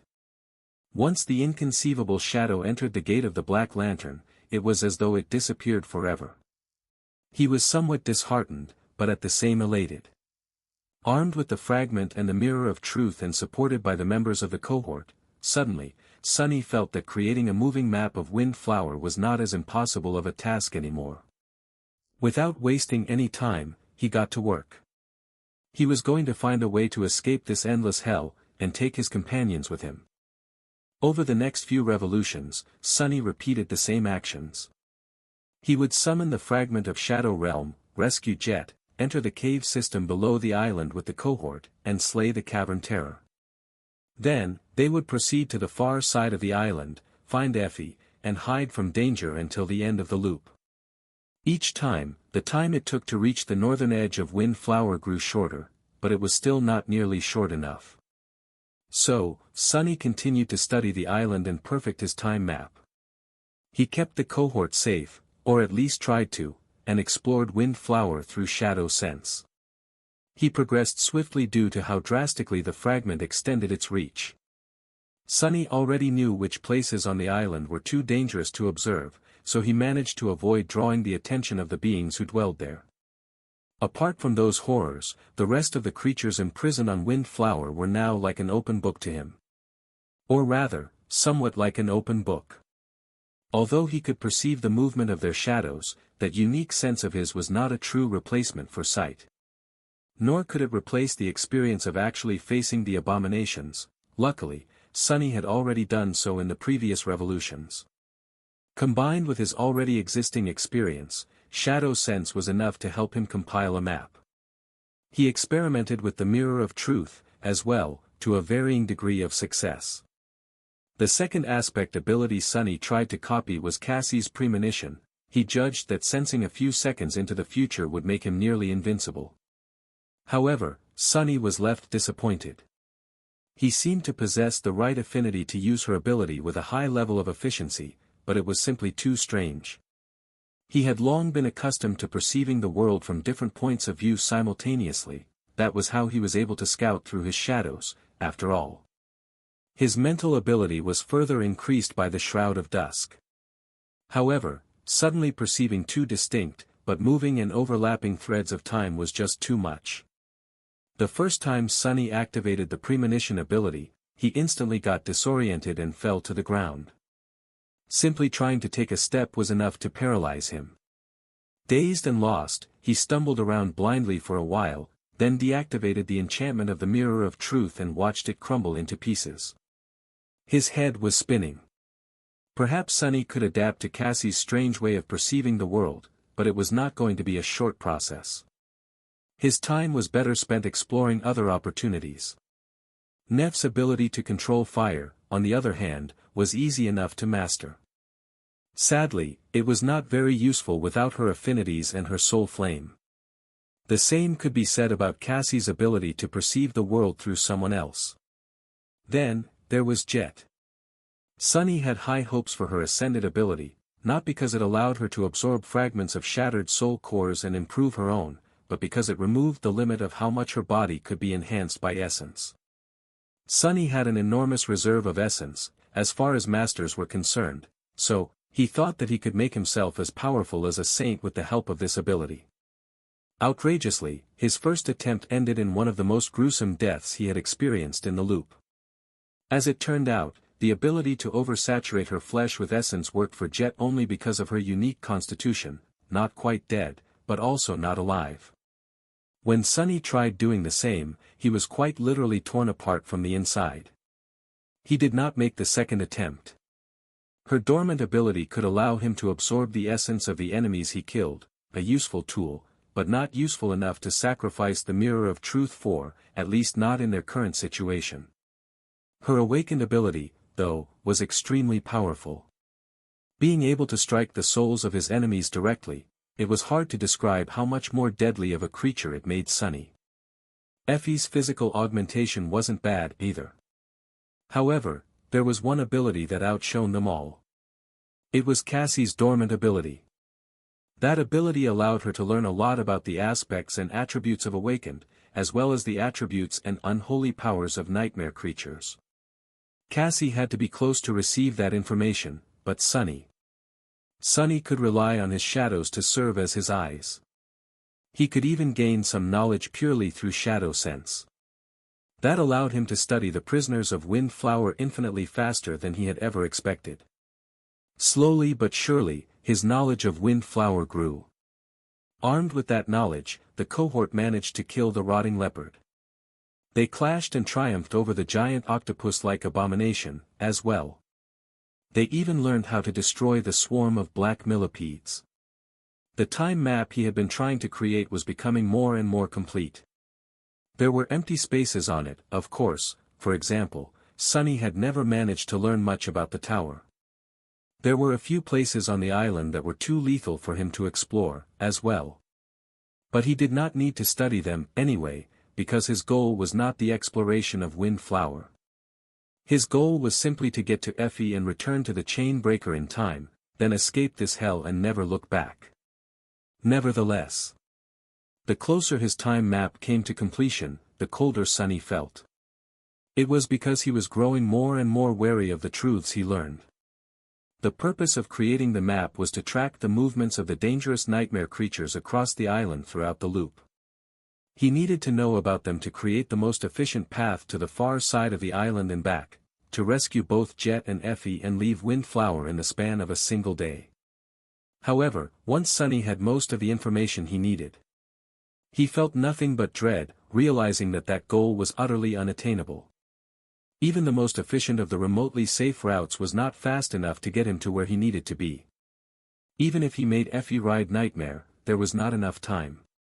With their current strength, and with the tools available to them, making a round trip across the island before the loop terminated seemed simply impossible. Sunny was on the deck of the chain breaker once again. He straightened and looked into the mist, his eyes sunken. "Doesn't work, that doesn't work. Should we abandon the caverns route?" His bleak voice was quiet enough to not be heard by Nephi's and Cassie. Although Sonny had been careful not to overwork himself too much again, the strain of surviving, and failing to survive, on Windflower was slowly getting to him. It was hard to keep himself from succumbing to hopelessness and numbness. Sonny had known many bitter defeats, but being crushed over and over again still burdened him. More than that, his mindset was slowly deteriorating into not caring about whether he lived or died at all. Why would he care if all that waited after death was another revolution, and then another, endlessly and without reprieve? If there was one thing that kept him grounded and served as an anchor for his sanity, it was the fact that watching his companions die was always an agony.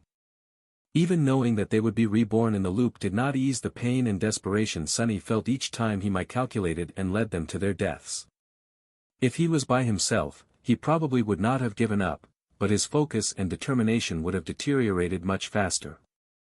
He had to take the members of the cohort away from Windflower, though. Jet, Cassie, Effie and her baby. Nephis. That thought kept him motivated. He was the only one who could. Due to a random twist of fate, Sonny possessed a cursed sword which made him able to remember the previous revolutions. That alone placed him ahead of everyone else on the island. In fact, simply knowing that they had to escape was already half of the victory. It was just that the other half had turned out to be insurmountable. And it was hard to carry all that burden all by himself. No, the cavern route is the safest, which makes it the fastest. Sonny remained silent for a few moments. It's simple. Since nothing works, I have to explore more possibilities. The mirror of truth, that is the answer. I should make it reflect more nightmare creatures, but not beasts, and monsters, and demons. Only devils and those above them will do. Sonny was motionless, going over the collection of horrors stored in his mind. There were not that many beings on Windflowers that both fit the criteria and could be caught in the reflection of the mirror of truth without getting him killed. The cavern terror was one of them, the creature hidden in the port, as well, although escaping from it alive was not easy. Of course, there were undying slaughter and devouring beast, as well. But they were even more deadly.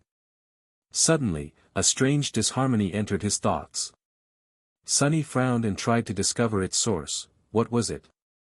Why did he feel that something was wrong? It took him some time to realize that Cassie and Nephis, who were supposed to be discussing the guiding light behind him, were strangely silent. Looking back, he saw that the blind girl had already used the sacred staff to determine where Effie was located. Nephis was studying the vague shapes of the dark cliffs. His frown deepened. It changed. Why? Sonny was sure that they had not heard him muttering to himself. Had he done something else to affect the usual flow of events, or failed to do something to keep it stable? I don't think I did, though. Sonny rubbed his face. Perhaps his posture or presence influenced Cassie and Nephis without him noticing. Sonny. He shook off his confusion and looked at Nephis. Yeah. I'm fine. Actually, there's something I need to do. Stay calm. I'll summon the fragment of shadow domain in a moment. The world was devoured by the primordial shadow once again. Sonny mounted Nightmare and left the chain breaker once again. He found Jet and brought her back once again. This time, he did not use the mirror of truth to copy Soul Flame and heal her right away, though. Although it was a little cruel to Jet, Sonny could not allow himself to waste the miraculous memory that way. Her wounds would be healed by Nephis in a couple of hours, regardless. Everything went as usual, however, when he returned to the chain breaker, the strangeness continued. The conversation seemed to be the same, but something felt out of place. It was only when they reached the bone orchard and started rending the hollow butterfly that he finally figured out what was wrong. Jet and Nephis were resting while he and Cassie were busy splitting the tough chitin on the great monster. And the blind girl seemed strangely distracted, moving slower than she was supposed to. Right. It all started when she failed to make her usual remarks about the guiding light. He had only noticed that Cassie was behaving strangely that late because she usually kept quiet while the others talked. Her subtle reactions, however, had been different from the familiar ones all along. "What is going on?" Sunny stopped what he was doing and stared at Cassie with a slight frown. Eventually, he asked. "Cassie? Is everything all right with you?" She froze, then turned to face him and lingered for a few moments. "Yes. I think so. I just have this strange feeling." He raised his eyebrow. "What feeling?" It was an ominous sign that their oracle was having a strange feeling. Cassie's premonitions were never trivial, and were usually the harbingers of terrifying events. But what could have triggered this premonition? Nothing was supposed to change on Windflower, unless Sunny was the one to change it. He waited tensely to hear her response, all kinds of dreadful theories flashing in his mind. However, when Cassie finally answered, all those thoughts disappeared, replaced by stunned silence. She shrugged. "It's nothing serious. I just can't get rid of this feeling of déjà vu." Sunny stared at without saying anything. Déjà vu? Wasn't that how he himself had first come to recognize the twisted nature of time on Windflower? He blinked. Was Cassie becoming aware of the loop, too? Throughout the rest of the loop, Cassie continued to be a little off. The changes were subtle, but Sunny could easily spot them. After all, he had been going through these tribulations for a long time now. Anything that was different from how things were supposed to go drew his attention. Cassie was clearly in a slightly dazed state, not unlike how he had been the first time around. Otherwise, she would have realized that having a persistent sense of déjà vu on an island where time endlessly repeated itself had to mean something. Then again, she might have simply attributed it to the time loop and moved on. It was only Sunny who knew that the blind girl was acting differently from how she had in the previous revolutions. Why is this happening? Cassie was distracted because of her strange mental state, while Sunny was distracted because of Cassie. The cohort had slain the cavern terror, traversed the system of caves, and obliterated the swarm of black millipedes. Finally, they climbed out of the chasm and ventured into the misty forest. Now that it was submerged in darkness, Sunny found it much easier to move forward. He was in his element. He could also track the movements of the nightmare creatures populating this part of the island, not to mention the fact that he already knew what they were capable of. Some abominations had to be avoided at all costs, some could be challenged. It was easier to avoid the former, and not as hard to slay the latter. Armed with knowledge and the element of surprise, the cohort made swift progress. Eventually, there came a moment when Sunny told everyone to slow down and took the lead. Banishing the mist from a small area in front of them, he called. "Effie! Do not!" As soon as he spoke, a gray spear flashed toward him with tremendous speed, as if shot from a devastating siege engine. Holding back a sigh, Sunny moved to the side and effortlessly caught the spear with his bare hand. The power of Effie's throw was scary enough to drag him back a few steps, but he easily kept his balance. "Throw that damned spear at me!" Nephice and Jet had barely had any time to react. They both stared at the deadly weapon held in his hand with astonishment. Cassie, though, did not seem too surprised. Her soft lips moved, as if she was whispering something to herself. Effie's figure was already revealed, standing in the darkness. Doofus?" Sunny scoffed. "Who else would it be? Come, take your spear back. It's heavy." The rest of the revolution went without anything dire happening. Sunny was in no mood to try anything dangerous, anyway. He was busy recalculating various possibilities, coming up with new solutions, and observing Cassie. From time to time, he also looked at Effie. The boisterous huntress had been put off a little at the start, noticing that he was not reacting to her teasing. But after Jet explained the nature of the loop to her, she understood why Sunny seemed different from his usual self. Tucking a loose strand of hair behind her ear, Effie looked at him bashfully. "Ah, so you've heard all these jokes already? Dozens of times? Crap. I didn't think I was that predictable. Luckily, Nephi's was there to be flustered in his place. Watching the huntress explain what had happened to her, Sunny couldn't help but think about Effie. It was an incredibly stupid thing, what she had done. Getting pregnant in the middle of a war was not exactly smart. Even if it had not been intentional, the result was the same. Still, he could understand, somewhat. Passions were high on the battlefield, and even the smartest people were prone to making mistakes when they were not thinking straight. Gods knew he had made his own share of stupid decisions. Plus, modern medicine was often unreliable when it came to awakened, especially the more powerful ones. Sunny did not know if Effie had taken steps to prevent this exact situation from happening, but even if she had, they might have ended up failing her. Even if that was not the case, he could understand. But how the hell had she ended up being pregnant in a nightmare? Bad luck, really. An avalanche of misfortune that started with a single pebble. A heavy sigh escaped from his lips. Indeed, Effie had never had any intentions of challenging the third nightmare. She was only here because of a series of tragic events that no one could have foreseen. It had to have started not long after she found out about her condition. Back then, the government forces escorting Wake of Ruin were never meant to participate in a large-scale battle. They were simply there as observers, and yet, when the Great Gates opened during the Battle of the Black Skull, Effie had no choice but to escape into the Dream Realm, just like the rest of the Masters and Saints there. In the Nightmare Desert, Beastmaster offered her a way out. But the members of the cohort had no plans of challenging a seed then. Their goal was to reach the Black Pyramid. Effie must have thought that they would either escape or die in a matter of days, or weeks at most. Her pregnancy was not supposed to become an issue. Unlike the rest of them, Effie had already lost one cohort. Her original companions had all perished in the catacombs below the Dark City.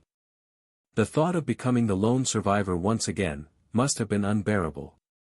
So, she chose to remain with her friends. It was only after Beastmaster, Syshen, Morgan, and Sir Gilead left that a decision to follow Mordred into a nightmare was made. At that point, the only choice Effie had was to challenge the seed with them, or remain in the desert alone to not become a burden to her companions. But even if she had chosen the latter, the members of the cohort would have definitely not allowed her to commit suicide out of misguided consideration for their well-being. And here they were. Sunny looked away and sighed again. It must have been hard on her. Effie always put up a carefree front, but he knew that behind it, she had known just as much heartbreak and sorrow as the rest of them, if not more. Making the decisions she had made, no matter right or wrong, could not have been easy. In fact, it was the opposite. Every step of the way must have been frightening, heavy, and difficult. I have to get her out of this hellhole alive. They would deal with the rest later. Eventually, the revolution came to an end. And when the next one started, Sunny was startled by an unexpected noise. Looking back, he saw that Cassie had dropped the guiding light, which clattered and rolled across the deck. Her expression was frozen.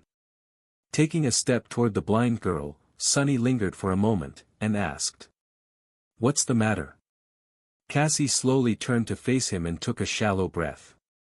Her words were exactly what he expected to hear. "Sunny. I remember." Sunny did not know how many revolutions it had taken him to become aware of the loop. However, he knew that around 2 months had passed since he did. That was how much longer it had taken for Cassie to join him in knowing the truth. Standing on the deck of the chain breaker, Sunny stared at the blind girl intensely. He was feeling a strange mix of emotions, relief and gratitude, to start with. He was incredibly elated at the thought of sharing the burden of escaping Windflower with someone, especially someone as resourceful and steady as Cassie. But at the same time, there was a note of unease in his heart. How exactly had she come to know about the loop? And why? For him, it was because of the sin of solace. Sunny remained silent for a few moments, then suddenly took a step forward and asked, his voice grim. "You see him too, don't you? Admit it." "I know you do." The blind girl tilted her head a little, an expression of confusion appearing on her face. See, who? I don't understand. Sunny hesitated for a moment. Was she telling the truth? Or was she only pretending to be oblivious to the sin of Solace? If it was the latter, he had to give Cassie and her acting skills credit. She would be a much better liar than he had ever suspected her to be, if that was the truth. But why would she hide it? To spare them both the embarrassment, perhaps, gods knew, Sunny would not want anyone to hear the things his inner demon whispered into his ears every day. If so, it would make sense how Cassie had learned about the loop, and why it had taken her longer to become aware of it. She could only perceive the sin of Solace by using her ascended ability on Sunny, after all, and would thus be far less susceptible to the Wraith's influence. However, it was not necessarily the case that she could see and hear the hateful apparition. In fact, it was far more likely that Cassie was telling the truth. The sin of Solace only existed in Sunny's mind, and was therefore unlikely to be seen by her while sharing his senses. She could have simply become aware of the loop because of her unrivaled affinity to fate and revelations. The blind girl had always been able to feel and perceive things that none of them could. It was not outside the realm of possibility that she would slowly learn to sense the twisted nature of time on Windflower by herself. Cassie could have been sincerely confused by his question. Sunny simply did not know. He frowned a little. The sin of Solace, the sword wraith that follows me around. You can't see him. Cassie looked at him silently for a few moments, then smiled faintly. How can I see him? I'm blind. She pointed to her beautiful blue eyes, making Sunny cough in embarrassment. No, that's not what I meant. What I meant was, forget it. Did it really matter if Cassie could perceive the sin of Solace or not? Sunny would prefer it if she couldn't, but if she could and was willing to pretend otherwise, that was fine, as well. It was not like Cassie had not been pretending to not know various things ever since becoming an awakened. Her aspect and abilities not only allowed her to learn secrets, but also gave her no choice but to learn them. To spare herself and the people to whom those secrets belonged a lot of embarrassment, she probably kept quiet about such things. At least that was what Sunny thought. He grimaced, remained silent for a while, and then smiled tentatively. Well, anyway. You really remember? That is great news. Indeed, it was. At first, Sunny had only considered his mental state, and how sharing the burden with another person would alleviate his fatigue and loneliness. But really, the benefit was so much greater than that. With 2 members of the cohort being able to carry the knowledge of the previous revolutions into the future ones, the range of things they could achieve would double. Everything that Sunny had been doing alone would be done faster, and solutions he had not dared to try would not be nearly as daunting anymore. More than that, Sunny and Cassie did not need to pursue all these goals together. They could split up and tackle different tasks simultaneously, thus accelerating the entire escape to a great degree. Of course, he needed to consider his plans carefully. There were things that Cassie could potentially achieve on her own, and things that she would never be able to do without his help. He would have to teach her everything he had come to know, as well. Even though the blind girl had become aware of the loop, the current revolution was only her second one. Sunny, however, had been accumulating knowledge of Windflower over more than 60 revolutions. She had to benefit from the groundwork he had laid before becoming a true ally to him in this timeless hell. Yes. I'll have to teach her about the island and the abominations populating it first. Cassie, meanwhile, turned to face the mist. The soft lines of her delicate face twisted slightly, expressing her doubts and anxiety. Yes. I do remember. But it seems so odd. Like a strange dream. She lowered her head. That hollow butterfly, the caverns, the dark forest. And Effie. I can't believe that Effie is. It was at that moment that both Cassie and Sunny were suddenly interrupted. Looking at them in utter confusion, Nephice raised an eyebrow. What are you two talking about? She frowned. What does Cassie remember, and why is remembering something so important? Caverns, forests, and butterflies. What does it mean? And what is it about Effie? The two of them turned to her, surprised. Sunny was suddenly very guilty about forgetting Neff in all the commotion. So. I'll have to explain everything again, I guess. But then, he suddenly had a thought.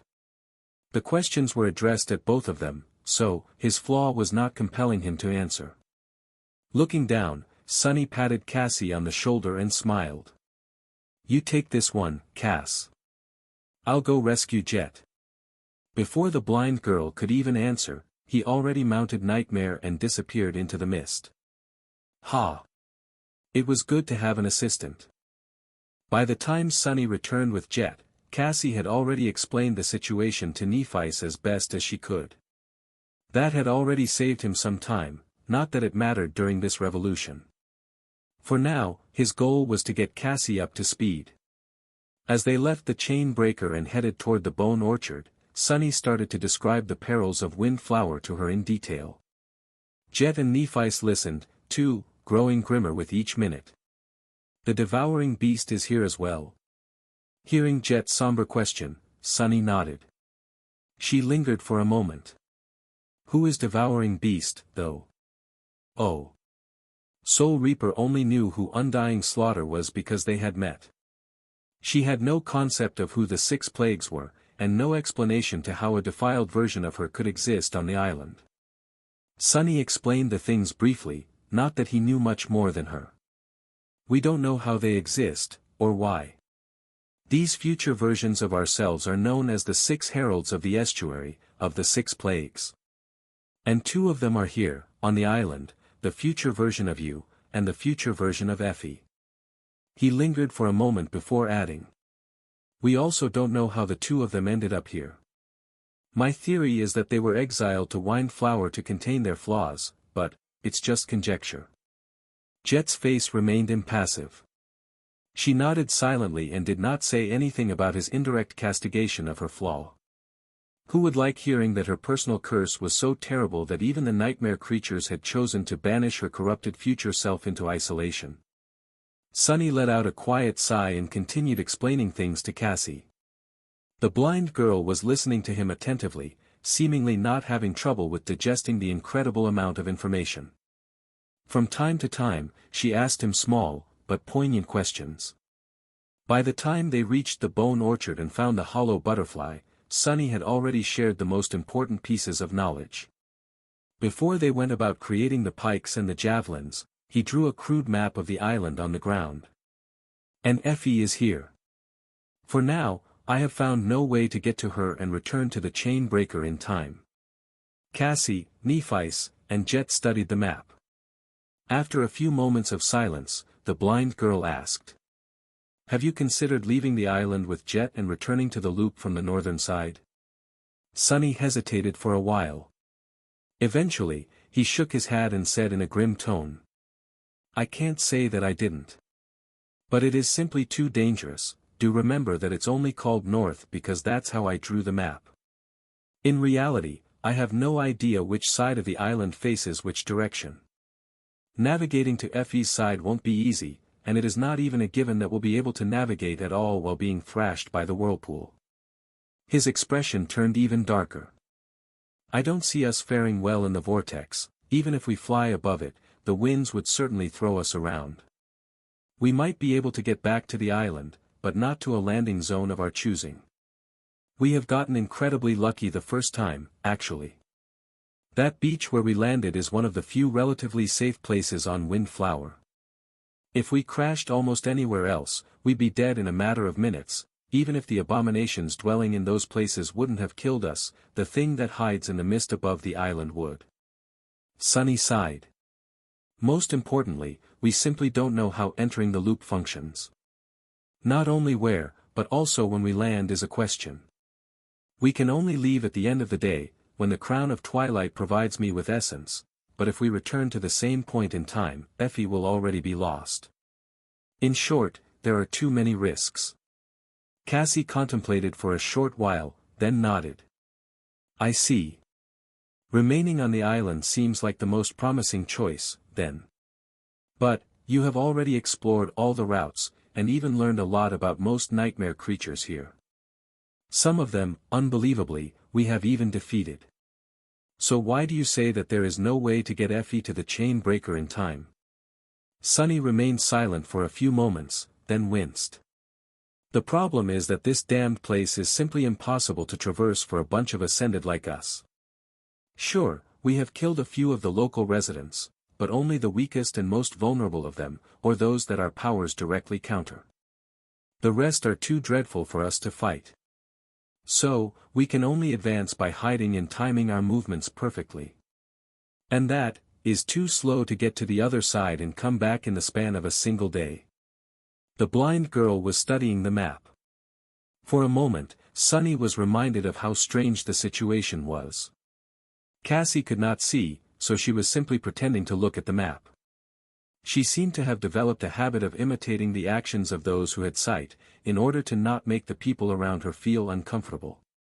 While, in reality, she was actually seeing the map through the eyes of her companions. He hesitated, then added with a bit of hope in his voice. But that was back when I was the only one with the detailed knowledge of the loop. Now that there are two of us, the situation might change. Cassie did not answer for a while. Then, she slowly shook her head. No. It won't change. Sunny was taken aback. He stared at her tensely, then asked, his voice even. And why is that? The blind girl sighed. It's because I am not strong enough to make a decisive difference. Sure, with my help, you can save an hour or two, but that is not enough. Even if we separate, the scope of the things I can accomplish is limited. If this island is too dangerous for you, Sunny, then it is certain death for me. She frowned. Even if we somehow manage to make everyone in the cohort remember the previous revolutions, it will still not be enough. Not that having Nephi's, Jet, and Effie slowly being driven mad by that cursed sword of yours is an option. Sunny's face darkened. He scoffed, then looked away. So what are you suggesting we do, then? Cassie shrugged. We explore every opportunity. The things we've learned offer us no solution. So there is no other choice but to turn to things we've yet to explore, and hope for the best. Starting with. She leaned forward slightly and pointed to the map. Sunny lowered his gaze and looked at where her delicate finger was pointing.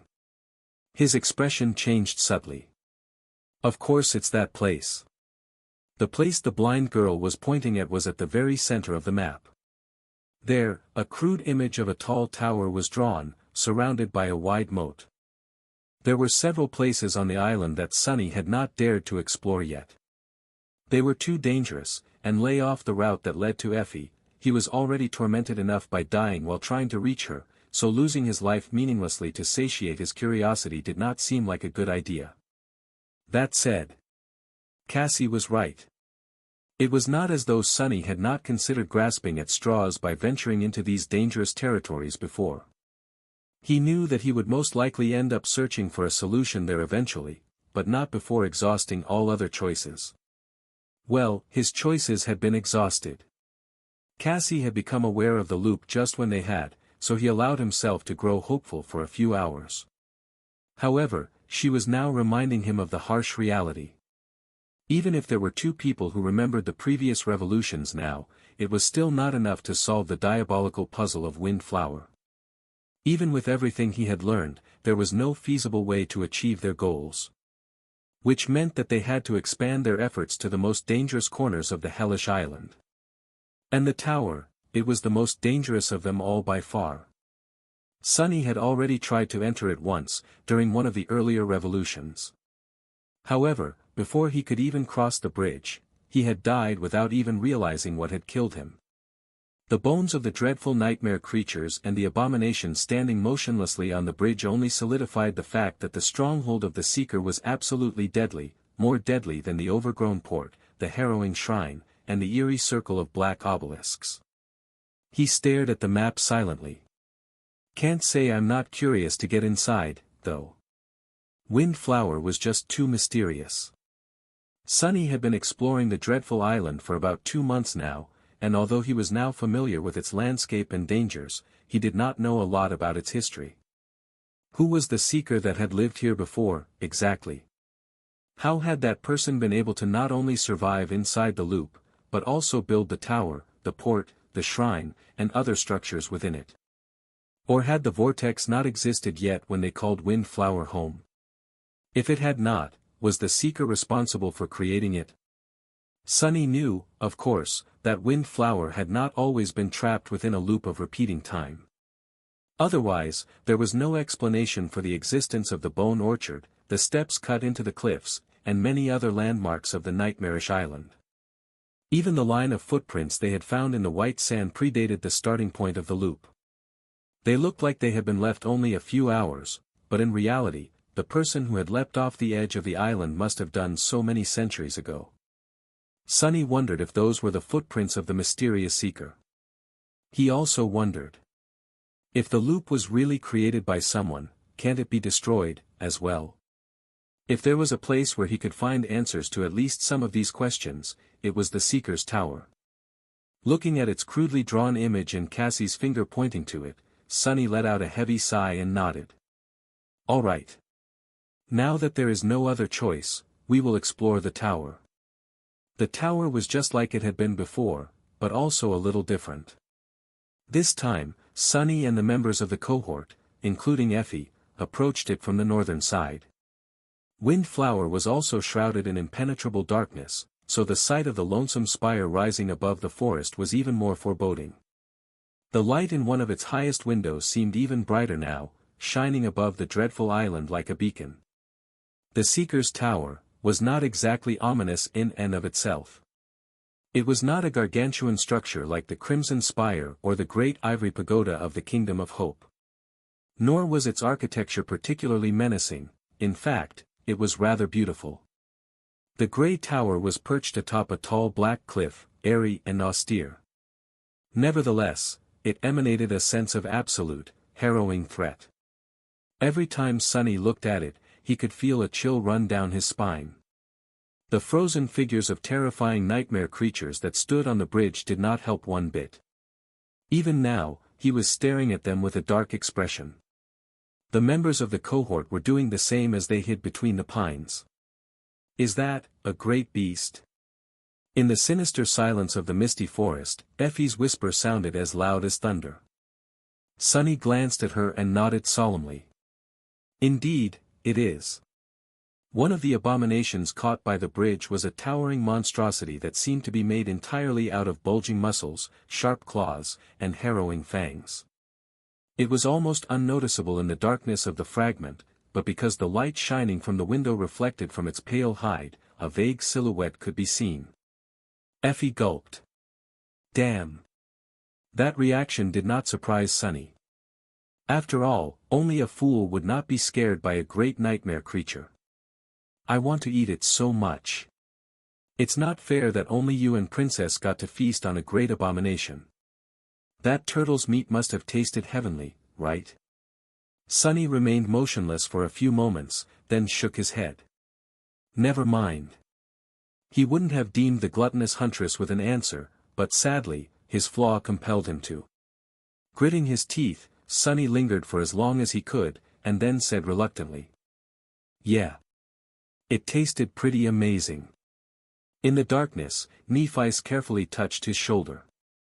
When Sunny turned to her, she asked in a low voice. What do we do now? He studied her beautiful face for a few moments and sighed. What was there to do? We will try to cross the bridge. Right, all of you, prepare to die. Although the Seeker's Tower was right in front of them, Sunny had little hope that they would be able to reach its entrance this time. Not only was the tower protected by the eerie enchantment, but the revolution was also close to its end. It had taken them a lot of time to find Effie and get back to the heart of the island. He did not know how much longer they had, exactly, but it might have been mere minutes. In the end, they never found out. The black cliff was surrounded by a wide open space where there were no trees. Not long after the members of the cohort cautiously abandoned the forest, a gentle wind caressed Sunny's face, forcing him to look up. Windflower was shrouded in impenetrable darkness, so no one except for Sunny could see, but there was something there, above them, hiding in the black expanse of the misty sky. Frozen in terror, he watched dozens of twisting tendrils descending from the turbulent black fog, each hundreds of meters long. Then, he was dead. Coming back to his senses on the deck of the chain breaker, Sunny could not help but shudder. This was the first time he had caught a glimpse of the being that dwelled in the mist above the island. Sunny had thought that Windflower had no horrors left to surprise him with, but he had been wrong. What even is, that thing? Hiding how disturbed he was, Sunny turned and looked at Cassie. By now, he was if not accustomed, then at least familiar with the terrible trauma of dying. The blind girl had only recently become aware of the loop, though. For her, it must have been a harrowing experience. But, contrary to his expectations, Cassie seemed perfectly fine, nonchalant, even. It was as though she had experienced countless deaths already. Sunny lingered for a moment. Right. Considering her aspect, she probably has. Nevertheless, he walked over to her, hesitated for a moment, and tried to make his voice sound soft. Are you all right? A brief, pale smile appeared on Cassie's face. She nodded. Yes. I'm fine. It's just, it was sobering. Nephi stared at them silently, a hint of confusion appearing in her tired gray eyes. She was once again suffering from the symptoms of essence exhaustion. Sunny sighed and gestured to Cassie, imploring her to take care of the explanations. A moment later, he was off to retrieve Jet. I am, definitely not avoiding Neff. He could have sent Cassie, Nightmare, and one of his shadows into the mist and remain on the chain breaker with Nephi's instead. However, Sunny was not quite sure how to act around her now, after what the Sin of Solace had said, and what he himself had admitted. Especially not if they were left alone. I'll just think about how to get into the terrifying ancient tower. That is much less daunting. He explained the situation to Jet on the way back to the chain breaker. At the same time, Cassie explained it to Nephis.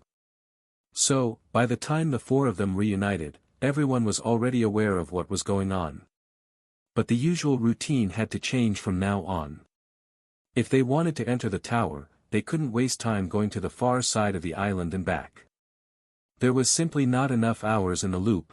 Nevertheless, Sunny hesitated. How could he leave Effie alone in the cold mist and darkness? He was not sure what had happened to her in the previous revolutions, without them.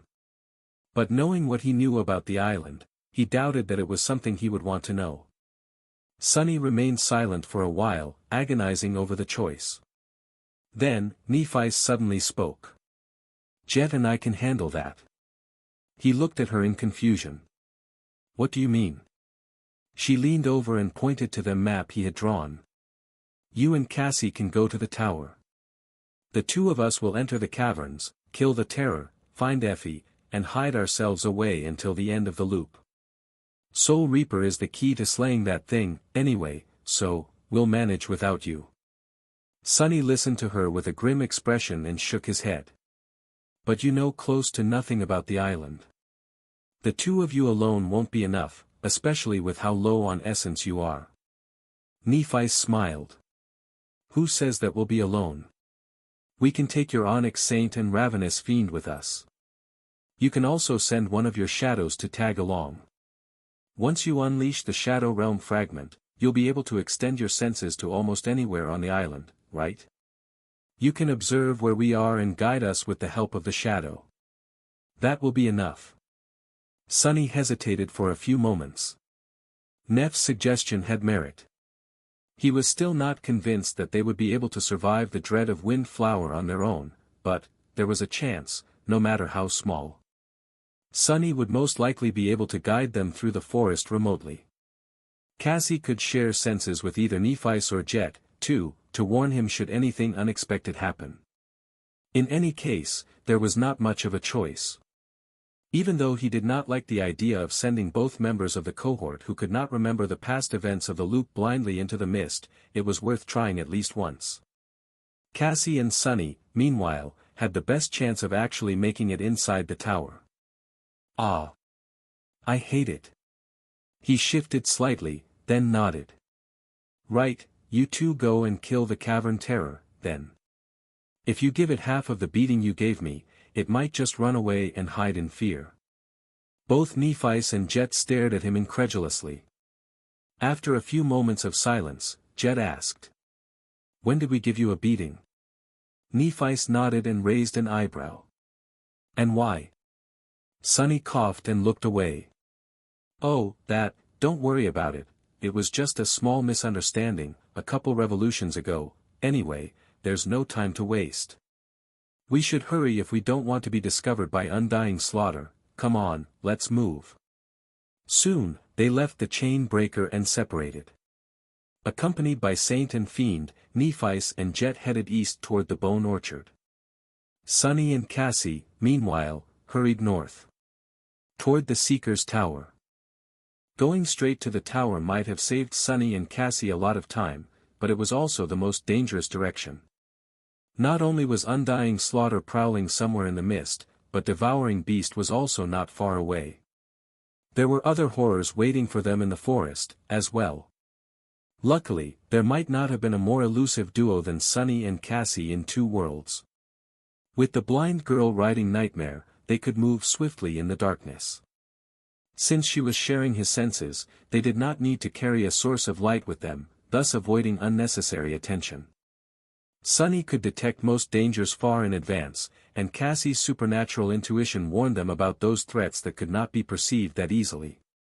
Added to the extensive knowledge of the island, that allowed them to avoid confrontations with its prisoners and advance inland stealthily. Of course, it would not have been possible without the fragment of the Shadow Realm. The silent understanding they shared also played a large role. At some point, Cassie patted Nightmare on the shoulder. The black stallion slowed down and then halted, standing motionlessly in the flowing mist. Sunny leaned against the trunk of an ancient pine and listened to the muffled sounds of the forest, focused and calm. Do you sense a threat? Cassie nodded. Something is approaching. He swiped the surrounding woods with shadow sense, but did not find anything. Nevertheless, the forest suddenly seemed more eerie than it had been before. Sunny frowned, contemplating which of the horrors of Misty Island could be lurking nearby. His expression dimmed. Can we evade it? The blind girl frowned, then hesitantly shook her head. I don't think we can. There is not enough time. Sunny sighed and raised the sin of solace. We fight, then. It was a shame, he really thought that they would be able to reach the Seeker's Tower alive. Before Sunny could prepare himself for the inevitable, and most likely fatal, clash, Cassie was suddenly surrounded by a whirlwind of sparks. Even the familiar motes of light seemed dimmer in the darkness of the fragment. The blind girl remained silent for a few moments, focusing on something, then said quietly. We can't evade it, but we can try to lure it away. Soon, the blade mannequin echo weaved itself from light and hurried into the mist, intentionally producing a lot of noise. Cassie pointed in a different direction. Let's go.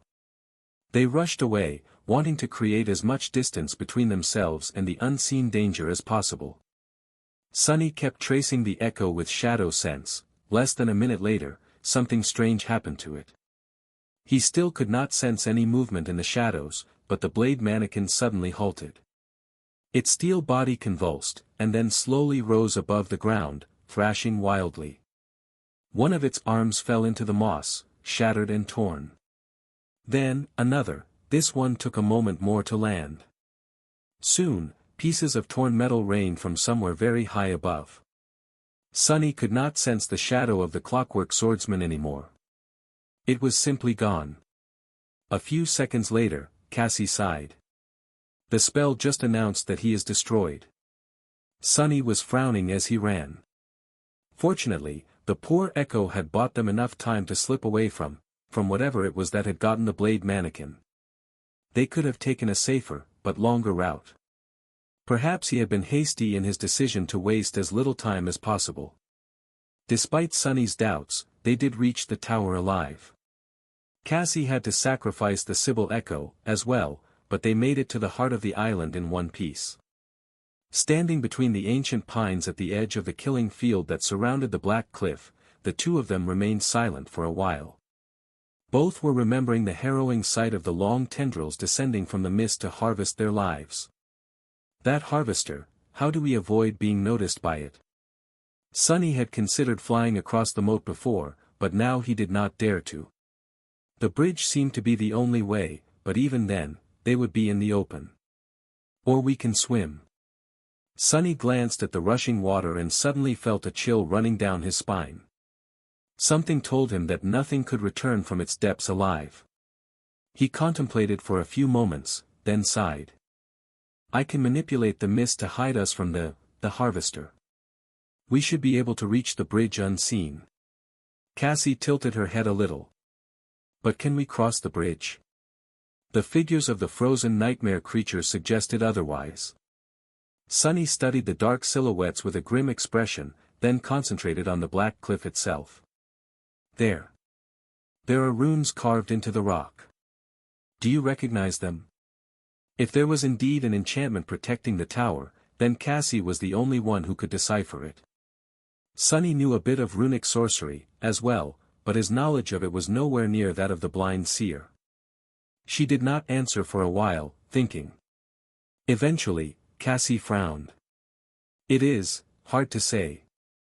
We can only see a part of the inscription from here. Does it encircle the entire cliff? Sunny nodded. I've passed the tower from various directions in the past, and every time, I saw these large runes carved into the cliff. Cassie lingered for a moment. Then let's not hurry to reach the bridge yet. We should circle the tower and study the runes first. They proceed with just that. Staying under the cover of the forest, Sunny and Cassie slowly moved around the black cliff. A few times, they had to retreat and hide, especially so when the familiar sounds of snapping trees resounded from the mist, informing them that devouring beast was wandering somewhere nearby. In the process, both of them observed the progress of the other party tensely.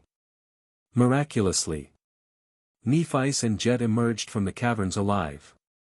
The two of them must have managed to slay the corrupted terror, after all. Judging by how bloodied their armor was, the battle had been a terrible one. Nevertheless, there were no wounds under all that blood, they had already been healed by Nephice. Saint and Fiend were also in one piece, although the latter seemed worse for wear. Guided by Sunny's shadow, Neph and Jet were now cautiously traversing the misty forest. Around the time they found Effie, and were almost impaled on her spear, Sunny and Cassie finally returned to where they had started from. The blind girl dismounted and was now sitting on the ground, tracing unfamiliar runes in the wet soil. There was a frown on her face. Strange. Sunny waited for as long as he could, then finally asked. Well? Can you make sense of them? Is it an enchantment? Cassie hesitated for a while. It seems to be. However, it's unlike any enchantment I have ever seen before, here in the tomb of Ariel, in the Kingdom of Hope, and anywhere across the dream realm. Her expression was suddenly troubled. There are runes that do not seem to be a part of the enchantment, as well. The spell does not translate them, so they are not exactly words. However, they are, in a way. It's like a code. Or a puzzle, I guess. Sunny raised an eyebrow. Can you solve that puzzle? Cassie nodded. Yes. It's not particularly hard, anyone knowledgeable in runic sorcery would be able to. He glanced at the black cliff, thought for a few moments, and asked. So what do these runes say? The blind girl hesitated. It's a bit strange. I don't quite understand the meaning, but if I'm reading it correctly, they say. Cassie remained silent for a bit, then turned to him and shrugged. I am the tower that Alethea of the Nine built.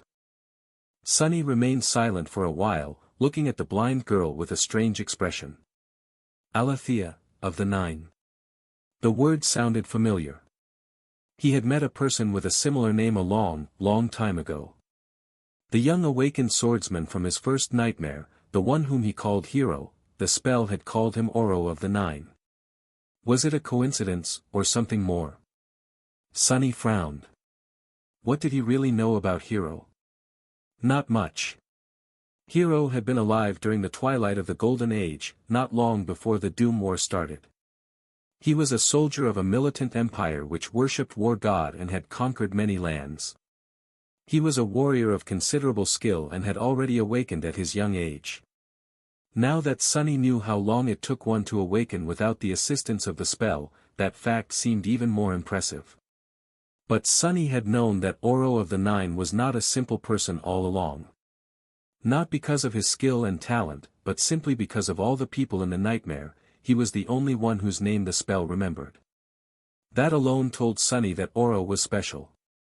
The spell appraised Sunny's performance in the first nightmare as glorious, which meant that he had deviated from the natural course of events to a great degree.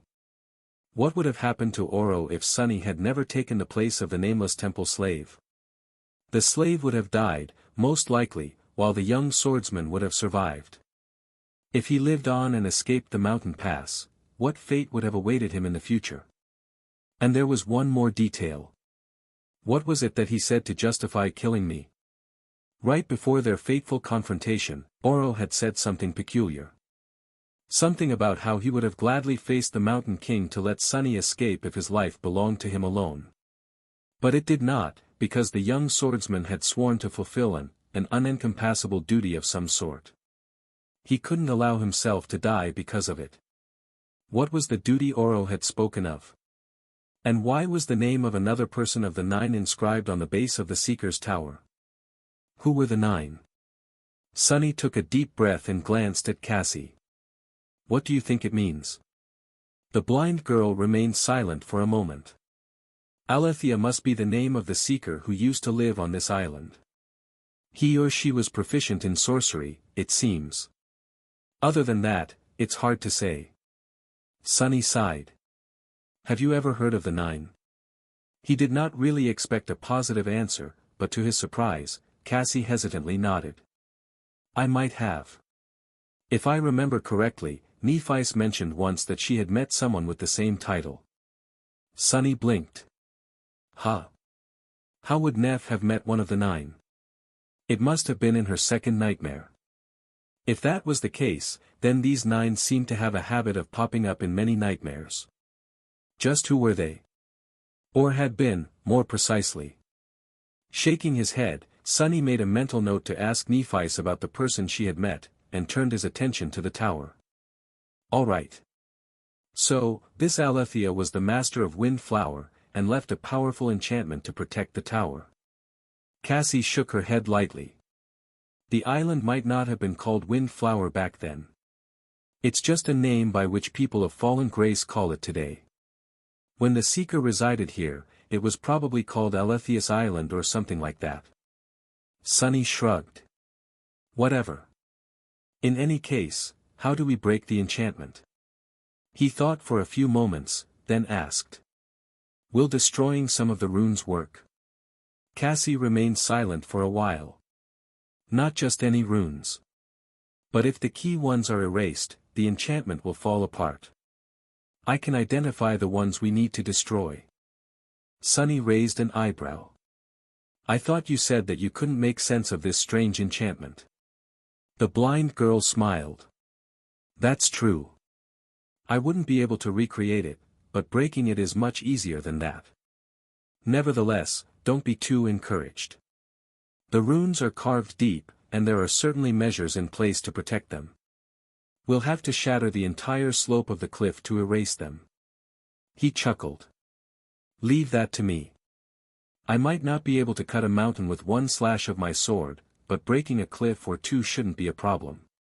Cassie nodded and fell silent, concentrating on identifying the key runes of the enchantment. Sunny, meanwhile, studied the black cliff. A long time passed. On the far side of the island, Nephis, Jet, and Effie had hidden among the cliffs and shared a meal. Sunny watched them through the shadow and listened to the calming flow of their conversation. Neff was holding the guiding light, explaining how it had been found in the lost temple of fallen grace. Finally, Cassie was done with her task. The two of them moved stealthily around the black cliff and reached the spot where the string of most vulnerable runes was located. There. Destroy that section. She pointed to where Sunny needed to strike, but he shook his head. Not yet. They had to wait a little longer. After about an hour, Sunny took a deep breath and rose. A whirlwind of scarlet sparks danced around his hand, forming into a black bow. He raised it and held the string. At the same time, somewhere outside the mist, the 7 suns were plunging into the great river. It was dusk. As the crown of twilight opened his soul to a flood of essence, Sunny drew the bow and activated its most powerful enchantment, Death Dealer. Usually, he would not have been able to use it more than a few times in a row, the strain on his essence reserves was simply too great. But right now, it did not matter. Releasing the string, he sent a black arrow flying. Then, without wasting even a second, Sunny grunted and drew the bow again. The second and third arrows streaked through the darkness before the first one even hit the target. Then, the silence of wind flower suddenly exploded into a deafening roar of breaking stone. It was as though a furious storm suddenly descended, with booming thunderclaps shaking the world. Black arrows struck the face of the cliff one after another, 1, 2, 3, 10. Despite how harrowing the force of these strikes was, the weathered black rock held. For a while. Gradually, a net of thin cracks appeared on its surface. Then, the cracks widened. Not long after that, small shards of broken stone shot into the air. Finally, the side of the cliff exploded and collapsed, tons of black stone falling into the turbulent waters of the wide moat. Sunny lowered his bow and swayed a little, utterly spent. His breathing was ragged. By his side, Cassie clenched her delicate fists in excitement. It worked. The enchantment is failing. Sunny lingered for a moment. Yeah. I can see. Crap. There was no thrill in his voice. Out there on the bridge, the harrowing abominations that had been motionless before were already starting to move. Not only were the nightmare creatures on the bridge coming back to life, but the thunderous noise created by Sunny's arrows had to have attracted all kinds of abominations from the depths of the island. The enchantment surrounding Alethea's tower might have been destroyed, but the situation was dire. He could already hear the pines falling in the forest, which meant that devouring beast was approaching them. Damnation. Sunny stared at the stirring nightmare creatures for a moment, then dismissed his bow and dashed to Cassie. Sorry. Grabbing the blind girl by her thin waist, he effortlessly lifted her off the ground and jumped into the saddle.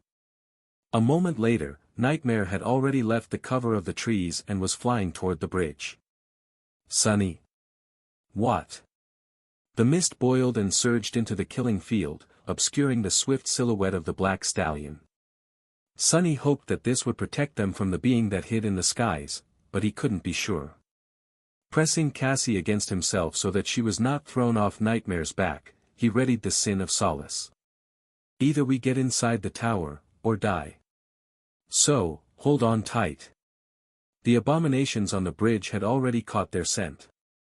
Sunny had hoped to slip past them before the creatures fully regained their senses, but it seemed that he had been too optimistic. There was only a second or two left before Nightmare reached the moat, and yet, there was already a great nightmare creature eyeing them as it blocked the way. Curse it! At the last second, Sunny gave his steed a command to turn left. At the same time, the deep darkness surrounding them stirred and came alive, surging forward like a tide. Just when Nightmare would have plunged into the rushing water, the darkness solidified, turning into a tangible surface. A bridge built of shadow had appeared to the side of the stone bridge, and they were already crossing it. Sunny saw something fly at him from the direction of the great abomination and lashed out with the sin of solace. The impact was powerful enough to almost tear his arm off, but he did manage to deflect it. A moment later, they were past the nightmare creatures. Sunny even imagined that they could actually make it. But then, something was wrong. The further Nightmare advanced across the moat, the worse Sunny felt. His body had somehow turned weak and frail. His thoughts turned cloudy. What is happening? Cassie's golden hair, which was flying into his face a moment before, was now white for some reason. Pressed against him, her body felt unnaturally thin and fragile. The sin of solace slid out of his grip and fell into the water. Looking down in confusion, Sunny stared at his hand. His skin had turned wrinkly and translucent, like that of an old man. It was just like Ananke's hand when he had first seen her. His teeth felt loose in his gums, as if ready to fall out. Sunny. Cassie's faint voice was almost too quiet to hear. The other side of the moat was so close. But before they could reach it, Sunny's vision suddenly turned blurry. Then, he was standing on the deck of the chain breaker once again. Turning slowly, Sunny looked at Cassie. The blind girl was standing behind him, shivering. Her beautiful face was deathly pale, but her hair. It was golden once again. He slumped against the railing, let out a shaky breath, and forced out a smile. I guess, we really do have to use the bridge. She nodded slowly. Yes. Let's try to make it, this time. Sunny had always wanted to die of old age, but definitely not in such a cruel manner. It seemed that his previous suspicion that diving into the moat would be lethal was correct, however, as it turned out, passing above it was just as deadly. At least now, I know that masters can die of old age, too. It was actually an interesting piece of information. It was common knowledge that awakened had longer lifespans than mundane humans, but no one really knew by how much.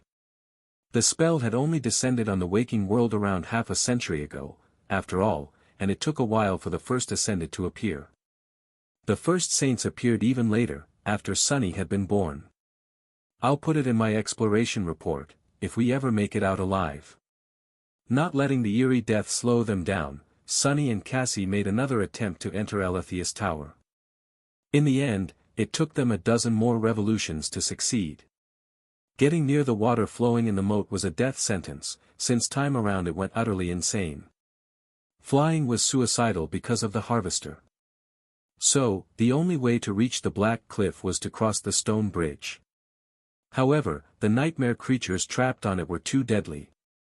As soon as the enchantment was destroyed, they were released from its hold and turned their attention to the two humans. Sunny and Cassie tried fighting them, and perished. Then, they tried to evade them, but were caught and killed. Eventually, it was Sunny who came up with a way to deal with the abominations. With devouring beast on their heels and the nightmare creatures in front of him, he simply made sure that the former and the latter collided with each other before they caught him and Cassie. Then, while the bestial giantess was dismantling the dreadful abominations behind them, Sunny and Cassie stealthily ascended the steps cut into the cliff. There was more deadly magic on those steps, but after dying to it several times, they finally found a way to reach the tower. Finally, they stood in front of its gates. They were shut tightly, and even if Sunny had a key, there was no lock to insert it. Luckily, he was already familiar with this type of door. Placing his hand on the surface of the gate, he sent his essence flowing into it. The ancient door opened slowly. Hearing a furious roar chase after them from the bottom of the cliff, Sunny did not waste any time. Grabbing Cassie's hand, he entered Alethea's tower and pulled the blind girl inside. As soon as Sunny shut the gate behind them, the terrifying roar that had been approaching was cut off. A few moments later, the tower seemed to shake a little, as if something had crashed into its walls. However, apart from a little dust that fell from the ceiling, nothing happened. They seemed to be safe. From the threats outside, at least. Letting out a sigh of relief, Sunny took a step back and looked around. His eyes narrowed a little. Well, that is unexpected. He had wondered about what the interior of Alethea's tower would look like a lot. In his mind, there were two possibilities: either it would be perfectly preserved and full of tantalizing knowledge, or serve as the lair for the most harrowing abomination yet. The truth was that it was both and neither at the same time. From what Sunny could tell, the interior of the tower had once been austere, but elegant. None of that elegance remained, however. At some point, a dreadful nightmare creature had made its way inside. He was currently staring at that nightmare creature. Its torso was hanging from the ceiling, terribly mutilated and seeping with black blood. The creature's revolting skull was crushed, and one of its arms was severed at the elbow. A vast and utterly disgusting puddle of blood, viscera, and brain matter covered most of the floor. Looking at the corpse of the gargantuan, vaguely humanoid creature, Sunny couldn't help but feel a sense of deep, primal terror. Alethea's tower had indeed become the lair of a dreadful abomination. However, the abomination was dead. Cassie was observing the corpse, too. She seemed unnerved. After hesitating for a few moments, the blind girl said quietly. It was a great tyrant. Sunny gulped. Why, the hell, is there a great tyrant in our third nightmare, even? That has to be against the rules. And why was there something capable of mutilating a great tyrant to such a degree here, as well? What was that damned spell thinking? Shaking his head, Sunny studied their surroundings. Now that he had some time, he noticed signs of a terrible battle. Everything inside the tower had been obliterated, turning into piles of splinters and rubble. Here and there, the corpses of the tyrant's minions could be seen, turned into bloody mush. Was the thing that had killed them still inside? It had to be, considering the nature of the loop. But then, why were the gates of the tower locked? Why was the enchantment intact? How was it even possible? Walking over to the puddle of the tyrant's blood, Sunny knelt and touched it. His expression was troubled. It's cold. The creature had not been killed recently. Had it been dead for as long as the loop existed? He glanced at Cassie. What does your intuition tell you? She frowned. To flee. Then, the blind girl sighed and pointed up. There is danger, somewhere above us. Sunny grimaced and rose to his feet. He considered summoning Nightmare back, but then decided against it. The black steed would not be able to move freely in the narrow confines of the tower, so it was up to him and Cassie to find out the truth. Well, I am not going to flee after dying so many damn times to get here.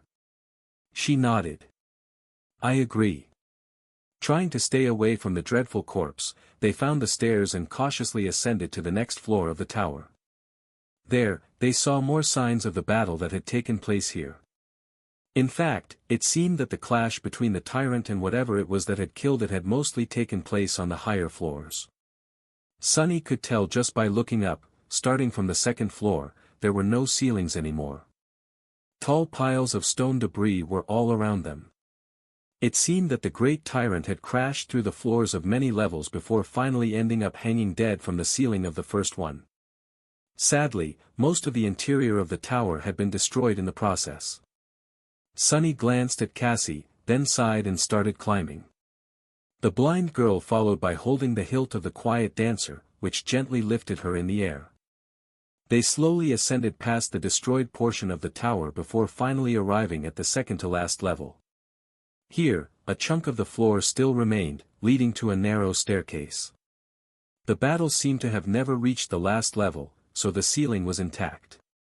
Sunny could not tell what was above them, but he knew only the highest window of the tower was emanating light.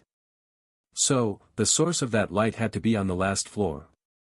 The source of the terrible danger Cassie felt was also there. Stay behind me. Moving forward to protect the blind girl with his body, Sunny put his foot on the first step and started ascending the stairs. He felt wary and apprehensive, scared, even. After experiencing so many painful deaths, it was only natural for his body to be afraid of another one. Even if he understood that he would be brought back to life by the loop, his body didn't. Let's just get it over with. Arriving in front of an engraved wooden door, Sunny hesitated for a moment, then sighed and opened it. Bright light washed over him the next instant. There was a faint smell of incense in the air. Taking a step forward, Sunny shielded his eyes with a hand and extended his shadow sense forward. He had expected to find a dreadful abomination waiting for the inside, but, to his surprise, there was no movement at all. Lowering his hand, he looked at the final floor of Alethea's tower. It consisted of one large chamber. There were lanterns floating in the air all around it, emanating a warm glow. A pleasant smell of incense permeated the air. The interior of the chamber was perfectly intact. A few pieces of simple, but tasteful wooden furniture stood on the tiled floor. Sunny. Cassie pointed to the far side of the spacious room. There, a wide bed stood, surrounded by a half-transparent silk canopy. And on that bed, a beautiful woman in an archaic robe was laying, her chest rising and falling steadily. She was fast asleep. Both Sunny and Cassie froze, bewildered by the strange scene. Surely, I'm seeing things. This was Windflower, a misty hell where harrowing abominations and defiled saints were imprisoned, not even knowing that they were. A place that slowly devoured the souls of great nightmare creatures until there was nothing left but empty husks. The abandoned stronghold of an ancient seeker who had left to challenge the estuary. How could there be someone sleeping soundly in its very heart? Sunny suppressed the desire to pinch himself. He also suppressed the desire to pinch Cassie. Hey, you see what I see, right? As soon as he spoke, Sunny suddenly felt a wave of fear wash over him and covered his mouth with a hand. Shaking off his bewilderment, he reminded himself where they were, and why they had come here. Cassie had said that there was a source of terrible danger at the top of Alethea's tower, but there was only this sleeping woman. Which meant that she was that source. What if his voice woke her up? The blind girl nodded slowly and answered in a whisper. I do. Sunny lingered for a few moments. Is this Alethea? Indeed, that would be the most rational guess. They were standing in the tower built by Alethea of the Nine, after all. So who else could it be? Cassie shook her head. It shouldn't be. The seeker who lived on this island is said to have left it a long, long time ago. Before the defilement was even born. Of course, the information I received from the people of Fallen Grace might be wrong. She frowned. But it is said that only the Serpent King has been able to come to Windflower and return alive. I honestly don't see how any human could have survived this place, let alone how they would have ended up sleeping peacefully at the top floor of this tower. Sunny studied the figure of the sleeping woman tensely, then rubbed his face tiredly. Then who the hell is she? The blind girl remained silent for a while. Eventually, though, she answered. Actually, I have a theory. Cassie hesitated for a moment, then said. I think she is Windflower. Sunny stared at her in confusion. What do you mean? She is a personification of this island. The blind girl shook her head. No, remember, nobody knows where the name Windflower came from. However, I noticed something strange about the guiding light. It continued pointing to the center of the island even after we landed, right? Sunny nodded. Cassie sighed. I was also able to make it point to you, Neff, and Effie. But not Jet. I puzzled over how it worked for a long time, and after a while, I started to suspect that it's because Jet doesn't have a true name. Or at least I don't know what her true name is. Indeed, Soul Reaper was simply Jet's nickname, not her true name. Actually, even Sunny did not know if she had one. The blind girl, meanwhile, continued. I got that idea, actually, after we saw Devouring Beast. The guiding light only points to Effie, and not her. That is strange, considering that they are the same person. Only. I think that once somebody becomes corrupted, their very nature start to change. So, they lose their true name, or maybe it changes as well. She studied the walls of the spacious chamber and said. I think that if we had the guiding light and asked it to point us to Windflower, it would have pointed directly at this woman. Sunny frowned, then asked quietly. All right. Let's say that you are correct, still, the question remains. Who the hell is this windflower? Cassie suddenly coughed and looked away in embarrassment. I don't know. He stared at her in confusion. Then why the hell did she go on and on about the guiding light, true names, and all that? We are exactly where we started this conversation. Shaking his head, he took a deep breath and asked. So, what do we do now? We wanted to come here to find a way to escape Windflower. Alethius Island, whatever this place is actually called. Do we just wake her up and hope that she's not some terrifying defiled abomination? Cassie shook her head. She's not defiled. She is a transcendent human, a saint. Sunny raised an eyebrow. How do you know? The blind girl raised an eyebrow. How do you not know? I used my dormant ability to read her runes. You can do whatever it is you do to look inside people. He blinked a couple of times. Right, he could do that. Shifting his perception, he peered into the soul of the sleeping woman. She had a single radiant core, its brightness similar in intensity to that of a fully saturated transcendent soul core. However, his expression dimmed. At the very heart of the beautiful radiance, almost unnoticeable, there was a tiny seed of encroaching darkness. It was small and insignificant, for now. But Sunny knew that it would grow. Because that was how corruption was. It spread and consumed everything, until there was nothing pure left. The woman might not be defiled yet, but she was going to be soon. She won't, though. The thought appeared in Sunny's mind almost on its own. He contemplated its meaning for a few moments, then tilted his head slightly. Right. She won't. For as long as the woman remained on Alethius Island, inside the loop, she was not going to be corrupted, if she could hold out for a single day. At the end of the day, the time would rewind itself, and whatever progress the vile darkness had made would be erased. Therefore, for her, this island was like a sanctuary. Was that why she was here?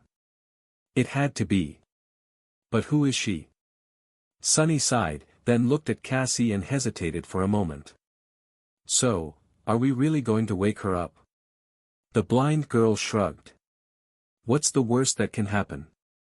Sunny stared at her with wide eyes. What?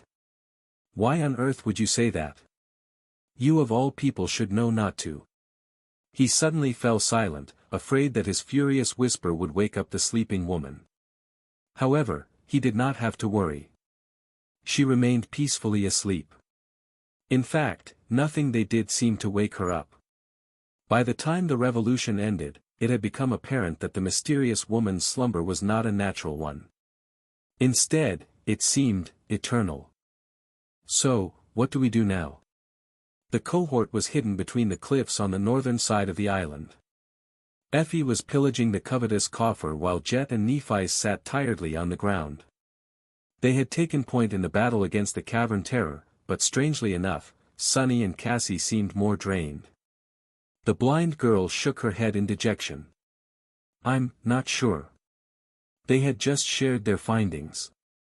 The method to infiltrate Alethius Tower, the remains of a slain great tyrant, the sleeping woman on the top floor, and how they had failed to wake her up. Sunny was in a grim mood. They had wasted so much time and effort, but had nothing to show for it. The escape from the island seemed just as impossible as it had before. Curse it. He remained silent for a few moments, then glanced at Nephis. There was something gnawing at him. Cassie said that you've met one of the 9. That question held no real importance for their current situation, but he felt curious. Perhaps knowing more about the former master of the island could help them think of a new solution. Neph looked at him with a hint of surprise. Yes, I did. Sunny did not react much to her confirmation. Was it in your second nightmare? He was more or less certain of it, but, unexpectedly, Nephis shook her head. No. I met him in the nightmare desert. Everyone was confused by her answer, Effie and Jet because they did not know who the 9 were, Sunny and Cassie because they did.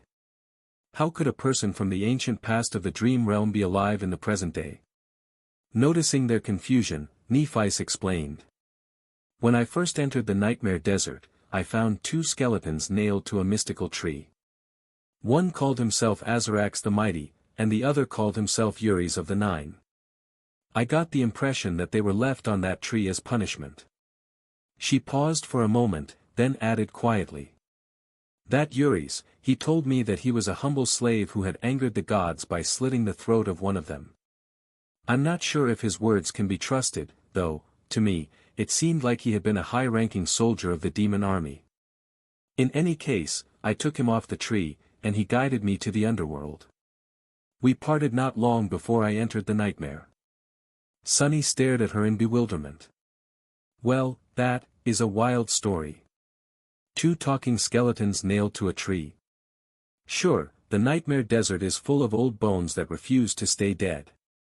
However, none of those I've seen ever spoke to me. For a moment, he remembered visiting Neff's dream right after she had returned from her second nightmare. Had there not been a terrible tree there, with 2 figures cruelly nailed to its trunk? And what was it about slitting a god's throat? Surely, that was a play on words. Right?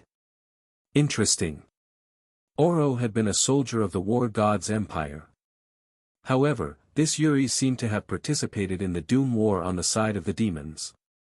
Aletheia, meanwhile, had come to the tomb of Ariel, perhaps the only place where the war had never reached. Just what was he supposed to make of it? If there was one unfortunate conclusion Sunny had to make, it was that knowing about Uri's of the Nine did not help him at all. Aletheia's island still seemed inescapable. The tower, which had been their hope for the last dozen or so revolutions, seemed to be a dead end. Cassie let out a heavy sigh. We should probably try to wake up that woman again. If nothing helps, although I don't like it, we might want to try attacking her. Sunny raised an eyebrow. You want to kill her? The blind girl frowned, remained silent for a few moments, then said quietly. If that is what it takes, I do. He was somewhat surprised.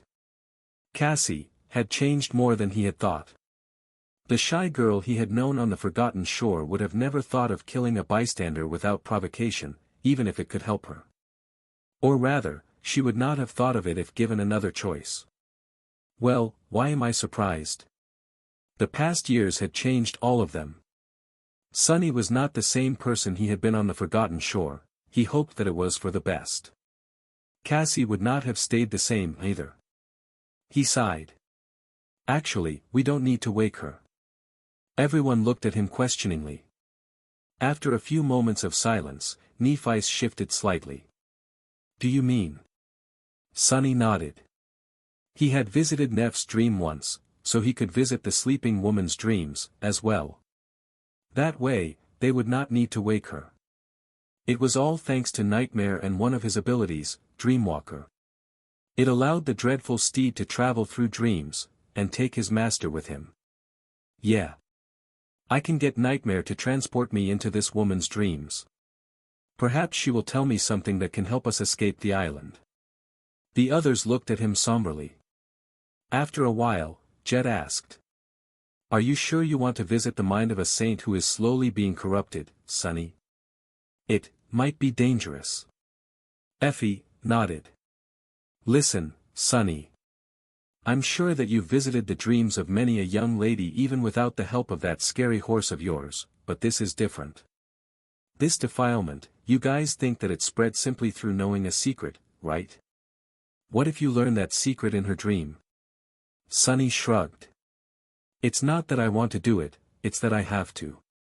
Don't worry, too much. I'll be careful. He still had the mirror of truth. If push came to shove, he would use it to copy Neff's longing, and get Nightmare to carry him away from the mysterious saint's dream as fast as possible. It actually sounded like a plan. He nodded. Then it's decided. Cassie and I will go to Aletheia's tower again come the next revolution. And hopefully, this time, we won't leave empty-handed. Finding themselves back on the deck of the chain breaker, Cassie and Sunny did not waste any time. After bringing Jet back, they sent her and Nephi's to find Effie. Then, they hurried toward Alethea's tower. By now, traversing this area of the misty forest had become a routine for them. They knew just where to go, and when. Nevertheless, both of Cassie's echoes had to be sacrificed along the way. Now that they did not have to study the runes cut into the black cliff, there was even some time to rest while they waited for dusk. Hidden away from the killing field surrounding the tower, they shared a haphazard meal and waited. Sunny studied Cassie's face in the darkness. She seemed calm and collected, but he knew that she had to be struggling to stay sane just as much as he had struggled after living through his own first few revolutions. Alethea's Island was just too cruel and harrowing of a hell. In fact, Sunny was not sure what his mental state would have been if Cassie had not joined him in the knowledge of the loop. Having someone steady to share the burden was truly a blessing. Perhaps that was the reason the blind girl seemed less affected by the gruesome things they had lived through here. Unlike him, she had always had a partner to support her. Still. He hesitated for a moment, then asked. "How are you doing?" Cassie smiled.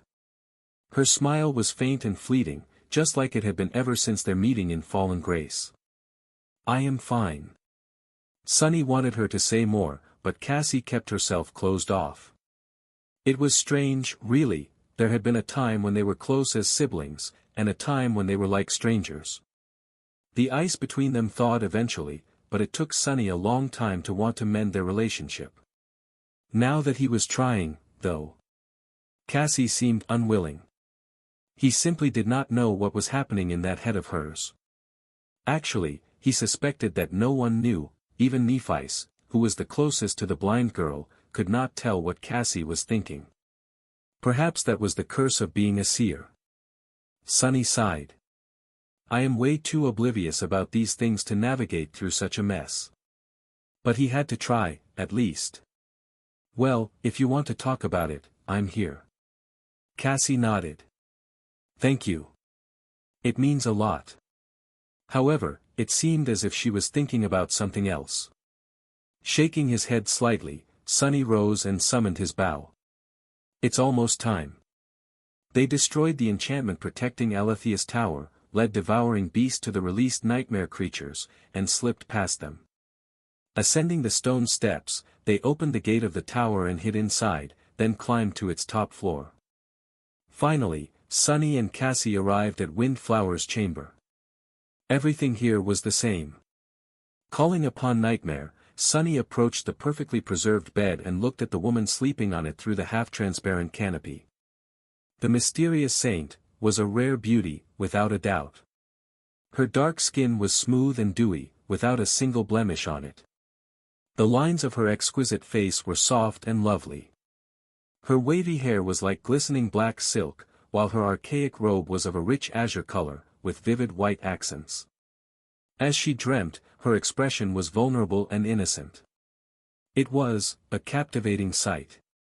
Sunny found it hard not to let his heart be moved as he looked at the sleeping beauty. The world itself seemed warmer and softer around her, as if caressed by a gentle wind. He sighed. "I'm going. Cassie, you, stay safe. Please." With that, he took a step back and dissolved into the shadows. Nightmare was already waiting for him in their embrace, his vast form wrapped itself around Sunny, and then they were somewhere else. And yet, they were exactly where they had been. Sunny was still on the top floor of Alethea's tower. However, it looked different. The wide bed was empty. Cassie was nowhere to be seen. The floating lanterns were gone. Instead, the chamber was drowned in bright light that poured through the windows. Nightmare had to hide in the deep shadows in the corner of the spacious room to avoid it. That's not right. Since when was Alethea's Island so bright?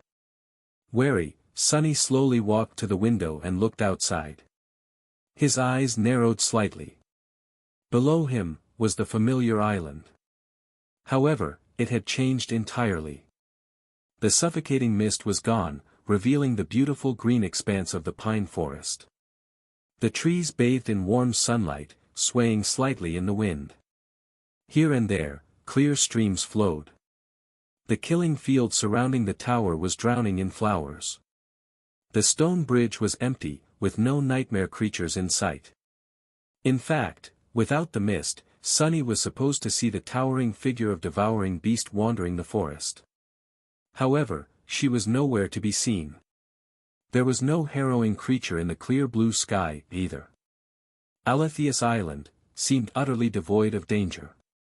Instead, it seemed like a tranquil, beautiful, and peaceful place.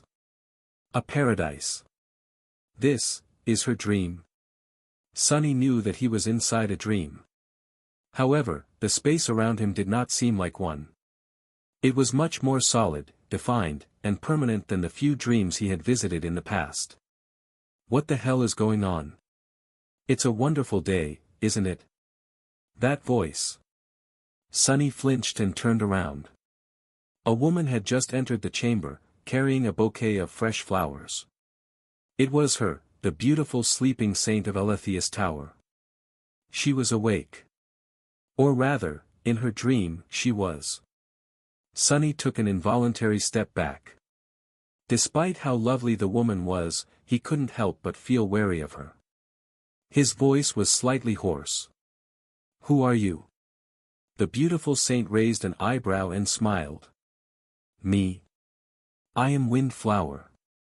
Then, a hint of amusement appeared on her charming face. "But why are you asking? And why are you here again?" Windflower. So Cassie was right. Windflower was the true name of the mysterious saint in front of him, and after the memories of the original master of the island, Aletheia, had disappeared from the memory of the river people, they started calling this place after its current resident. In time, even that knowledge was erased by time and the collapse of the river people civilization. All that remained was a name that had lost all meaning. Everyone who remembered Windflower were gone, and yet, the person to whom that name belonged remained. Trapped in a dream that lay in the heart of Aletheus Island. However, Sunny was caught by surprise because of something else the beautiful saint said. He suppressed the desire to take another step back, frowned, and said tensely. "I am asking because I don't know, and I am here in hope of finding a way to escape this island." "But, again? Why did you say that I am here again?" Windflower studied his face for a few moments, still smiling. Her gaze lingered at the crown of twilight, then shifted away. Letting out a melodious chuckle, she walked to a beautiful porcelain vase and put the bouquet of wild flowers she had been holding inside. Then, she let out a sigh. "I see. This is our first meeting. How exciting." Sunny was not convinced. Why would Windflower act as though she had recognized him? It could only mean one of two things. He hesitated for a moment. "Are you not affected by the loop?" She shrugged. "My body is, but my consciousness isn't. Here in this dream palace, I am free to live my days in peace." Her smile dimmed a little, and a hint of darkness appeared in her beautiful azure eyes. "I must admit, though, young man, you have rather poor manners. Not only have you intruded upon a lady's dream without an invitation, but you've also neglected to introduce yourself. I feel at a disadvantage." Sunny coughed. "Ah, please accept my sincere apology, Saint Windflower. I'm not exactly familiar with the etiquette of visiting people's dreams. My name is Sunless." If she is not beholden to the loop. Then she had indeed met Sunny before. Which, of course, was impossible. This was definitely his first time entering the dream palace where Windflower's soul resided. Either Sunny had spent much longer on Aletheus Island than he had suspected, somehow losing his memories of becoming aware of the loop the first time around, or she had mistaken him for the Mad Prince. The latter was much more probable, and also meant that the odious madman had visited the island in the past. But why? And what had he spoken with Windflower about? What was the bastard scheming? Mysterious, mysterious, all of it was so mysterious. Sunny had so many questions. But would Windflower answer his questions? Was she a friend, or was she a foe? He hesitated. The beautiful saint, meanwhile, looked at him in confusion. Saint Windflower? Why do you call me a saint? Sunny blinked. Right. The people of the waking world used the word saint to denote those awakened who had conquered the third nightmare and transcended. A native of the dream realm would not recognize the term. He scratched his head. It's just what my people call transcendence. Honorific, I guess. Windflower smiled. Ah. I see. Well, Sunless, it is very nice to meet you. You are the second person to visit me in all this time. Very few beings possess the ability to travel through dreams, you know. Sunny nodded. To be fair, I don't possess such an ability. It's my horse who does. Windflower looked into the corner where Nightmare was hiding among the shadows. Her pleasant smile widened a little. I've noticed. It's certainly extravagant, to use a terror as a steed. You must be quite powerful to have the loyalty of such a creature, Sunless. And to wear that crown. Sunny hesitated for a moment, then briefly touched the crown of twilight. His expression was complicated. Did she know what the crown of twilight was because she had seen the Mad Prince wear it? He asked cautiously. You recognize it, my lady? The beautiful saint studied him for a while, a small smile playing on her soft lips. Then, she laughed. How could I not? Let me introduce myself properly. I am Windflower of the Twilight Sea. King Dayron, the Serpent King, is my father. Or rather, he was, considering that you are wearing the memory of his crown, Sunless, he must have died by your hand. Time seemed to slow down for Sunny. He stared at the beautiful saint, the princess, silently, not knowing what to do. So. I am her father's killer. That was not ideal, to say the least. He had already been wary of Windflower, and knowing that there was blood between them only made that wariness grow. Who would want to stand in front of a mysterious, partially corrupted saint after slaying her father? Of course, Dayron of the Twilight Sea had already succumbed to corruption himself by the time Sunny killed him, so there was no rational reason for the enchanting princess to hate him. But when had people even been rational? Wait a minute. There was another revelation in what she had said. Windflower easily identified the crown of twilight as a memory, which meant that she knew about the spell. Was its carrier, most likely. Sunny's eyes narrowed. Well, of course she is. If she was Darren's daughter, then she was not one of the river people. Instead, she was a challenger of this nightmare, just like Sunny. No, not quite, only masters could challenge the third nightmare. And since she was a saint, she had either achieved transcendence inside the tomb of Ariel, or had come inside with her father, in order to guide the future challengers with him. Noticing Sunny's unease, Windflower smiled. I see you are starting to get it. Indeed, I am not the real Princess Windflower. I am merely a copy of her, conjured by the nightmare spell. She is long dead by now, I think. And yet, I remain. Sunny's face paled. This was the first time he had met an inhabitant of a nightmare who was aware of their nature. He didn't quite know how to behave in front of her. Was this Windflower dead or alive? Was she real or not? Was she a mere echo of a real person, or a true living being created by the spell for the duration of the nightmare? Windflower sighed, glanced at the crown of twilight one more time, and walked over to the window. Gazing at the beautiful vista of this dreamy version of Eleuthius Island, she spoke. Back then, my father and his most loyal warriors braved the white desert and entered the tomb of Ariel. I was one of them. Our goal was to imprint our souls into the great river, so that when challengers entered this nightmare, there was someone to help them conquer it. She sighed lightly. It was a gamble, of course, a desperate one, considering that our world was dying. It was already being consumed by the dream realm, and despite all our struggles, we had failed to rise to the challenge of the spell. My father was the only supreme of our people, and there was not going to be another. At least not in time to turn the tide of destruction. So, he came up with a plan to raise an army of transcendent warriors in this unique nightmare. Windflower's shoulders fell. That plan failed, as well.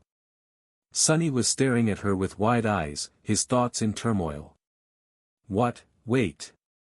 Taking a step forward, he raised his hands and asked, his voice hoarse. Wait, your world. Being consumed by the dream realm? What do you mean? The beautiful saint turned and looked at him in surprise. Her enchanting azure eyes were full of confusion. Then, she smiled. Shaking her head, Windflower chuckled and said, her words sending Sunny's mind reeling. What, did you think that yours was the only world that the nightmare spell infected, Sunless? Of course not. There were others. Yours is not the first. She lingered for a moment, then added with a hint of amusement. However, it will be the last. Sunny was reeling from the sudden deluge of impossible knowledge that Windflower had so casually shared with him.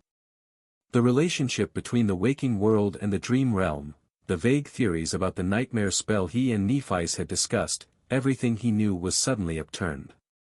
He remained silent for a while, then weakly raised a hand, summoned the shadow chair, and sat down. Watching him, the beautiful saint tilted her head slightly and laughed. What an interesting memory. Walking away from the window, she found a chair of her own, then picked up an elegant porcelain kettle and poured fragrant tea into 2 cups. Sunny took a deep breath. I did think that my world, we call it the waking world, was the only one infected by nightmare spell. Oh, I was never sure, though. Windflower pushed one of the cups toward him and shook her head. It seems that your people are less knowledgeable about the past than mine were. Ah, but we were rather ignorant, as well. Still, we knew that there were many realms before the End War. Some were connected to each other, some were far apart. Some were considered mortal realms, while some were considered divine. Each of the gods had a realm of their own. She looked into the window and took a sip of tea. The mortal realms were where the war between the demons and the gods took place. By the end of it, most of them had been turned into desolate graveyards. They have become the core of the dream realm, where corruption reigns. Sunny forced his hand to remain steady as he raised his cup and tasted Windflower's tea. It was pleasant and soothing, but left a tinge of bitterness on his tongue. Of course, it made sense. The dream realm had always seemed like a patchwork world, with different regions of it inexplicably possessing different skies, celestial bodies, and even laws. The forgotten shore, the chained isles, the hollow mountains, the nightmare desert, they did seem more like different worlds that had been roughly smashed together than natural parts of a single whole. He took a deep breath. What about the divine realms? The beautiful saint smiled. Those were left untouched by the war. Even after the gods died, their realms remained. They were isolated from the mortal ones and each other, as well, and so were left untouched by the spreading corruption, at least for a while. Naturally, there were 6 of them. Sunny did not say anything, prompting Windflower to continue. The world where I come from was one of those 6 realms. It is similar to the Great River, actually, a beautiful world covered entirely by water, with countless islands rising from it like gems. A world of storms, winds, and stars. Well, it was, before. By now, it must have been consumed by the dream realm already. Sunny's hand finally trembled. Bringing the cup to his lips, he lingered for a moment, then asked. What do you mean, consumed? Windflower leaned back in her chair and sighed. From your reaction, it seems that your people have not experienced the worst of it yet. What is the rank of the most terrible gate that has opened in this waking world of yours? He frowned. A Category 5, a great nightmare gate, I suppose. The beautiful saint looked at him with pity. I see. Then it will start soon. Once more of them start to appear, pieces of your world will begin to be assimilated by the dream realm. Piece by piece, your world will eventually be swallowed entirely, becoming a part of the dream realm, just like the other 5 divine realms have already become a part of it. That is why I said that your world will be the last one the spell ever infects. Once it's gone, there won't be anywhere left for it to spread to. Become a part of the dream realm. Sunny shivered. How had Windflower described her world? A world of storms, winds, and stars. Didn't it sound like the Storm Sea, the region of the dream realm controlled by the House of Night? Had the Storm Sea been a world like Earth once, where mundane people lived and struggled, and where the spell had appeared one day, forcing them on the path of ascension?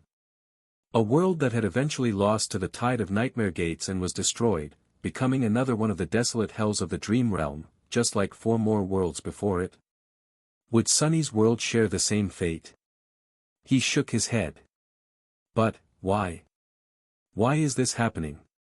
Why does the spell infect different worlds, and why are they being consumed by the dream realm? Where do nightmare gates come from? How can we stop it? Windflower sipped her tea and smiled.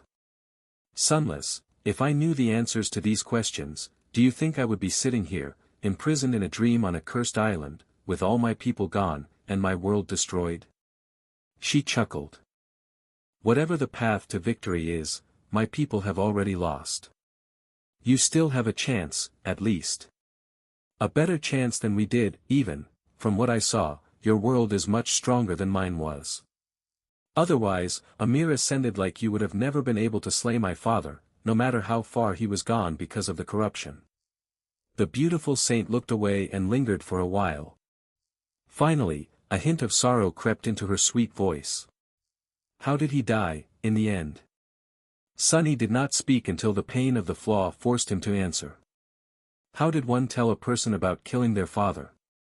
Sunny was not the most tactful of people, but even he knew better than to try and make his voice sound soft. Being nonchalant about the whole thing did not seem right, either. He sighed. From what I know, he went mad after Twilight was lost. By the time we met, he was like a rabid beast, but even then, he was a king among them. I watched him battle many nightmare creatures much more powerful than him, and yet, none could defeat your father. After a while, he was severely wounded and weakened. I used that moment to attack, and won after a ferocious battle. Even then, I would have died as well, if not for my companion. He paused, and then added respectfully. I am sorry for your loss, Lady Windflower. She remained silent for a while, looking away. The sight of her elegant profile was both sad and beautiful. Eventually, Windflower smiled. Don't be. What is the point of being sorry? He was merely a copy, just like me. I am sure that my real father met a much more glorious end in the true tomb of Ariel. Who knows? He might have even escaped it. Windflower shook her head and looked at him with a smile. But you and your companions are different from me, Sunless. You are here to challenge the nightmare. So, did you say that you wanted to escape Eletheus Island? Her azure eyes sparkled with dark amusement. I'll help you. Helping challengers conquer this nightmare was my original goal, after all. Sunny had yet to recover from the shocking revelation about the nature of his world, but time waited for no man. The revolution was going to end soon, so he had to gain as much as he could from his first meeting with Windflower. But still. If my world is one of the 6 divine realms, then which god did it belong to? The most suitable candidate was War God, the goddess of life, as well as of progress, technology, craft, and intellect, the patron deity of humanity. Heart God was a possibility, as well. However, he could not quite imagine Earth having anything to do with the fallen gods of the dream realm. These two concepts were just too incompatible. Plus, the waking world encompassed more than just Earth. There was the moon, the sun, all the planets of the solar system, and countless stars beyond. A whole universe of them, billions of years old. How could all of it be simply one of the divine realms? But then again, the gods had never been constrained by mundane logic. They were the ones who had created the universal laws of existence. Even time itself was merely one of their weapons. Who was to say that a god could only will something into existence, not will something to have always existed? Ah, my brain hurts. Sunny's mortal mind seemed to be incapable of truly comprehending such matters. Windflower must have been the same. She certainly knew more than Sunny, but there was no telling how accurate her understanding was. In any case, for now, it did not matter. He was elated to learn such profound mysteries, but his immediate goal was not enlightenment. It was getting the hell off Alethius Island. And Windflower was conveniently offering her help in that regard. Sunny took a deep breath. Do you know how we can escape this horrible place? He paused for a moment, then shook his head. No, I should describe our situation first. There are 5 of us here. 3, including me, start the loop in the hidden bay at the southern edge of the island, well, what I call the southern edge, anyway. The 4th member of the cohort is in the forest, not too far away from the bay. It's the 5th that is the problem, she is all the way on the northern edge of the island. His expression darkened. There are all kinds of terrifying abominations hidden in the mist, so we can't travel freely. No matter how many times I tried, I failed to pick up the 5th member and return to our ship before the loop ends. This tower, and you, Lady Windflower, are more or less my last hope. Windflower looked into the window, then let out a quiet sigh and put her cup on the table. Then, she stood up. Come with me. Before Sunny knew it, they were somewhere else. The walls of the Alethius Tower disappeared, and he found himself standing at the edge of a tall cliff, looking at the flowing waters below.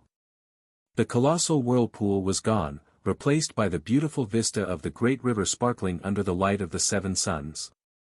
However, not too far away, the world was obscured by the familiar mist. It was the boundary of Windflower's dream, most likely.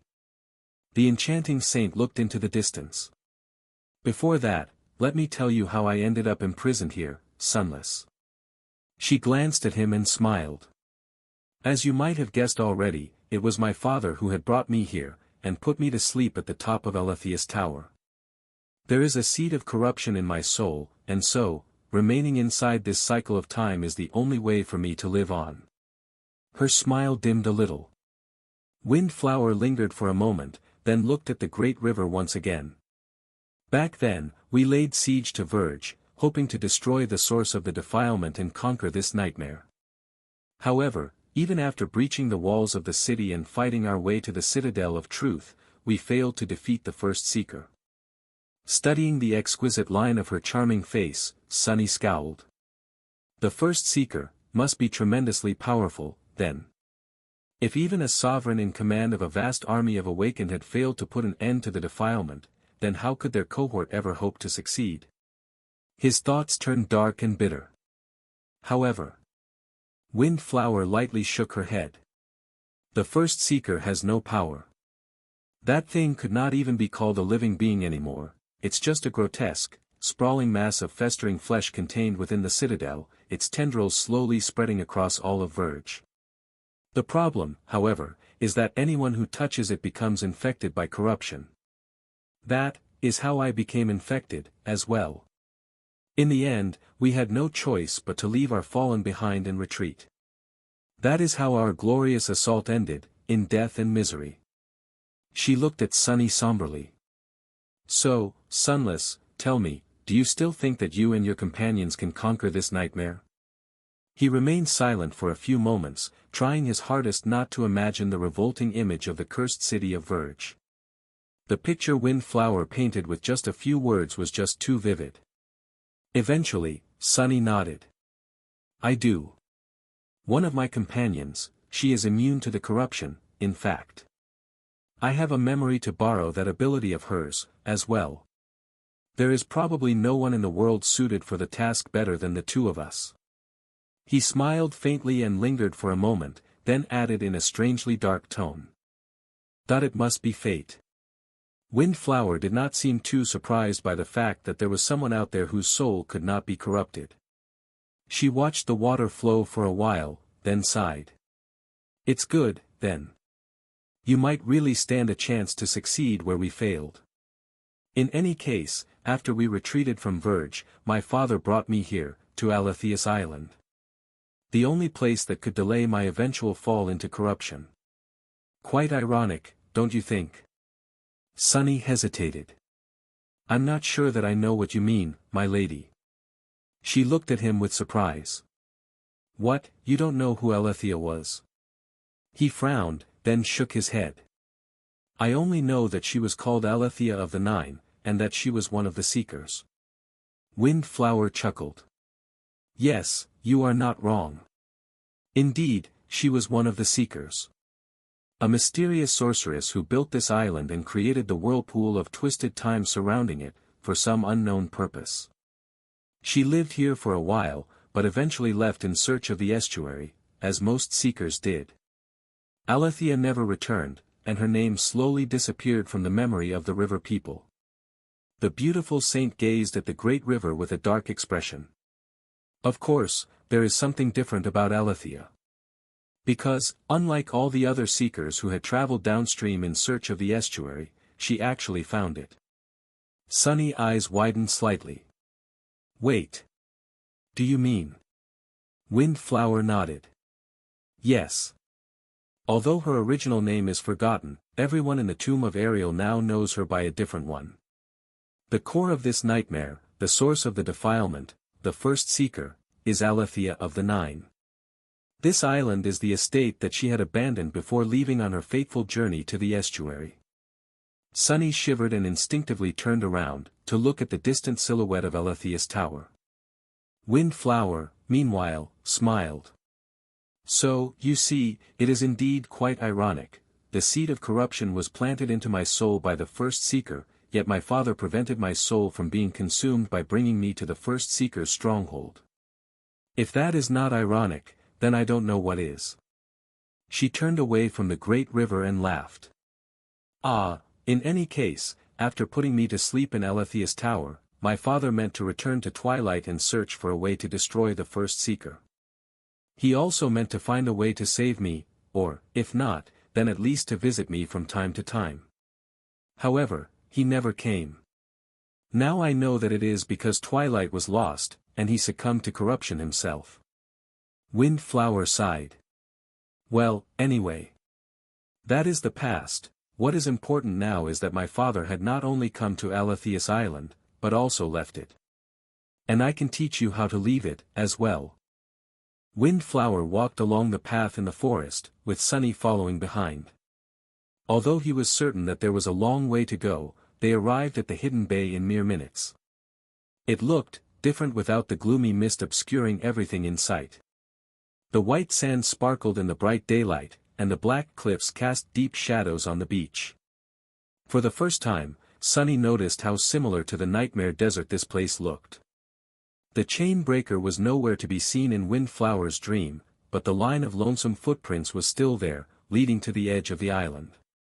Sunny stared at it for a moment, then asked out of idle curiosity. Whose footprints are these? The charming saint smiled. Whose else? Aletheus. That is where she left the island. It happened countless years ago, of course, but because of how twisted time is here, it also just happened yesterday. He scratched the back of his head. I see.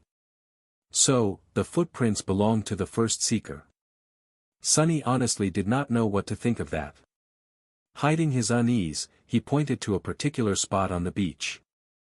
This is where our ship crashed. Right, it's a flying ship. But currently, it can only fly during dusk and dawn. As soon as I find a way to get the fifth member of our cohort back, we'll wait for the right time and fly away. His expression darkened. Of course, there's also that thing in the sky above the island. I'll need to find a way to escape from it, as well. Windflower looked at him and remained silent for a while. Then, she sighed. I'm sorry to tell you this, Sunless, but even if you get your companion back, you won't be able to escape the island. His heart skipped a beat. Staring at the beautiful saint incredulously, Sunny lingered for a few moments before opening his mouth. Eventually, though, he asked grimly. Oh. And why is that? Windflower shrugged. It's just how it is. Nothing can escape Aletheus Island the way it came. The whirlpool simply does not release anything once it's caught in its maw. No one is powerful enough to defeat its current. At least no one in the tomb of Ariel. Flying won't help either, the winds will throw you down. Sunny was not amused. He stared at her some more, then sighed. That's a bit contradictory, don't you think, my lady? You said it yourself. Your father, the Serpent King, did escape this island. She nodded. He did. However, I never said that he was strong enough to overcome the pull of the vortex. Sunny's expression dimmed. If the monstrous sea serpent he had fought was not powerful enough to swim out of the colossal whirlpool, then who was? So how did he leave? Windflower simply pointed down. What is that supposed to mean? Sunny blinked a couple of times, staring at the white sand beneath her feet. Then, his eyes slowly widened. Do you mean, that the only way to escape the island is to dive into the vortex? She smiled. Indeed. Granted, surviving what is hidden below the island is not much easier than braving the whirlpool, but your flying ship should be sturdy enough to make it through. And you have the guiding light to show you the way. He frowned. What is hidden below the island? Windflower lingered for a bit. Nothing much, really. Just the depths of the great river, and all the horrors that dwell in them. Usually, diving that deep would mean certain death, but the vortex, it creates a tunnel, of sorts. As long as you don't plunge into the water, you'll be fine. Sunny was not at all happy about how nonchalant she sounded. Falling into a mystical tunnel that led to the depths of the bottomless great river. Staying clear of the water. What about these obviously lethal things, exactly, told her that they would be fine. He sighed. And what's on the other side of the tunnel? The beautiful saint hesitated. Should be, the inner wall of the pyramid. You'll have to be careful once you reach it, because there are bound to be dangers there. But the important point is that one can make their way back to the great river by following the inner wall. At least that was what my father believed, and since he did make it back to Twilight alive, he must have been correct. Sunny took a deep breath. Should be. You are not certain. Windflower chuckled. How can I be certain? I never left this island myself. However, others, like my father, did. Others. So, there was someone else who had come to Aletheus Island and left, not just the Serpent King. Sunny did not miss that detail. He hadn't missed the fact that Windflower mentioned the guiding light, either. He had never told her about the sacred staff of the Sibyls, or that it was in their possession. So how did the beautiful saint know about it? More and more things about her seemed strange. The wariness he had felt before suddenly returned. Sunny remained silent for a while, then said evenly. Even if I am willing to try diving into the vortex, the problem remains. I need to get Effie, the fifth member of my cohort, back to the ship before the loop ends, first. And currently, I see no way to do it. He grimaced. There are too many powerful nightmare creatures on the island. There are two defiled horrors that are even more dangerous than them, as well. There is that thing in the sky. I can't deal with all that in a single day. Windflower looked at him with a curious smile. What if you had more time? Sunny contemplated her question seriously, then shrugged. It would be hard, but not impossible.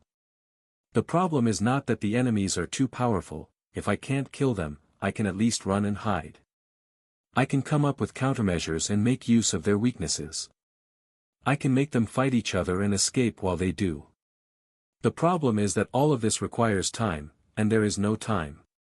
Even though it loops endlessly on this island, there's not enough time for me to achieve my goals. The beautiful saint studied him for a while, then nodded. Her next word sent a shiver running down Sunny's spine. Smiling pleasantly, Windflower said. Well, then you just need to destroy the loop.